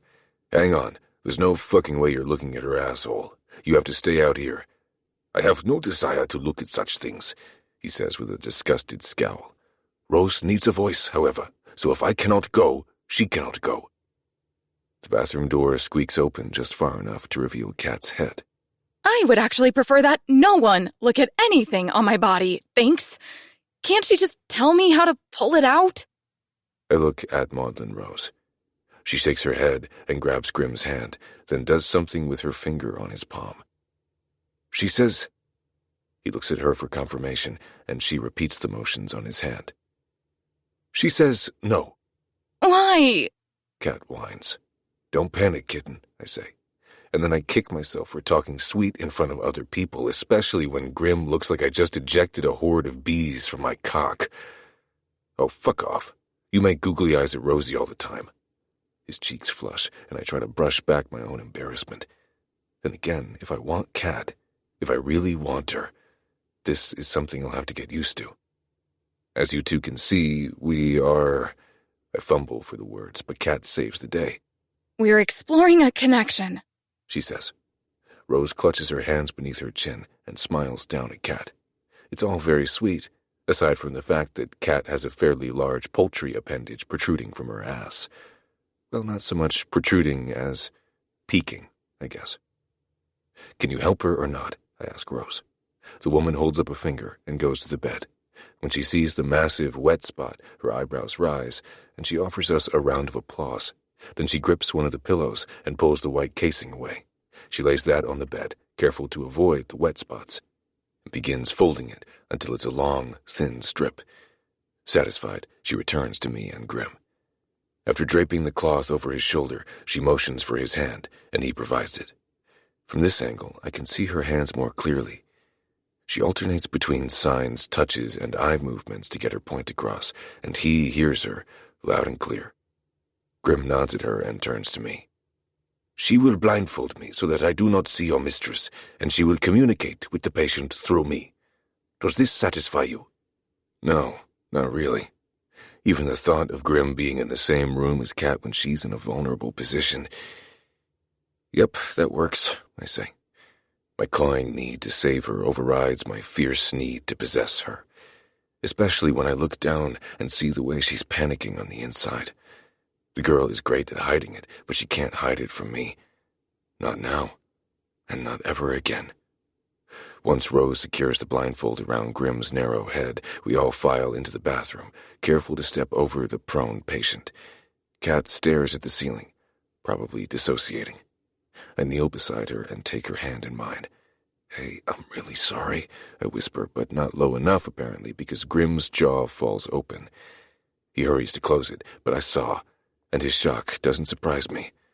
Pet names and apologies aren't in my wheelhouse, and this isn't a side of me most people see. Hell, I didn't even know it was in me in this capacity. It feels kind of gross, but then I look at her and it just feels kind of good. Fuck it. I clear my throat and brush away the little strands of hair that always seem to fall across her perfect face. I'm sorry. This is my fault, and if you never want to fuck me again, I completely understand. Can we do this after we close down the KFC joint between my fucking legs? Kat asks. Grim shifts on his feet. KFC is not turkey. It is chicken. He must feel my glare, because he raises his hands and says, Rosie speaks these things, not me. I look at Rose, but she doesn't crack a smile. She just gets on her knees in front of Kat, as if she's about to deliver a fucking baby. When Grim doesn't sit beside her, she gives his gray slacks a light tug, and he feels around until he finds her. He plunks down a little too close to Kat's leg, but I just grip my teeth. Let her get some help, jackass. Ow, you're squeezing me, Kat says, and I realize she's correct. I'm squeezing the fuck out of her hand. When did that happen? Rose pats Kat's knees and motions for her to spread her legs. Kat closes her eyes and pouts before doing exactly that. Rose purses her lips and blinks down at the disaster zone. What? Is it bad? I ask. She feels for Grim's hand and relays a message. It is certainly not good. He waits as she finishes her missive. But this is not bad. Kat and I breathe a collective sigh of relief. Where is the lubricant for your genitals? Grim asks. Rose believes she can ease it out with digital penetration and anterior... Another pause. No, I misheard her. Interior manipulation. Oh, fuck. I'm gonna pass out, Kat says. I place my other hand over hers, sandwiching her tiny palm. Look at me, kitten. You aren't gonna pass out. You're one of us, remember? We don't pass out when shit gets hard. We also do not shove turkey parts up our bottoms, but here we are, Grim mumbles. I let it slide. Grim, the genital lubricant is in the top drawer of the nightstand, I say, without looking away from Kat's eyes. White tube, blue writing. Not sure how I am supposed to find it when I have been forced to forego one of my senses, but I will manage. He stands and feels around for the door. I'll be right back, I whisper to Kat. She nods up at me. Sit down, old man, I say as I pass Grim, and he toddles back to his spot beside Rose. You need any gloves? I call over my shoulder. A beat passes, and Grim says, She brought her own. Thank you. I fetch the lube and hand it to Rose, then sit beside Kat once more. She's handling this really well, all things considered. Meanwhile, I feel like a complete asshole. I asked her to trust me, and she did. Then I went and fucked it up. She's probably waiting until she can walk before she lays into me. Once Rose slides her slender hands into a pair of sterile gloves. They came in their own little single-use baggie and everything. She holds her hands out so that Grim can apply the lube. Grim having no sight and Rose having no voice creates a bit of a barrier, so I snatch the tube away from him on his fifth try to find her hands. She scowls at me, unable to use Grim's voice to tell me how she really feels as I dump some lube onto her gloved fingers. She's got the body language thing down, though, because her message is crystal. How fucking dare you belittle Grim? That's what that look says. What's she doing now? Kat asks. Whoa, that's uncomfy. Rose sits back and looks at the ceiling, and I think I know why she's so frustrated. Try to talk to me, I say to Rose. I know I don't understand you as well as he does, but I'm not a complete moron. She tilts her head toward me with a deadpan stare. See? I shout. I know exactly what you're saying. You just said, yeah, fucking right. Rose's eyebrows rise, and she gives me another look. Now you said, pretty good. With a sigh of defeat, Rose nods her head and looks at me. Then she begins to speak. Her hands rise, and she clenches them in fists. At the same time, she tightens her jaw and pinches her lips together until they are a thin line. Her entire body is rigid. Then she shakes her head emphatically, then mimes blowing out a breath and... Relaxing, I say. I look down at Kat. She wants you to relax. Rose nods, sending her short gray curls into a hurricane around her head. After raising her hand in a thumbs up, she moves between Kat's legs once more. Reaching down, she shakes her head. You have to stop tensing up, kitten, I say. Kat scoffs. That's easy for you to say. You aren't the one with a turkey leg the size of John Coffey shoved up your ass. You aren't the one who's about to give birth to Birdzilla. You did this to me. One thing is for certain. I'm getting a fucking vasectomy after this trip. Rose mimes the motions for relax again, but Kat is too far gone. A fresh droplet of sweat speeds down her temple, and her hands have gone clammy. There's only one thing left to try before we have to give up and admit we're beaten. Kat, do you remember that special drink I gave you on the island? Chapter 41. Kat. I don't know how many hours pass before I finally swim out of the fog, but I wake up in Bennett's arms. My head rests on his chest, and my arm drapes over his warm waist. A soft purring sound radiates from somewhere above my head. I blink back the sleep still clinging to my eyes and squint through the dim morning light. Shorty is fast asleep right on top of Bennett's head. Wait. Shorty, morning light, my room. Bennett. I move to sit up, and a deep ache radiates through my ass. The memories of last night's events flit through my mind, and I wince when I remember how it ended, with me on the floor, sedated to the point of delirium as Rosie gave me the most uncomfortable asshole tickle of my life. I'm just grateful I didn't end up at the hospital. But now I have bigger concerns than an embarrassing butt plug. Kendra made me promise I'd attend the hunt, and that's today. If she comes to my room before I can get Bennett back to his... Bennett! I whisper as I shove his shoulder. Bennett, wake up! His eyes pop open, and he looks around as if I've just shouted that the bed is on fire. What's wrong? Are you okay? What do you need? I'll get it for you. God, I want to wake up to that gravelly morning voice for the rest of my life. Shorty runs to the end of the bed and looks back at Bennett as if annoyed by the sudden movements. Not too annoyed, though, because he licks his lips, swallows, and settles at Bennett's feet. I'm fine, I say. But you have to get out of my room before anyone comes looking for me. The hunt is this morning. He sighs and closes his eyes. Are we really still doing this? What, hiding or going on the hunt? Hiding. Yes, we are still hiding. And we will continue to hide until I grow the balls to come clean to Kendra. Maverick, Rose, Grim, 3 people I already know, and they seem to handle it pretty well. I toss the covers away from my naked body, then slide off the bed. Yeah, well, they aren't Kendra. He turns onto his side, then props himself up with his elbow. What is it you fear she'll do exactly? If you don't want her to crack jokes, just tell her that. I mean, it never worked for me, but she likes you. It's not that simple, Bennett. I move around the room, gingerly bending at the waist to gather his clothes from the floor. Today is the last day. We leave tomorrow. Can't we just hold it together for 24 hours? Bennett sighs and shakes his head. Whatever you need, kid. There's that pained look in his eyes again. I toss his clothes at his head so that I don't have to see it anymore. If I look for too long, I'll break and tell him to stay, and I can't do that. So how do you expect today to work exactly? Bennett asks. Kendra and Ezra will do whatever they can to keep us apart. They'll probably push you and Maverick together. I rifle through the dresser, searching for my warmest and most comfortable undergarments. That could work in our favor. I hop on one foot and step into an unflattering pair of granny panties in a pretty shade of light pink. You and Maverick hunted as a team at the summer retreat. Just run that pairing again, and I'll tag along. God, I love it when you scheme. He says as he watches me dress. That's great, but hurry to your room before the rest of the cabin comes looking for us.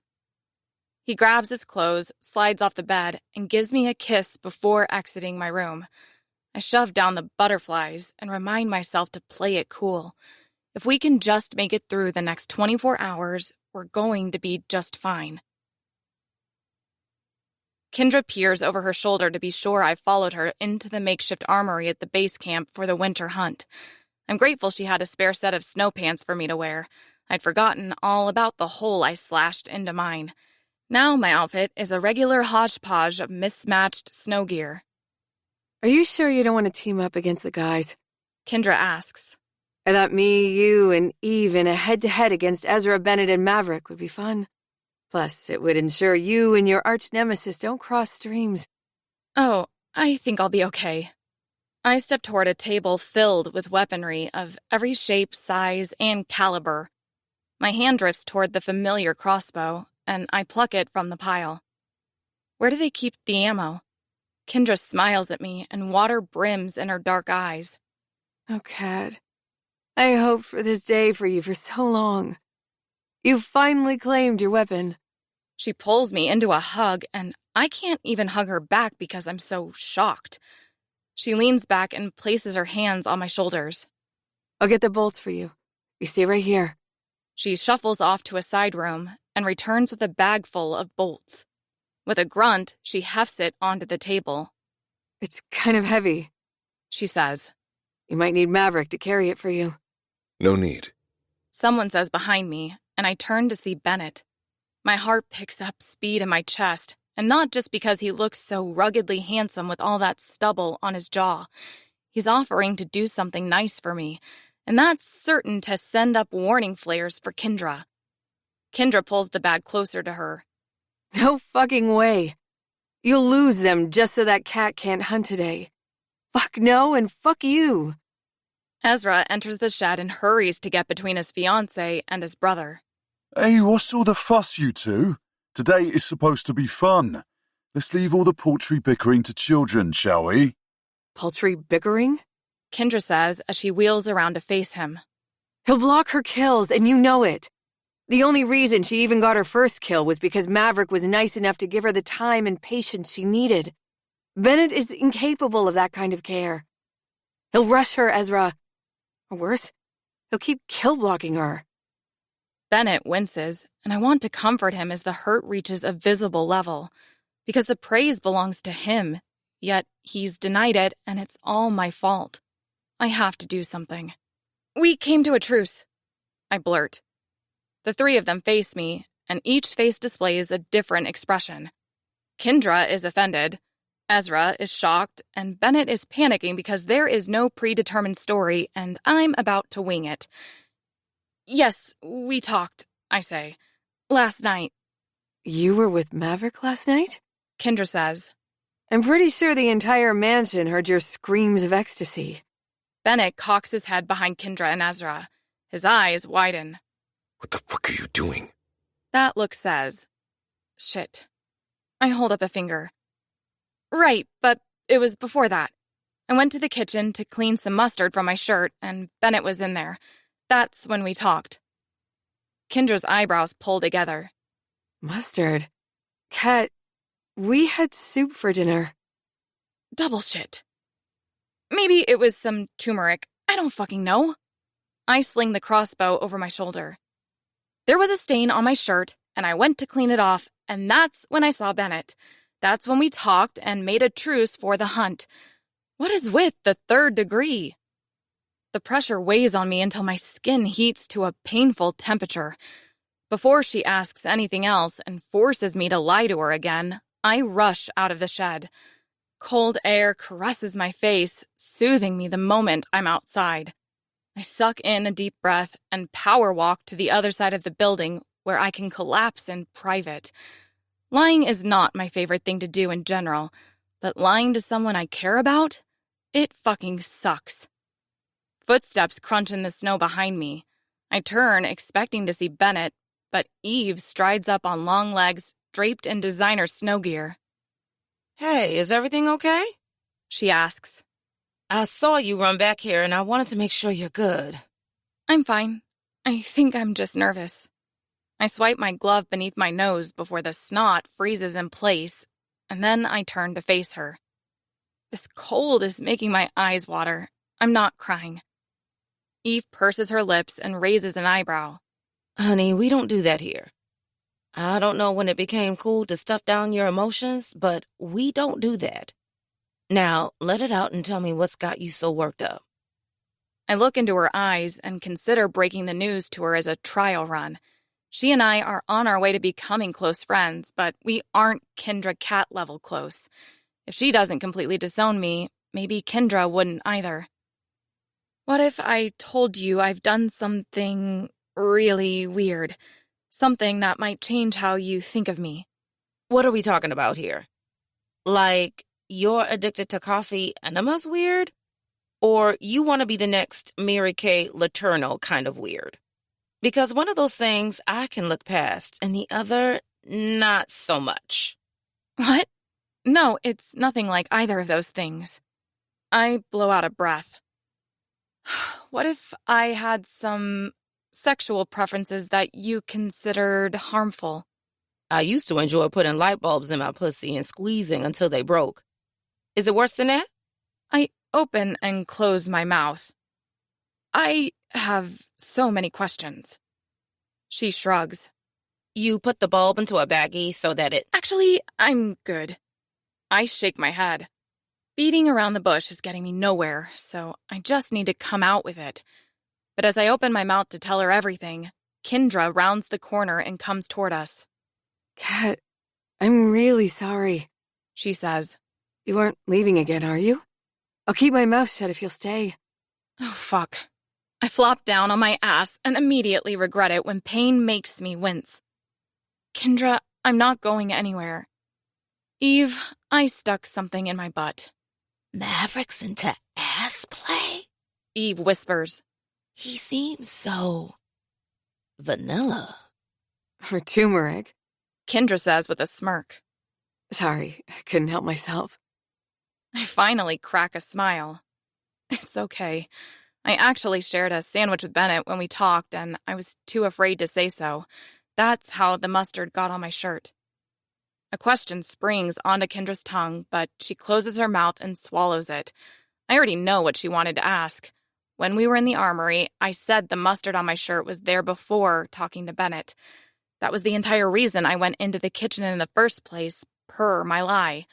She wants to make sense of that, but now she's too scared to ask, which works in my favor, even if it makes me feel like shit.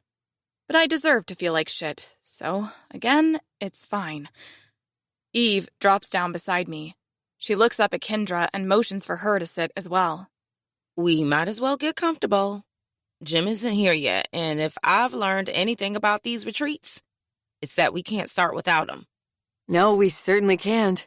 Kendra says as she sits at my other side.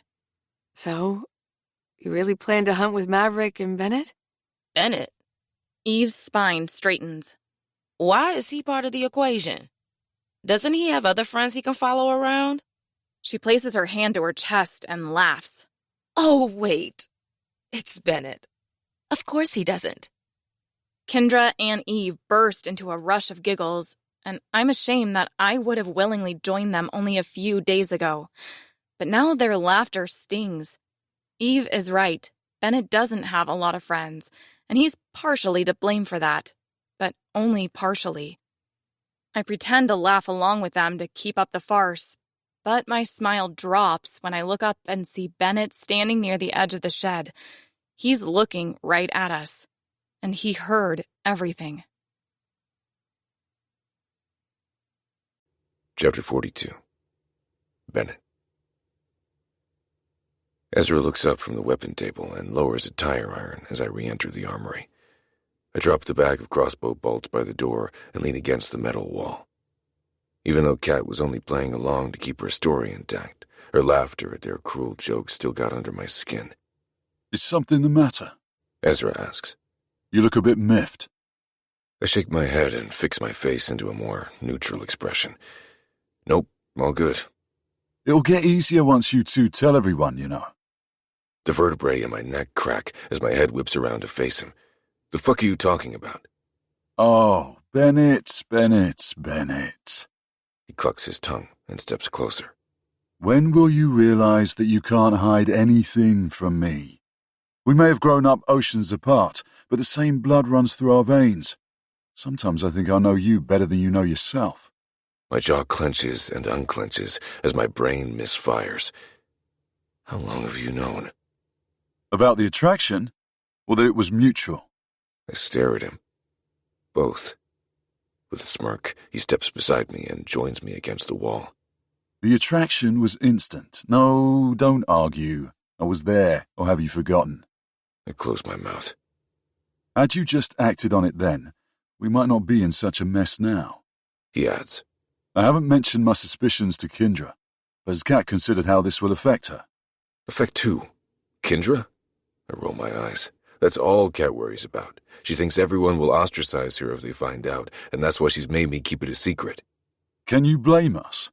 Ezra pins me with a deadpan glare. You're nearly as deplorable as our father when it comes to women. Would you really fault Kindra for wanting to look out for her friend? That's the other part Kat's worried about. She thinks everyone will harass the fuck out of me and tell me not to hurt her. She's right. We absolutely will, myself included. I haven't hurt her the entire time we've been here. Hell, I've been saving her ass and helping her any chance I've had. I glance around to be sure we're still alone, then drop my voice to a whisper. And I've liked it, Ezra. I've liked caring for her and pleasing. He holds up a hand. I'm good on that score, old chap. Let's keep it to must-knows. I care about her. That's all I'm saying. He puts his arm around my shoulder. And that's the only answer you need provide. The rest will come with time. It might take some longer than others to wrap their minds around it, and acceptance might be hard won for Kindra. But it will come. Well, now that you know, can you try to keep Kindra out of the way? Ezra smiles at me. Not a chance. Oh, come the fuck on. How soon you forget the part I played in your little romance? Yes, but I'll be sent to the doghouse when Kindra discovers I knew and didn't tell her. If I don't want to live there permanently, I must meddle in your affairs as little as possible. As a man in love, surely you understand. I kick off the wall and go to the weapon table. Who said anything about being in love? We're just fucking. And just whom is Bennett fucking? Kindra says as she enters the shed. Let me know so I can book her a stay at the nearest CDC. Feminine giggles reach my ears, and I turn to see Kat and Eve behind Kindra. Kat's wide grin doesn't reach her eyes, and the laugh is fake as fuck. So why does it poke a soft spot in my heart? No, seriously, who is fucking Bennett? Kat asks as she stands behind her friend. I want to know too. Her eyes narrow and the muscles in her jaw jump as she grits her teeth and glares at me. Ezra better make room in that doghouse. I look at Kat. She's beautiful, intelligent, witty, and no woman can come close to her in bed. I'm not in love with her, but it's probably the closest I've come. The closest I'll ever come. She saw a man alone on an island, and she didn't pass him by. She joined him. I move my gaze to the other three in turn. When she's ready to meet all of you, she will. And I only ask that you keep your shit-ass comments to yourselves. If you want to make fun of me, go for it, but leave her out of it. Are we clear? Kat's jaw relaxes. Ezra nods, and Eve and Kindra exchange glances. Now, is that enough for everyone, or do I need to draw you a fucking picture? I turn back to the weapon table and grab the blowgun and some darts. Let's get this show on the road. With my tools in hand, I push past the group of stunned and silent onlookers and step outside. A blast of icy wind snakes into my hood, and I tighten it around my face. The sleigh pulls into the clearing moments later. The dark horses come to a stop, then hang their heads and doze as Jim, Icepick, and Maverick climb down from the carriage. Jim and Icepick meander toward the armory, but I pull Maverick aside before he can follow them.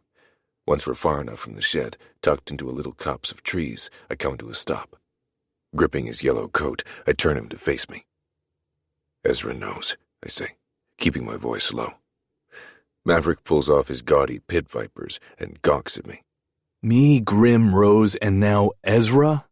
The secret will be out to everyone by the end of the hunt. "Keep it down." I glance around, but most everyone is inside the armory now. Only a few no-names mill around outside.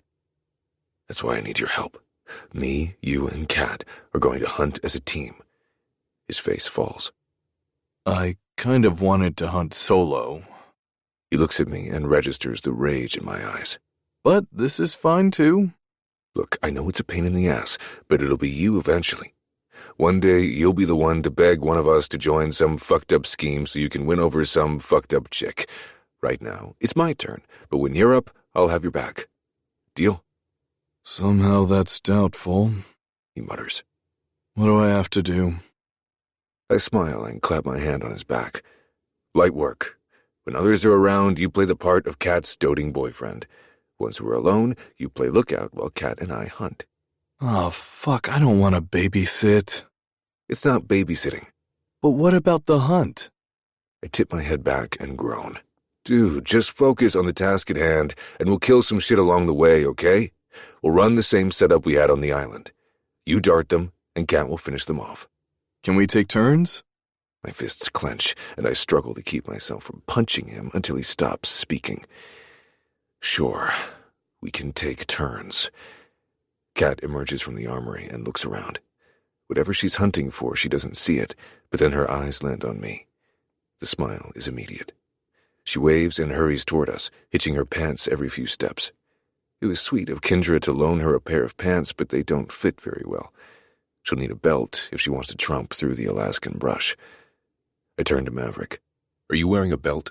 He nods. "Give it to me." What? "You heard me. Hurry up." I motion for him to move, and surprisingly, he does. He's just lowered his snow pants to his knees when Kat reaches us. I don't think he needs to strip upon seeing me to make people think we're together, she says, eyeing him up and down. She looks at me, and her smile softens.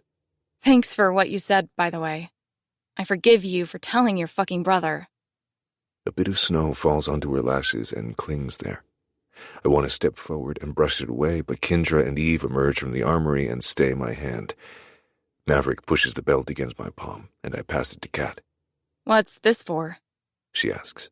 I was gonna use the crossbow. I guess I could use the belt if you guys are going to. For your pants, moron, I say. Hurt blossoms in her eyes. Excuse the fuck out of me. I clear my throat and look past her, and she turns around and realizes why I was being a dick. I guess the truce is off? Eve asks. She turns to Kat. Do we need to remove him by force? Kat shakes her head and cinches the belt around her hips. No, this is just our way, I think. The truce is just for kills. I won't get in his way, and he won't get in mine. We still plan to give each other shit, though. That will never change. The mischievous glint in her eyes nearly gets me hard. We just came to check in a final time before the hunt. Kendra says. Kat, are you sure this is what you want? Kat looks at me. I'm positive. Kendra sighs. Okay, bitch. But no matter what, I'm here if you need me. You just say the word and we'll charge in and run him off. Maverick steps closer to Kat and puts his arm around her. I understand why he's doing it, and the rational part of my brain is grateful. But the rational part of my brain is also small and malformed. The irrational side is large, volatile, and incredibly pissed off at this sight, despite demanding it of Maverick. You ladies have nothing to fear as long as I'm around, He says. I'll protect her body. He looks down at her. And her heart. Gross, but good for you. Kendra says with a grimace. She takes Kat's hand in hers and gives it a squeeze. Good luck out there today. Make me proud. Thanks, Mom. Kat rolls her eyes, then pulls Kendra in for a hug. I wish Kendra and Eve would move the fuck along so that Maverick can remove himself from Kat's personal space. His arm is practically superglued to her shoulder, and if his fingertips dip much lower, they'll need dental records to identify his body.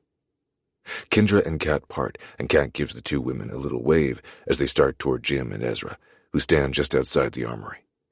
Ezra hands a hatchet to Kendra as she approaches, and she passes the weight between her hands, testing the heft. The little group begins to talk, but I can't hear what they say. They're too far away. I look at Kat. Here's how today is going to work, I begin, but she holds up a pink glove and shakes her head. I don't need any help. You two can kill who you want, and I'll kill who I want. Sounds good to me, Maverick says, and I swat his arm. No, that doesn't sound good. When I stop and clear my throat. When you took her out to the range, those targets were static.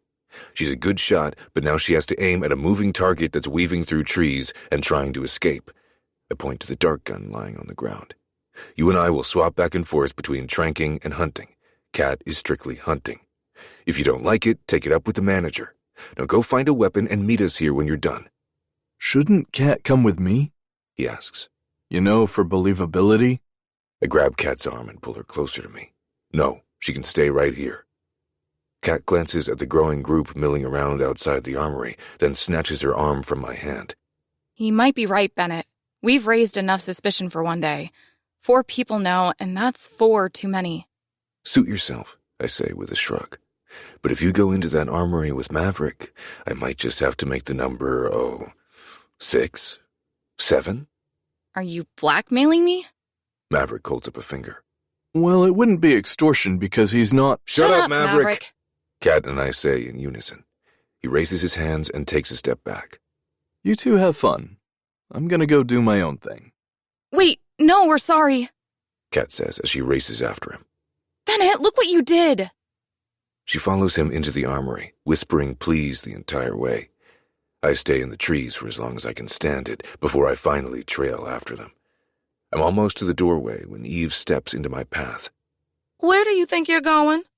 She raises one of her perfect eyebrows and looks me up and down. Can't you let them have a single moment to themselves? What is your fucking damage, Benson? I run my tongue over my teeth and crack my neck to release the tension building there. I don't know how you think it's any of your business. You've known her for what, 4 days? I've known her for months. If I want to glue myself to her fucking asshole and create the next iteration of the human centipede, I fucking will, and there is nothing you or your new little pal can do about it. She smirks down at me. We'll see about that. Having heard our voices, Kat hurries out of the building to break up the brewing argument. I only begin to relax when I see that Maverick isn't following her. Eve works fast, much faster than I can, and slides her arm through Kat's. Do you mind if I join the 3 of you on the hunt? I figure maybe Kendra and Ezra could do with a little alone time. Kat's blue eyes jump to mine. I mentally plead with her to say no, to come up with any excuse she can pull out of her brain, no matter how ridiculous. I will go along with whatever story she concocts as long as it ensures our privacy. If I have to watch Maverick paw at her all day, I will implode. Kat licks her lips, clears her throat, and smiles sweetly at Eve. I don't see why not. Welcome aboard. Fuck. Chapter 43. Kat. Bennett and I linger behind Eve and Maverick as we wander through thick brush and mounds of snow that reach our knees in some places. It's still early enough in the day, so the sun does its best to break through the cloud cover and shine on us. The temperature is still miserably cold, though. At least the view makes it worth it. I look over at Bennett. He makes the shitty parts of this trip worth it, too, even if he's pissed right now. He's annoyed that I let Eve come along with us. I can tell by the way he keeps his hands in his pockets and his eyes on anything but me. It wasn't as if I had a choice, and I did the best I could to smooth things over. When we started out, I told Eve I needed to speak with Bennett about our truce privately. That's how we managed to get at least a few feet between us and them. Bennett slows a bit more, so I match his pace. Maverick and Eve don't seem to notice, not even when he clears his throat and leans closer to me. When we get back to the mansion, I'm punishing you. He whispers. I will tie you to the bed and whip you with that belt around your waist until you beg me to stop. What if I like it? I bump against him with my shoulder. He stops, glances at Eve and Maverick, then grips my arm and yanks me into the trees. Our boots crunch on snow and fallen branches as we stumble deeper into the woods. Bennett, they'll notice we're gone, I say, but he doesn't slow down. Hey, stop! He finally does, but not because I told him to. His hands rise as he looks past me. When I turn, I see Eve with a slender blade pointed right at his head. Let her go, Eve says. She steps a little closer and to the side, lining up a shot at him. Everyone else might be afraid of you, but the only person I fear is my mother. Now release her arm, or I'll send this blade straight through one of your baby blues. With a grunt, Bennett drops my arm and pushes me behind him. Maverick races up to us from the path. He nearly plows into a tree when his gaze falls on the blade in Eve's hand, which is still aimed for Bennett's head. Whoa! Maverick shouts. We have plenty of targets in the forest. No need to turn on each other. Tell that to your fucking friend. Eve lowers the blade, sliding it into a tool belt hidden beneath her coat.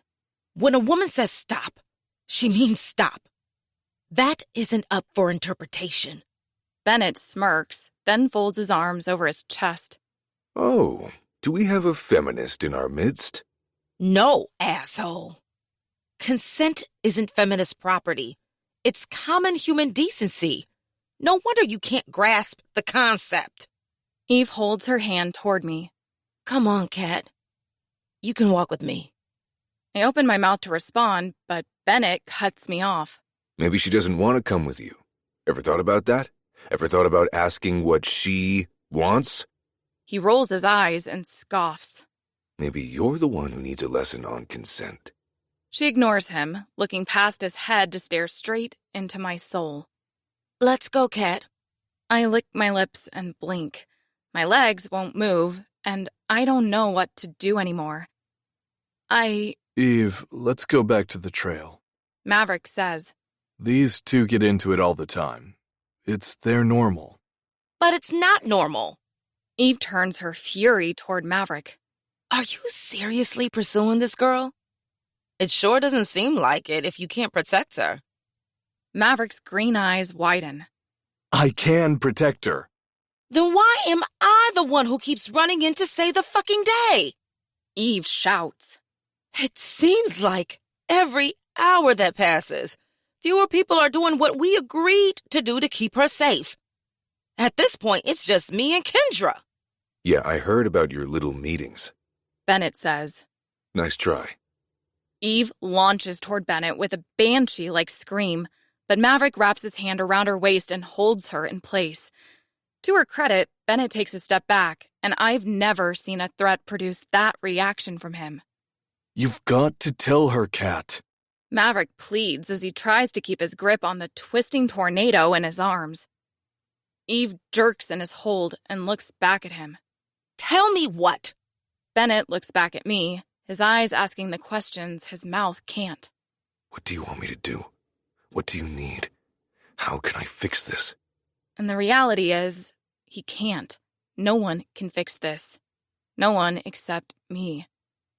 I'm fucking Bennett, I say, my voice so low that not even Bennett hears me. Eve continues struggling against Maverick, and now his full attention is on her. She drives backward with her foot and catches him in the shin, and he goes down. He keeps his grip on her, but when she lands a shot to his jaw, he's out cold. Holy shit! Bennett says through a laugh. I've never seen Maverick get cold-cocked like that. Ezra will never believe this shit. But now Eve's focus has shifted, and she's coming right for Bennett. I don't even recognize her as she stalks toward him. Her usually brown eyes have gone black, the pupils devouring every ounce of her irises, and the firm set of her jaw looks so far removed from her femininity. She's terrifying. Even so, I step in front of Bennett. Everything that's happening right now is my fault. If I'd had the courage to be honest with everyone, Bennett wouldn't be the target of so many hate-filled glares, and he certainly wouldn't have this psychotic siren barreling toward him. Cat, honey, I need you to move, she says as she stands in front of me. I shake my head. I can't do that, Eve. You can't hurt him. Oh, I can and I will. When I finish with him, he won't have the balls to fuck with you ever again. Literally. That would be terrible, I say, because I enjoy it when he fucks with me, and I take a deep breath. And when he fucks me. Eve pulls back her hood and shakes her head. I'm sorry, I don't think I heard you right. You're fucking him? Willingly? She's too shocked to assault him now, so I take a risk and pull Bennett beside me. Yes, we've been having sex since the night we were stranded in the cabin. Then for good measure, I add, consensual sex. Bennett raises his hand and his fingers give her a little wave. Were you under duress? She asks. I shake my head. Play for pay? No, I've been fucking him because I want to. Because I like him. Maverick groans on the ground, and only then do we remember that he's there. Shit. Eve hurries to his side, then glances up at me and mouths. Does he know? He was the first to find out. Bennett says. That night when you hens were watching the surveillance cameras, you were watching me fuck her, not Maverick. He let me borrow his clothes so that no one would know. Eve drops onto her ass. I'm gonna need a minute to wrap my head around this. She looks up at me. I thought you hated him. Hell, I thought he hated you. The hate was misplaced sexual tension. I say as I go to her side. I sit beside her and take her gloved hand in mine. I'm sorry I lied to you, Eve, and I don't have a good reason for doing it. Despite how everyone views Bennett, he's not the scum of the earth. He's actually very... Okay, that's enough. Bennett says. I won't have you sullying my bad reputation with tales of my chivalry. Eve looks at him, then back at me. Willingly? Really? I smile at Bennett. Yes, willingly. So when he was talking about the chick he's banging and how amazing she is, he was talking about you. She shakes her head and her braids brush against her coat. What about Kendra? Does she know? No, and she can't. Not yet. Bennett steps closer and helps Maverick to his feet. Kat needs to tell her when it's right for her, and I don't want anyone to pressure her into it. Not even you. I feel like I'm in an alternate universe or something. He's actually being protective of you. Holy shit. Eve says. Bennett whistles as he examines the bruise forming on Maverick's jaw, then turns to Eve. You're damn right I'm protective of her. But if she's gonna have other people in her corner, I want you there. You've got an arm on you. She gets to her feet and goes to Maverick.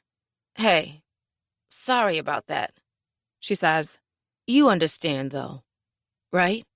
I understand. He says. We all want what's best for the people we care for.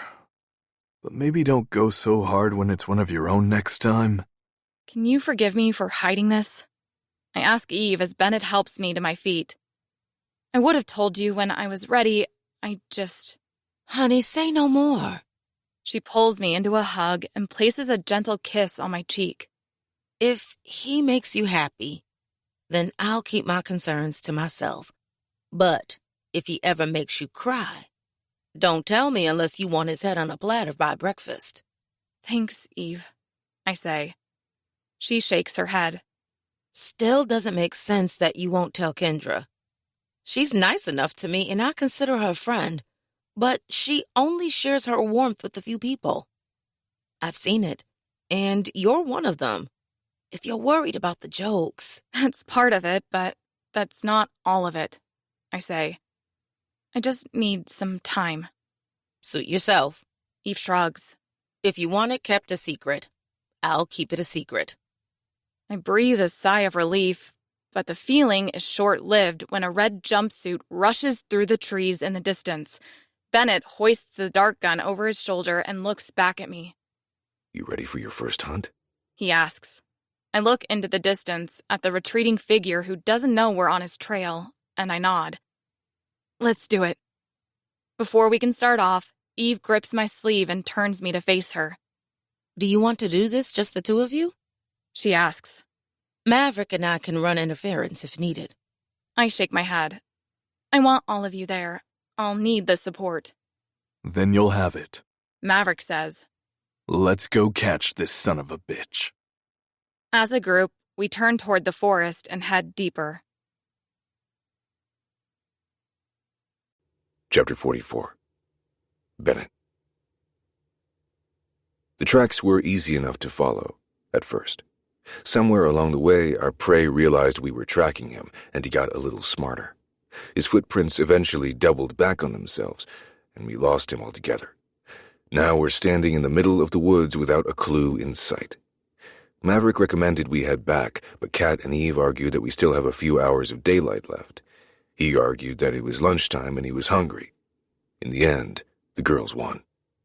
Maybe we should backtrack and look at the treetops, Kat suggests. He might have gone to higher ground. That's what I would do if someone were hunting me. I don't think we'll need to backtrack, Eve says as she looks up. We follow her gaze, and there, 10 feet above our heads and roughly the same distance to our left, our target clings to a thin pine trunk and stares at us. His mouth opens and he yells something, but we can't understand him. 4 sets of boots cut a path through the snow as we race to the bottom of that tree. The cattle tries to climb higher, but he's losing his battle with gravity and physics. I pull the dart gun from my shoulder, then ready a tranq dart. He might die from the fall, I say to the group. Are we in agreement that if that happens, it's not a fucking kill block? Yes, Bennett. Eve says. Now that I know what's up, a lot of strange things make sense. Like that day in the rec room. You were covering for her, weren't you? I don't respond. I just steady my hand as I aim at the quivering red buttocks now 20 feet above me. The dart flies out of the chamber, the red feathered end fluttering in the breeze until the needle finds its mark. The cattle reaches back with one hand and pulls the dart from his ass cheek, but the damage is already done. The tranquilizer entered his body at the moment of impact, and now we just have to wait. We lower our weapons and take a seat at the bases of some of the nearby pines, making sure to leave enough space for the asshole to fall without crushing any of us. The man doesn't look terribly big, but any amount of weight could be painful when it falls from that height. Wait a minute, Eve says. If Kat's weapon is a crossbow, why doesn't she just shoot him now? She doesn't need close combat. Kat is a special killer, I say. She needs a little foreplay before she can commit the act. Are you two sure you don't want us to give you some privacy? Maverick shifts uneasily. Not that kind of foreplay, Kat says. I just need to know what they did. I have to get mad. Eve peers skyward. The color of his jumpsuit isn't enough? No, I think I get it, I say. We hear about their crimes so often that the blanket terms used to describe them don't carry the same weight. We're desensitized. Sexual assault is awful, but the term doesn't make you feel awful enough. Hearing about the crime, however, the victim's name, it makes it. A red blur barrels from the sky, heading toward the snowy earth and silencing my voice.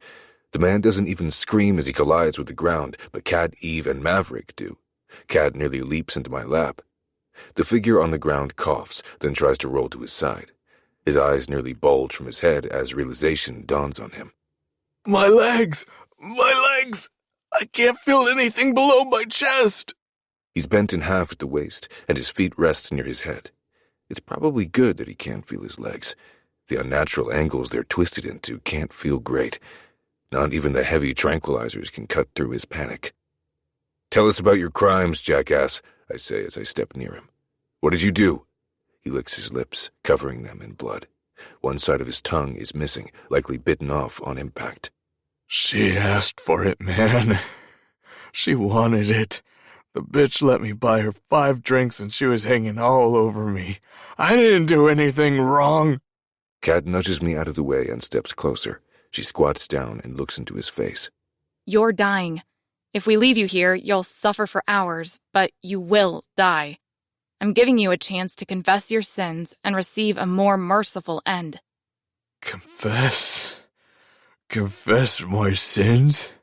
What the fuck are you? The Grim Reaper? The man pushes his arms out to his sides to gain traction to pull away. That's when he discovers his mangled legs. Oh, fuck. I'm dying. I'm gonna die. I'm going to die. I'm going... I pull back my leg and send the steel toe of my boot into his jaw. His head rocks to the side, and he shuts up. You killed him, Eve says, but then the man groans again. Kat turns his face toward hers, but his unfocused eyes are concerning. I didn't push him through death's doorway, but I brought him right to the threshold. He hurt women, kitten, I say. Look at his neck. He has tattoos of flowers with very few petals. There's a meaning there, I'm sure. The bitches who accused me of rape. The man gargles through a mouthful of blood. He drops his head to the side and spits, but his words are still slurred. They wanted it. All three of them. The first two juries got it right. They let me go. Kat, you have about 3 seconds before I take to kill myself. Eve grits out behind us. Unfazed by Eve's warning, Kat grips the man's collar and stares into his unseeing eyes. What were their names? What does it matter? They aren't the victims. I am. He spits into Kat's face, and I've had all I can stand. I nudge Kat out of the way and grip the man's right arm. Maverick has the same idea, because he grabs the man's left arm, and together we hoist him into what would have been a standing position if his legs didn't dangle below him as they do. Kitten, load that crossbow and nail him to the tree by his wrists. Kat sets to work on her task, then sends a bolt straight through his lower wrist. He yowls and tries to jerk his arm free, which only intensifies the pain. Other side too, I tell her. No! No more! The man squeals. It's music to my fucking ears. Maverick holds his wriggling arm in place as Kat fires another bolt and pins him to the tree. We all take a step back to admire our pseudo-crucifixion, and as the man screams and throws his head from side to side, 2 black birds join us. I don't know if they're ravens or crows, but either way, they're harbingers of death. The bolder of the 2 birds hops closer, then flutters upward to perch on the man's head.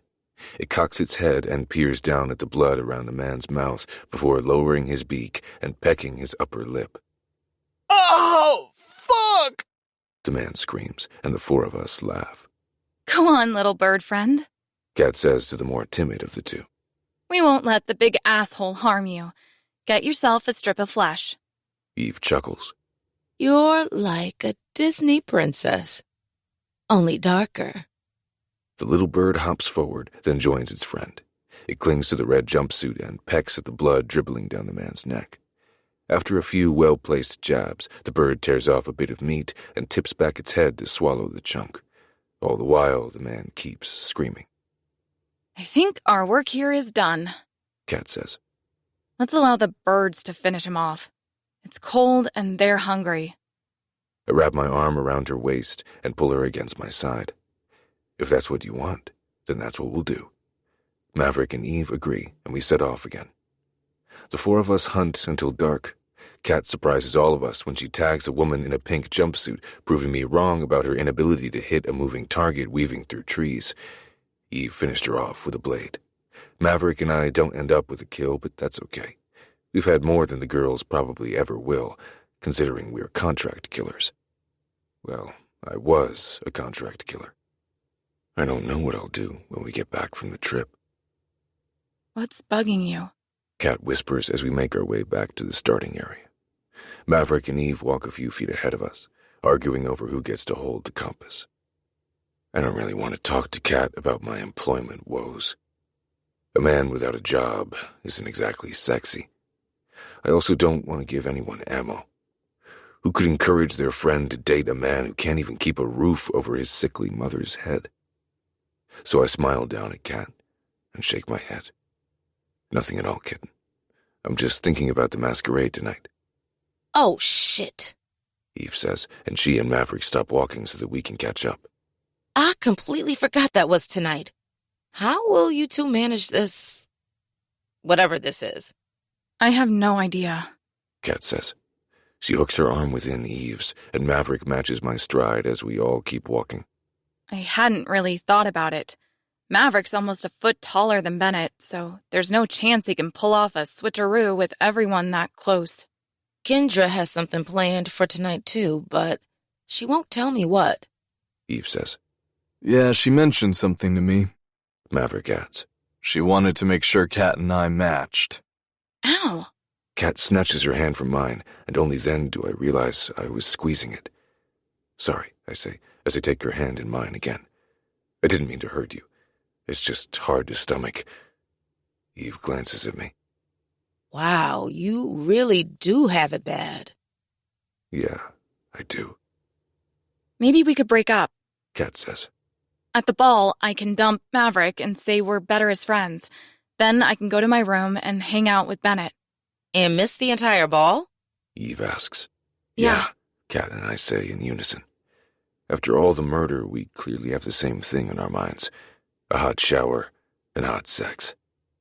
Not to be that guy, Maverick says. but Kendra and Ezra put a lot of work into the ball. I think you guys should at least attend. I hate to admit it, but he's right. Ezra won't give a shit either way, but Kendra would want you there. I brush the hair away from her eyes so that she can see how serious I am. I'll keep it together for you, and if seeing you and Maverick together gets to be too much, I'll head back to your room and hang out with your stupid cat until you're finished at the ball. Maybe it won't come to that. Eve says. We mainly just need to keep Kendra occupied.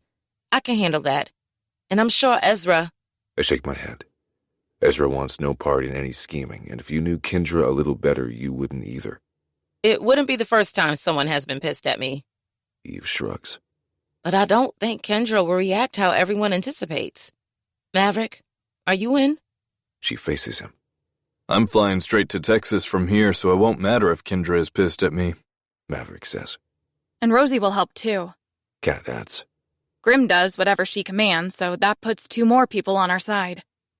When they all put it like that, maybe it is doable. Kat, I have an idea. Eve says, but before she can explain, we enter the clearing at the start of the hunting grounds.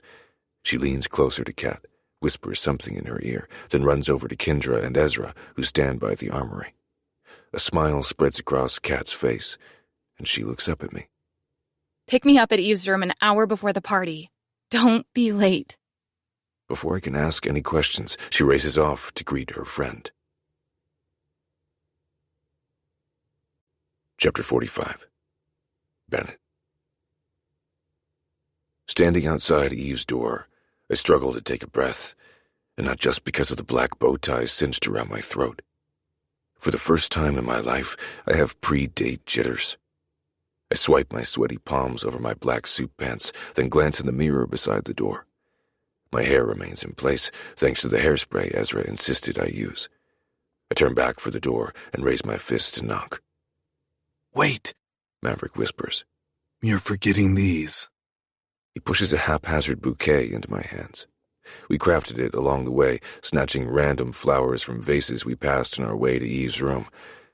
I don't know that I would call it pretty, and it just smells like dying plant matter to me, but maybe Kat will appreciate the gesture. With the wilting flowers clutched to my chest, I raise my hand again, then knock. Seconds later, the door swings open. Eve stands before us in a dazzling silver gown that drags the floor. Thin straps fall over her shoulders and crisscross her back as she turns to guide us into her room. She's just applying the finishing touches in the bathroom, She says. She'll be right out. I crack my neck to relieve the tension ratcheting my spine into an unbending line.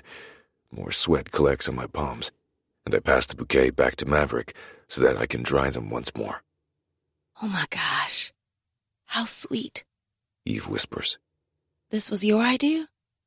I roll my eyes and take the bouquet from Maverick again. Yes. Let me see that. She plucks the bundle from my hand and glides to the bedside table. After pulling out the top drawer, she digs around inside and lifts a few colored ribbons from the shadows. She places the flowers on the bed, then studies how the colors look against the blossoms. Pink is her favorite, I whisper. Eve and Maverick slowly turn to look at me. What? She wears it all the time, so I noticed. You really do have it bad, Eve says with a smile as she pulls the pink ribbon from the group and fastens it around the stems. I love that for Kat. I grumble my thanks and snatch the flowers from her hand. That's when the bathroom door opens and Kat steps into the room. If anyone speaks, I don't hear it. I don't hear anything as Kat comes toward me in a pale pink dress. The shimmering satin hugs her body. A slit runs up either side, revealing her gorgeous legs with every step she takes. Clear rhinestones glisten at her waist, catching the light and throwing a rainbow of blinding colors against the ceiling and floor. God damn, I whisper.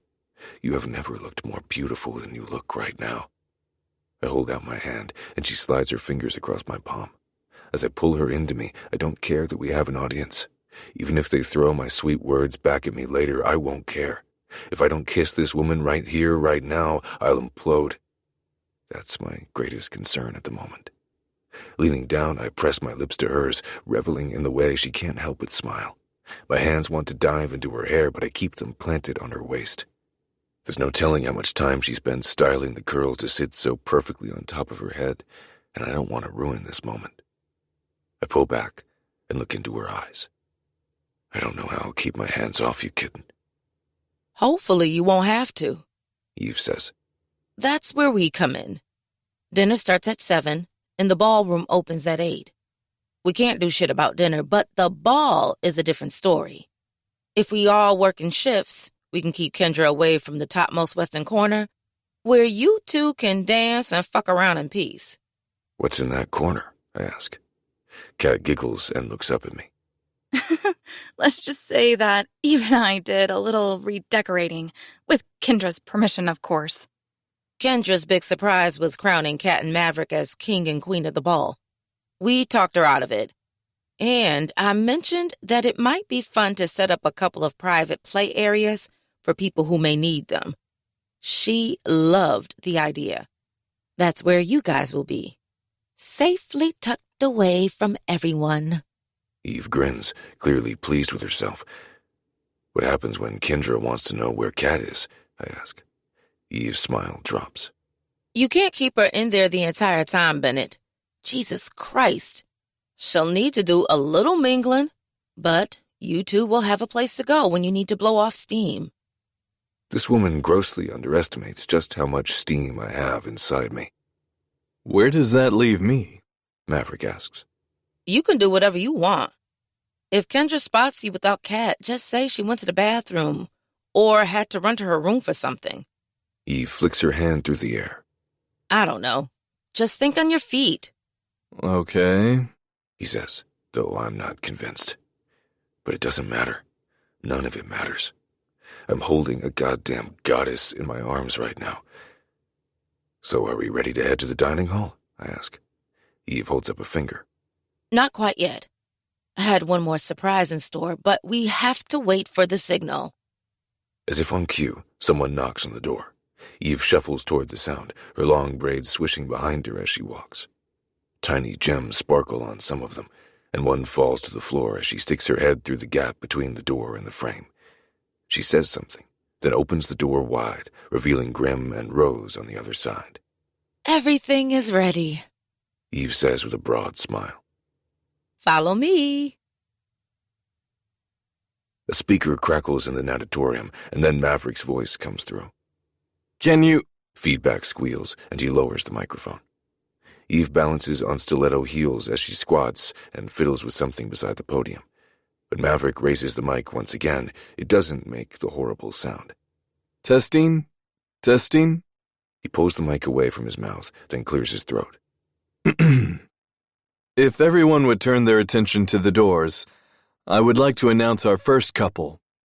Everyone put your hands together for Mr. Bennett Carter and Miss Katerina Novak. Grim, Rose, and Eve clap their hands and pop tiny confetti cannons as Kat and I walk through them. This is stupid, but when I look at Kat and see the smile on her face, I just smile back. If she's happy, I'm happy, even if I feel like an idiot. Now everyone grab a partner for the first dance, Maverick says. He leans over and dims the lights as Eve hurries back to the sound system to start the song. Seconds later, a romantic melody drifts through the speakers. Grim and Maudlin Rose cozy up together as Eve grabs Maverick and pulls him onto the thin strip of concrete between the pool and the wall. I place my hands on Kat's waist and hold her close, resting my cheek on top of her curls. Kat doesn't know it, and I'll probably never tell her, but I don't dance. No matter the occasion, I prefer to stick to the punch bowl and keep pumping booze into everyone. But for Kat, I'll dance. Whenever she asks, the answer will be yes, because moving with her like this feels amazing. As the song nears its end, Kat sniffles against my lapel. I reach between us and place my fingers under her chin. She tilts her head upward, and I see the tears in her eyes. There's no need to ask why she's crying. I already know why. She's crying because she feels bad that we have to keep this hidden. She's crying because her heart is too big, and she's worried that she's hurting me. But most of all, she's crying because we have some pretty amazing friends who went to a lot of trouble to give us a really special moment. This is enough for me, I say. Not forever, but for right now, this is enough. That makes her cry harder, and everyone is looking at us as the song ends. Maverick hurries to the light switch, and Eve comes toward us, her eyes trained on me. What did you do to her? She blinks and shakes her head. Sorry, old habits die hard. What I meant to say is, what's wrong with Kat? She raises her head, and I bite my lip. She should have gone with the waterproof mascara. I'm just so happy. Oh, honey, come here.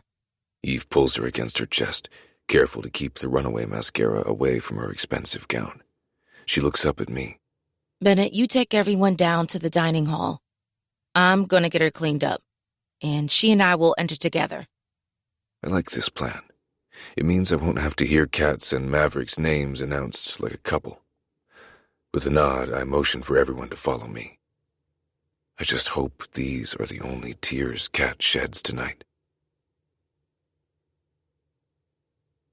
Chapter 46. Kat. After Eve repaired my smeared makeup, we hurried to the dining room for dinner. Kendra saved us some seats beside her, right across from Maverick and Bennett. Eve did her best to complete a sneaky switch before sitting down, but Kendra was having none of it. Dinner progressed without a hitch after that. We enjoyed light salads, followed by tasting trays of things I can't even pronounce. Now we just have to get through the main course and dessert before we're off to the ball. Bennett, stop trying to play footsie with me. Kendra says as she kicks him under the table. I glare at him, knowing it was my foot he was searching for. Oh, all the flight plans have been settled. Ezra says. He's clearly trying to take some of the heat away from his brother, despite having told Bennett he would do no such thing. The only catch was that two of us needed to sit in coach for the flight to New York, so I put Kat and Bennett there. Kendra nearly chokes on a puff pastry. Absolutely not. Crumbs fly from her mouth, and she grabs her wineglass to drown whatever remains in her throat.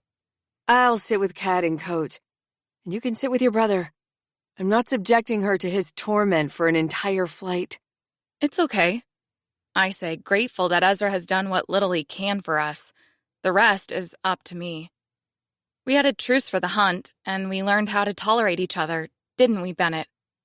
He smiles sweetly at Kendra, a little too sweetly. If he doesn't pull it back a bit, she'll see straight through him. I can keep my rude comments to myself if she can do the same. Right, kitten? That taunting snark is back in the word, but it still travels straight to my pussy. I grip the sides of my armless chair. Yep, I can keep my mouth shut. But not my fucking legs. If she asks me to promise that, I won't be able to. Kendra places the back of her hand to my forehead. Are you feeling okay? Maybe we should have a doctor check you out before flying. Hey, I'm serious, I say. We get along fine when we want to. Why would you want to? Before I'm forced to answer that question, the doors on the other side of the room fly open and Chef Maurice enters. A silver trolley with a large cloche on top glides ahead of him. As he pulls the cart to a stop, he lifts the lid and reveals a massive turkey. Not just any massive turkey, but the massive turkey. I can tell because one of the legs has been affixed in place with a bit of butcher's twine. I look at Bennett, but he's already looking at me, likely thinking the same thing. The turkey that he fucked, the turkey that has been inside my asshole, is about to be served to the entire group. I got dibs on that turkey leg right there. Bennett shouts as he stuffs his napkin into his dress shirt and points to the Frankenstein appendage. Suddenly, I am not very hungry. Grim grumbles from another table. Rosie just shrugs and readies her plate. With growing horror, I watch as Chef walks around the room, cutting off bits of turkey and laying the white meat on the outstretched plates. His servers shuffle behind him, dropping fluffy dollops of potatoes and skewers of grilled veggies beside the meat.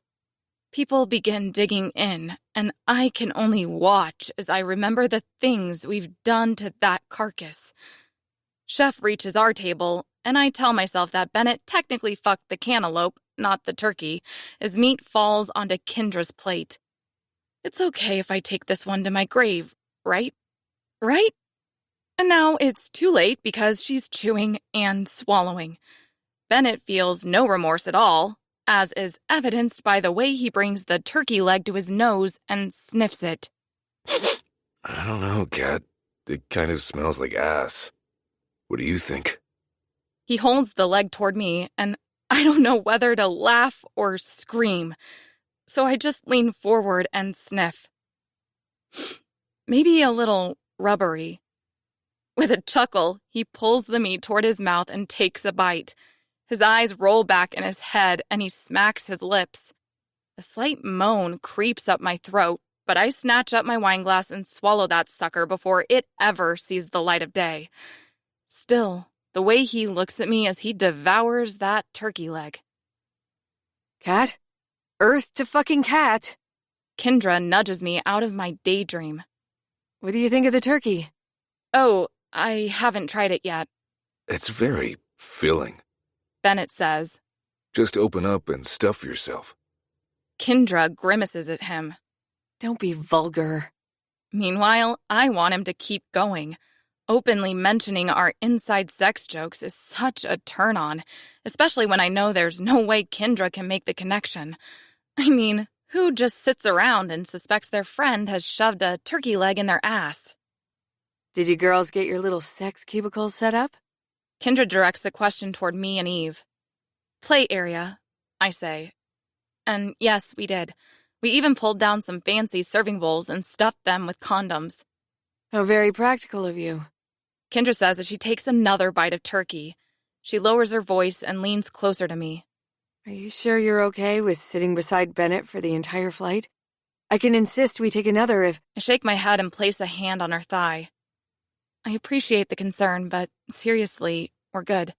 He's actually not that bad. Kendra snatches her napkin from her lap, dabs her mouth, then grips my hand and rises. We need to use the ladies' room. Please excuse us. She pulls me out of my seat and drags me from the dining room, and I'm useless to fight her off. She's in sensible flats, and I'm doing the best I can in heels. I stumble behind her and try to keep up. We finally reach the massive bathroom, and she pushes me inside. He's actually not that bad? She says. Not that bad? Kat, listen to yourself. You're talking about the man who fucked a pineapple wedged inside a dresser drawer. She pauses to grit her teeth and shake her head. And he sucked it clean. Her words should disgust me, but now I'm just jealous of the pineapple. He hasn't sucked me clean. Yet. Kendra snaps her fingers in front of my face. Are you listening to me? Yes. I swat her hand away. So he has some weird sexual urges. So what? He's mean. He views women as disposable objects. He isn't fit to lick the dirt from the bottom of your shoes, let alone lick your pussy. Do I really need to keep going? No, she doesn't, because her words are making me hate her, and I don't want that. I don't want to choose between the man I care for and my best friend. What if he's not any of those things? I ask. What if he's actually a nice guy? Kendra huffs and steps toward the sink, where she reaches into her clutch and pulls out a tube of lipstick. If he's such a great guy, why haven't we seen any indication in the months we've known him? Because he's scared? Because vulnerability isn't easy for him? Because it's just not his way? And none of the reasons will be enough for her. I sigh. I don't know, Kendra, but maybe he's not who we think he is. I've seen a different side of him on this trip, and No. She lowers the lipstick. Absolutely not. Look, I get it. He's hot, muscular, tattooed. A total catch. But Bennett is like an apple. It might look shiny and delicious on the outside, but when you get to the core, it's rotten and infested with parasites. I roll my eyes. Bennett doesn't have worms. He might. You never know. She leans over the sink and applies a daring shade of burgundy that only she could pull off. All I'm saying is that you need to steer clear of him. If he gets his filthy hooks into you, I'll never forgive myself. Well, she'd best learn how, because his hooks and his dick have been buried deep inside me. She slides the lipstick into her clutch and turns to face me again. Is this because of me? Have you become friendly with the devil because I've been so busy with the retreat? Tears spring into her eyes, and I rush to comfort her before she fucks up her makeup. What? No. And stop with the waterworks. I snatch some tissues from the holder on the sink and dab her eyes.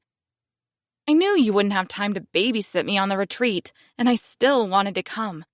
I've had an amazing time so far, much better than you even realize, and I've made other friends. I dare say Eve has weaseled her way into our inner circle. Kendra smiles, sniffles, and takes the tissue from me. That she has. But you're still my bestie, right? Of course. It's so unlike Kendra to display emotion this way, and it's all because she's so concerned with whatever has occurred between me and Bennett. I wanted to come clean to her tonight, but now I don't see how I can. She'll never accept it. Christ, I don't know why I'm being so silly, she says. She dabs her eyes, checks her face in the mirror, then tosses the tissue into the wicker wastebasket. It's not like you're fucking him or anything. No way would you be that stupid. As she laughs, the sound drives tiny daggers into my heart. Well, we'd best get back to the dining room. It's almost time for the ball. Are you excited? I nod my head and force a small smile, but now I don't want to go to the dance at all. Locking myself in my room and crying into Shorty's fur as he growls at me sounds like a better time than sneaking around in front of her face.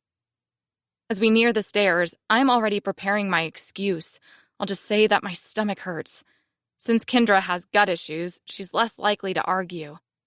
Yes, that will work, and it will spare her feelings. But then Bennett rounds the corner, and I can only think of reasons to stay. This is where I want to be, with him. I was beginning to worry that you two had run off together. He says. Or that you fell into the toilet. Lack of brain cells and all that. I can see his words for what they are, playful teasing. But Kendra is blind to his banality. For her, this is an affront of the worst kind, a joke made with cruel intentions. A week ago, I was just like her. My, how things have changed. I'm not surprised you found us, Kendra says. Even if I look through Kat's hair and find a tracking device sewn to her fucking scalp, I won't be surprised. You're like a dog trained to find only one thing. Cat. Isn't that what a dog like me does? Chasing a cat is just in my nature. Bennett smirks, but the playful curve of his lips doesn't translate to the rest of his face, least of all his eyes. Well, you can sniff her out all you want at the ball, but you won't get anywhere near her. Kendra says, and I don't like the confidence behind her smile. She'll be attached to my hip for the duration of the evening, and there isn't a damn thing you can do about it. With that, Kendra turns on her heel and drags me toward the ballroom. I glance over my shoulder, searching for Bennett, but he's already gone. I guess dessert is off the menu tonight, and so is Bennett. Chapter 47. Bennett. The ball has been in full swing for an hour, and I haven't gotten within 10 feet of Kat without Kendra running me off. She's taking her job as a professional cockblocker very seriously. Whoever's paying her should give her a fucking raise. Oh, that's right, she's doing this for free. I grip my teeth and swirl the glass of amber liquid in my hand. Knowing she's in the room and that I can't touch her or talk to her is killing me. My skin is crawling. My clothes feel too tight. To make matters so much worse, I've had to watch her dance with Maverick. Twice. Eve interrupted their moment and stole him away the second time, thank fuck. Probably because she saw the way I was gripping the second-floor banister as I watched from on high like some angry god. Accurate, considering how much rage I have inside me right now. There are a few murder stations scattered around, but not even violence can calm the calamitous storm inside me. The only thing that can soothe me is just out of reach. If I could just hold Kat in my arms, smell her hair, kiss her lips, then I'd find inner peace once more. Maverick approaches my dark corner of the room and takes a seat across from me in a navy chair covered in crushed velvet. He glances around, then leans forward, keeping his voice to a low growl that I can barely hear over the thump of a fast dance song.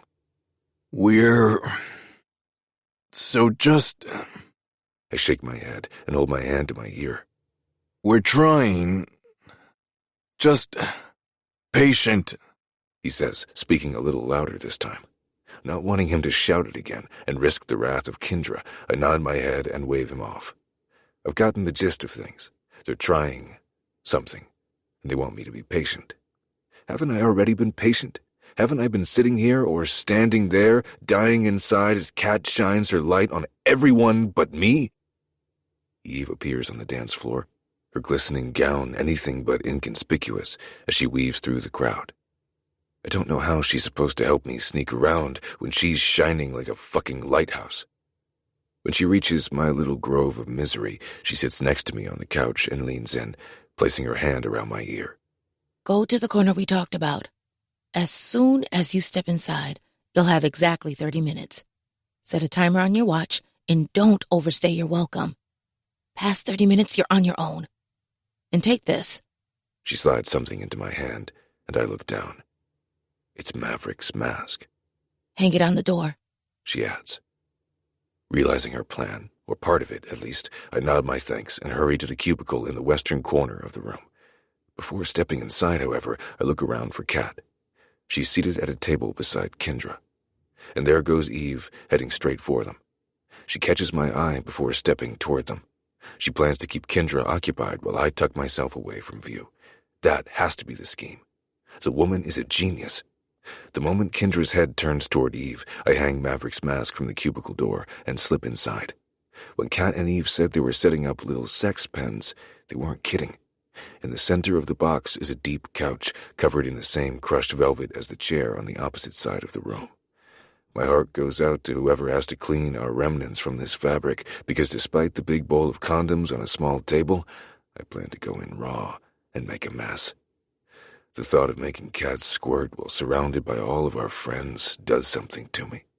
This feeling is vile, filthy, and demanding. I love it. Muffled voices filter through the music, and I recognize one of them as Kat. Another is Eve, and the third sounds an awful lot like Kendra. I duck behind the couch as the door swings open.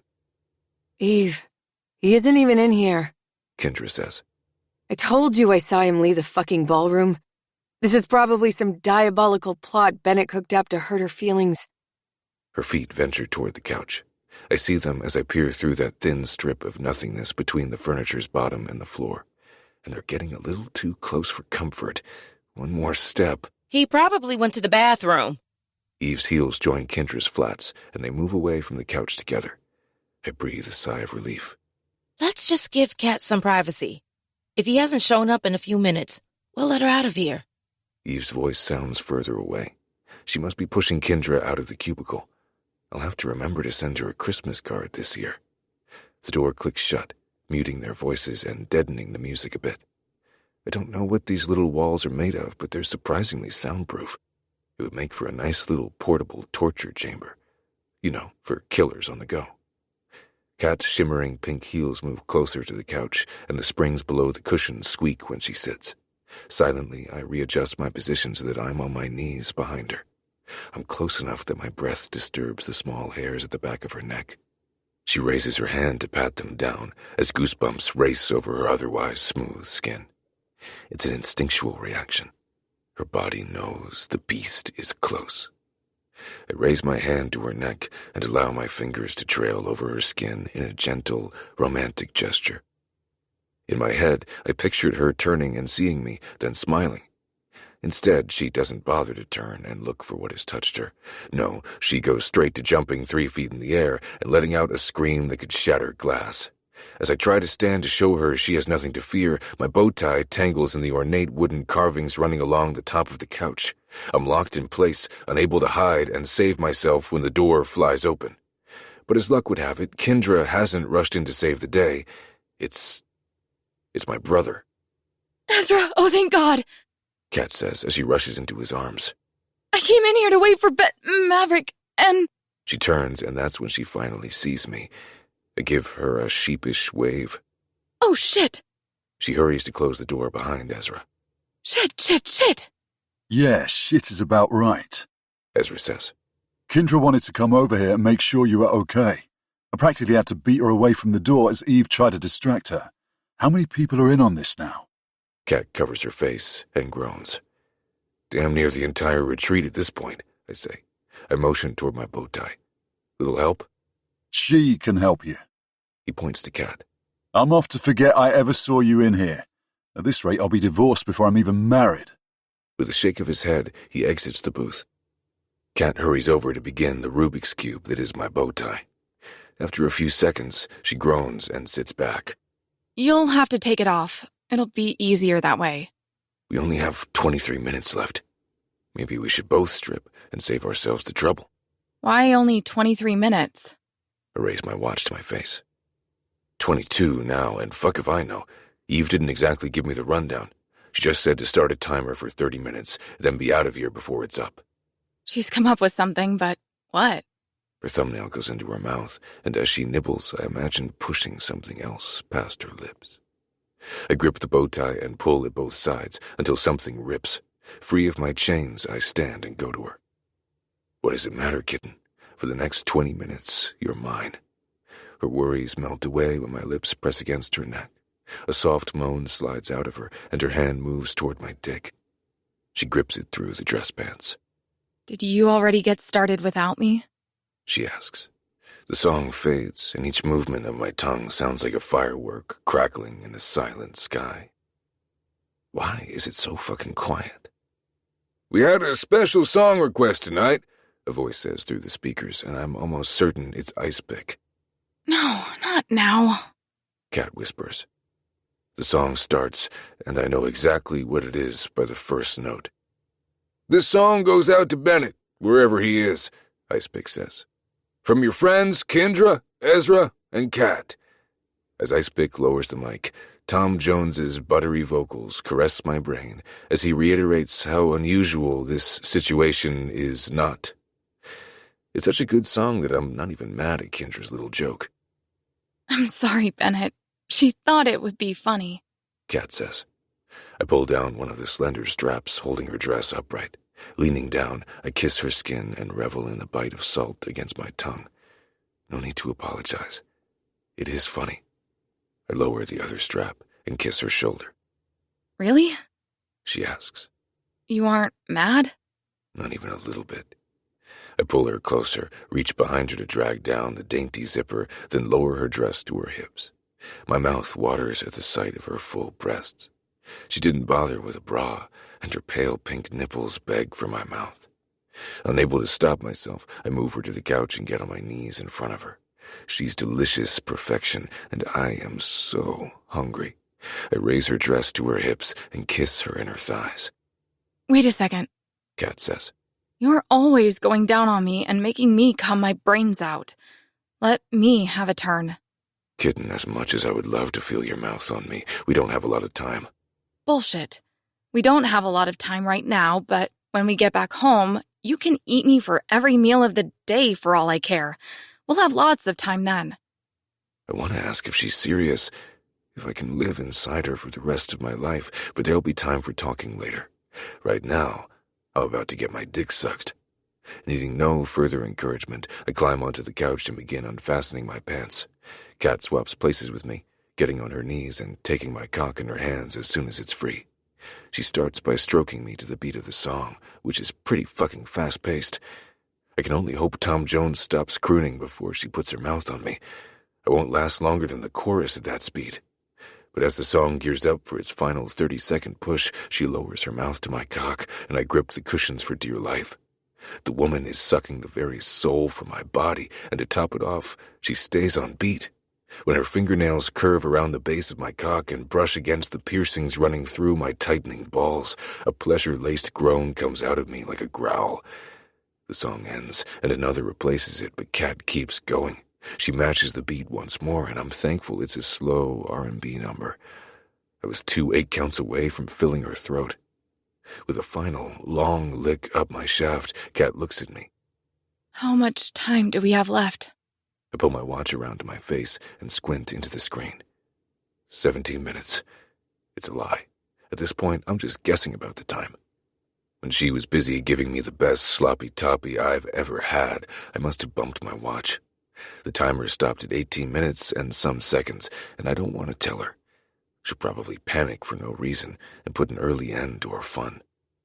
Will I have time to put my dress on if we stop with 5 minutes to spare? She asks.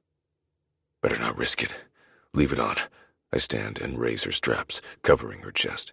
As much as it pains me to do so, I'm simply trying to ensure she isn't placed in a compromising position if someone comes knocking, which they certainly will. Bend over the arm of the couch and raise your dress for me, I command. Wait, she says. We've been doing what you want all this time, and now I have a fantasy I'd like to fulfill. I glance at my watch. Another minute has passed. Tell me, but be quick, I say. She smirks up at me with a devilish gleam in her eyes. Chapter 48. Cat. The mask, I say. I want you to wear it, and I'll wear mine. I don't have one, he says. I thought it was fucking stupid, so I left it in the room. You have a mask kink? I grab my mask from the small table and fasten it over my head. Unlike the half masks Kendra initially ordered, the homemade iterations cover our entire faces. She made a glittering black cat just for me, and now I want to fuck Bennett while wearing it. Use Maverick's. I point to the door. It's just on the other side. I saw it when I came in. Bennett looks at his watch, then tiptoes to the door, which looks ridiculous. It's not like anyone could hear his footsteps over the music. You can walk, dumbass, I say. They kind of expect that I'm in here with someone. He rolls his eyes and opens the door just enough to squeeze his arm through the crack. After flailing around for a few seconds, he pulls back and begins fastening the mask over his head. It covers his entire face, but the eye holes are so large that the tip of his eyebrow scar peeks through. I hurry to the couch and get on my knees on the cushions. We don't have a lot of time, so I hike my dress and thank myself for deciding to go without underwear. One less thing to search for when we're finished. Bennett comes behind me and squeezes my hips once before lowering his pants. I peer over my shoulder at that strange mask. It's supposed to be a lion, but it looks more like a tan gorilla having a bad hair day. The fantasy isn't about his mask, though. It's about mine. Bennett's fingers swipe through my pussy. Looking over my shoulder, I watch as he shoves them beneath the mask to taste me. His eyes close and his head tips back. You always taste so incredible, kitten. He groans under his breath and sucks his fingers again. Later tonight, I want to drink from the source. Someone bumps against the cubicle and the walls tilt before settling again. I brace for the moment of panic, for the door to fly open as everyone discovers my dirty secret. Bennett leans over me, his hard dick pressing against my ass as he whispers, Relax. It's just us, and we only have 12 minutes left. I nod and grip the couch. He's right. We're safely hidden, and part of the thrill of our arrangement arises from the risk of discovery. And it certainly doesn't get much riskier than taking Bennett's dick in a room full of people. If I can just give myself to the moment and forget about my concerns, I might have the second-best orgasm of my life. I fear the best will always belong to that damned turkey leg butt plug. Bennett doesn't seem bothered at all as he rubs my pleasure over his dick and prepares to enter me. He presses against my pussy, and I relax. Fuck, is there an angle you don't feel good from? He asks. Push against me when you're ready, but only when you're ready. Ready for what? But I don't have time to ask the question as he thrusts forward and fills me with his cock. With each slow pulse, he drags his thumb over my asshole, sending ripples of pleasure through my abdomen. I don't know what he has planned, but I want to find out. I rock back against him, wincing as his piercing rakes against my insides. 10 minutes, he says. Can you handle it for 10 minutes? When I push back against him again, he has his answer. Seconds later, I have mine. His hands circle my waist, and I have never felt so small. He could twist his wrists and snap my spine if he wanted to. Hold on tight, kitten. In the next breath, he pulls me backward and slams my ass against his pelvis. Colors dance in front of my eyes as his dick pushes into my guts. Pleasure and pain spike in equal measure, and I don't have time to register either feeling before he forces me forward, then slams me onto his cock once more. Oh, fuck. I've wanted to use your body for so long. I've fantasized about holding you just like this and pumping you on my cock until I come. Fucking destroy me. I whimper, and where the fuck did that come from? The mask is giving me more confidence than I bargained for. I hear Bennett smirk when he says, With pleasure. His hands move from my waist, and he taps my shoulders. Knowing what he wants, I push my arms behind me so that he can grab my wrists. God, you are so fucking obedient. He snatches my arms backward, raising my chest from the back of the couch. He says something else, but I can't hear him. His voice is lost to the music. Opening my mouth, I cry out, unwilling to hold in that sound any longer. It hurts. With each thrust, he drives so deep that I don't think I can take it anymore. Each punishing rush of his hips is like being in a car crash. His raw power drives up my spine. It curls my toes and brings tears to my eyes. But at the tail end of every pulse of his hips is the promise of pleasure. It's there. I feel it. Brace yourself, he says before releasing one of my wrists, and I grip the back of the couch as he pulls out and motions for me to stand.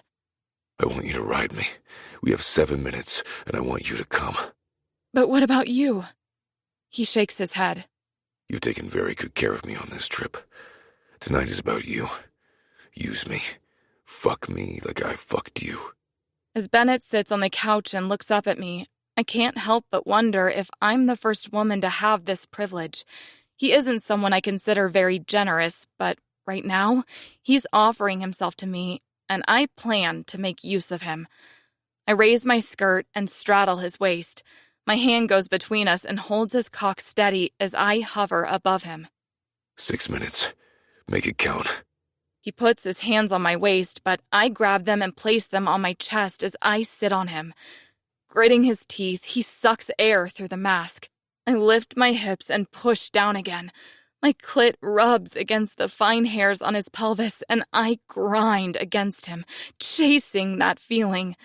The piercing in the head of his cock rubs against my insides, coaxing my orgasm closer with every scoop of my hips. For what may be the first time in my life, I don't think about what I look like. I don't worry about what the man beneath me will think. The mask guards me from reproach, and the confidence unlocks some hidden place inside me. I grind on his lap, moving faster and faster as pleasure coils in my stomach. Bennett squeezes my breasts. I lean forward and grip the back of the couch for leverage so I can fuck him even faster, even harder. My orgasm is right there, and nothing will stop me now. I close my eyes and lose myself as he pants against my chest. Sweat slides between my breasts, though I don't know whose. I don't even care. My thighs burn, my pussy aches, but nothing will stop me from enduring every second of this orgasm. Not even Bennett as he grips my hips and tries to stop me from moving. "It's fine," I shout. "Come inside me. Fucking fill me." But he isn't coming. In fact, I feel his dick deflating inside me, and it's kind of ruining my post-orgasm high. With his arms still wrapped around me, I finally realize what he's doing. He's trying to hide behind me. That's when my entire world comes crashing down around me. The music is off, the lights are no longer so dim, and the door to the cubicle hangs open. To make matters so much worse, filling the entire doorway is a flashy purple dress I helped pick out. "Kendra!" I fall off Bennett's lap, and he hurries to hide his dick. No wonder he went limp. I don't even have a dick, but if I did, it would be fucking flaccid too. Looking back at Bennett, I remember the cover story. It might even work. Maybe I can get her out of here and convince her that it was Maverick beneath me. Bennett is sitting down, so the height difference isn't as noticeable, and the lights aren't at full strength, so yeah, this could work. But that plan flies out the window when Maverick and Eve raise their hands in a terrified little wave over Kendra's shoulders. Their masks are off, which means she knows I'm not with Maverick. "Wait, I can explain," I say as I snatch off my mask and try to block her view. "I thought it was Maverick, but I must have pulled someone else in here by accident. Whoops, silly me." I step forward, hoping she'll turn around and talk to me away from the scene of the crime, but she doesn't. She takes a step forward and goes around me. And as everyone watches, she bends down and rips off Bennett's mask. The moment passes in slow motion. In a whisper of paper and glitter, the mask slides off his head and clatters on the marble floor. A river of sweat gathers along my back and makes a beeline for my ass crack. Bennett stares straight at me, holding my gaze like a man at the gallows. I expect Kendra to scream. We all do because, as a group, we hold our breath. No one moves, not even Bennett, as Kendra stands over him, her chest heaving up and down. We can do nothing but witness the oncoming train wreck, and Bennett is lying directly on the tracks. In a moment of desperation, I move to get between them, but Ezra is there to hold me back. Eve hurries to my other side, taking my arm and trying to pull me out of the cubicle. What is happening?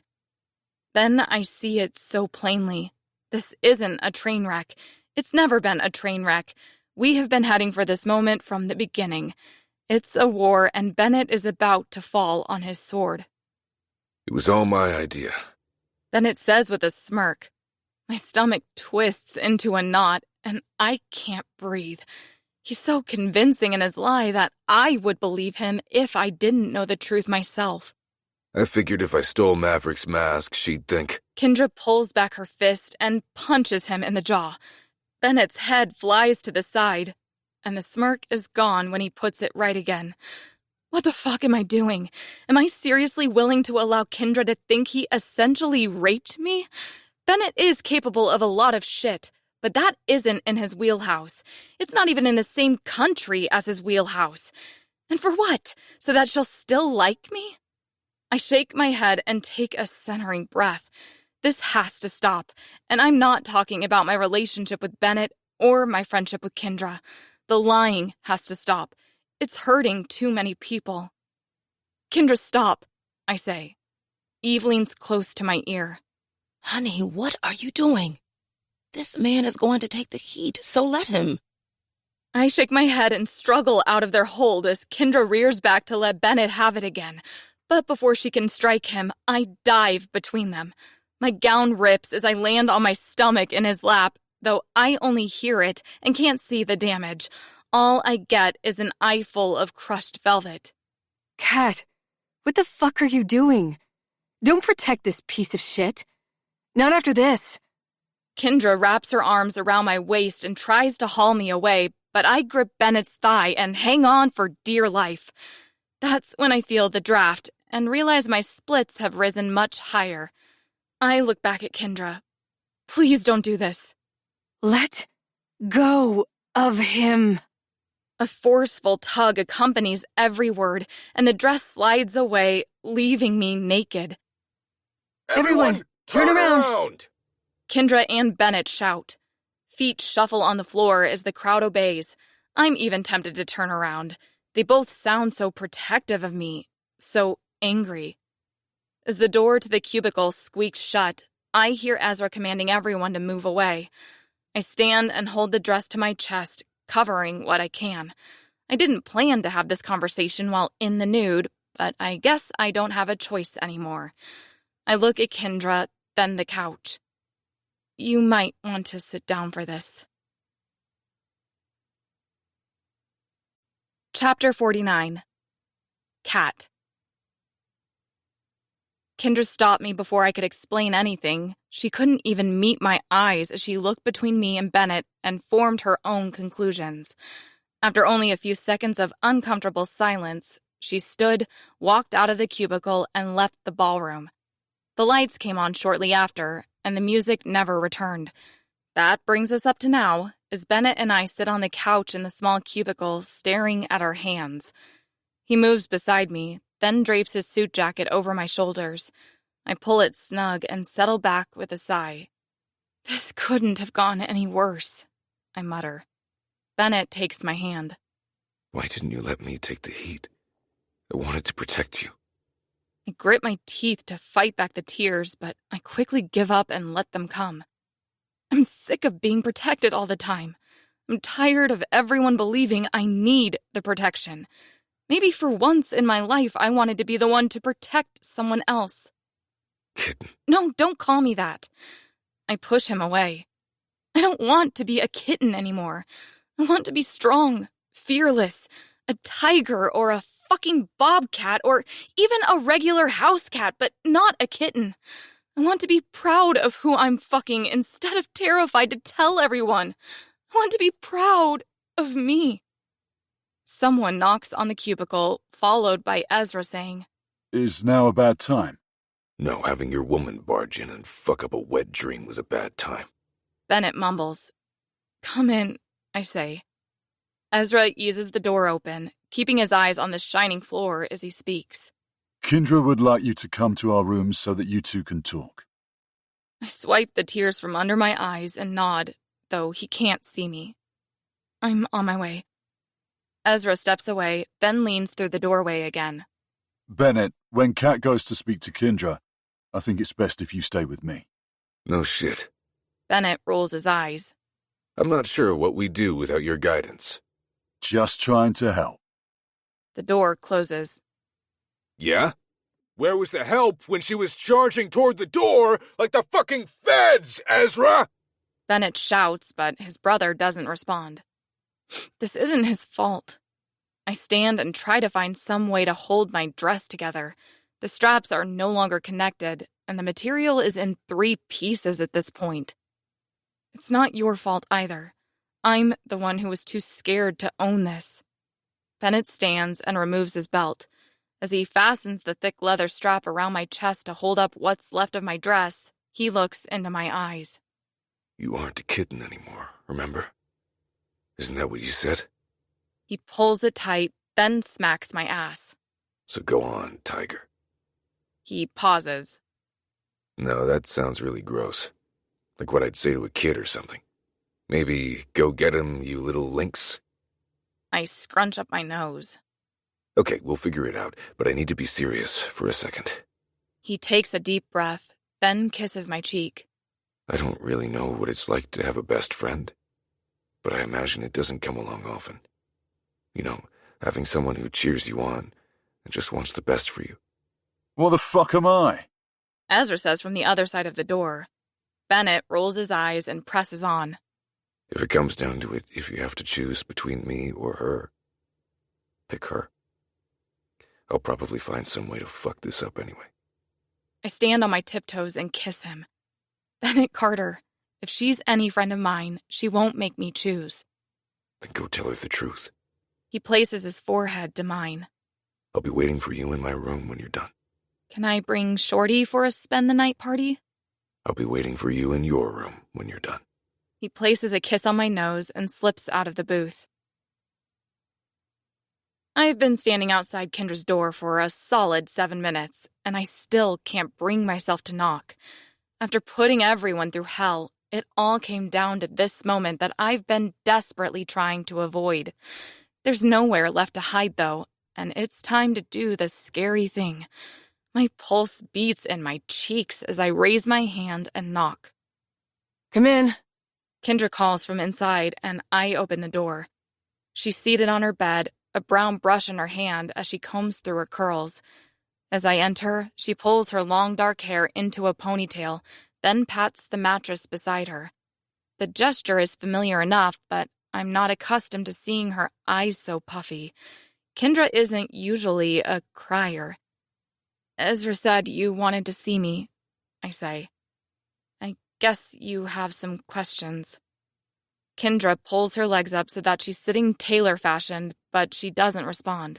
She just looks at her nails and picks at the skin around her thumb. I sit beside her and try to think of where to begin. But how can I do that when I don't even know where this started? Kendra clears her throat. The night. At the cabin. It just happened. Did he force you? Kendra finally looks at me, and her eyes are filled with tears. If he did, I'll kill him, Kat. Oh, God, no. I pull her against me, and she weeps on my shoulder.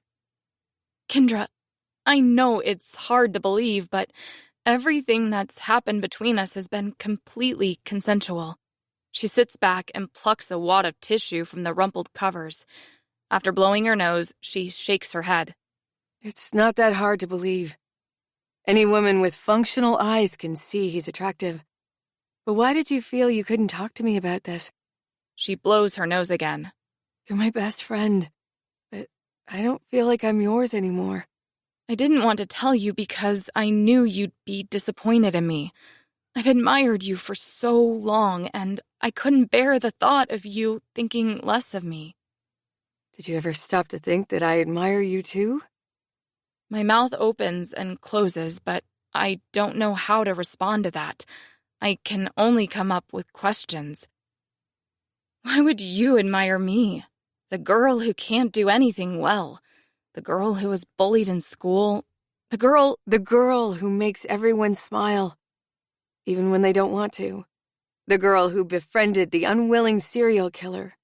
The girl who is so beautiful and intelligent and too humble to see it for herself. Kendra shakes her head. Kat, you are everything I'm not. There are parts of you that I admire to the point of jealousy. Who you choose to fuck has no bearing on any of that. I still admire you. I'm still your best friend.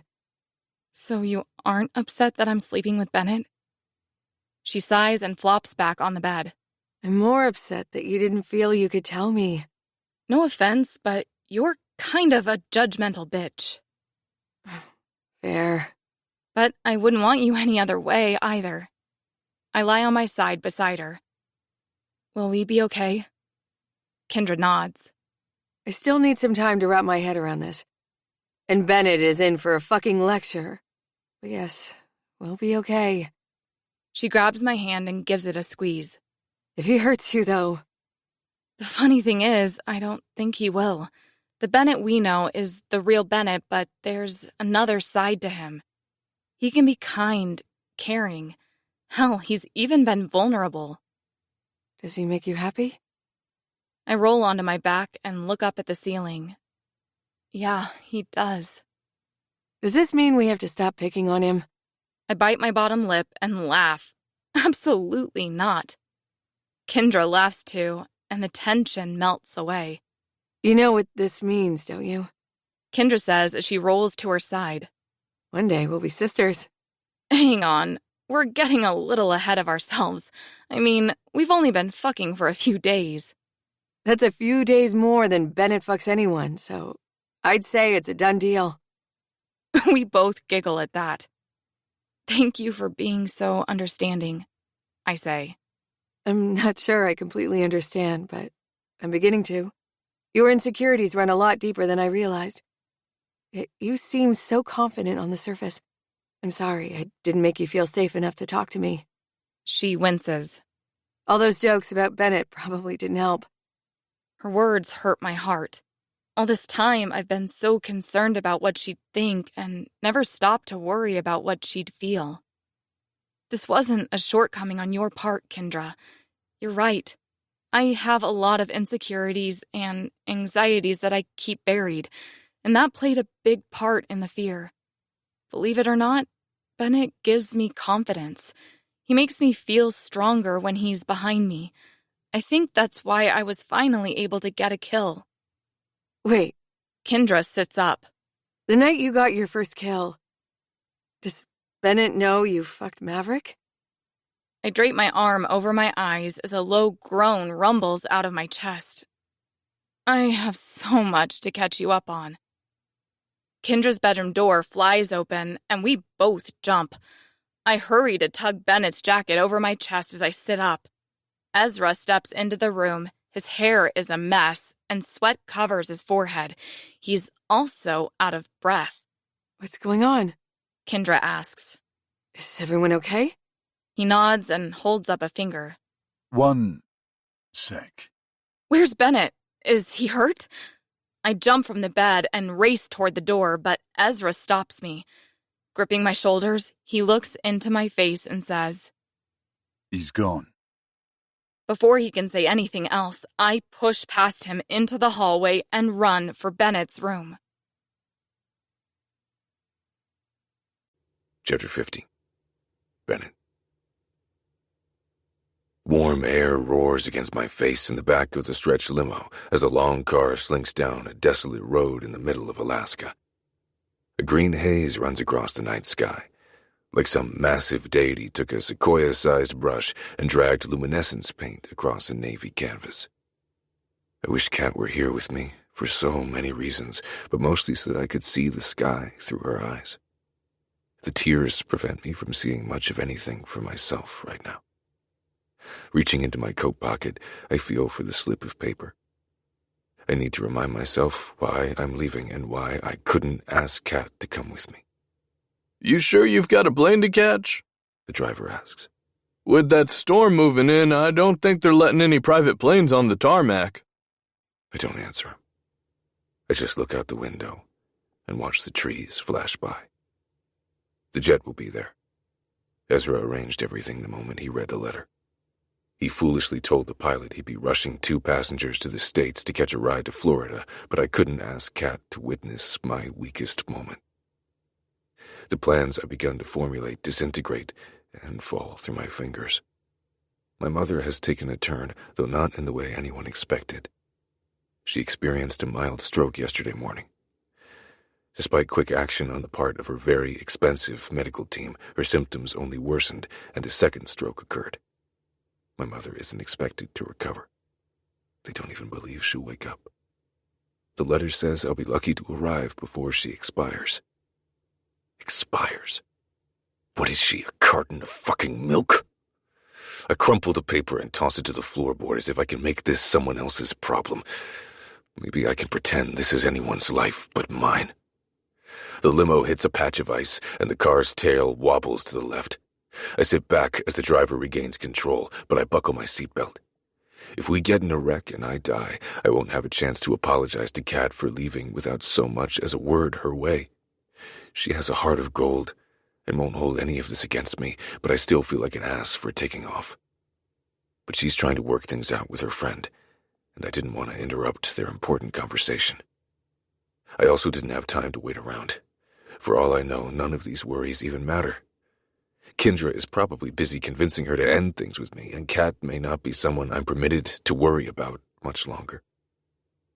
Even if that's the case, I'll still worry about her. I'll love her from a distance if I have to. Love. I lean forward as far as the seatbelt allows. Hey, have you ever been in love?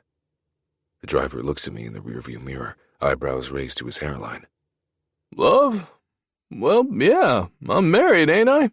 He raises his left hand, revealing an aged gold band, scuffed with time. How did you know you loved her? The man shrugs. Fuck, I don't know. She said she loved me, I said it back. We've been saying it for 20 years now. That doesn't tell me a fucking thing. I flop back. I don't know what you were expecting, buddy. I got no sage advice. You either love somebody or you don't. He shrugs again. Why does it always gotta be some big production? You need fireworks, explosions? He lets out a laugh that claws against my psyche. But as I mull over his words, I'm forced to acknowledge how right he is. Maybe love isn't what romantics paint it to be. Maybe it's just a choice you make one day, and then you keep making that choice for every day after. Maybe it's really that simple. And maybe I love Kat. Fuck!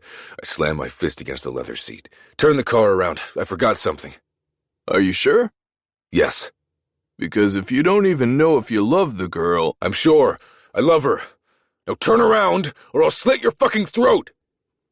His eyes widen, his mouth closes, and he brings the limo to a stop before initiating a 20-point turn.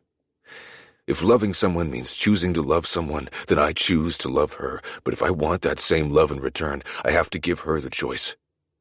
To love me, even when I'm not strong. To love me even when I'm unemployed. To love me even when I'm me. And if I'm choosing to love her for the rest of my life, I want her to meet my mother at least once. I check my watch. It's been over a half hour since Ezra slid that letter into my hand. Kat probably knows I've left by now, but she'll have to settle for an apology on the drive to the airport. We don't have time for anything else. I lean forward once more to urge the driver to step on it. That's when a massive shadow steps onto the road, and everything goes dark. Chapter 51. Kat. I clutch Kendra's waist as the snowmobile barrels down the side of the road. We chose this instead of the sleigh, figuring we could possibly catch them. The horses' hooves aren't meant for icy roads, but snowmobiles thrive on the snowy conditions. We don't drive on the road, though. Kendra sticks to the shoulder where the snow is thick enough to support the vehicle's weight. 20 minutes into our speed run, she slows the snowmobile as lights brighten the road ahead of us.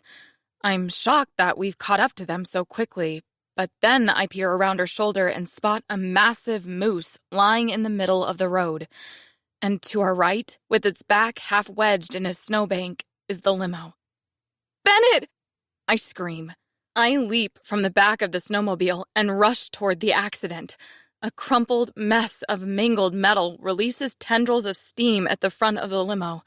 Brown fur clings to the point of impact. Stepping closer, I see the driver. His head lolls at an unnatural angle. Well, half of it does. He's either missing a chunk of his forehead, or it's been pushed to the back of his brain.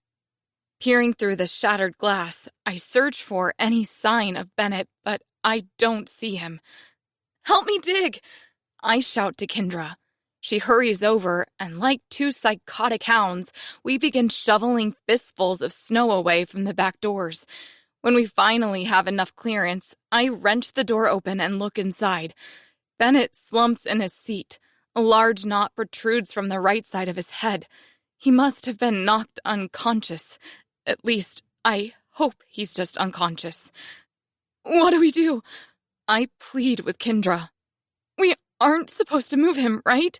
But what if he's cold? What if he needs CPR?" Check for a pulse. I tear off my glove and lean into the car, but when I put my fingers to his neck, I feel nothing. My fingers are numb from bone-deep cold. I cram them into my mouth and suck, willing warmth into the tips, but it's taking too long. Closing my eyes, I swirl my tongue around and around until... Me next. Bennett croaks. My eyes fly open, and I practically throw myself on top of him. Oh God, I thought you were dead. Where do you hurt? How many fingers am I holding up? Bennett smiles and rights himself with a quick shake of his head. Calm down, Florence Nightingale. I'll be fine. I've taken worse hits than this, but check on the driver. His fingertips go to the knot on his head, and he winces as he pulls his hand away. I'm surprised he isn't bleeding. Boots crunch beside the open door. He's gone, Bennett. Kendra says. Damn.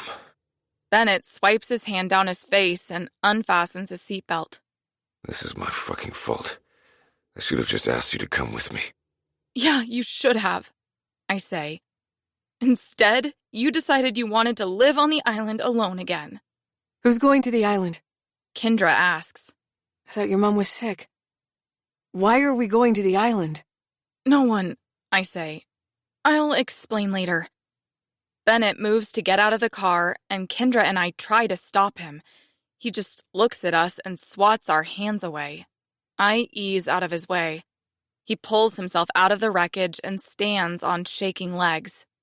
I still need to get to my mom. Nothing has changed. I'm not getting checked out by a doctor or any dumb shit like that. We have to get to the airport.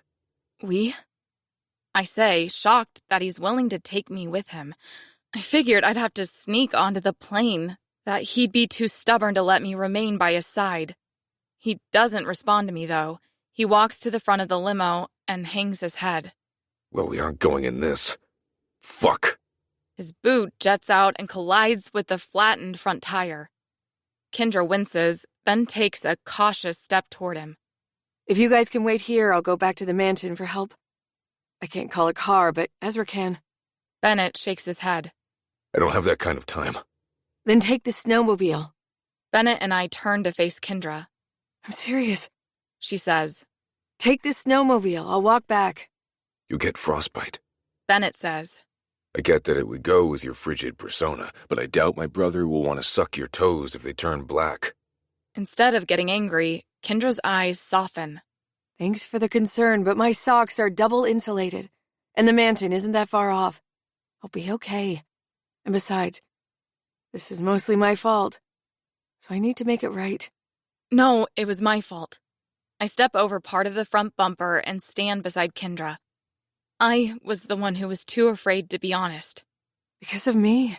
Kendra says. I made it hard and I wasn't a good friend. Let me fix it. Freezing to death isn't going to fix it, I yell. And there's nothing to fix. A snowmobile engine rumbles in the distance, and the three of us turn to see two headlights buzzing toward us. When they pull to a stop beside us, we're shocked to see Ezra with Maverick and Grim on the second machine. What are you doing out here? Kendra shouts. I told you I could handle it. Ezra climbs off the snowmobile and tightens his hood around his head. I just wanted to be sure you were okay. I was worried about you, and aren't you glad? You three would have been in a sorry state had we not shown up. Bennett motions toward Grim and Maverick. What about those two? Were they worried too? Back up. Maverick says with a thumbs up. Grim just glares at the woods. Shit. What happened to the limo? Ezra asks. We hit something. Big. I don't fucking know. Bennett says. But the driver is dead, and I still need to get to that jet. Kendra turns to the two men on the snowmobile. You two, get the driver's body back to the mansion so that Jim can figure out how to handle this part. She faces Ezra. You and I will ride ahead and ensure a clear path to the airport. On snowmobiles? Ezra asks. Oh, you can't be serious. These things aren't meant to run on asphalt. That's why we'll run along the side of the road and clear any debris ahead of them. Kendra takes Ezra's hands in hers and looks up at him. Your brother needs to see his mom, and we need to help them get to that plane. Everyone has done enough, I say. Bennett and I can make it to the airport. It's not that far, right? Ezra looks at Kendra. They might make it. No. Kendra stomps her foot, which is code for an upcoming explosion if Ezra isn't careful with what he says next. His shoulders drop. Guys, you heard her. Do what the boss says. And if we aren't back in an hour, send the sleigh. That is all we will have left. Grim says with a dry laugh. As everyone moves to their stations, Bennett and I head for the snowmobile. Grim and Maverick walk toward the car, and I turn away. I don't want to see that man's face again. Kendra and Ezra climb onto their snowmobile, and she looks back at me. We're going. Give us a 10-minute head start and don't go too fast. If there's trouble anywhere ahead, we'll need time to clear it before you plow into us. I nod at her, and Bennett and I walk toward our machine as they speed away into the night, their lone headlight disappearing over the next hill. Minutes later, Grim and Maverick head in the opposite direction as the driver's body bounces behind them, leaving a gory trail. I hate that for the poor guy. Bennett says with a shake of his head as he looks at his feet. If I hadn't told him to turn around. You were coming back for me? I whisper. Still looking at his feet, Bennett nods. Yeah. I wanted you to meet my mom before. He blows out a breath to keep himself from crying, and I step closer. His arms wrap around me, and he pulls me against his chest and allows himself to break. It's only a slight crack in his armor, but he's made of tough material. A slight crack for Bennett is like a crevice for anyone else. The tears falling against my coat are his humanity leaking out unprotected. I wind my arms around his waist and hold him closer. As cold nibbles the tip of my nose, I wait for him to speak. Several silent minutes pass this way, with two lost people finding themselves on a cold Alaskan night. Look up, kitten. He whispers. Please look up and tell me what you see. So I do. I tip back my head and peer into the night sky. Oh my gosh, I breathe. In my panic to reach Bennett, I'd gone blind to Alaska's beauty, not once looking up on the short drive to reach him. Now that I'm in his arms, however, my eyes can focus, and the magnificence running across the stars can't be described with words. Bennett pulls me against him until I can scarcely draw my next breath. He clings to me like a man lost in a storm. Tell me what you see. I lick my lips and rest my head on his chest. I stare upward, but I'm not looking at the lights. I'm looking at him. It's magnificent. Literally breathtaking. It's something I never imagined I'd experience in my lifetime, and now, here it is. Bennett smirks down at me with tears still brimming in his eyes. I meant the northern lights, not me, dumbass. That's what I meant too, I say, then stick out my tongue. He kisses the tip of my nose. Better be careful about making ugly faces like that. It'll stick that way. My tongue slides back into my mouth. Damn, too late. He says through a hoarse laugh. I swat his arm and laugh with him. The time for feigned outrage is finally over. Kiss me, Bennett, I say. He looks down and brushes the hair from my forehead. The gesture is becoming so familiar to me now, and I sometimes find myself wishing my hair would fall over my eyes just so that I can feel that gentle touch. With pleasure, he whispers. His hand supports the back of my head as he leans down and places his lips on mine. In the dark, under the aurora borealis, we tangle ourselves in each other's arms and find a moment of peace. Worries slip away. Fear evaporates, carried off by the icy wind. I don't want to do this alone anymore, he whispers as he pulls back. That's why I came back for you. I want you by my side, Kat. Will you stay on my island with me? Yes, as long as I'm the only one with a standing invitation. He smirks and raises his scarred eyebrow. You're receiving the first and last invitation, kitten. I can promise you that.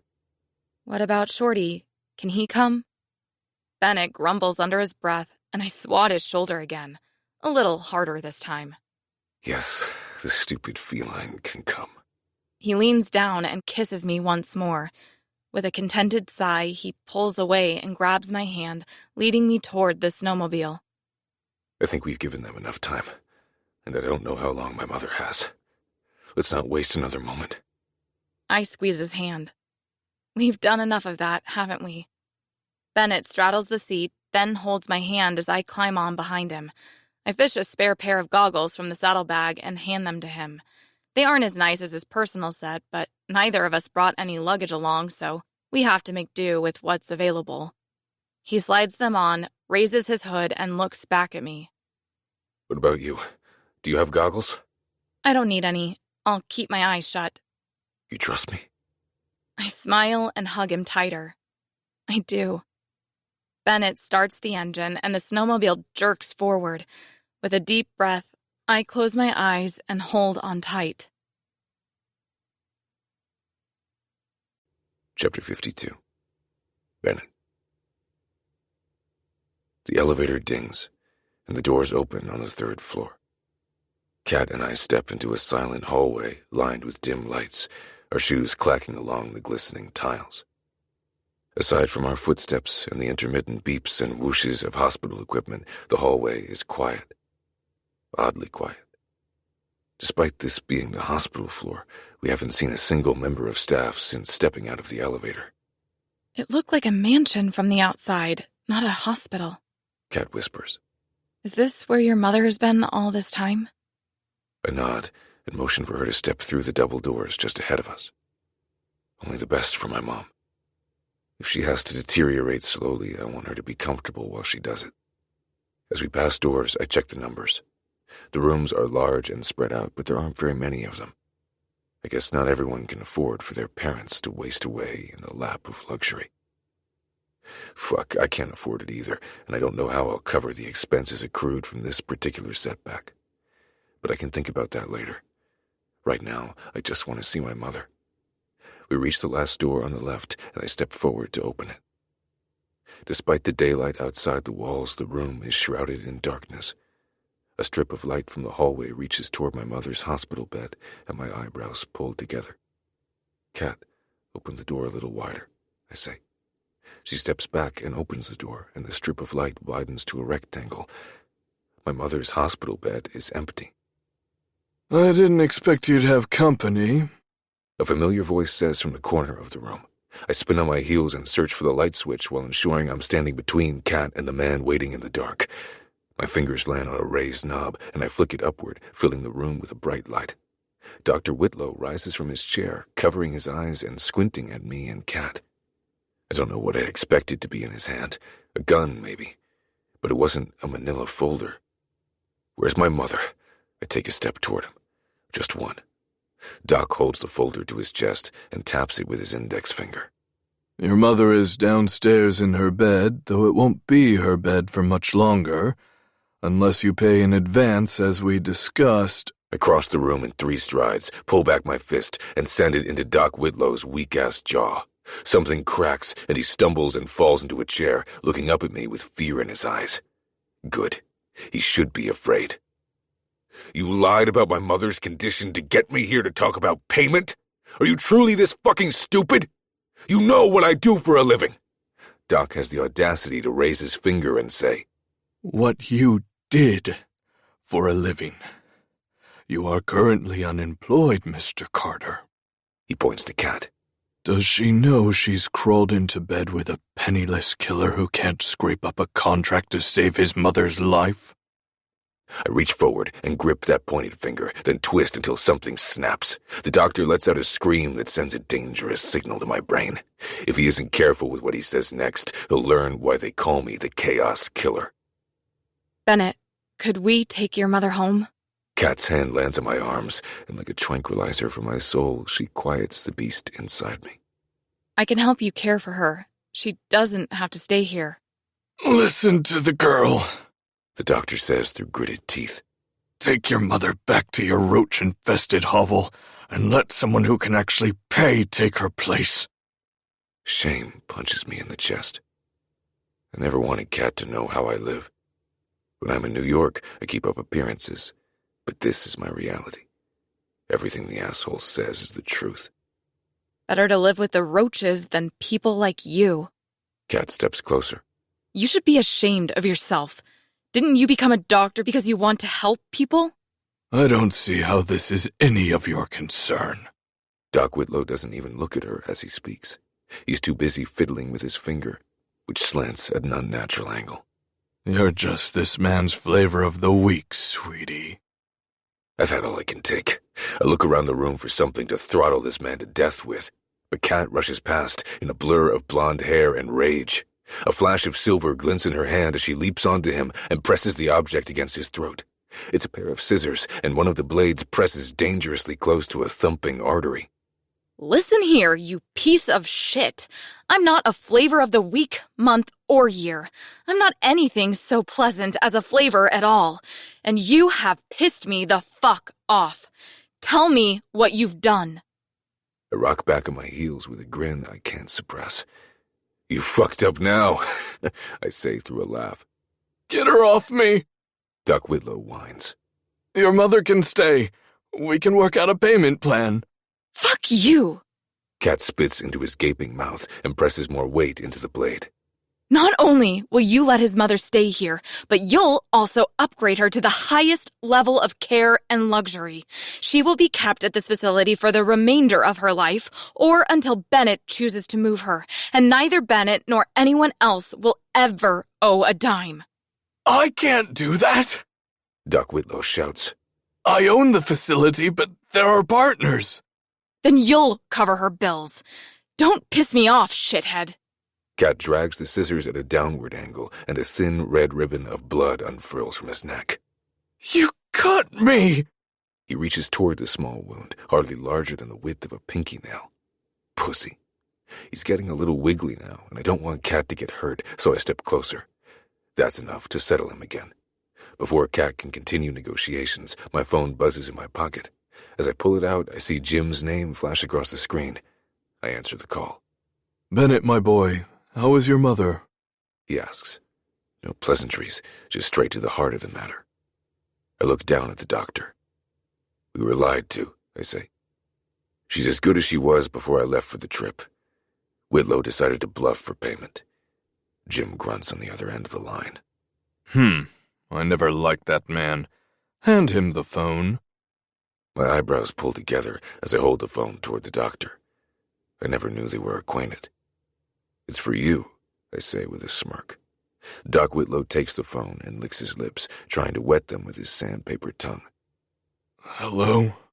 His eyes widen and his skin turns a ghostly gray as Jim says something to him, but his demeanor quickly shifts to something more joyful.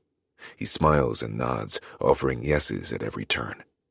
Kat keeps the scissors in place, ensuring he can't lash out at either of us, but she looks between me and the phone repeatedly. Questions haunt her eyes, but I know about as much as she does. Is that Jim? She mouths. I nod. The color returns to Doc Whitlow's cheeks, and he hands the phone back to me. I press it to my ear. Turn him loose, Jim says. I'm buying out his little hospital spa, and I'll replace any staff as you see fit. Your mother will never want for anything again, Bennett. I promise you that. My shoulders droop. Owing a friend money is far worse than owing money to an asshole. At least you don't have to feel guilty when you can't pay the asshole. I shake my head. I can't do that, Jim. You know my situation. Oh, about that. Once the deal is done and the hospital has transferred ownership, I want you to take on your first hit under me. After the appropriate amount of time has passed, you'll murder Dr. Whitlow so that I can recoup my money. He laughs on the other end of the phone, the devious joy palpable in that tittering sound. But then his words register. First, you're... Yes, I'm hiring you. Unlike your previous employer, I like your flair, boy. I didn't want to mention it at the retreat because I don't like to mix personal time and business, but now the retreat is over. I'm already at the airport ready to head back to my island. I stumble backward and sit on the hospital bed. Are you serious? As a heart attack. That's a horrible choice of words because I fear I'm about to have one now. Bennett, what's wrong? Kat asks. I motion for her to come to me, and after a moment's hesitation, she slides away from the doctor and sits beside me on the bed. What's wrong? I say with a laugh. Absolutely nothing now. I lean down and kiss her. Chapter 53. Cat. Down on the first floor, Bennett leads me through a maze of hallways until we reach a glass wall overlooking a courtyard. Aside from a woman sitting at a small table near the hedges, the grounds are empty. My body still hasn't adjusted to the difference in temperature. Each time we step outside, I brace myself for a frigid wind, and this time is no different. But the cold doesn't come, and we're bathed in Florida sunshine as we step toward the woman at the table. Bennett warned me that he doesn't know what state of mind she's in. He said she may be a little confused. I don't have any experience with diseases of the mind, so I don't know what to expect. As we draw near, she lowers her coffee cup and looks up at us. She gives Bennett a wave, but I see no recognition in her eyes. My heart breaks for him. But then I see the smile on his face. Hey, Miss Tierney. I've brought a friend to see you. He places his hand on the small of my back and pushes me toward her. Her name's Kat, and she made a very long trip to say hello. His mother looks up at me, then fiddles with her hair. Oh, goodness. All this way for me? Are you here for more tests? No, Miss Tierney. You just sounded like someone I'd like to be friends with. I take a seat across from her and hold out my hand. She reaches across the table and slides her soft palm against mine. We can all use more friends, can we? With a smile, she shakes my hand. Please call me Connie. It's very nice to meet you, Connie. Are you and this young man? She motions between me and Bennett and raises her eyebrows. Oh, yes, I look back at Bennett, and he nods. We're together. The frail woman shakes her head. No wonder my boy can't find a good girl. They're all taken. I'm sure he'll find someone when he's ready, I say. Sir, would you be kind and fetch an orderly? I'd like to share a cup of tea with my new friend here. Connie reaches toward her cup, but her fingers fumble with the tiny vessel and it falls into her lap. Bennett steps toward her as she fumbles with the spilt drink in her lap. He places a napkin into her hand and she wipes her pants. Her cheeks blaze pink and she's clearly embarrassed. I'm such a butterfingers. She forces a smile. I'm afraid I'll have to go up to the house to change, but I'll return shortly. As she rises from the iron table, her chair totters behind her and falls over. Bennett rushes to her side to help her, righting her when she nearly falls. Her face changes. Fear and uncertainty cloud her features, and her eyes aren't as clear as they were moments ago. Miss Tierney? Connie? Can I help you up to your room? I say. She shakes her head, sending her gray hair into a flurry around her head, but she doesn't speak. I step beside Bennett and take her arm, easing him out of the way. That's okay. If you don't want me to go with you, I don't have to. Would you like to sit down? I can bring you more tea. Connie's fingers grip and release the hem of her shirt, but she finally settles and sits in her chair. Bennett grips my arm and tries to guide me away, but my feet remain planted. My hands may be shaking, and this may be a little uncomfortable, but when you love someone, you do the scary thing. You do the uncomfortable thing. And I love Bennett. Sometimes a strong emotion is hard for her. He whispers in my ear. It can cause her to sort of... You saw it. I place my hand over his. It's okay, Bennett. His shoulders finally relax. An orderly steps outside, and we explain that Connie needs to go to her room for a fresh change of clothes. He helps her to stand, then escorts her away. As she leaves, I hope it's not the last time I see her. In fact, she's just given me the last piece of the puzzle that I've been missing. I'm really sorry about this. I don't know what I expected. Bennett runs his hands through his hair. I just wanted you to meet her, that's all. Don't you dare apologize. I round on him and fold my arms over my chest. That's the woman who raised you, and I feel honored that you introduced us. Sure, I don't know much about her disease or how best to interact with her, but I want to learn. Bennett blinks down at me. Huh? Just now, speaking with your mother, it reminded me of what it felt like to care for my brother. And it feels good, Bennett. It feels right. What are you saying? I smile. I can't help it. I've never seen things so plainly before, never been filled with so much hope for my future. Acting hasn't worked out because it's not what I meant to do. It's what I've wanted to do, but even if I'd succeeded, it wouldn't have left me fulfilled. So you're just going to give up on your dream? Just like that? What will you do? I shrug and shake my head. Uncertainty has never felt so good. I have no idea. Go back to school for a start. I can figure out where I go from there, but I think I'd like a career in nursing. You're serious? Yes. I wait for him to say something, but he just stares at me. The excitement dips, and I worry he's upset with my plan, or that he thinks I'm being a stupid, silly girl, or that... I am so fucking proud of you. He pulls me into his arms and kisses me. Whatever you want to do, I'll support you. But what does this mean for the confessor? The confessor? He pulls me closer, that devilish smirk playing on his face as he looks down at me. Yeah, I mean, you found your tagline. Tell me what you've done. Tweak it a bit. Tell me your sins, and bam, you got your name. The confessor. Hot damn, you're right. If I smile much wider, my fucking cheeks will split. Even if I become a nurse, I don't plan to give up my new hobby. I enjoy helping people, but I also enjoy ending people who deserve it. Can't I do both? Kitten, with me by your side, you can do whatever you want. And as he kisses me again, I know it's true. Epilogue. 3 months later. Bennett. A newspaper looks up at me from the kitchen table in my New York apartment. Well, the apartment Kat and I share.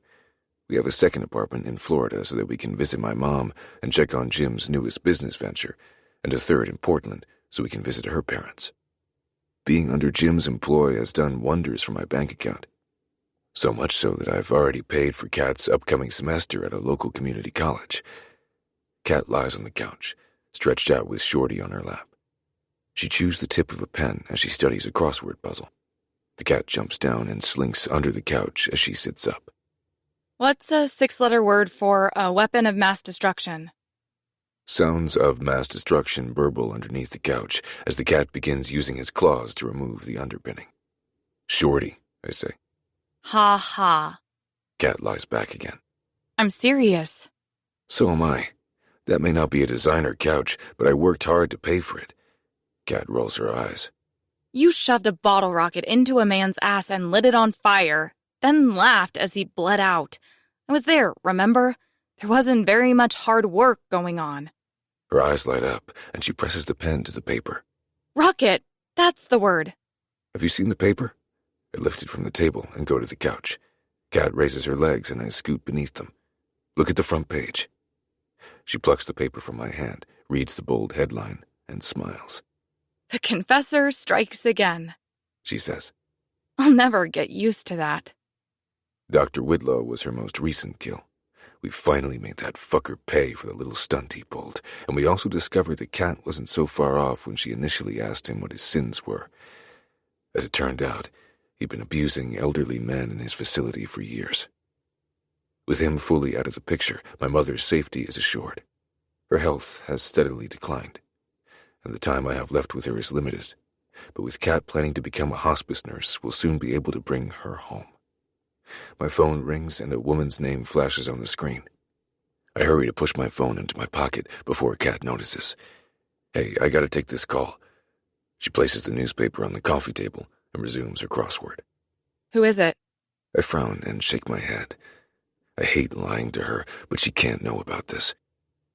Just work. The phone stops ringing before I reach the bedroom, so I hurry and pull it from my pocket and return the call. The woman answers on the second ring. Hey, did you still want to meet today? She asks. I peer through the crack in the door to be sure Kat is still occupied. Yeah. Can we meet later tonight? I'm having friends over in a bit, and I didn't want you and I to feel rushed. Now would be better. My husband will be home around 3, and he wants to know as little as possible about my little hobby. It pisses him off. But he says, as long as he doesn't have to be around it, it's whatever. Yeah, I get it. I wouldn't like it if this were Kat's hobby either. My skin crawls at the thought. I can be there in 20, I say. Is the agreed amount the same? She confirms, and I end the call. Back in the living room, Shorty has taken up his spot in her lap once more. He kneads her stomach, his eyes half closed as a beam of sunlight warms his stupid back. I'm heading to the store. Do you need anything? I ask. Kat nibbles the pen. No, but don't forget that everyone is coming over around 6. I called that wing place you like, but they don't deliver. You'll have to pick up the food. I brush the hair from her face and lean down to kiss her forehead. I'll get it taken care of. Then I leave the apartment to do something I know I'll regret. By the time everyone arrives, the apartment has never felt so small. Maverick and Eve sit at the kitchen table.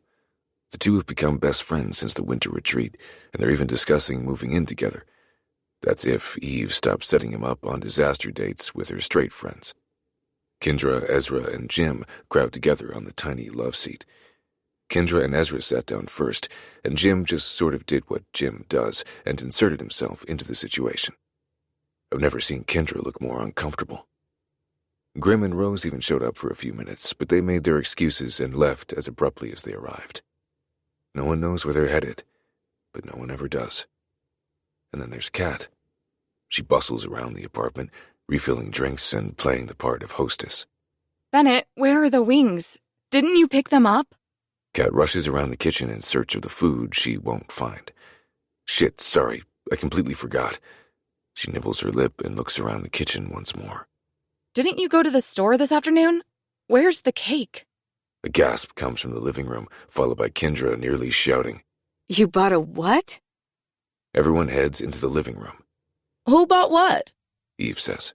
I'm a nosy bitch, and inquiring minds want to know. Jim bought a cruise ship. Ezra says. We all turn to look at the man beaming up at us with childlike enthusiasm. Jim stands, puffing his chest as he walks to the head of the room. We had so much fun with our vacation, so I thought, why stop here? Why not expand and have something for us to do year-round? Maybe because some of us have jobs. Kendra says. Or school. Kat adds. Plus, I get seasick. Maverick holds up his hands. Hang on, let's not shit on this just yet. I mean, a cruise ship does sound like a pretty nice vacation. Murdering at sea could be fun. Eve adds.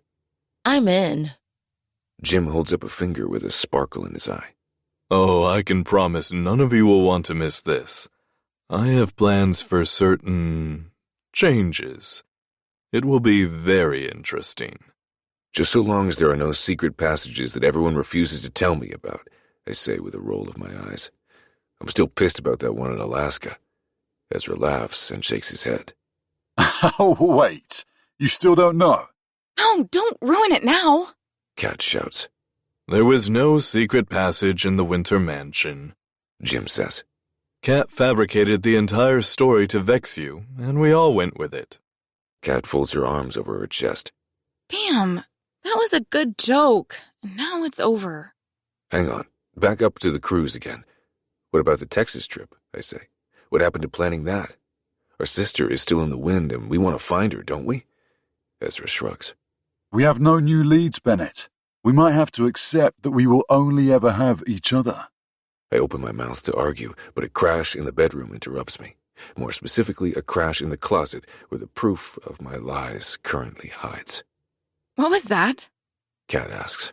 She starts toward the bedroom, but I grab her hand and pull her back. It's probably just Shorty, I say. But then the big black fucker hears his name and pokes his head from beneath the couch. When he realizes we still have guests, he hides again. Kat looks at me and cocks her head. What are you hiding? Fuck. I blow out a breath. I didn't want to do this right now, but I don't have a choice. Just stay here, I say. not wanting the entirety of our friend group to enter our bedroom. I'm not sure we put away the sex swing last night. Embarrassment colors my cheeks as I walk to the bedroom. An entire room full of people is about to witness a very dark moment for Bennett Carter, but I love Kat. I love her with every fiber of my being, even if it's to my detriment. When I return to the group, I hold a box toward Kat. It's large enough that I have to wrap my arms around it to carry it, though what it holds isn't that large. Yet. What is this? Kat takes the box from my arms and lowers it to the floor. Her fingers grip the fancy ribbon and pull it away, and she removes the top and looks inside. When I left to go to the store, I was really going to pick this up, I say. That's why I left the room earlier. The lady called while you were working on your crossword puzzle. Too stunned to speak, she reaches into the silk-lined box and lifts a fluffy silver ball of fur to her chest. A very expensive, extensively papered, and thoroughly adorable kitten, to be exact. Is that the one you wanted? Saharan? I ask. Siberian. Kat cries into the kitten's fur. Yes, this is the one. Oh my God, he's so perfect, Bennett. Ezra steps closer to me, then speaks so that only I can hear him, as everyone else oohs and ahs over the kitten. I thought you hated the damn things. What possessed you to buy a second one? I shake my head and shrug my shoulders. I don't fucking know. He pats my shoulder and smirks. Yeah, you do. Kat looks up at me with tear-filled eyes, then struggles to stand with the adorable shit stain in her hands. But she manages. I love you so much, she says. And yeah, I know the reason why I did it. It's the reason we all make stupid decisions and do stupid things. It's one hell of a sleigh ride, winding through trees and often feeling like we're heading for a cliff, but we take it anyway. I brush the hair from her forehead, not caring who's here to see. And with a smirk, I bend down and kiss the woman I love. Thank you for listening to Sleigh Ride, written by Lauren Beale. Narrated by Angelina Rocca, Shane East, Sean Masters, Alexis Page, all members of SAG-AFTRA, Elise Anthony, and Gregory Salinas. Produced by Aaron Spencer of One Night Stand Studios. Post-production by Kyle Verville of One Night Stand Studios. Text copyright 2025 by Lauren Beale. Production copyright 2025 by Lauren Beale. All rights reserved.